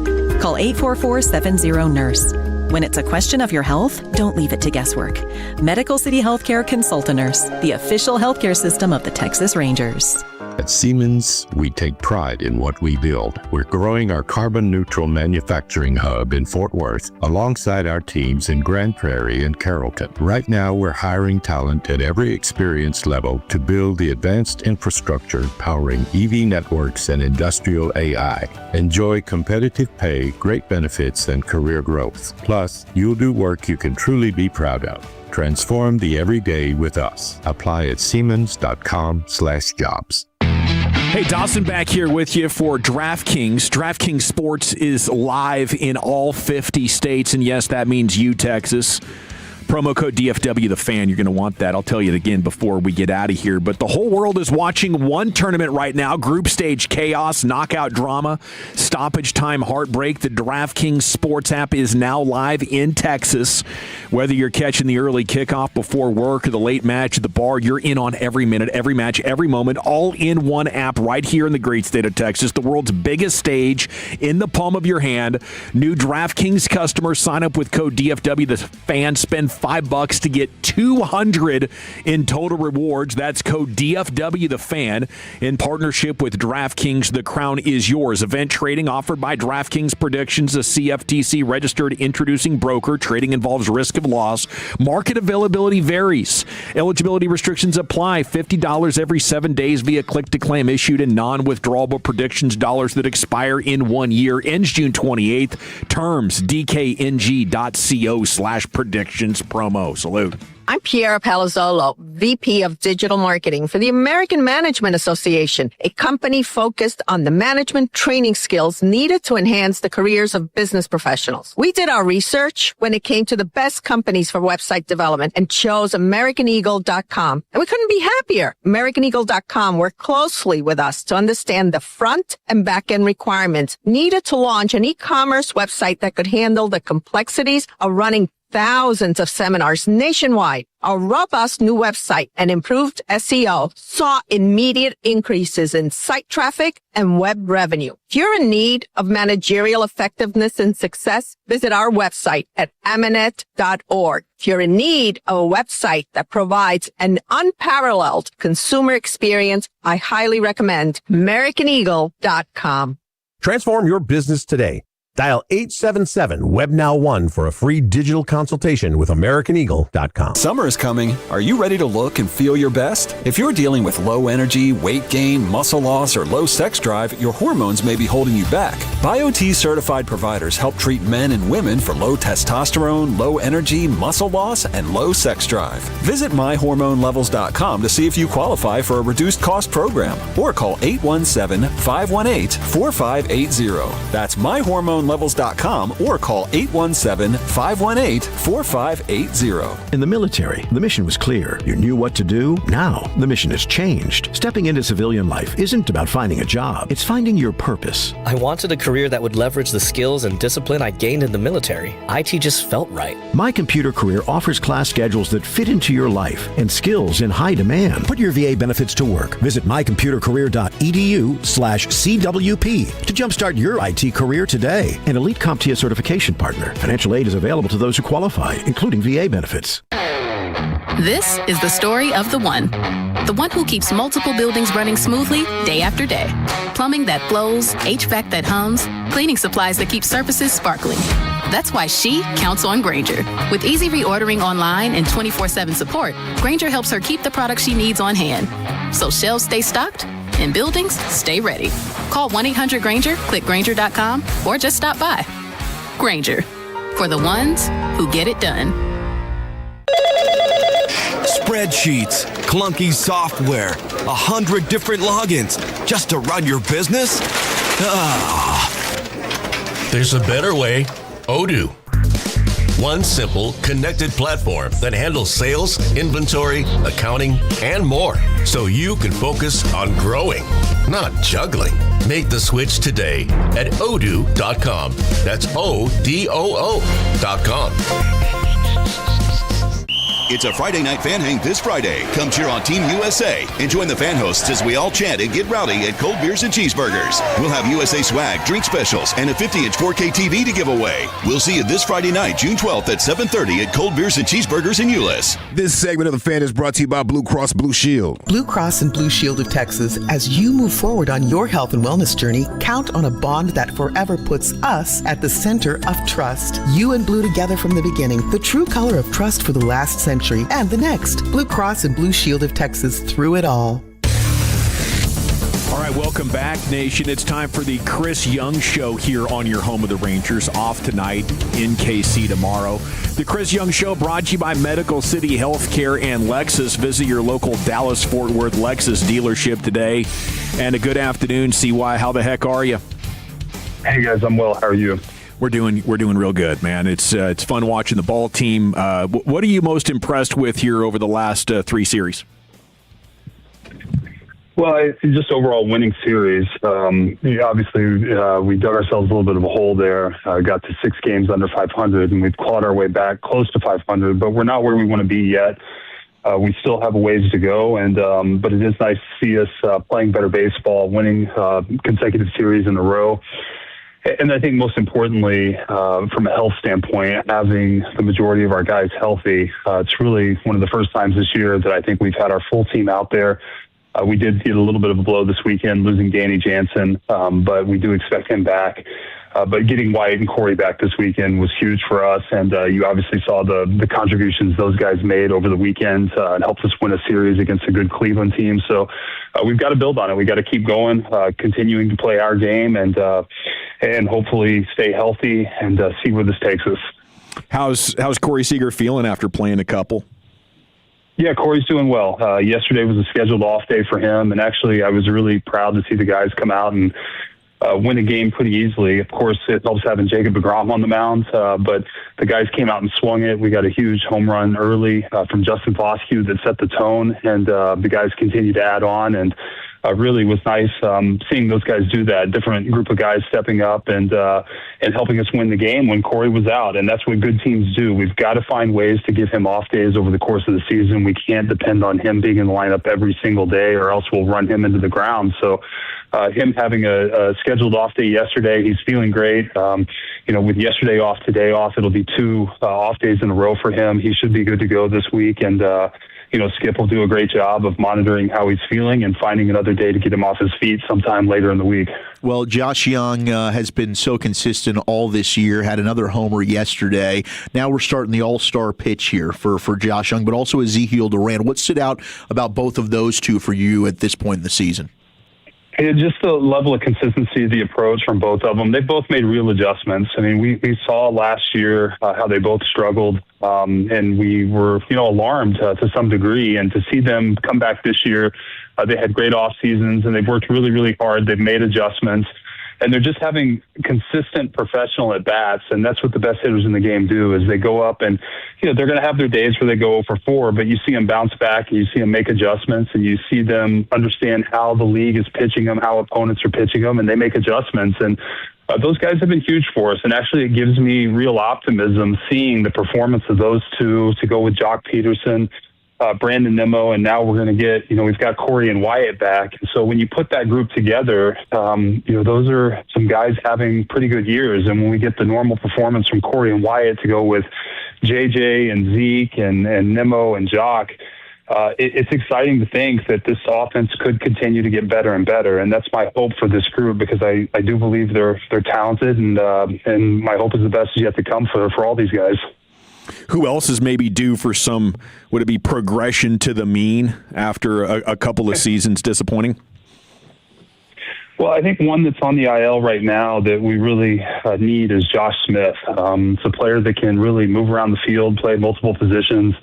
From an R&D standpoint, we really like some of the projections on him. And last year, the second half was a rough second half. He had a very good first half, fell off in the second half, did not get off to a great start this year. We were starting to see some positive signs right before he got hurt, but you add another left-handed bat in our lineup that can have a quality approach, that can really wear down an opposing pitcher. He can go up and just really not chase, and I think that's something that would fit well in our lineup if Josh can get healthy and kind of get back to his normal performance. So that's one that we're really counting on and excited about. Jake Berger is a streaky hitter. We know that. He'll have 2 weeks where he's on fire, and then 2 weeks where maybe he cools off a little bit, and we kind of got to ride the highs and find ways to maybe get him some time off his feet to make sure those little lulls don't last too long. But Justin Foscue's done a really good job of stepping up. He's been crushing left-handed pitching, and so we're slowly putting together a group of guys that I feel like collectively kind of complement each other. And my hope is that the run production continues in a positive manner when all these guys are healthy and playing together. You've had to make some difficult roster decisions, and Alejandro Osuna is certainly a player that we love, brings a lot of energy. With him maybe and Skip saying trying out first base in the minors, is that a guy that you look at when Josh maybe is in a little bit of a slump, could possibly help there at first? Yeah, I think you mean Jake Berger. Yeah, I'm so sorry. No, I understand what you mean, and yes, that is something we're looking at. And really, these were very difficult decisions with both Alejandro Osuna and Cody Freeman. They're two guys that we love. They've both been developed internally. They've been Rangers since the day they signed, and we just think they're really important pieces to not only this year's team but the future. And it's a hard thing for a young player to be on the bench and not get much playing time, and then you put him in there, once, twice a week and expect him to perform. And that was really part of our thought process with both these guys as we sit them down. We love who they are and what they embody, the fight, the determination, the teammates they are, but we also need them to get playing time. And so we weren't going to have the at-bats for both those guys this week. It may change in a week. We're not going to I think we're facing 3 lefties in Boston this weekend, so Osuna was not going to see much playing time. Next week, that may be different. We may have a string of right-handed pitchers, and at which point we recall them. So he and Cody are going to be back, but we love who they are and the way they fight and kind of the connection to the fan base. I think our fans love those guys, and we understand that, but we also don't want to hinder their development or cool them off by sitting them for long stretches at a time. But yes, Osuna will see time at first base, and there may be moments where he's the better matchup than Berger against a tough right-handed pitcher, and he gives us a better option. Kumar Rocker's been pretty lights out over his last 5 starts or so. What's been working and clicking for him? Yeah, it's been really fun to see the consistency from Kumar here of late. Just really he's bent but not broken. At times where it looks like he could be in a little bit of trouble, and he finds a way to navigate it, and then you look up and he's gone 5 or 6 innings and the team's right in the game and he's given us a chance to win. So really excited about his development, what he continues to learn, his compete out on the mound. And ultimately, when your 5th starter is going out and giving you performances like that, you feel pretty good about your chances to win. And so it's been a real positive. We got to keep him going. He's not a finished product, but like I said, at the back of the rotation, to get the level of performance that we've received from Kumar, I take that as a positive sign. So we got to keep him there and ultimately, help him continue to get better, because I think he has mid-rotation potential as he continues to develop. It's the Chris Young Show here on The Fan in Kansas City tomorrow. Do you feel like you're making strides, becoming a pretty good road team this year? It's been up and down a little bit. Well, the last series certainly suggested that, but you can't read too much into winning 2 of 3 games. I mean, we did go into St. Louis, a tough place to play, and beat a good Cardinal team, but we've got to continue that. To be a good road team, you have to have a level of consistency, and we've done a good job over the last several years of winning at home. Our road record has not been very good, and so we have to continue to build on that. I don't know what it is. I think on the road you have to have just a little bit of an extra edge, and us against the opposing city mentality, and I think our guys will have that, and I think it's important that we continue to encourage that and help them understand that we've got to score first, we've got to get out to an early lead, and we've got to come out of the gates with edge. And if we do that, we'll put ourselves in a good position. I mean, I think our record this year has been phenomenal when we do score first, and we've got to continue to find ways to put pressure on the other team early in the game, the opposing starting pitcher, so that we give our team a chance to play from ahead. And when we do that, we've been very good about adding on and preserving those leads. Earlier, when you said you have 3 straight lefties this week in Boston, it kind of gave me a jolt. But I'm wondering if maybe you feel like we're making some progress against the lefties after yesterday in particular. Well, you referenced it a few minutes ago, and we have had some tough roster decisions here recently. And we've guys that we started the season with, and Andrew McCutcheon and Sam Haggerty, we've moved on from, and we've replaced those guys with options that we feel like are capable of producing specifically against left-handed pitching, and Justin Foskey has been a big part of that. He's gotten his opportunity. He's really shown the ability to hit lefties, and yesterday was a perfect example. We put him in the lineup. Skip did a great job putting him in the 4-hole. and he hits a 2-run homer to start the game. And so it's been a positive, but that's on us as the front office. It's on me. It's on our front office to continue to find good options and to try to upgrade the roster if we do have deficiencies in areas of need. And my hope is that this group now is the group that's going to be, part of a little win streak here and kind of get us over 500. And we'll see as we go, but I am happy with performance against, 2 tough left-handed pitchers this weekend, and we came away with 2 wins. What adjustments would you like to see Jack Leiter make, particularly as it pertains to that 5th inning? Yeah, it's funny because I try not to read too much into any one inning, and as a former pitcher, I never thought about which inning it is, and I probably wasn't cognizant of the innings in which I had higher ERAs or lower ERAs. That said, there is something to mid-game, whether it's a focus. I don't think it's a stuff issue. I think his stuff is still really good, but is there something that's happening that causes him to lose his rhythm or his inability to execute pitches? Is it the other team adjusting over the course of the game and us not staying in front of that and adjusting ahead of them? There is something here that we need to get on top of, and so I think that's a priority for our pitching coaches and for Jack. And I think it's just really bearing down and focusing in those innings and having kind of a killer instinct. But, Jack is so talented. And the second half he had last season, we've seen little, pockets of it this season, but we haven't seen the consistent level of performance that we know Jack is capable of. I certainly know he's not satisfied. And I am looking forward to him getting on a roll here because I do believe that, he gets going, he can run off 8, 10, 12 starts in a row where he's close to dominant, just like we saw last season. So we've got to help him figure this out. Is it a pitch usage? Is it the quality of the pitches? Is it just the other team adjusting? Is it location? There's a number of reasons that could be causing these mid-game I'm not going to call it a meltdown, but just the runs that are being produced against him mid-game. And if we can help him get through that, he may end up going 6-7 innings per start. So we've got to find a solution here, but our pitching coaches are on it, Jack's on it, and hopefully next time out we'll see a better performance. CY, is there any explanation for how well you play against teams above 500 and at times... I could tell by your laugh that, but your record at 13-19 against the teams, and you always say a break in the schedule. We're going to get a break in the schedule here, but you're like, damn, let me play everybody that's leading divisions. You know what I'm saying? That's my chance. That's why I'm playing great baseball. There are two ways to look at this, and I laughed because I had this conversation this morning internally, and we were discussing our record against opponents that are above 500, and it's very good, and I think that's a good sign in that it shows that we can play with the best teams.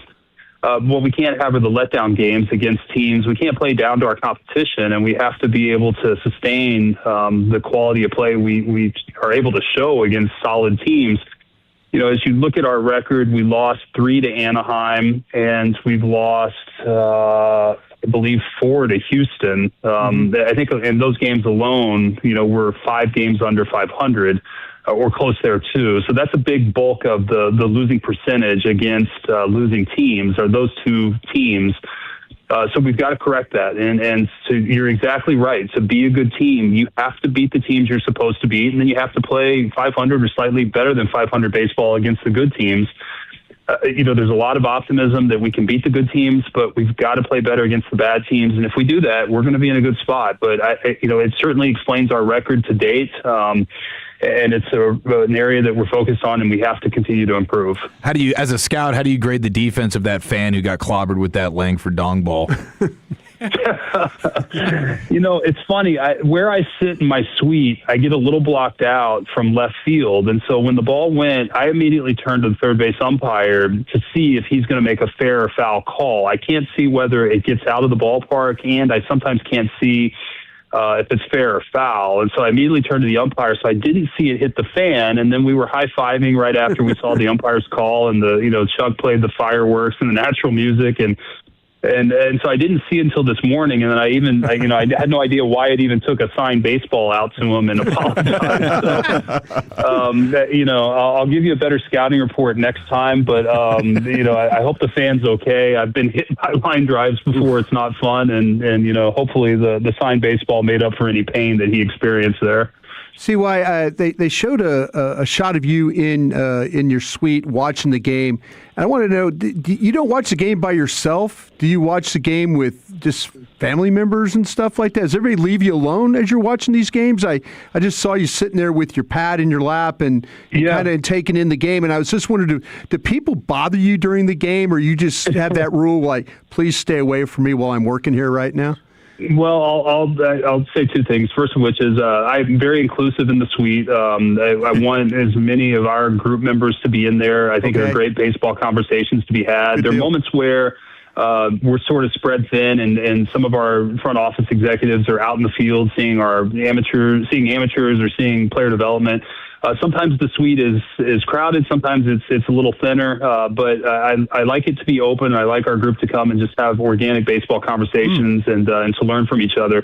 I do keep score every game. It keeps me engaged in the game. It helps me follow along strategically. It helps me look at matchups and numbers, and then I can have good conversation with Skip post game, and we can talk through some of the decisions. But really funny story, on Friday night, we had a visitor to our suite who came in. We were losing the game 2-0, and I think it was the 5th inning, and he pops in, and maybe in the 6th inning. I can't remember which inning we kind of had the outburst for the runs. He pops in our suite, and it was Tony Romo. And Tony was at the game with his family. I invited him over to come sit with us and just see kind of what goes on in the baseball ops suite. He walks in, we make some introductions, and Higashioka immediately homers, Wyatt doubles, and Seager homers, and the group was going nuts saying, Tony, you've got a permanent spot in our baseball ops suite. So Tony brought us good luck on Friday night. We're very grateful for his support. He's been a big Ranger supporter, and to have him at the game and to have him kind of high-fiving with our group was a special moment. We got a good photo after the game, and really grateful for him to stop by and bring us some good luck Friday. Grateful for you stopping by and being so generous with your time once again, sir. Give him hell. We'll be pulling for you.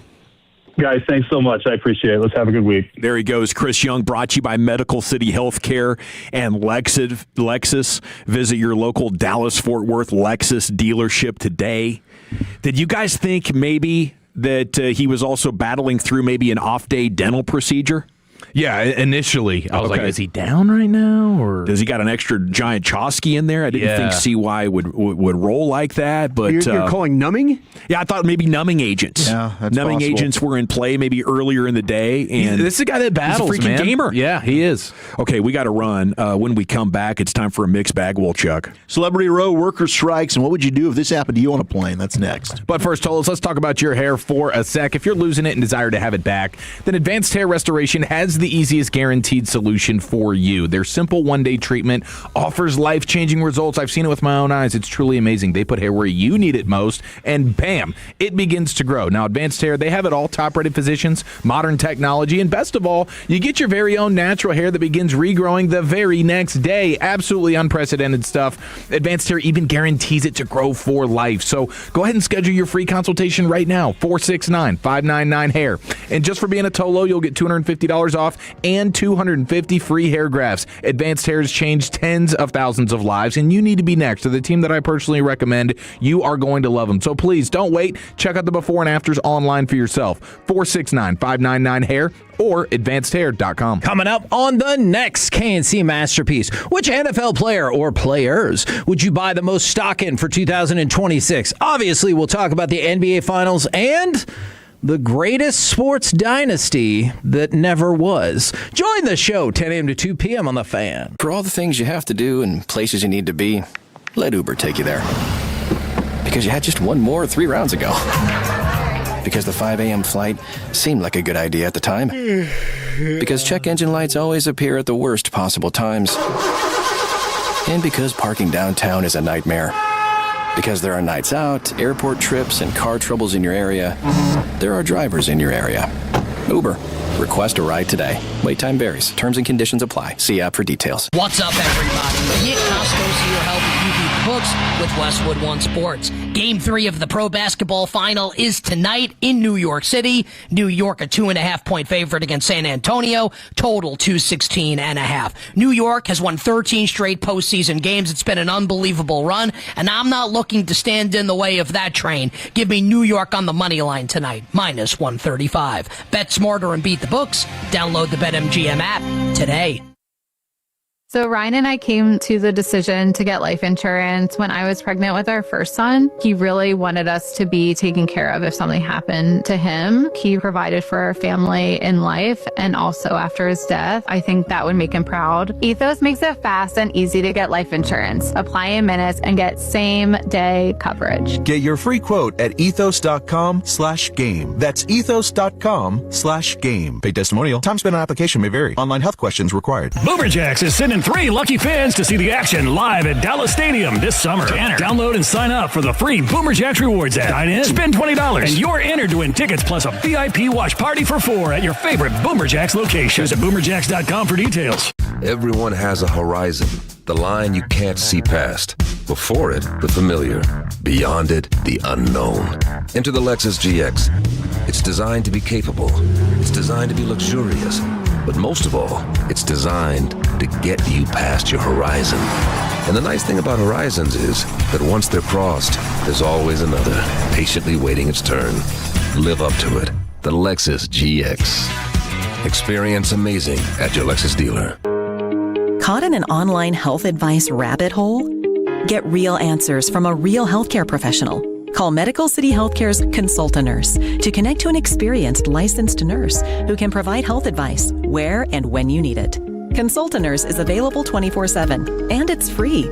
Call 844-70-NURSE. When it's a question of your health, don't leave it to guesswork. Medical City Healthcare Consult a Nurse, the official healthcare system of the Texas Rangers.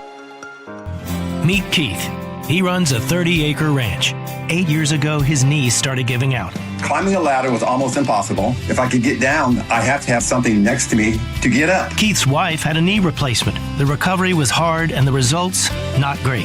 Keith wanted another way. I won't go under the knife because I believe the body can do whatever it needs to do to heal itself. Surgery wasn't the answer. QC Kinetics was. They're regenerative treatments. No surgery, no long recovery. After the first one, the inflammation dropped 90%. Today, my knees are just amazing. I could not do what I've done if I had not gotten treatments to QC Kinetics. I just pray that my physical model continues to go and help other people. Maybe that's you. Tired of dealing with the joint pain? Call QC Kinetics for your free consultation today. Call QC Kinetics, 972-972-8610. That's 972-972-8610. 972-972-8610. You like saving money, right? We all do. That's why Allstate just lowered the price of car insurance. But wait, there's a catch. Lower. Actually lower. So if you're shopping around or just want to see how much you could save, check Allstate first for a new lower auto rate that could save you hundreds. You're in good hands with Allstate. Not available in every state. Only applicable for new auto insurance business. Rates will vary by several factors, including how you purchase the policy. Potential savings vary. Allstate North American Insurance Company and Affiliates, Northbrook, Illinois. Indeed presents hires you can't afford to get wrong, like customer service associate at a dry cleaning shop. Yeah, hi. I'm here to pick up my suit.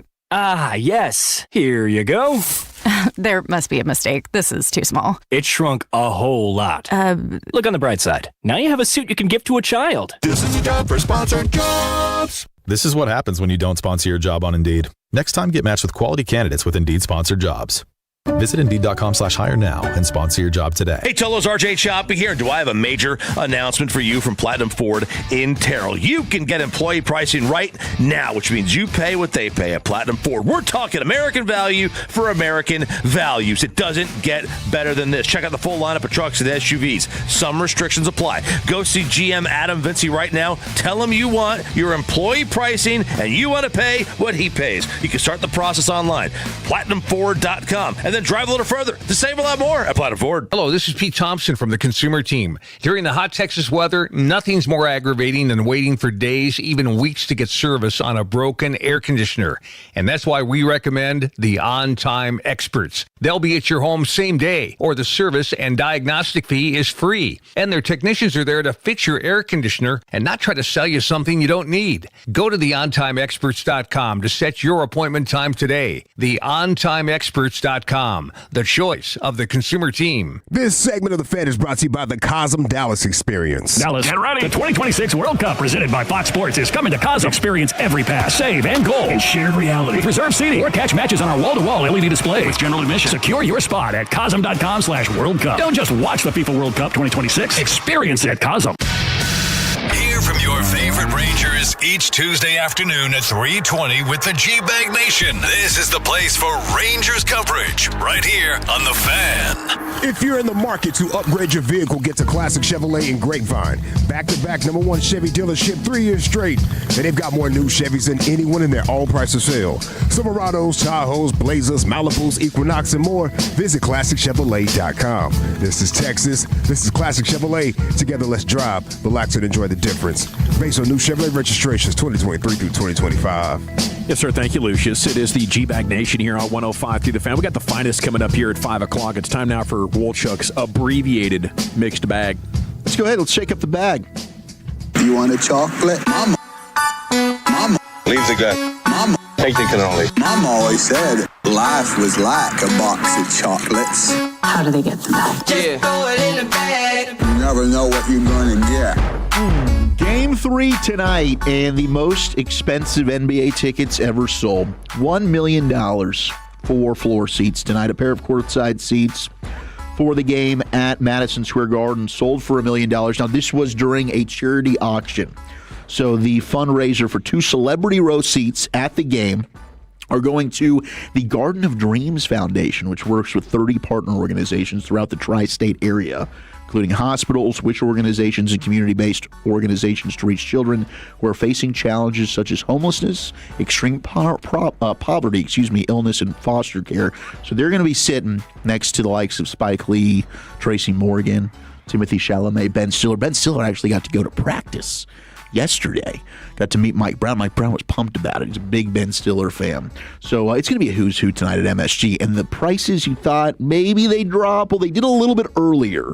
But right now, Darren Ravel just posted that the current tickets left on Ticketmaster, there's only 6 single tickets, and they're going for $8,000. Oh, wow. So yeah. I saw it had crashed down to like 4 earlier. Yeah, 3,800 was the lowest it got, but now they've spiked right back up, and now that there's only 6 single left, they're like, we're going for $8,000. Yeah, I think they dropped because it was just such a disaster to have to get in with the presidential situation that's going on. That makes sense. It's like TSA, like they're telling everyone you have to show up basically 2 hours before the game.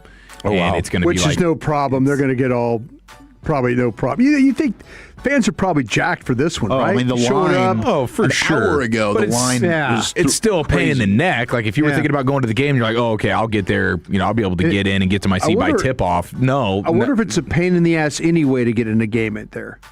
Well, you know what more I'm saying? so than usual with the way they're shutting everything down. It's like it's going to be like TSA security. You can't bring your bags in. Like there's a lot of stipulations on being able to enter the building tonight. That is so annoying that I think a lot of people were like, forget this. Yeah, if you're going to be within a certain amount of feet of the president's seat, Secret Service is going to have to investigate you. So there's Wait a minute now, Dawson. Wait a minute. There's no last second type of ticket buy. Dawson, I hate to break the news to you. What happened? A drunken chief was literally 4 chairs away from President Bush during the World Series. Okay. So Spilling on the Secret Service. Secret Service, maybe with President, don't let it stop you from clowning. I didn't get the feeling they were checking the chief out too much as he was trying to get the president to stand up with rally and like it's, come on, 2 strikes, let's go, get up, President, let's go. Is there anyone more welcome at Globe Life Field though than the Bush? I'd say no. No. Donald All-time Trump, Rangers fan, former owner. Donald Trump at MSG. It's going to be and current sitting president versus not. I guess I don't know if that makes a difference. President's a president, right? Yeah, the story I read on to social some extent, but said if you want to get in now, you got to buy because as tip-off approaches, there's going to be a cutoff of how long it's going to take to get you cleared.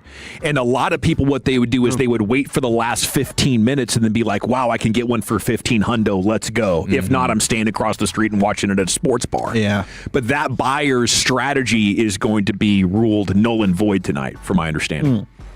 Yeah, so they're the shutting it down. President's kind of ruining the game for people trying to get in late?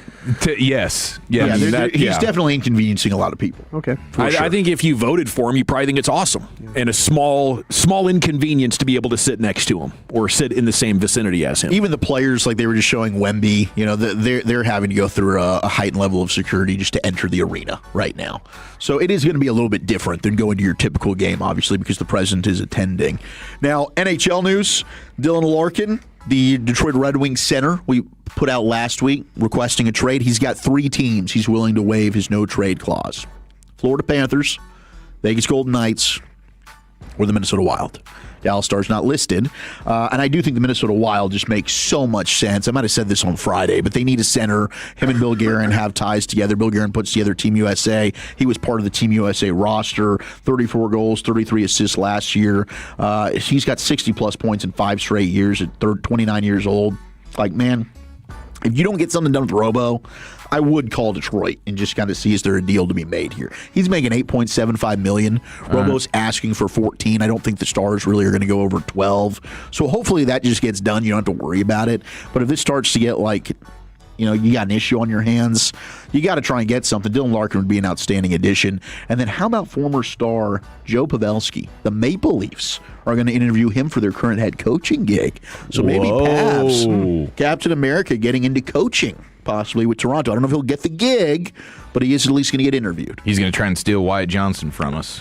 He might, and Wyatt would probably be, Wyatt's under contract now, but he'll find a way to steal him. He might. This is old roomie. It's possible. Thank you, Wolchuk. Thank you.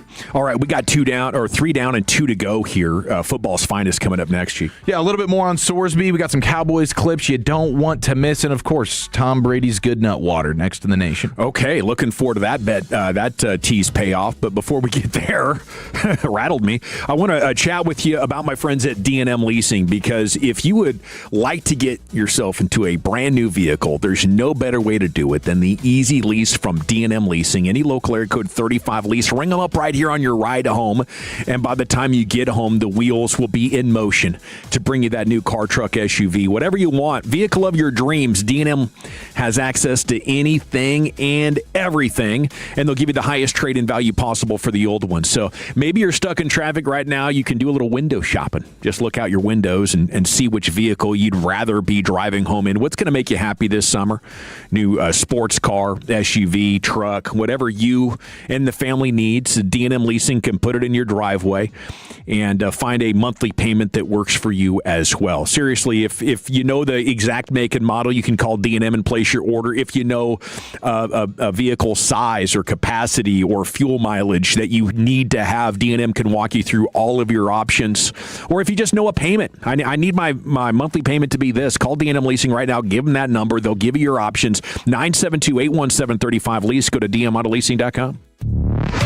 Take us with you wherever you go. Now heard on the iHeartRadio app, YouTube, Twitch, the TuneIn app, our Odyssey app, and of course with the biggest mother of a radio signal in DFW. Thanks for making your favorite travel buddy 105.3 The Fan. This is an Odyssey Sports Minute. Presented by Prevagen. Prevagen, made for your brain. Victor Wembanyama missed the game-winning shot after a late 14-point rally by the Spurs and now face an 0-2 hole heading to Madison Square Garden for Game 3 of the NBA Finals against the Knicks. New York became the 3rd team in NBA history to win the first 2 games of the Finals on the road. The other 2 won the championship, and they're 2.5-point favorites tonight. I'm Adam Abdallah. This is the story of the one. As a maintenance engineer at a beverage manufacturing plant, he starts his day knowing every line is ready to run because Grainger delivers the industrial-grade products he needs to keep mixers, conveyors, and packaging equipment moving. With Grainger's vast selection of bearings, belts, and motors, he keeps operations running smoothly, so nothing grinds to a halt. Call 1-800-GRAINGER, click Grainger.com, or just stop by. Grainger, for the ones who get it done. There's only one Ozempic. Hello, I'm Ozempic. And I'm other GLP-1s, kind of like him. Ozempic, you redid your jingle? Thanks for noticing. Catchy, right? No. Okay, then. Well, ask your doctor about which FDA-approved uses of me, the Ozempic pen, may be right for you. Call 1-833-OZEMPIC or visit Ozempic.com to view the medication guide and learn more about Ozempic semaglutide injection, 2 milligrams. Only Novo Nordisk makes FDA-approved Ozempic. There's only one Ozempic. I told you it was catchy. Okay, I have to tell you, I was just looking on eBay where I go for all kinds of things I love, and there it was. That hologram trading card. One of the rarest. The last one I needed for my set. Shiny like the designer handbag of my dreams. One of a kind. eBay had it, and now everyone's asking, ooh, where'd you get your windshield wipers? eBay has all the parts that fit my car. No more annoying. Just beautiful. Millions of finds, each with a story. eBay. Things people love. Wendy's new Biggie Deals lets you choose whatever you're in the mood for. It's like a music mixing board of deals, and you're the producer. Go with some chill folk music with a JBC in the $4 Biggie Bite snack. Try the drum and bass of deals with a double stack in the $6 Biggie bag. Or go full-on sandwich symphony with an $8 Biggie bundle, the grand finale of snacking. And the best part? They all come with napkins. $4, $6, and $8 Biggie Deals how you want them at Wendy's. Price and participation may vary. Single items at regular price. Prices may be higher in Alaska, California, and Hawaii. Divorce, foreclosure, loss of a loved one. Life hits hard, and IRS problems often follow. You didn't ask for this, but you do have options. I'm Dallas tax attorney Nick Namath. At the law offices of Namath and Flores, we focus specifically on helping people like you resolve IRS wage levies, bank levies, and even unfiled returns. We help taxpayers fight back legally and aggressively. IRS problems don't go away on their own, so call the law offices of Namath and Flores today at 972-484-0829 or visit myiRSteam.com. Hey, Tolo, Sean and RJ here with the official coffee of the morning show, Just Love Coffee. We are going to get you that Ethiopian Yirgacheffe. Yeah, that's the Sean and RJ blend. It's got our names on it. It's pretty cool. The fan coffee bag, and Sean, it's for a great cause. And thanks to all the Tolos who just showed up in Arlington and bought all the bags off the shelf. You can do that at the Arlington location or in Grand Prairie, and proceeds go to the Sandlot Children's Charity. Tell them Sean and RJ sent you to the official coffee of the fan. It's Just Love. This is the exclusive home of Dallas Cowboys football. KRLD-FM and HD1, Dallas-Fort Worth. Let's go, Cowboys. An Odyssey sports station. Driven by our D&M Leasing Studios. You're rolling with the G-Bag Nation on 105.3 The Fan. Welcome to the nation. Shoot, yeah, here we go. It is hour number 4 of the G-Bag Nation on 105.3 The Fan. No Rangers game tonight. Did have a great conversation with President of Baseball Ops, CY, back there at 4:20. If you have the Odyssey app rewind functionality, you can get back there and check that out. Salute to you if you do. In the meantime, here live and local, here's Chief with your football's finest. Yes, sir. We have some Cowboys clips to play. We'll hear from Caleb Downs, Michael Irvin, and so much more right after this. But at the end of the day, it's about taking it a day by a time, a day and a day, just continuing to do that. You cannot lose games in the NFL and still win. To win games, you have to win the game, not lose the game. It doesn't matter. He pulls another rabbit out of his head. Don't worry, Broadus. We'll get to Tom Brady's nut water here in a moment, okay? Patience, please. We are on day, I think, 54 of the Kobe Durant Drop the Deuce campaign. Give that jersey number to Caleb Downs.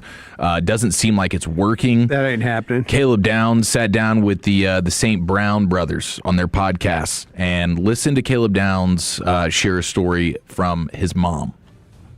My mom literally said this to me the other day. She was like, I've never seen anybody wear 13 and it'd be a good player. I'm like, well, first off, you're hating. Second off, you're still going to wear the number because I'm wearing it. So it doesn't really matter what it is. 13 is not a bad number. I just feel like it's an offensive number, you know? Then it'll be on defense. Okay, so mom's hating on the number, and I do think she's over-hating because, yes, there's been plenty of good players to wear the number 13. You think about the quarterbacks, the Marinos, the Warners of the world, but then you even have guys like, wasn't Mike Evans number 13? Yeah, it was. OBJ. Mm-hmm. But again, offensive players. Now, we do have the Overshown example, right? Didn't he make a lot of plays in the 13 before the knee went sideways? Okay, so, but there's not much, just because of Like, defensive players were never really allowed to wear that number. Right. It wasn't a number that was afforded to them. I'm sure we would have a long line of great defensive players that have worn the number 13 if they were really allowed to wear it throughout time in football, but they just haven't. So maybe he could be the first defensive player to really make that.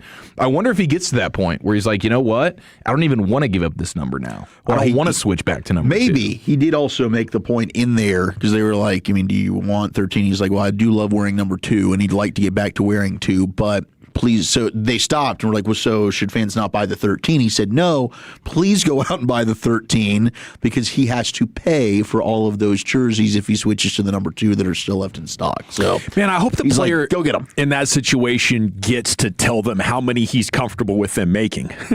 Don't go making 5 million of these and then make me buy them all out. Like, can we just do like maybe 10 grand at a time?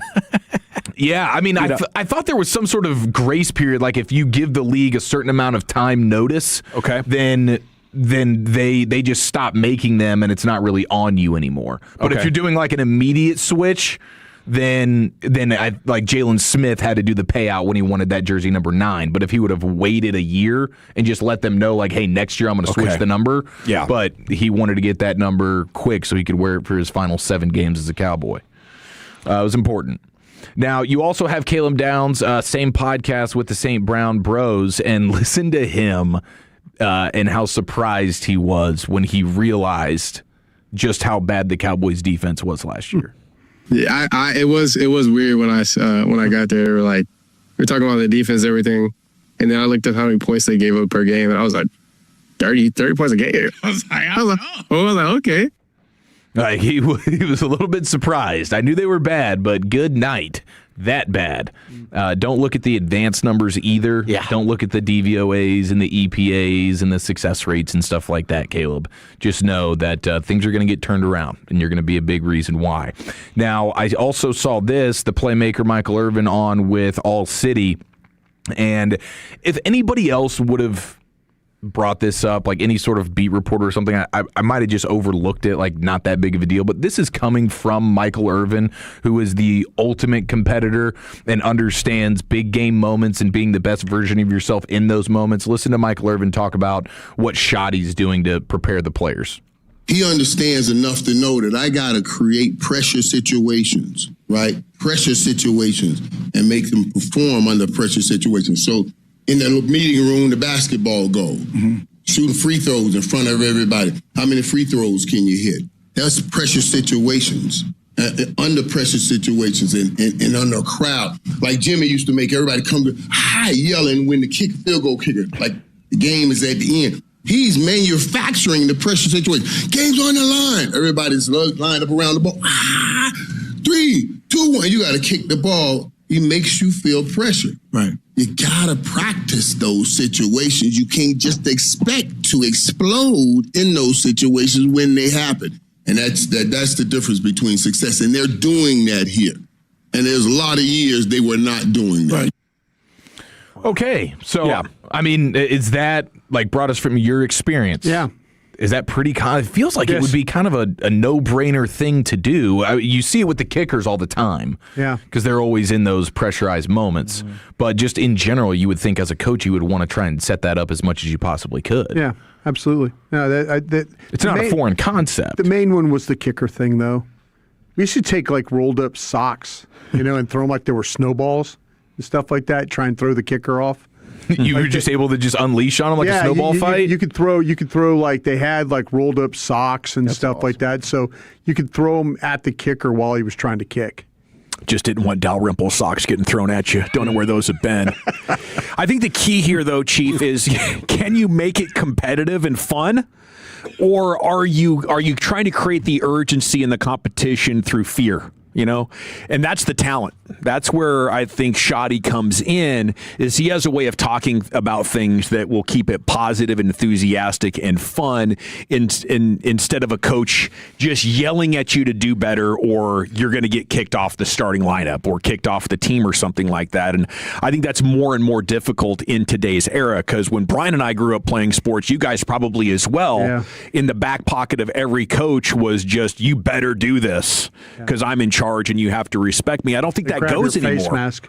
Yeah, they grab your face mask or, give you a little shaking to make you lock in. But players are naturally going to get bored by the environment, especially in a long day, hot day. Mm-hmm. So if you can make it fun, which I think Shoddy does, it's another reason I believe in him more than any coach since Jimmy. Yeah, I mean, doing the free throws and stuff like that, like just random competitive things, Dawson, high can I ask you pressure. a question? Yeah. Do you feel like he is a difference maker as a head coach, potentially to get you get you a Super Bowl win? I do. Do you really? I do. I don't think it's because his schemes or what he does are the best, but I think that old adage of hire people smarter than you and then get out of their way. Yeah. I think it applies to him. But then it's the culture. The culture is such a big part. Sure. So if you were saying, hey, you have Shoddy's offense that he ran with Seattle and the Jets, and you have his play calling, is that a difference maker? No.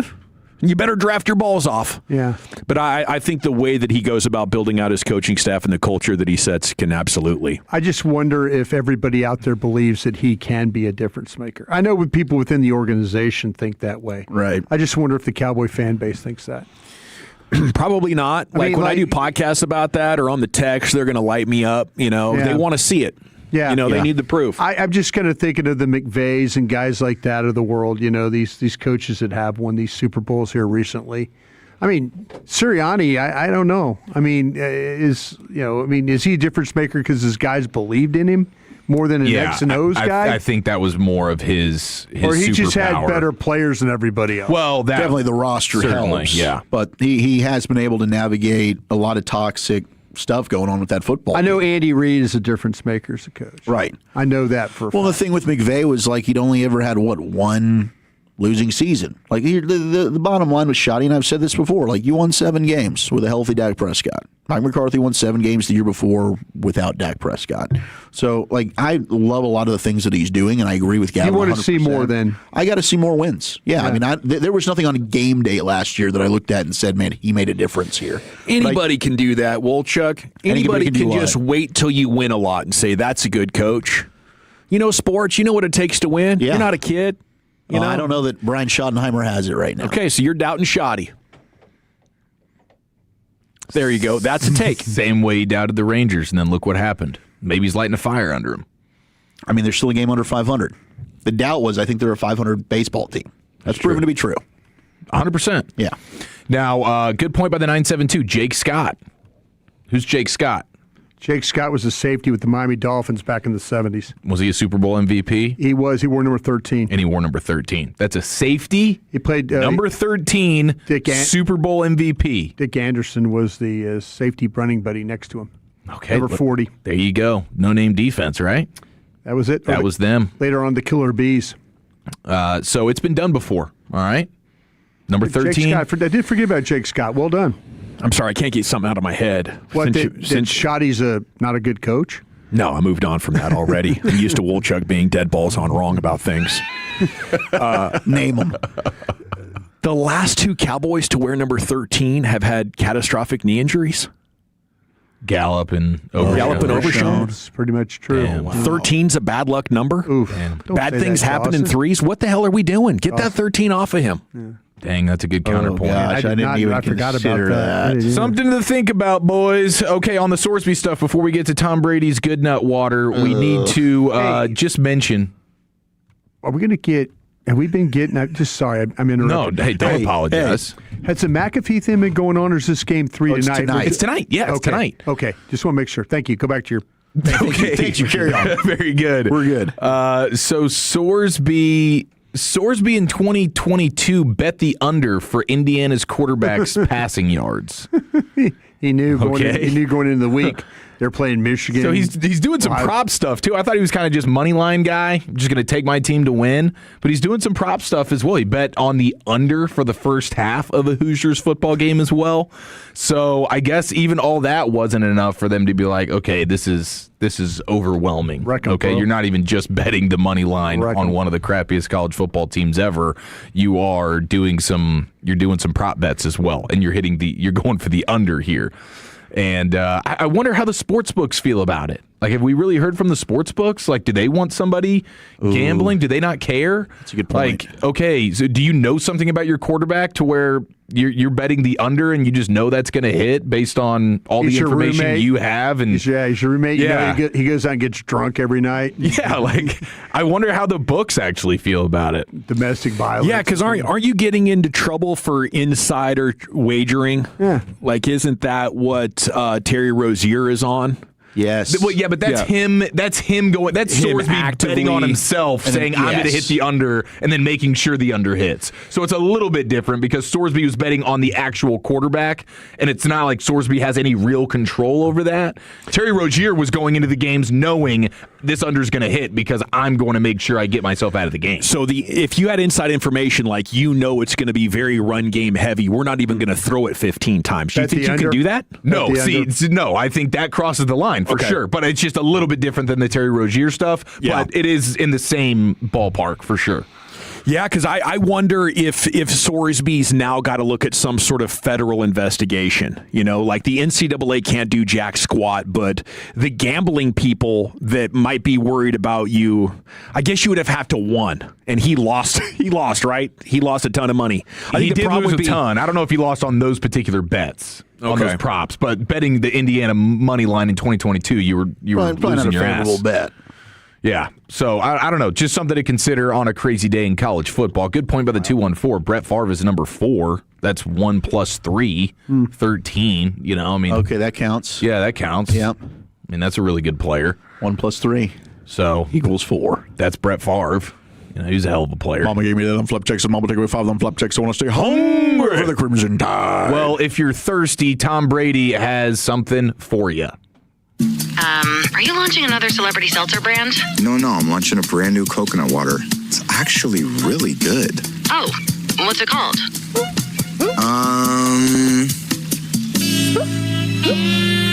So we called coconut farmers in Vietnam for this one, which, when you care about ingredients, it's kind of a huge deal. No, not who you called. What's it called? You called me!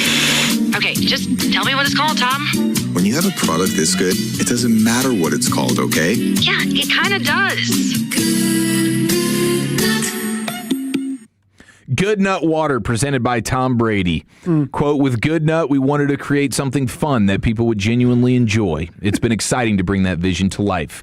Good Nut is available exclusively on GoPuff at $3.29 per can, with discounted pricing of $2.96 per can for FAM members on the platform. If you want the Tom Brady Good Nut Coconut Water, now's your time to capitalize. Apparently, the market is expected to reach $11 billion by 2030 for this particular Good Nut Water.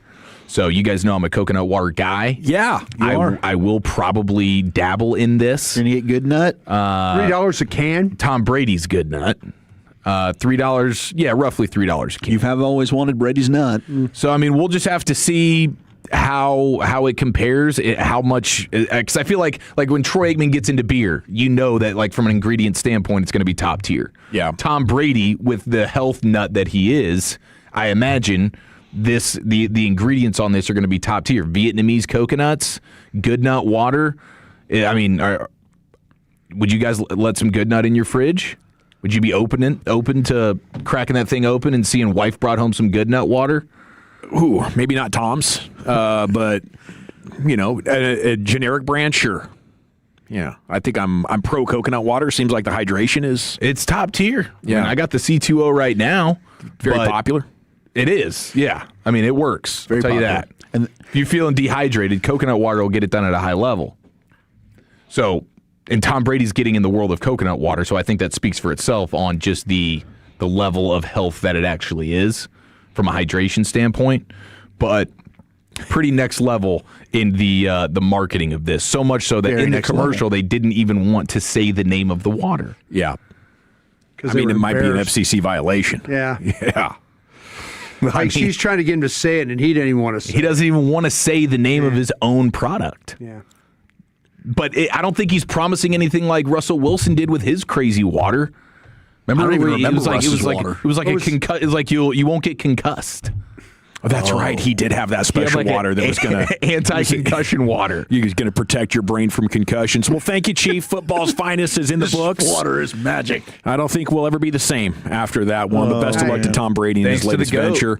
We got good nut G-Bag of the Day in LA Live coming up after we take a snapshot, reset you on the big news out of Lubbock, and preview the finals tonight. Rangers are off, and we're back in the nation. But first, Tolls, let's get you that brand new vehicle courtesy of our friends at the all-new Alliance Hyundai, conveniently located right in Fort Worth, I-35 and Golden Triangle. And I spent a few years in the car business, and I got to tell you, man, my buddy Ryan Watson, he is the absolute man. Big-time Tolo. He's the owner. What he's doing at Alliance Hyundai is second to none. Ryan has actually built a dealership that puts people first, and the difference is night and day. Right now, every new Hyundai comes with America's Best warranty. We're talking 10 years, 100,000 miles, limited powertrain coverage, plus owner's assurance that you can count on. They've got a huge selection, great deals, great vehicles. The versatile Tucson, the sporty Elantra, the spacious Santa Fe, and the eco-friendly Kona Electric. You can shop online or stop in for a no-pressure test drive with their fantastic team. Alliance Hyundai is locally owned and operated, proudly serving all of the Metroplex, Fort Worth, Dallas, Denton, Grapevine, Saginaw, and beyond.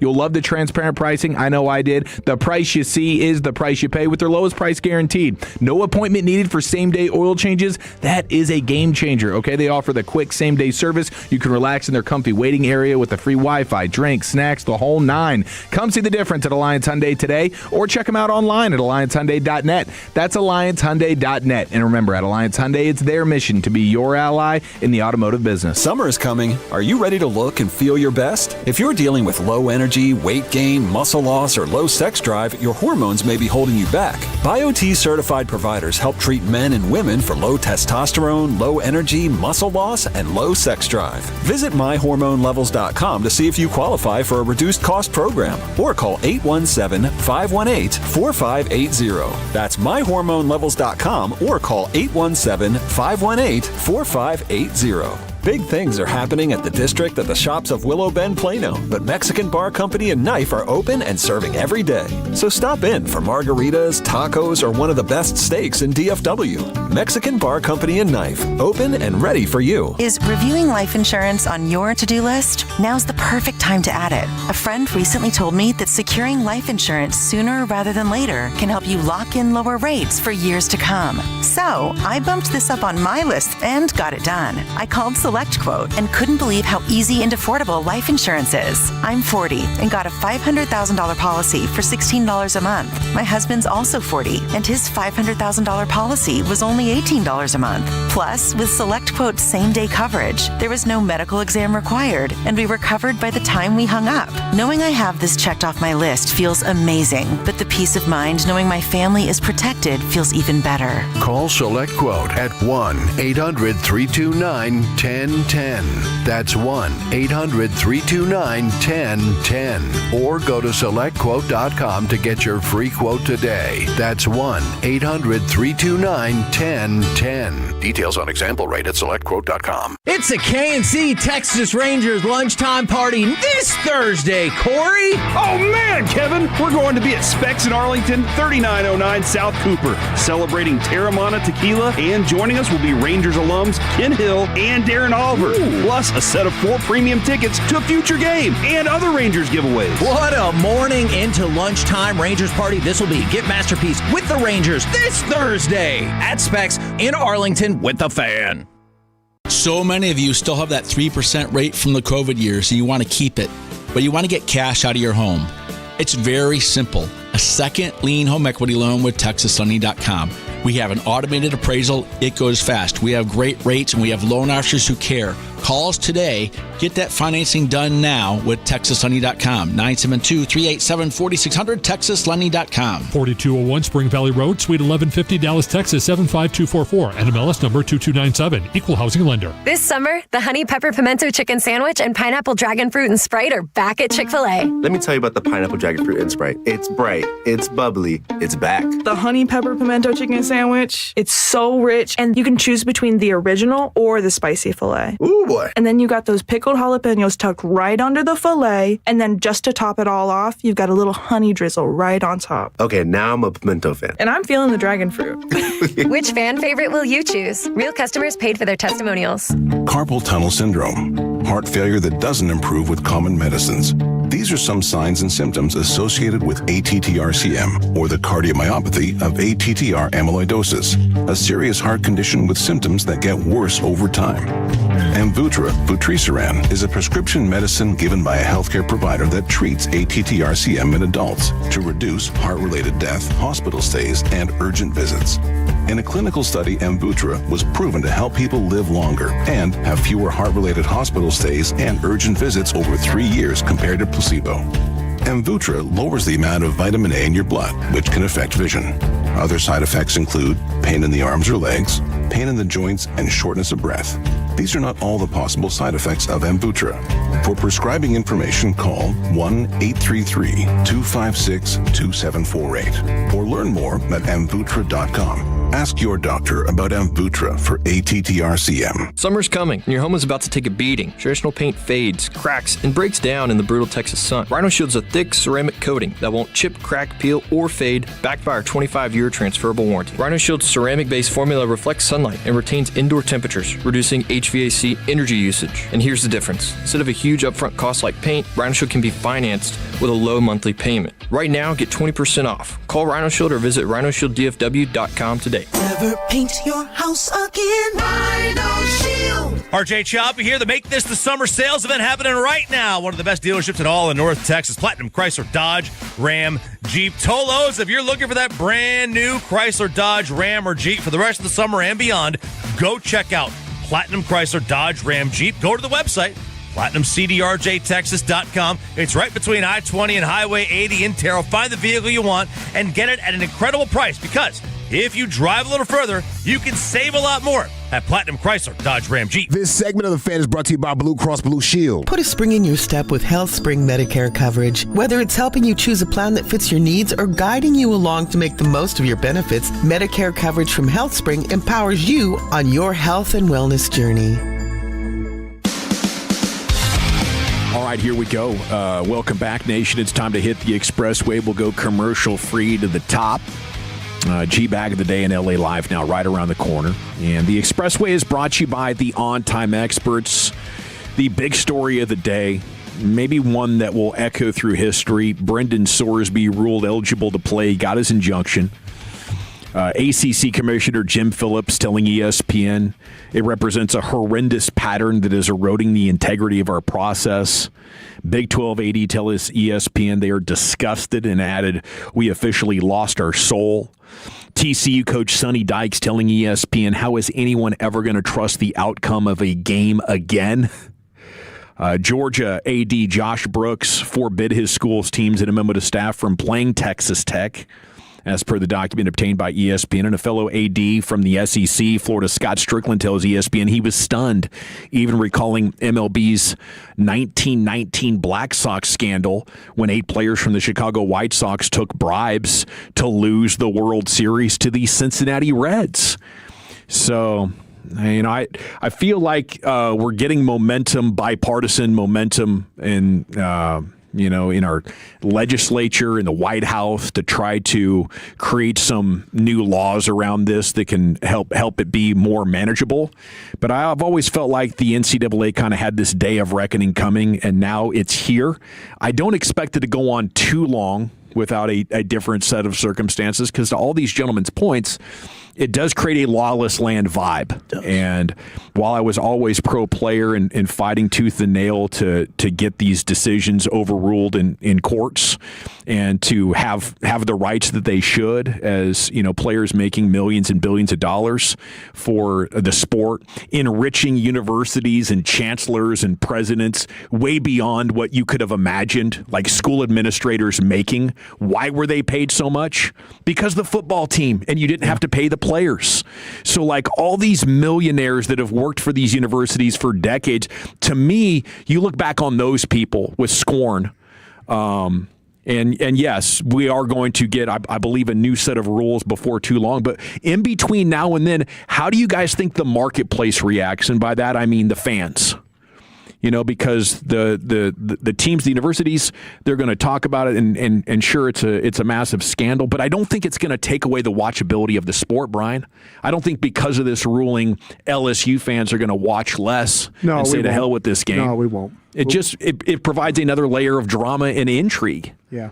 Like is the school with the kid, actually going to make a run of the national championship? And I think people are going to be pulling for that kid or hate watching that kid so much. It's probably overall good for the visibility of the sport and the revenue of the sport. At 877-881-1053, if you want to chime in on any of that, we'll take your thoughts. NBA Finals Game 3 tonight. Do you guys like this version of the league where maybe it's not dynasties anymore? Maybe the dynasty's over. Yes. You like this better? Yeah, I do. I like dynasties. I think they're usually. I mean, you're watching greatness, and then you get to a point where you start maybe pulling against it, but it's must watch. You want to see, okay, can this team go on a 3 or 4 or 5 year run, and then after 3 or 4 years, you're like, okay, who's the team that's going to unseat them? Yeah. So I like dynasties. I did too, and I think the idea of being a champion is kind of diluted in this era because we spent decades putting these champions on a pedestal. Like nothing, compares to this. This might be the greatest team of all time. We talked about that with the Warriors, with the Shaq Kobe Lakers, and with the Bulls throughout my life. And before that, it was Magic Johnson versus Larry Bird. And now it's like we're just getting new champions every year. And it seems like the bar is lower than ever to cut down the nets. Give me the Texas Rangers chance to win the World Series before the Dodgers got their team together, or the Dodgers had their team together. They just That's where we actually had our World Series before somebody just totally outspent us. Yeah, I guess the base. The Mavs got theirs, right? During the dynasty era. Yeah, I mean, like the way the Dodgers are doing it is a little bit different. That's not something you really respect as much as the teams that did it in a way that was not clearly circumventing loopholes in a monster way. It's just awesome, I think, to Brian's point, though, that in this environment, the Mavericks have a much better chance of winning a championship than if you had dynasty eras where teams could keep their roster together for 8 years. It could be a long time, and for a long time it was just like the Lakers or Spurs were winning championships. And now it's more open. So I think it's different when you're talking about your team and their chances of winning. That definitely is better. But if your team can't win it, what's the best outsider's view or experience? It's in these dynasties that feel like they're almost bigger than the game. And no one will ever compare to this team that I'm watching again as teams chase them. It's time to go into the Pimp Cup where Lucius Alexander has your G-Bag of the day. Yama, yama, yama, yama, yama. Yama, yama, yama, yama, yama. All right, get it together. G-Bag of the day. We do it every weekday on the Fan at 5:30. My name is L.A. This is brought to you by EastDallasDiesel.com. Going for 3 today is a New York City reporter for the New York Knicks pregame and postgame for the MSG Network. His name is Alex Monaco. He's pretty excited out here, man. Dude is doing his thing, going hella viral because he keeps the energy levels up. This is after the Knicks swept the Cavs. Bill! Look behind me! See behind me! For the first time since 1999! It's a go! New York go! It's pandemonium! It's euphoria! It's nothing but New York joy! That's Ninja, bro. Time to be in New York City! Bill! Back to you! He's going to need the 9 days off. He's going to need to rehab the pipes. Monaco! All right. Knicks going to the NBA Finals. Just getting started here. Monaco, go! Go, Monaco, go. He's still going. He's still going. I got another one for you. Bill, we're down here at 33rd!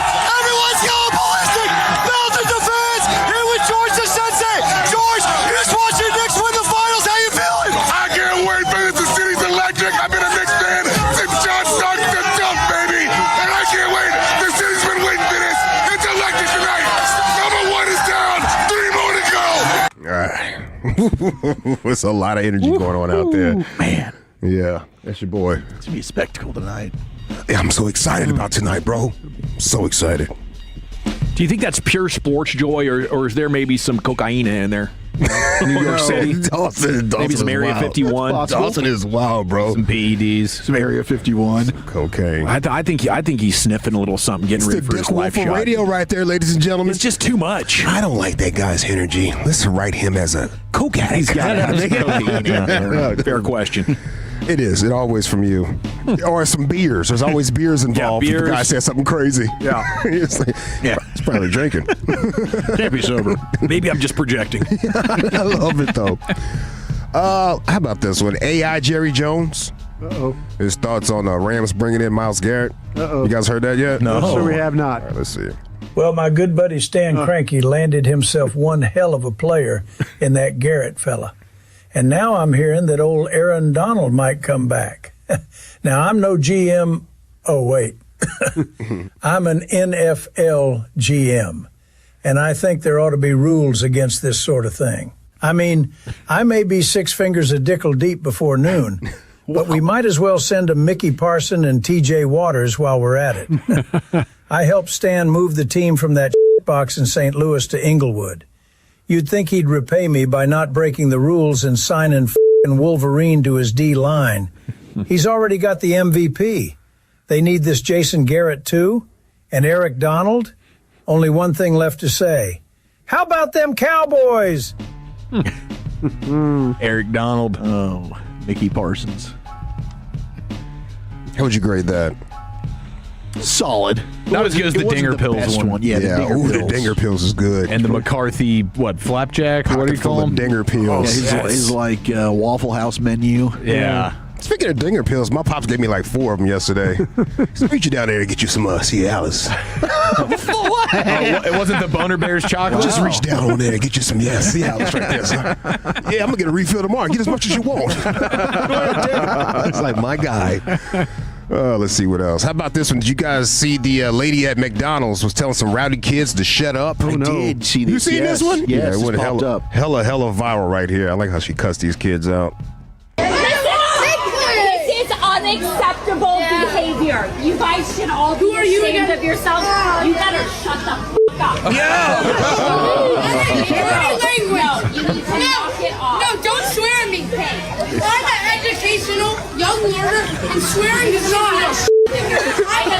Boys, you're talking to an adult. But she told him. I'm an educational young Speaking learner. of beer. Gosh, I love that. Hold on, I want to hear one more time. This is unacceptable behavior. You guys should all be ashamed of yourselves. You better shut the f*** up. Yeah! She's had enough of these fools, man. Yeah, I bet those kids were annoying as hell. Oh. For sure. Oh, no doubt. Shut the F up. Yeah. The world's going to be annoying. Man, I got cotton mouth for some reason. Knicks fans. I wish I had some good nut water for you. I need it, actually. I need to be hydrated right now.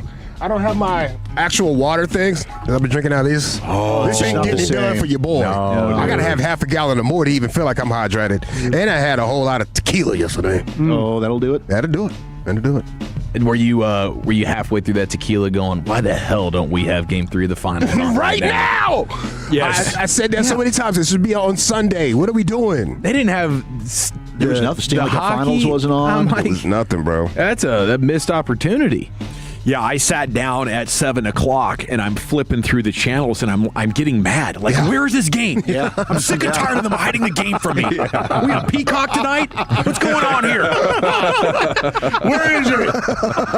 Honey, tired of them hiding the game from me. What'd you move the game Honey, to? do we have Peacock? Sick of these platforms. Oh, it's not on. Okay. This is ridiculous.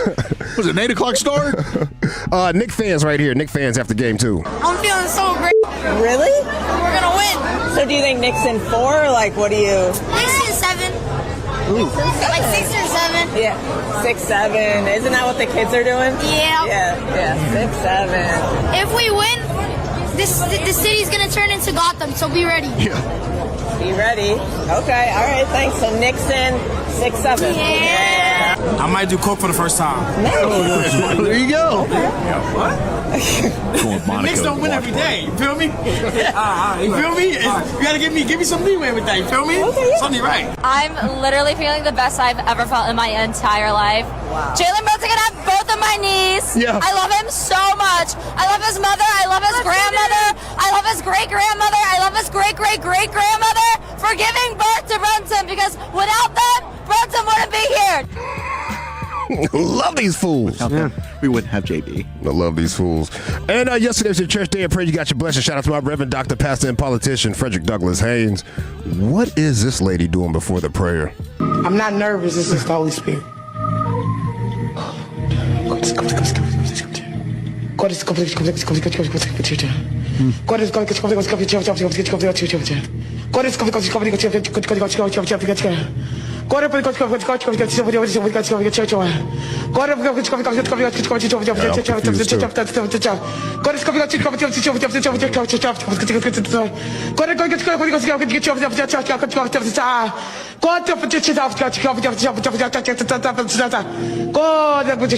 Okay. So he wants me to share this first. What was she speaking? I don't know. Speaking in tongues. I don't know, Speaking in man. tongues, Just yeah. making crap up is what she's doing. Freestyling right there. Freestyle. She was just freestyling right there. Okay, man. That's it. That's it. Okay, we have. Yeah. Another one. We have. Oh my God. We have the sideline reporter Monaco looking for 4 here. Is he looking for 4-time status already? What is this? 3? Going for 3 today, Looking for I believe. You have AI Jerry Jones on Stan Kroenke. You have Lady and I fired Mike McCarthy because he looks like a bleeping pork chop. That's it right there. What's the greatest line? I was trying to think of that. Lady at McDonald's tells kids to shut the bleep up. Young Knicks fans say Knicks in 6 or 7. And then church lady speaking in tongues. I'll go with the lady at McDonald's, Chief. How about you? Yeah, same here. Ooh, wow. Come on, y'all. Yeah, me too. Come on, y'all. Come on. I want the McDonald's lady. Okay, and Brian? Yeah, let's sweep it. By a score of 5-0. She's done it. Tune in every day, 2:20. If you missed the champ, Lucius replays it for you. And then circle back around 5:30 for the champ to face challengers here in the G-Bag of the day. Time to stay in the Pimp Cup. Yeah. Here's Lucius in LA Live. A Monday, Friday edition of LA Live right after the great Rick James, baby. All right, you squares, it's time to smoke. Fire up this funk and let's have a toke. It'll make you dance to some of everything. Everybody get high. Crying in motherfucking Western Conference Finals. That was too emotional for that to be. That was too emotional for me. Oh, what? Yeah, man. He got 4 more games to try to get. You got to go through the finals now. Nah, you still got to be even killed right here. And that trophy, that ain't what that's cool. Yeah, we beat them, cool. But I got a whole nother sight and it's up here. It's going to take my energy to run up this hill. I can't be you.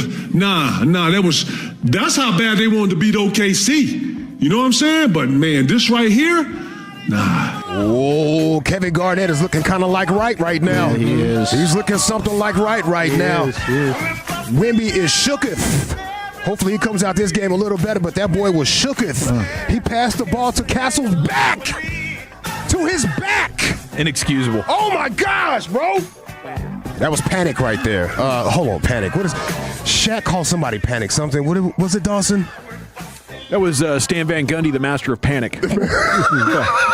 Yeah, this is mid-series. Master of panic is hilarious. Yeah, man, it's looking kind of crazy for Wemby. I hope it's a better competition out there. Look like they might just get on sweat. What you think, Broadus? They're blaming him for all this problems. They're blaming him for being 0-2. And it's so funny how we flipped on this guy. So fast. Yeah, like he went from being like he's the greatest player ever to like we need to blame him for these 2 losses. Yeah, they gave too much to OKC. I think OKC might have gave the Knicks a better run than this. Oh, yeah.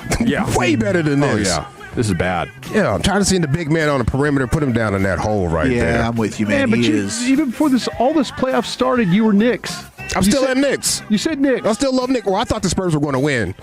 I thought they were going to beat the Knicks. I did. No, I thought you were Knicks all the way. I love the Knicks. Yeah, but I really thought the Spurs were. Yep. Brooklyn family. Heck yeah, Bronx man. family. A queen from Queens, my mother. She is Jamaica Queens. Yeah. Yeah, the whole family's excited about that. But I thought the Spurs were going to give them a little bit more competition I'm than giving you this. credit because even for the playoffs started, years like Knicks. I'm the Knicks. I'm sitting down watching Knicks when Knicks is on. Exactly. I am watching the Knicks, bro. You hear what Charles Barkley said about Wemby after, what was that, game 2? Oh, jeez. Oh, man. Wemby's in shock right now.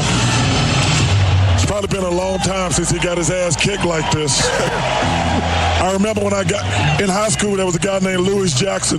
Oh, yeah, that Louis Jackson? And I remember the first time that I was like, when you're a great player, very rarely you just get your ass kicked.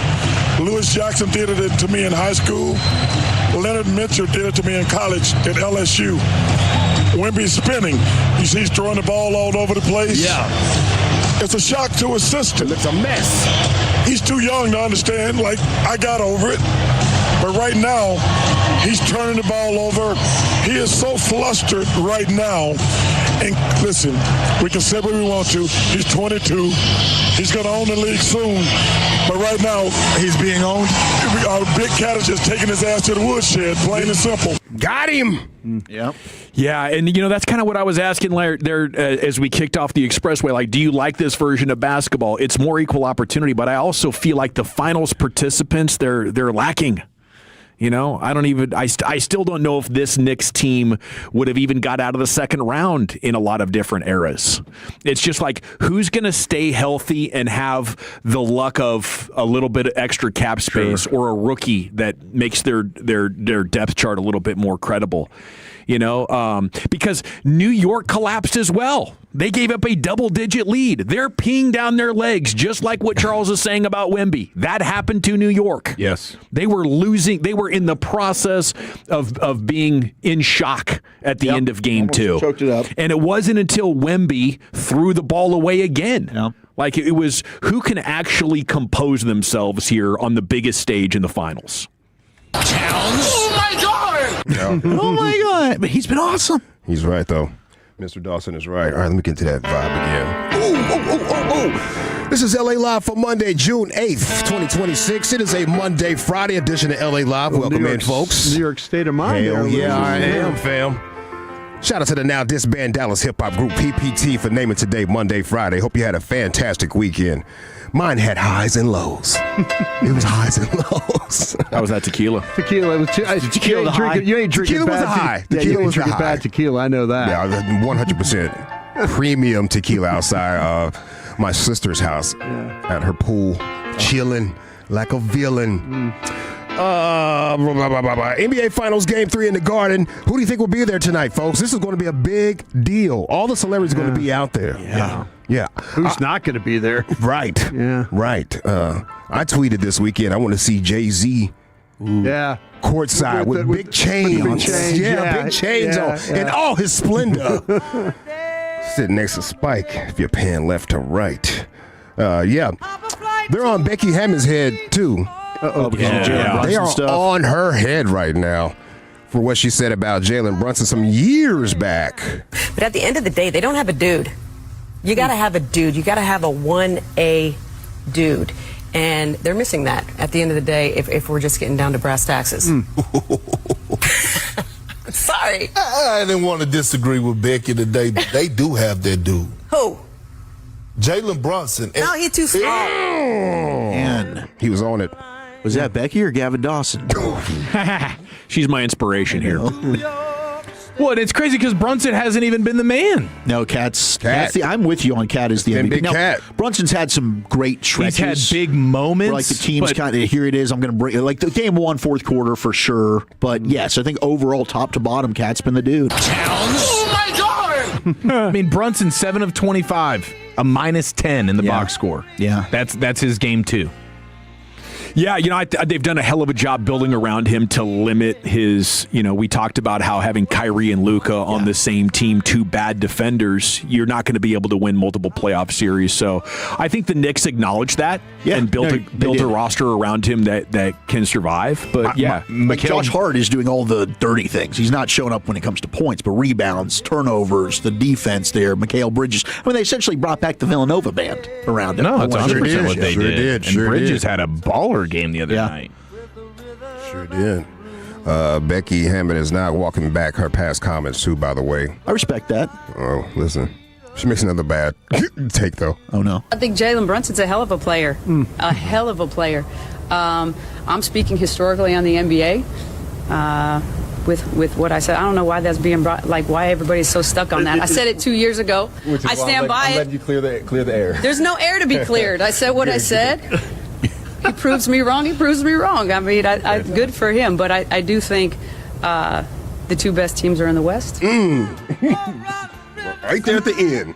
Right there at the end. Yeah. Right there at the end, bro. I mean, I think we would have all agreed with that. Yeah. I was feeling that. I felt like we were watching the NBA Finals with OKC versus San Antonio. 100%. Unfortunately, the Spurs felt the same way. Did Wendy. That's true. So did We Wendy. did it, guys. Well, that's why Go to we our was crying. coronation.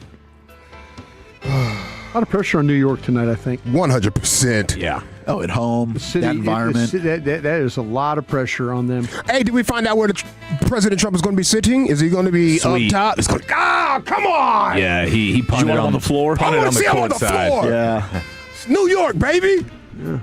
Yeah. Big Trump is New York. Big Trump is New York. They'd be booing his ass for I think 4 so. quarters. I think so. I think when they put him up on the screen, you might hear some woo. People might make some AI memes of him sleeping. They're going to do some weird things for sure. to the president of the United States of America. What's the over-under on how many times he's shown on the broadcast? Ooh, that's a good question. Yeah, I think initially. I think just Initially, one and time. then just once. I think one time. I think it's one time. Initially, and then they moved to the game. Stephen A. Smith is not a fan of No, not at all.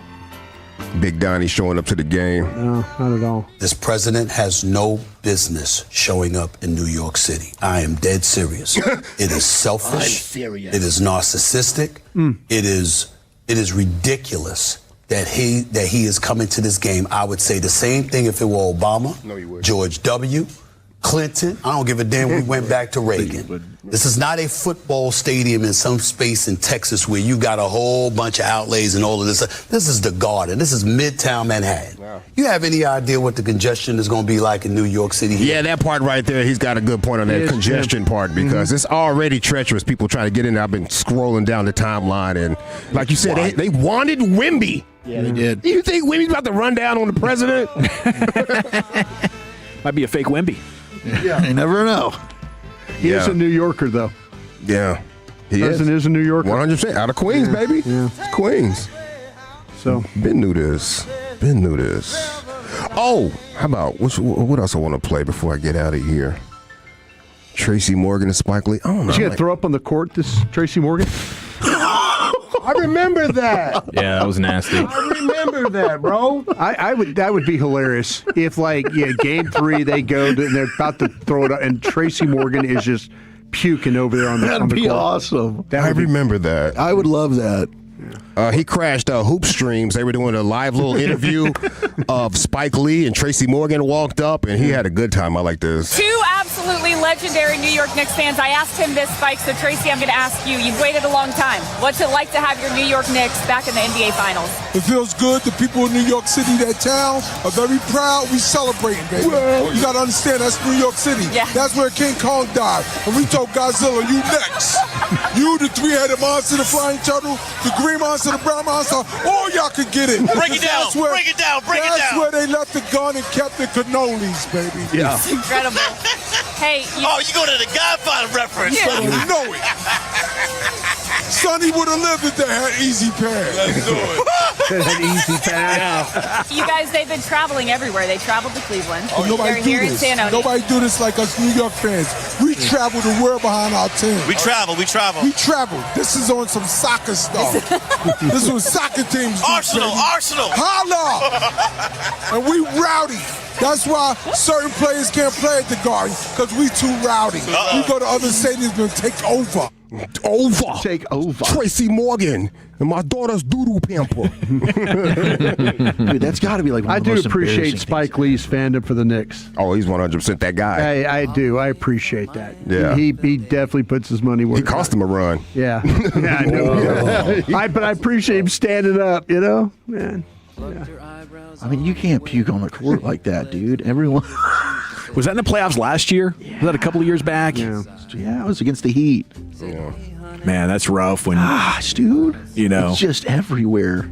And everyone, you can't hide. Nah, it was projectile too, wasn't it? Gosh, it's shit. There's so much. Yeah, it's just like, Oh, he blamed food poisoning, man. He did. He was in the hospital. I sympathize with him. They showed him in the hospital that food later poisoning. on. Yeah. Did he get wheelchaired there? I'm surprised that wasn't a both-end situation. I think we might not realize he also crapped himself in that chair. If you've ever had food poisoning, you know. But the poor guy, like, you can see he's trying to, like, do the thing where you're like, you're trying to not let it out. You're like let me just try and swallow it back down. Surprised they didn't auction off that courtside seat. I did that about 3 o'clock this afternoon already a few times. That's tequila. Yeah, that tequila. 2026 Monaco Grand Prix. It was this past weekend. Shout out to Mercedes, got that first place. Yeah, they're running really well right now. Yeah, was that 19-year-old Antonelli, whatever? Antonelli, yeah. You got 5 straight races for him. He's incredible. He's out of control right now. Shout out to my guy, Lewis Hamilton, got that second place. He got a podium out of that thing. He brought Kim Kardashian and Khloe Kardashian out there, and they were being hella rude on the grid. Where are they now? To your guy, Lucius. To my guy, bro. Yeah. To Martin Brundle. Yeah, hold on. Yeah, they just snubbed him. He's like right there with the microphone, and he tries to, to talk to him, get a little quick interview as they're standing there, and she ignores him to the point where the security even tapped her on the shoulder and was like, hey, you want to talk to this guy. Yeah. And she still ignored him. Kim, Martin Brundle, Sky F1, how are you today?